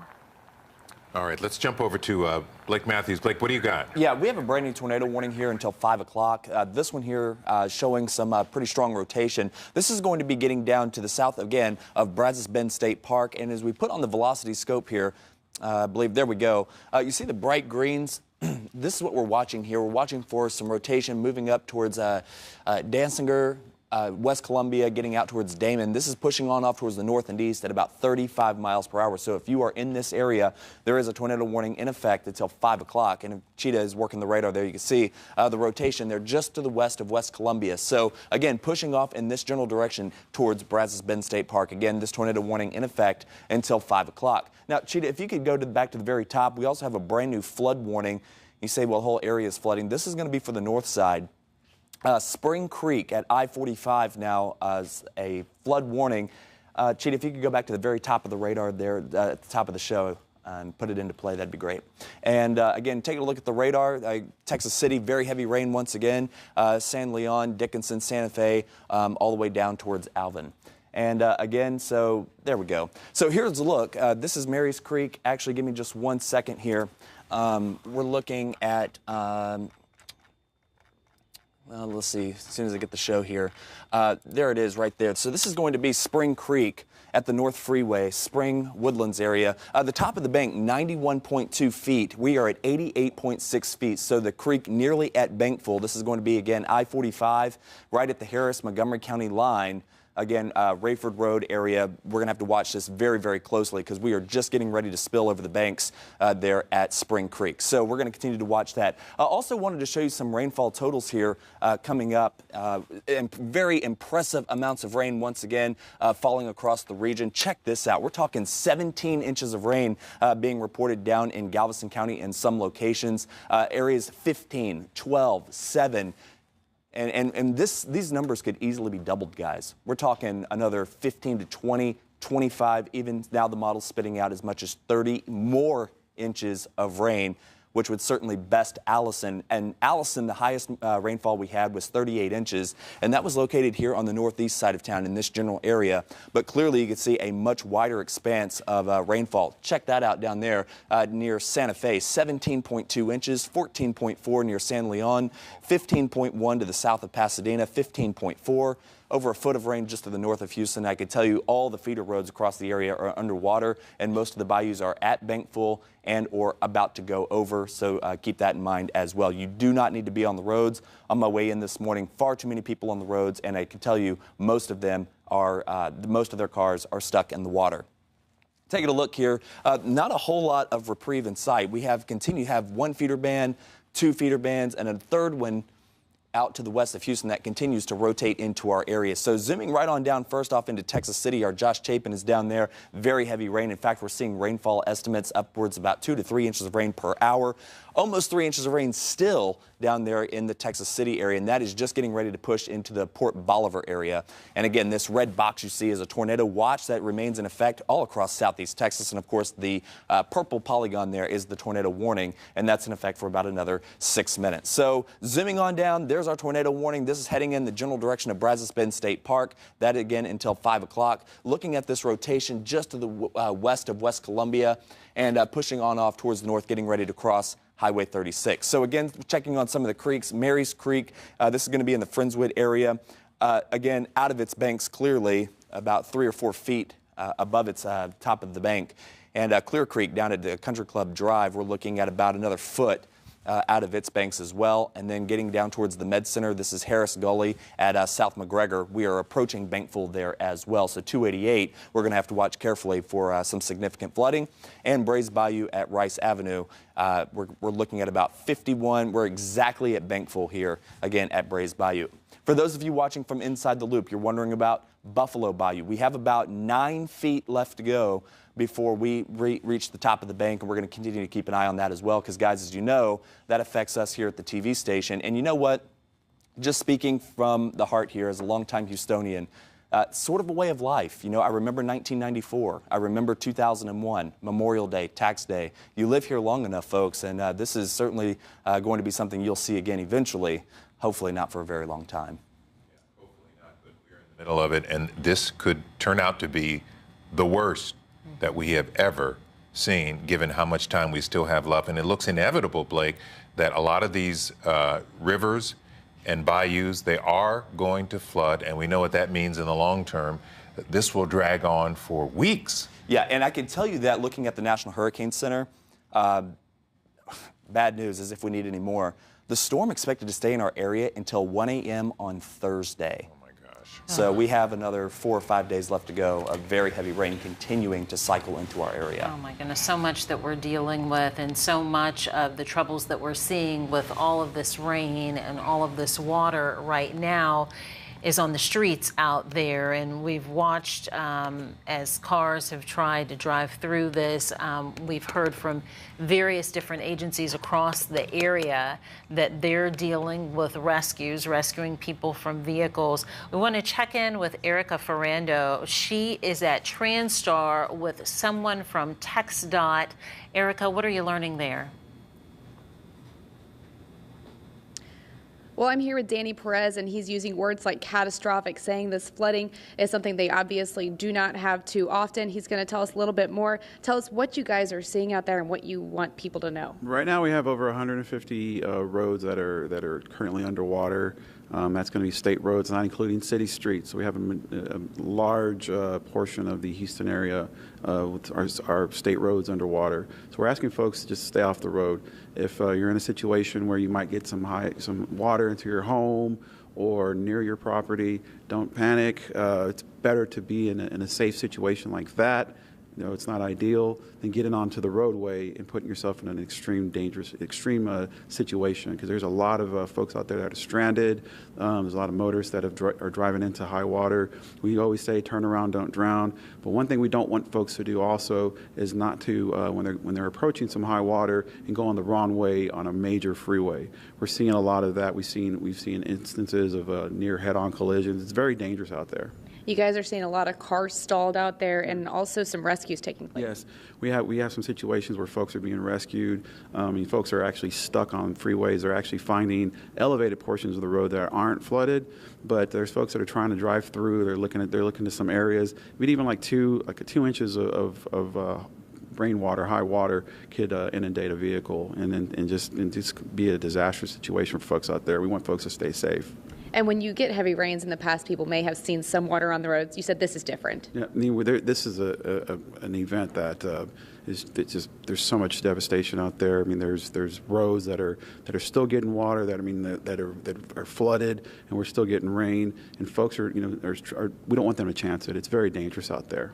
And obviously some places may be worse than others, but we're talking about the entire city of Houston. Absolutely. I mean, and it could impact, this whole area. We have 6 counties that we cover for the Houston district, and it could impact other areas as well. We see some bands that are coming in. So while you may not have this situation, like say for instance near the Gulf Freeway and the Beltway 8 on the south side, but it can get dangerous really fast. So it's best to stay off the roads. Tell us about some of the rescues you're hearing about. Oh, we're just seeing instances where we've been working with our partners, with the Houston Police Department, our law enforcement partners, other transportation partners.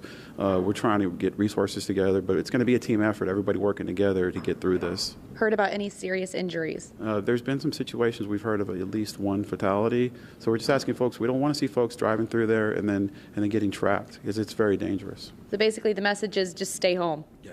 Yes, and if you're out there by any chance, don't do anything risky. Just try to find a spot that's at least safe. I have some instances where people are tweeting at us saying that they want to know locations. You can go to HoustonTranstar.org and find those locations, find the high water locations. But alternate routes, those kind of things, it's not worth it. Stay put. Danny, thank you so much for your time, and we are expecting to hear from some more officials later at a news conference at 7 o'clock. Let's toss it back to you in the studio. All right, Erica, thank you. All right, here we are at 5 o'clock in the morning on this Sunday morning, and we are dealing with the devastating impacts of Harvey. A flash flood emergency warning in effect for the greater Houston area, and this spans a huge area stretching all the way down south to Galveston County and far north up toward Conroe, as far east as Beaumont and west of Columbus. Yes, and also we've got people who have been evacuated from apartment complexes that's in the Greenspoint area on the north side of Houston. The same folks that were evacuated 14 months ago during the tax day floods, they're being taken out of there in boats and then put on metro buses. Harvey Airport telling us that it is closed. Its runways and taxiways have taken on just too much water. Meanwhile, Bush Intercontinental Airport operating with an extremely limited schedule. And we've got a shelter in place issued in Pasadena as well as one in Dickinson, but you could basically say the entire metro area is under a shelter in place because they don't want anybody on the roads. You already got people who are trapped, stuck on the roads. You got people, water in their homes, and it is just a mess. There's nowhere else to go. We have crews all over the city, all over the county and the extended area trying to navigate all of this for you. We want to go out to Brandy Smith. We had mentioned significant flooding in Greens Point and rescues underway there, and the rain has picked back up again in the Greens Point area. Brandy? Mia, I wanted to show you how dire things are. Evacuees have been loaded onto this Metro bus, but right now they're all being given life jackets so they can move to the Houston Police armored vehicle and can be carried through the floodwaters. Children evacuated from the Arbor Court apartments and several others here along Greens Road. The water here about chest deep. Folks grabbing what they can, backpacks. Of course, their children getting out with whatever they can. A lot of these folks have been through this before. They lived through the tax day floods just a little more than a year ago. Our photographer Mario is hopping the median right now so we can get you a better picture of the folks as they load up into this car, hoping to traverse Greens Road, which is completely underwater for as far as the eye can see, and hopefully get to safety on the other side. The challenge is, while we are at a high point here on the bridge that goes over Hardy Toll Road, it's flooded on the other side, so the Metro bus can't safely take these folks over there. The only way out is in this vehicle going through the river that is now Greens Road. Houston Police Dive Team telling me that they've done about 28 rescues in their boats. They're actually out on those boats right now pulling people from the apartments along Greens Road. You guys remember the tax day floods. You remember the scene from the Arbor Court apartments, people floating out in whatever they could find, you know, inflatable rafts, air mattresses, even refrigerators, just to cross the floodwaters. These folks no doubt saw that, or maybe experienced it, and they tried to get out as early as possible. The water here isn't as high as it was during the tax day floods, but we have a lot more time left. We have a lot more rain expected, and the water will no doubt just continue to climb. So the focus right now in Greens Point for HFD, for HPD, is getting folks to safety. Looking at the Arbor Court apartments, the water is already into the first level of apartments. The water has reached the doors. I just talked to a resident, Stephen, who lives across the street from Arbor Court. He says he went through this last year. He lost 3 vehicles in that flood. He lives on the 2nd floor. This year he wasn't taking any chances. He bailed yesterday, came back a couple hours ago to get his dogs, and now his truck is parked at the peak of this bridge on Greens Road as it crosses over the Hardy Toll Road. So folks who have been through this before, who experienced this just more than a year ago, they are learning from those past experiences and getting out as soon as they can before this water rises anymore. And we do want to show you the Metro bus now backing up and hoping to get through the high water on the other side of this bridge on Greens Road, on the other side of the Hardy Toll Road over there. There is high water. They did not want to risk, however, taking evacuees through that water. Instead, they're throwing life jackets on them, loading them onto the armored vehicle that can get them across Greens Road. Now, Mario, I wanna bring you over here real fast, and I'm not sure if you're gonna be able to see how deep it is just yet, but in the distance, beyond the stop sign there, that's the roof of a car. That's the parking lot for the Arbor Court apartments. You can barely see the roofs of the cars over there. That's how high the water has reached. And again, as we continue to get band after band of rain, which seems to be increasing in intensity as we've been standing here, that water level is just going to keep rising. So HPD, HFD, encouraging folks, get out while you can. They have rescue boats out there pulling people from these apartments right now. They do not want a repeat of the tax day floods, of folks waiting too long before they try to make it through this water. Again, right here, it's about waist deep. That's what we saw as HPD dive team crews got into their boats. Want to point out, folks who are doing what you absolutely should not do in this situation. You should not be walking through floodwaters of any depth. You do not know what is in that water. There could be snakes, there could be ants, there could be nails, anything that is washed down, because as I said before, this is kind of the bottom of the bathtub in Greens Point. All of the water that has either come from rain or spilling out of the bayou is going to pool down here. It is rushing down here, bringing with it anything it can pick up. We've seen, plastic water bottles, branches, bags of trash. Imagine what else can be in that water. Please do not go out in it unless you are jumping into a rescue boat. And I know for a fact these folks aren't coming just to get on the rescue boat. We watched a little bit earlier as they left the safety of the Metro bus and walked through this just straight down Greens Road. Just not a safe decision, folks. We really want to encourage people to make safe choices in what is a dire and catastrophic situation. As we watch these folks come up, I just want to reiterate, we've had 28 boat rescues by the HPD dive team just in this area. They're just focused on Arbor Court and a couple of the neighboring complexes here. But Greens Road is completely inundated as far as we can see. And I know that HPD Police Chief Art Acevedo has been out in here on the boats himself, helping with some of those rescues. So please, guys, just be safe out here. If you can get to a rescue vehicle, do it. If you live on the second floor and you want to shelter in place there, do it. But right now the water is rising here along Greens Road in the Greens Point area. Len, Mia? Brandy, do you have any idea where police are taking these people when they put them on that truck? I don't yet. I will definitely ask as soon as we're done here.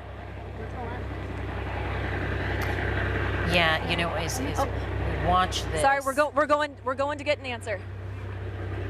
All right, let's wait and see what she comes up with. Where are you guys taking these guys? Wherever's dry. Wherever's dry. You're stuck here. We're it. And it's going to get worse. You're taking them to the other side of Greens Road? Yes. And is it dry over there? I don't know. Just. We're heading that way. We can hit 45 and get up on 45. Probably we'll take them to the shelter over at Aldine Bender. Is probably the closest place. How deep of water can this thing handle? Deeper than we can. We'll drown before it'll drown. All right. Thank you so much. Be safe. So really not even a clear plan at this point, except for to get folks to dry land. Are you coming or are you staying? We're staying for now. All right. We may reevaluate that plan, though. It looks like they're asking everybody to get out. So Len, Mia, we're going to send it back to you and hopefully get this situation resolved. All right, Brandy, thank you. I know you're trying to get the story, but at the same time, you can tell by the reaction from the officer that it's probably not a good idea to stay. There are bands and bands of rain coming in, continuing to pile up, and you heard what the officer said. They are taking these people to anywhere that it is dry. I don't know if that's possible at this point, but they'll try and get them to a shelter in the Aldine Bender area, which is another shelter that they also used 14 months ago. So some of these folks are getting a repeat performance of what they went through before. And again, we are seeing children being taken and carried, and these folks are being taken off the bus because that's not enough. It's not big enough, not high enough. Right. And they're there on these police trucks. Right. To be taken out of there. The heavy trucks. She said at least 28 rescues were underway. We had seen a boat earlier as well, too, going back into the apartment complex at Harbor Court in the Greens Point area and then bringing these people here. You know, the response, very swift here, but things are just happening so fast and the conditions deteriorating so quickly. I mean, you saw that gentleman with the Houston Police Department basically look at Brandy and say, are you coming with us? That's how bad it is. He is concerned about their safety as well. Anyone who's back there, this is the lowest lying area in the Greens Point area, we're told, back where these apartments are. And what we are witnessing here is happening all over the place. Rescue missions. Maybe not as many people at once, but there are highways and roads. There are, according to TxDOT, 150 roads underwater that they know of. And there are so many people who are stranded on the roads. There are people who are stranded in their homes. There are some people who are just waiting, even if the water is knee deep. They're being told, don't call 911. If you can sit and ride it out, then don't call us because there are people in worse shape than you. We're only going to get to the life-threatening folks first. And so this kind of rescue mission is happening all over. And this is why.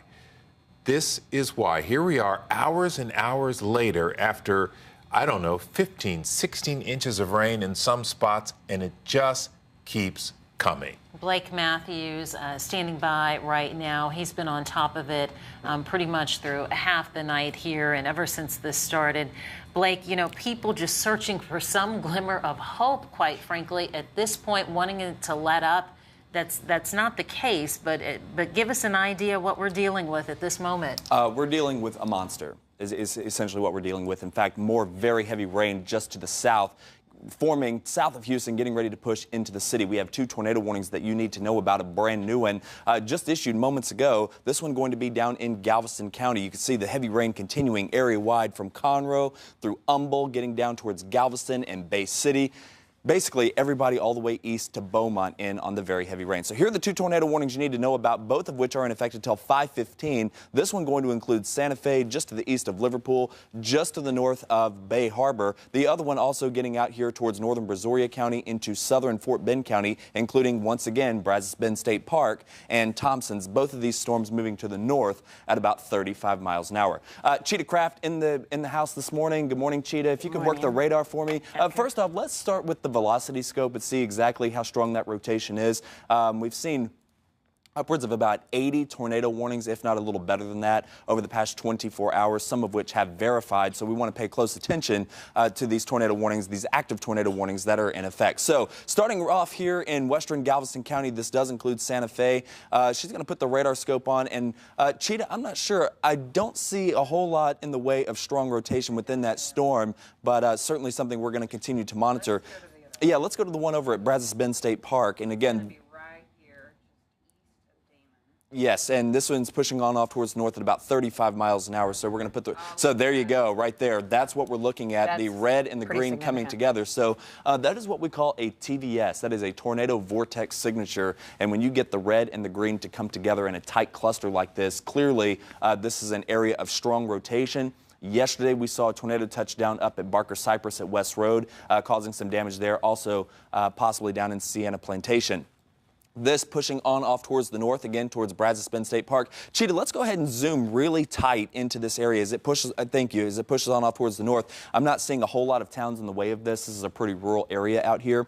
But the bottom line is it is headed towards the northeast at about 35. And I'm not seeing a whole lot in the way of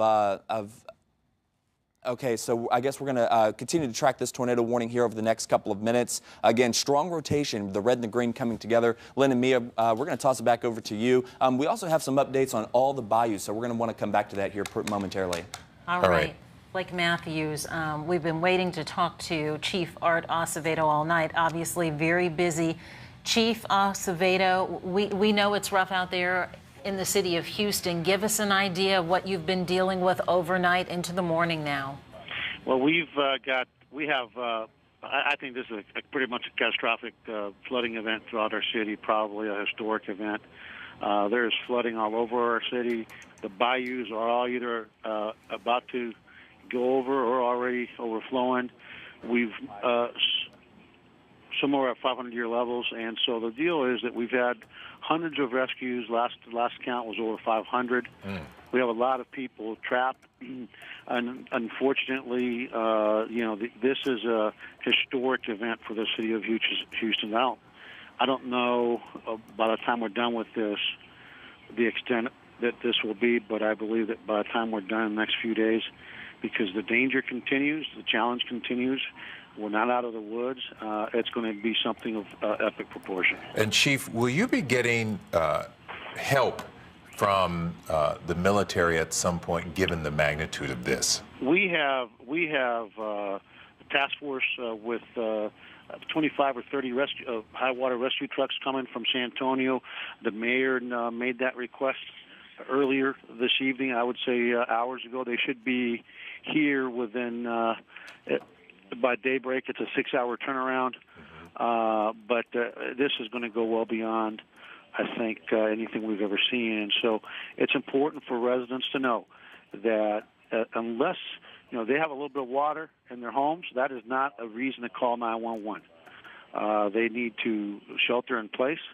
They need to get to high ground. We've got reports of people hiding in their attics, and we know from Katrina and other events that when you hide in your attic and you don't have a way to break through the roof to get to your rooftop, you end up drowning. We have aircraft on standby as soon as the conditions allow.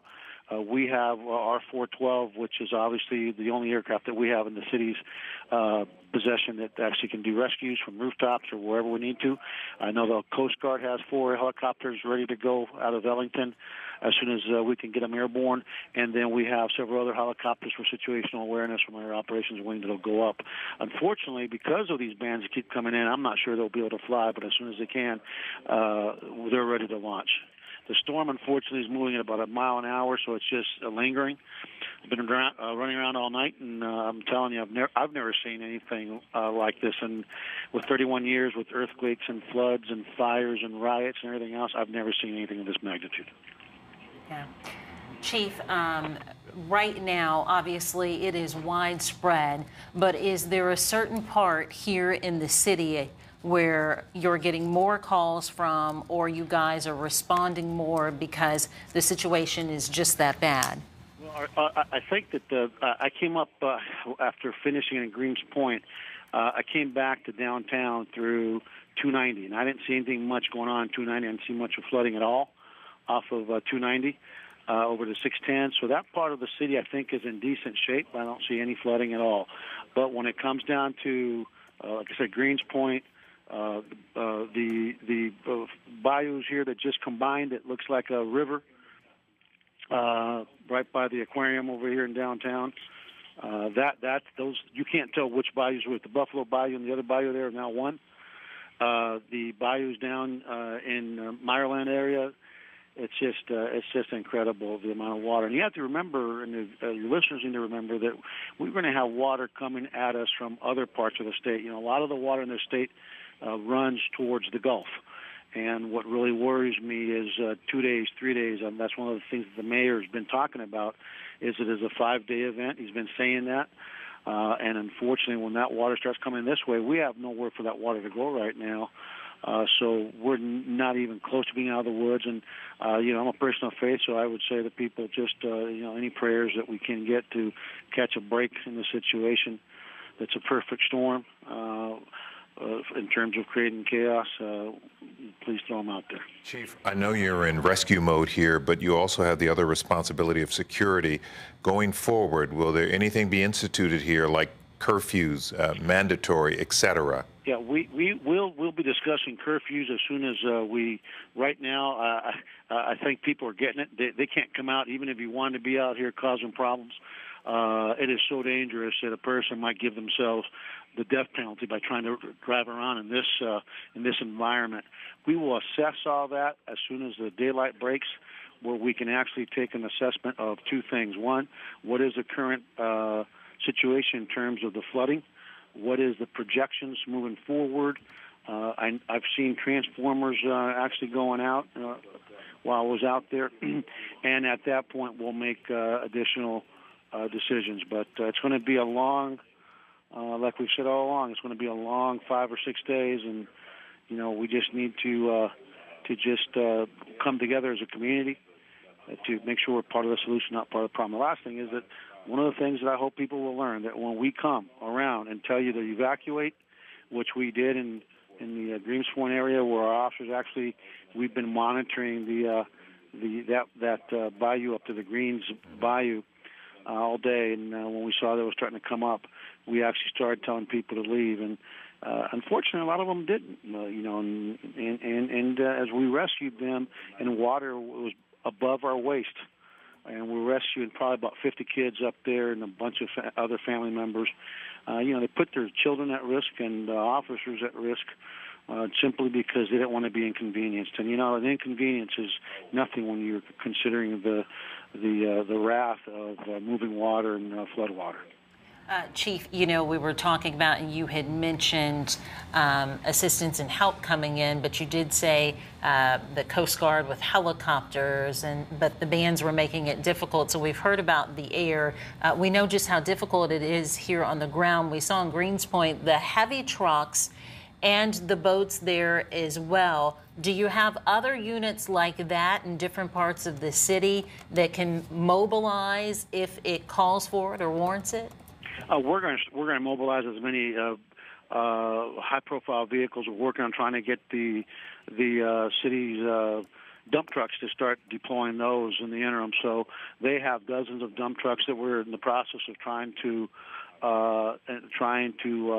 deploy. Like I said, we have I believe about 25 high water trucks coming from a task force that's on its way. And again, we'll have at least 5 aircraft, 4 Coast Guard, and 1 of ours for rescues as soon as we have the right conditions. So we have boats. Obviously, we don't have an unlimited number of boats in this city, but we do have boats working.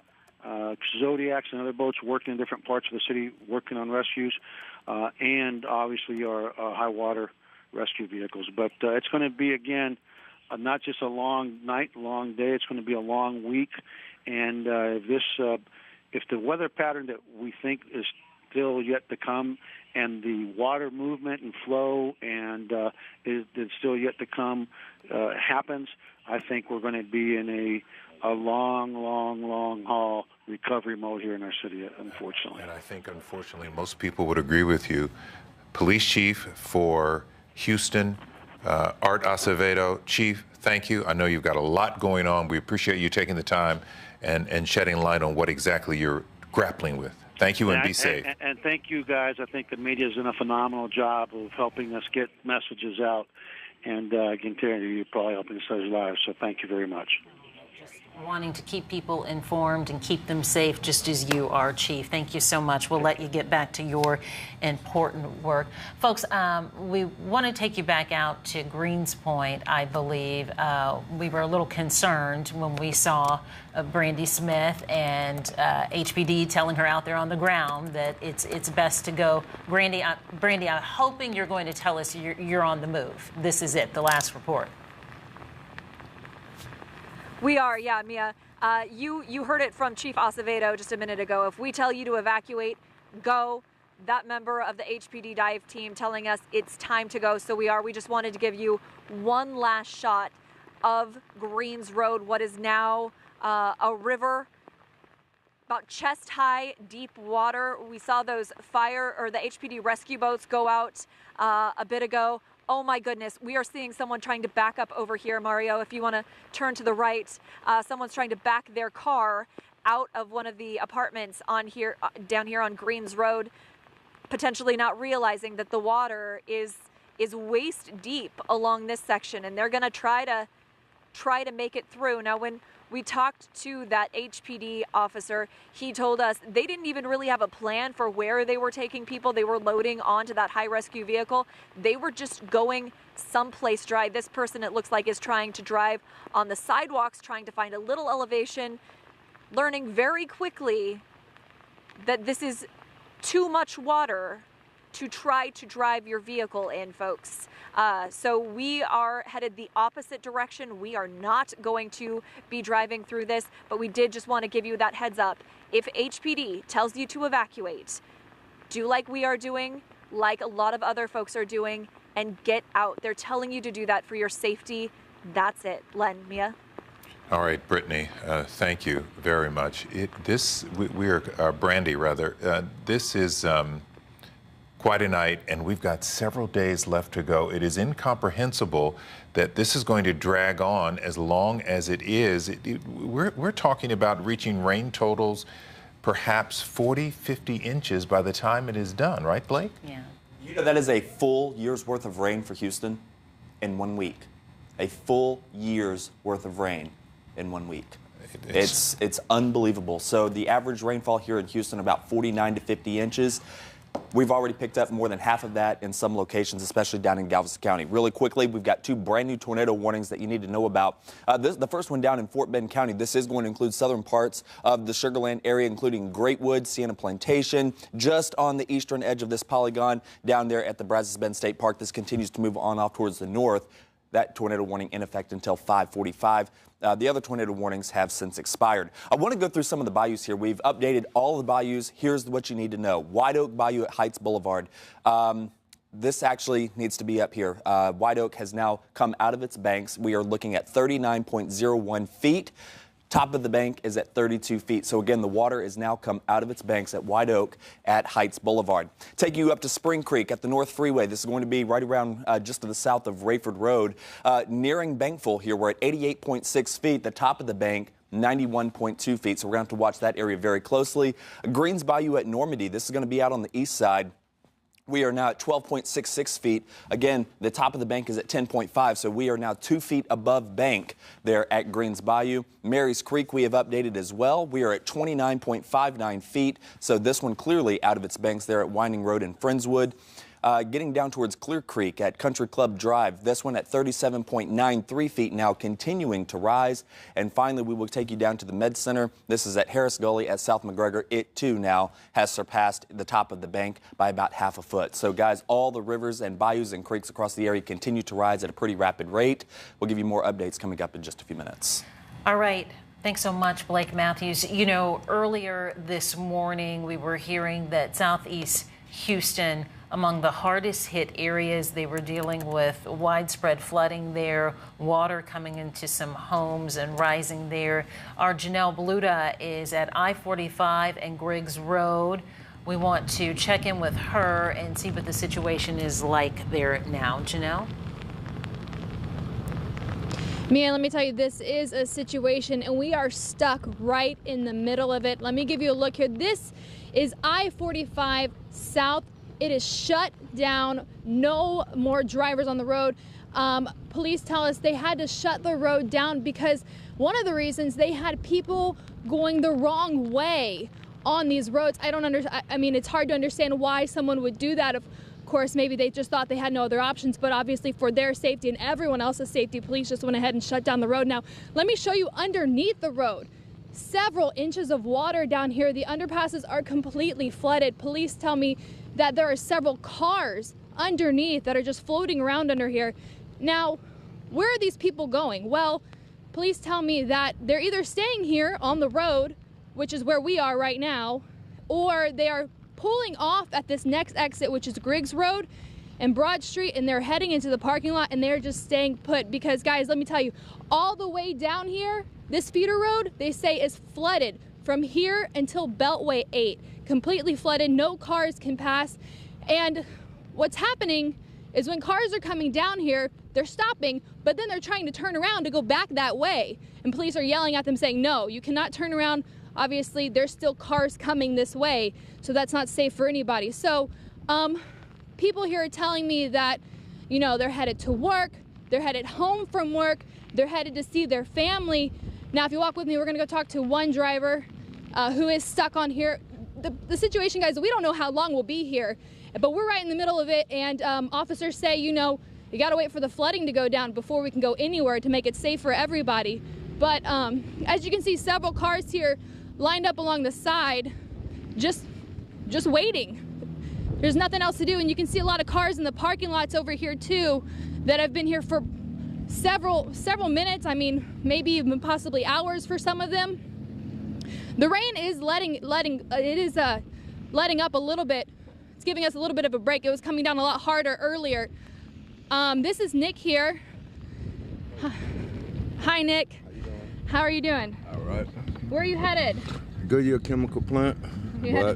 But apparently I can't make it. I called in and told them that I'm stuck on side of the freeway and they're not letting anybody go any further. So, I mean, I'm just gonna sit here and wait it out. What did you talk to your work, right? What'd they say? He told me there's like 6 inches of water in the plant, and he just told me to just be careful and just turn around and go home. So I just put in for vacation, and like I said, I'm just gonna sit here and pretty much wait. So nothing else I can do. Did you expect this coming into work today? I got up. I left my house like 3:30 this morning. It was good coming out of my neighborhood until I got on the freeway, and when I got to this point, that's when they told, had everyone pulling over. So, I mean. Do you have any tips for anybody trying to come out tonight? Yeah, plenty. Stay at home. Just stay safe because it's bad out here and it's going to get worse. So, I mean, that's all I can say.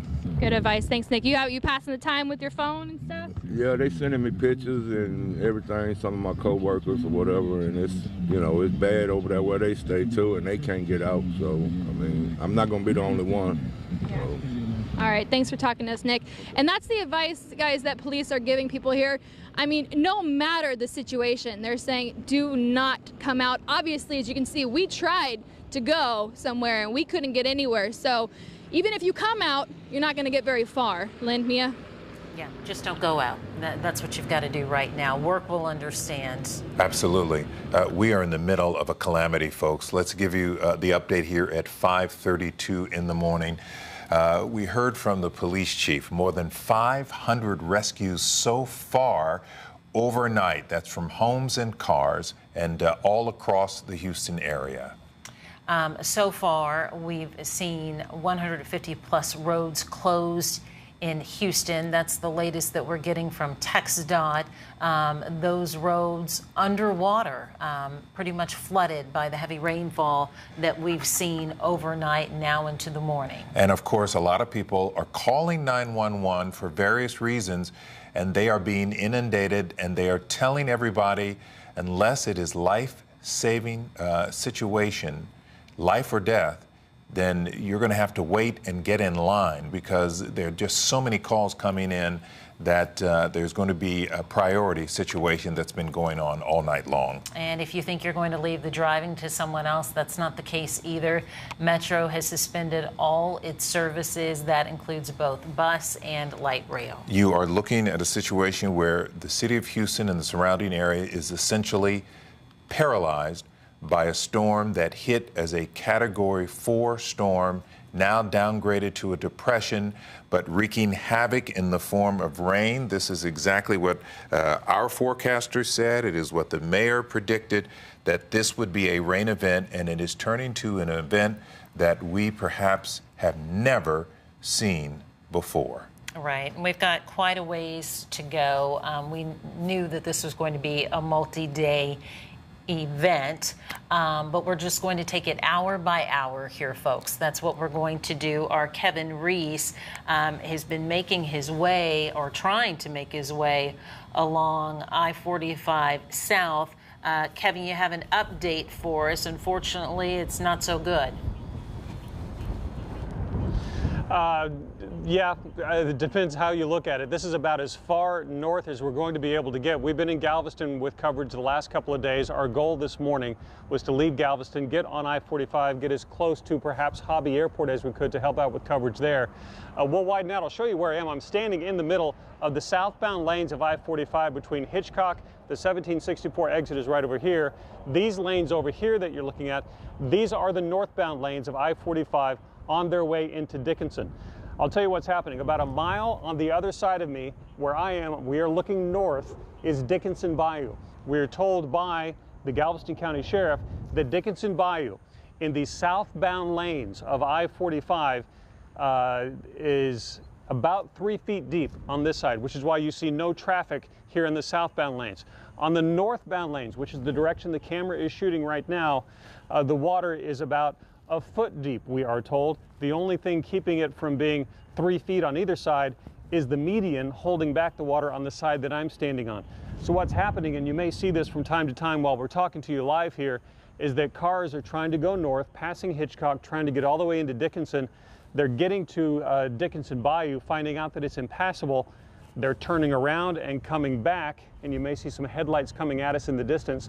They're coming back, traveling south in the northbound lanes, retreating back here because there is no way right now to get north or south on I-45 across Dickinson Bayou.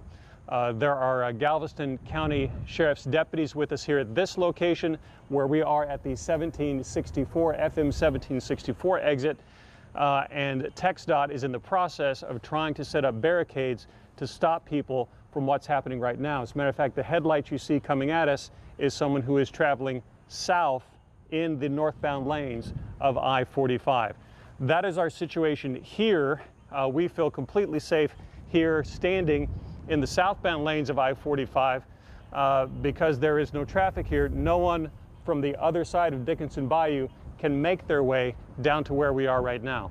So the warning for folks is FM 1764 is about as far as you're going to get coming north on I-45, and you're not going to be able to get past Dickinson Bayou if you're going south on I-45. Completely blocked here in this area, so be forewarned, it could be this way for quite some time. Not raining now, but the water has been, and there you go. There is a wrong way driver going into going south in the northbound lanes. That's the problem. So be aware of that, and it could be that way for quite some time. You guys? Right, it's a mess and people doing what they need to do. Let's switch now a little further north from where Kevin is, 45 at Dickinson, to the Beltway near Monroe. And there is Scott Knoll, the rain coming down. And are people stuck where you are, or is it pretty empty? No, actually, if you take a look behind me, you can see what is now a flooded Monroe down below us here at the Beltway near Pearland. We can see at least 3 cars are down there. 2 of them were already here when we pulled up just a few minutes ago. A pickup truck just within the last 5 minutes tried to exit here off the Beltway to Monroe. He got down the exit ramp, but as soon as he tried to make that turn onto Monroe, all of a sudden the water started to creep up on him. His headlights disappeared, and that water just continues to rise at this point. I can tell you about probably 10, 15 minutes ago, we saw a boat come through here. They were yelling, "Rescue boat. Does anybody need a rescue? Does anybody need help down here?" We didn't see him stop. We didn't see anybody pop out of either of those 2 vehicles that were here when we first got here. It was All right, so we just lost Scott Knoll. He is pointing out all of the cars that are submerged on Monroe near the Beltway, near Pearland right now. And it's just dire. And you could see, I think most of those folks did get out, but this is what we're seeing all over the city. Cars submerged, rescues underway, people trapped. And this is why we're telling folks to stay put. Don't go anywhere. Don't go to work. If you think you're going to get to someone else and help them, chances are you're not going to get there. You're better off having them call 911 if they're in a really bad situation. Okay, we've watched things develop here right outside our front door.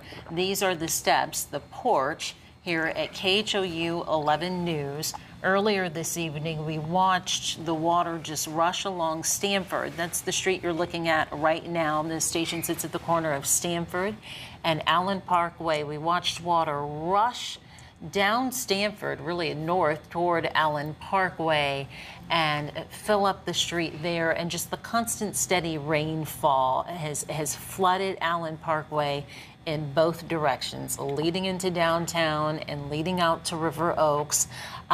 We've been watching Buffalo Bayou because right across the way from Allen Parkway is Buffalo Bayou, just to the north of it. And I'm wondering, Blake, do you have any idea about Buffalo Bayou and what's the situation right outside our door? Yes, we just checked. There's still about 9 to 10 feet in Buffalo Bayou before we reach the top of bank, but I can tell you that is one of the few that have some room left. Okay, most of the bayous in the city have now reached or exceeded their bank.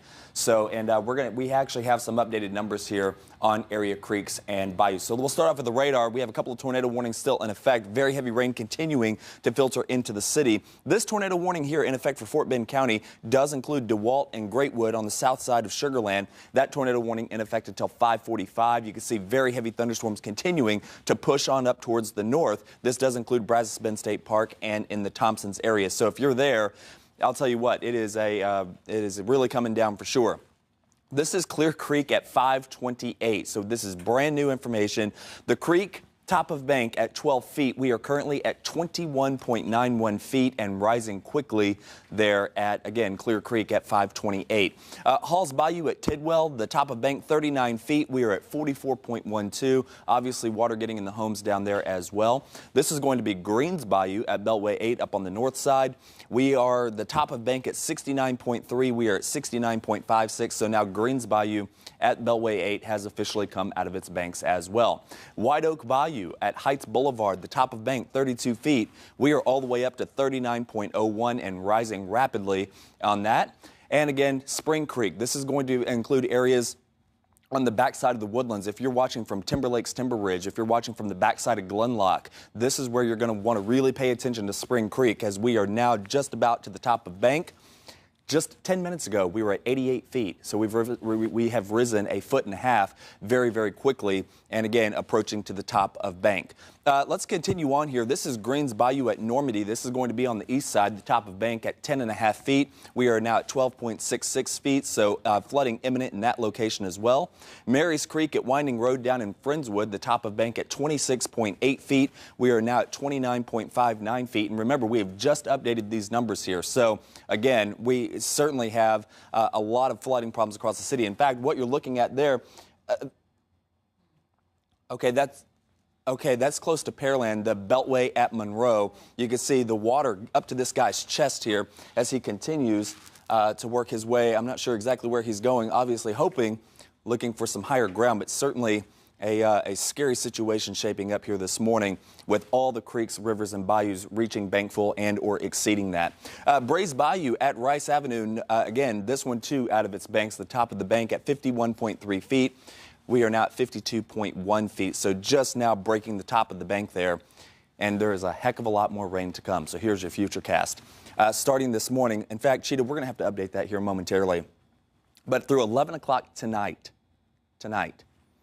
16 more inches of rain at Bush Intercontinental Airport, 19.6 at Tomball, 19.1 in Sugar Land, 11.3 down in Pearland, 15, 12, 8, 10. You get the idea. It only gets worse, folks. Harvey, Tropical Storm Harvey, to our west, expected to stay in Texas in the Houston area through 1 a.m. on Thursday. 4 days of rain. 22.3 inches at Bush Intercontinental Airport, 23.6 at Hobby, 25 at Pearland. That is on top of the 24 inches of rain we've already seen in portions of Galveston County, and this is through tomorrow at 7 o'clock. 20 inches at Beaumont, again, 22, 25, nearly 30 inches down there in Sugar Land. So, yes. Interrupt you, but I can't ignore these images that we're seeing here down, and we've taken it full. This is where Scott Knoll was just not too long ago. This is in close to Pearland and Beltway 8 near Monroe. And what we're watching here are people crossing the water. And I'm only going to assume that they were perhaps in a vehicle and are trying to make their way out of it. Looks like the higher ground isn't too far there, but this is, such dangerous business here. So risky, not just because of the flow of the water and what's in the water, folks, but wow. Goodness. See, that's what I'm talking about.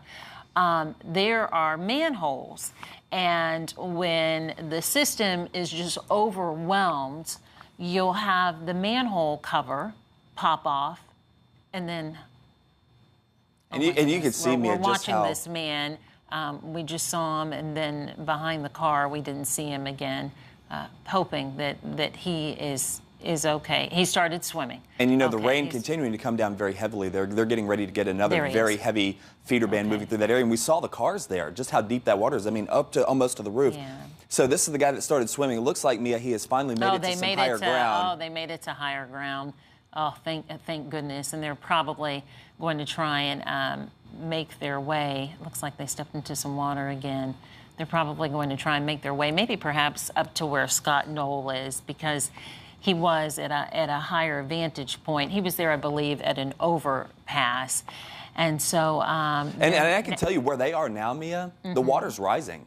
I mean, they're going to have to keep going. I mean, the water may be up to their shins now, but they're going to have to keep going because it won't be very long before where they're standing now will soon be underwater, a little like just those cars. Absolutely. That'll take on water, too. Okay, well, we can only hope for the best for them. We know it's a desperate situation if they're out there in these elements, and like we've been saying, you see the cars there just overcome by the water. There, it's up to the hood on a pickup truck. So you know just how deep it is based on that pickup truck there in the water, other vehicles, other cars. We didn't exactly see where those folks were coming from, if they were coming from a vehicle or if they were coming from a building there. And you know what, Mia? This is not one of these situations where, we at Channel 11 found the worst spot. We went and we're covering. This is being seen on the north side. It's being seen in Pearland. It's being seen out on the west side, the east side, down in Galveston County. This scene is being repeated all over Houston. We urge you, if you do not have some sort of dire medical emergency or water is not gushing into your house, you need to stay off the roads for emergency crews to get to people who are trapped and stranded. And here's the thing, even with the medical emergency, you're going to get out. You're not going to be able to get to a hospital. You're going to cause yourself more harm.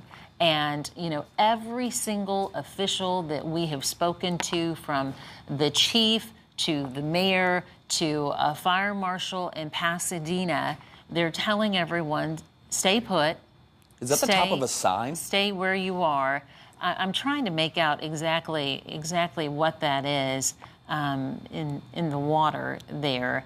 We're going to keep our eye on this. There's something floating there, but then there's also something bobbing in the water as well. But if you're thinking to yourself, okay, I'm going to get in the car and I'm going to drive to higher ground, you're going to get in the car and you're going to come across these high water spots just like this, and then you're going to find yourself out there with no shelter. And the water rises rapidly. How many times do you hear, I didn't realize how deep the water was. The water just came up suddenly. This is repeated time and time again. And you can see those cars, the water is clear up to the windshields.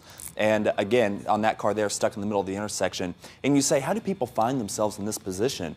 A lot of times they're absolutely correct. The water just comes up. Yes. All of a sudden. And I think, I always think it's so unfortunate that so many of us assume, like, oh my gosh, those people must not be very smart. What were they thinking? They weren't watching.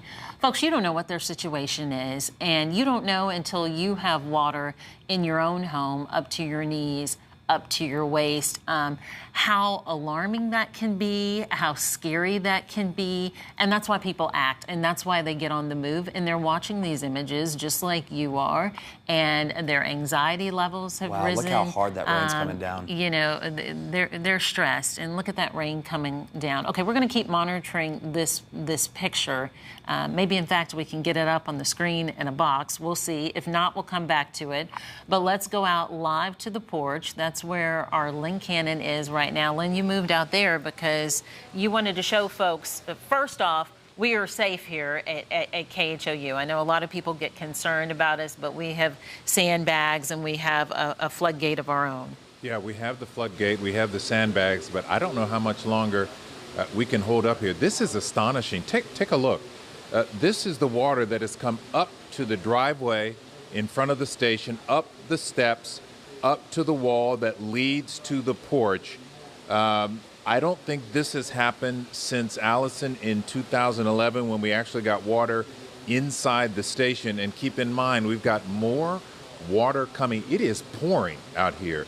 Several hours ago, I walked out and it had stopped.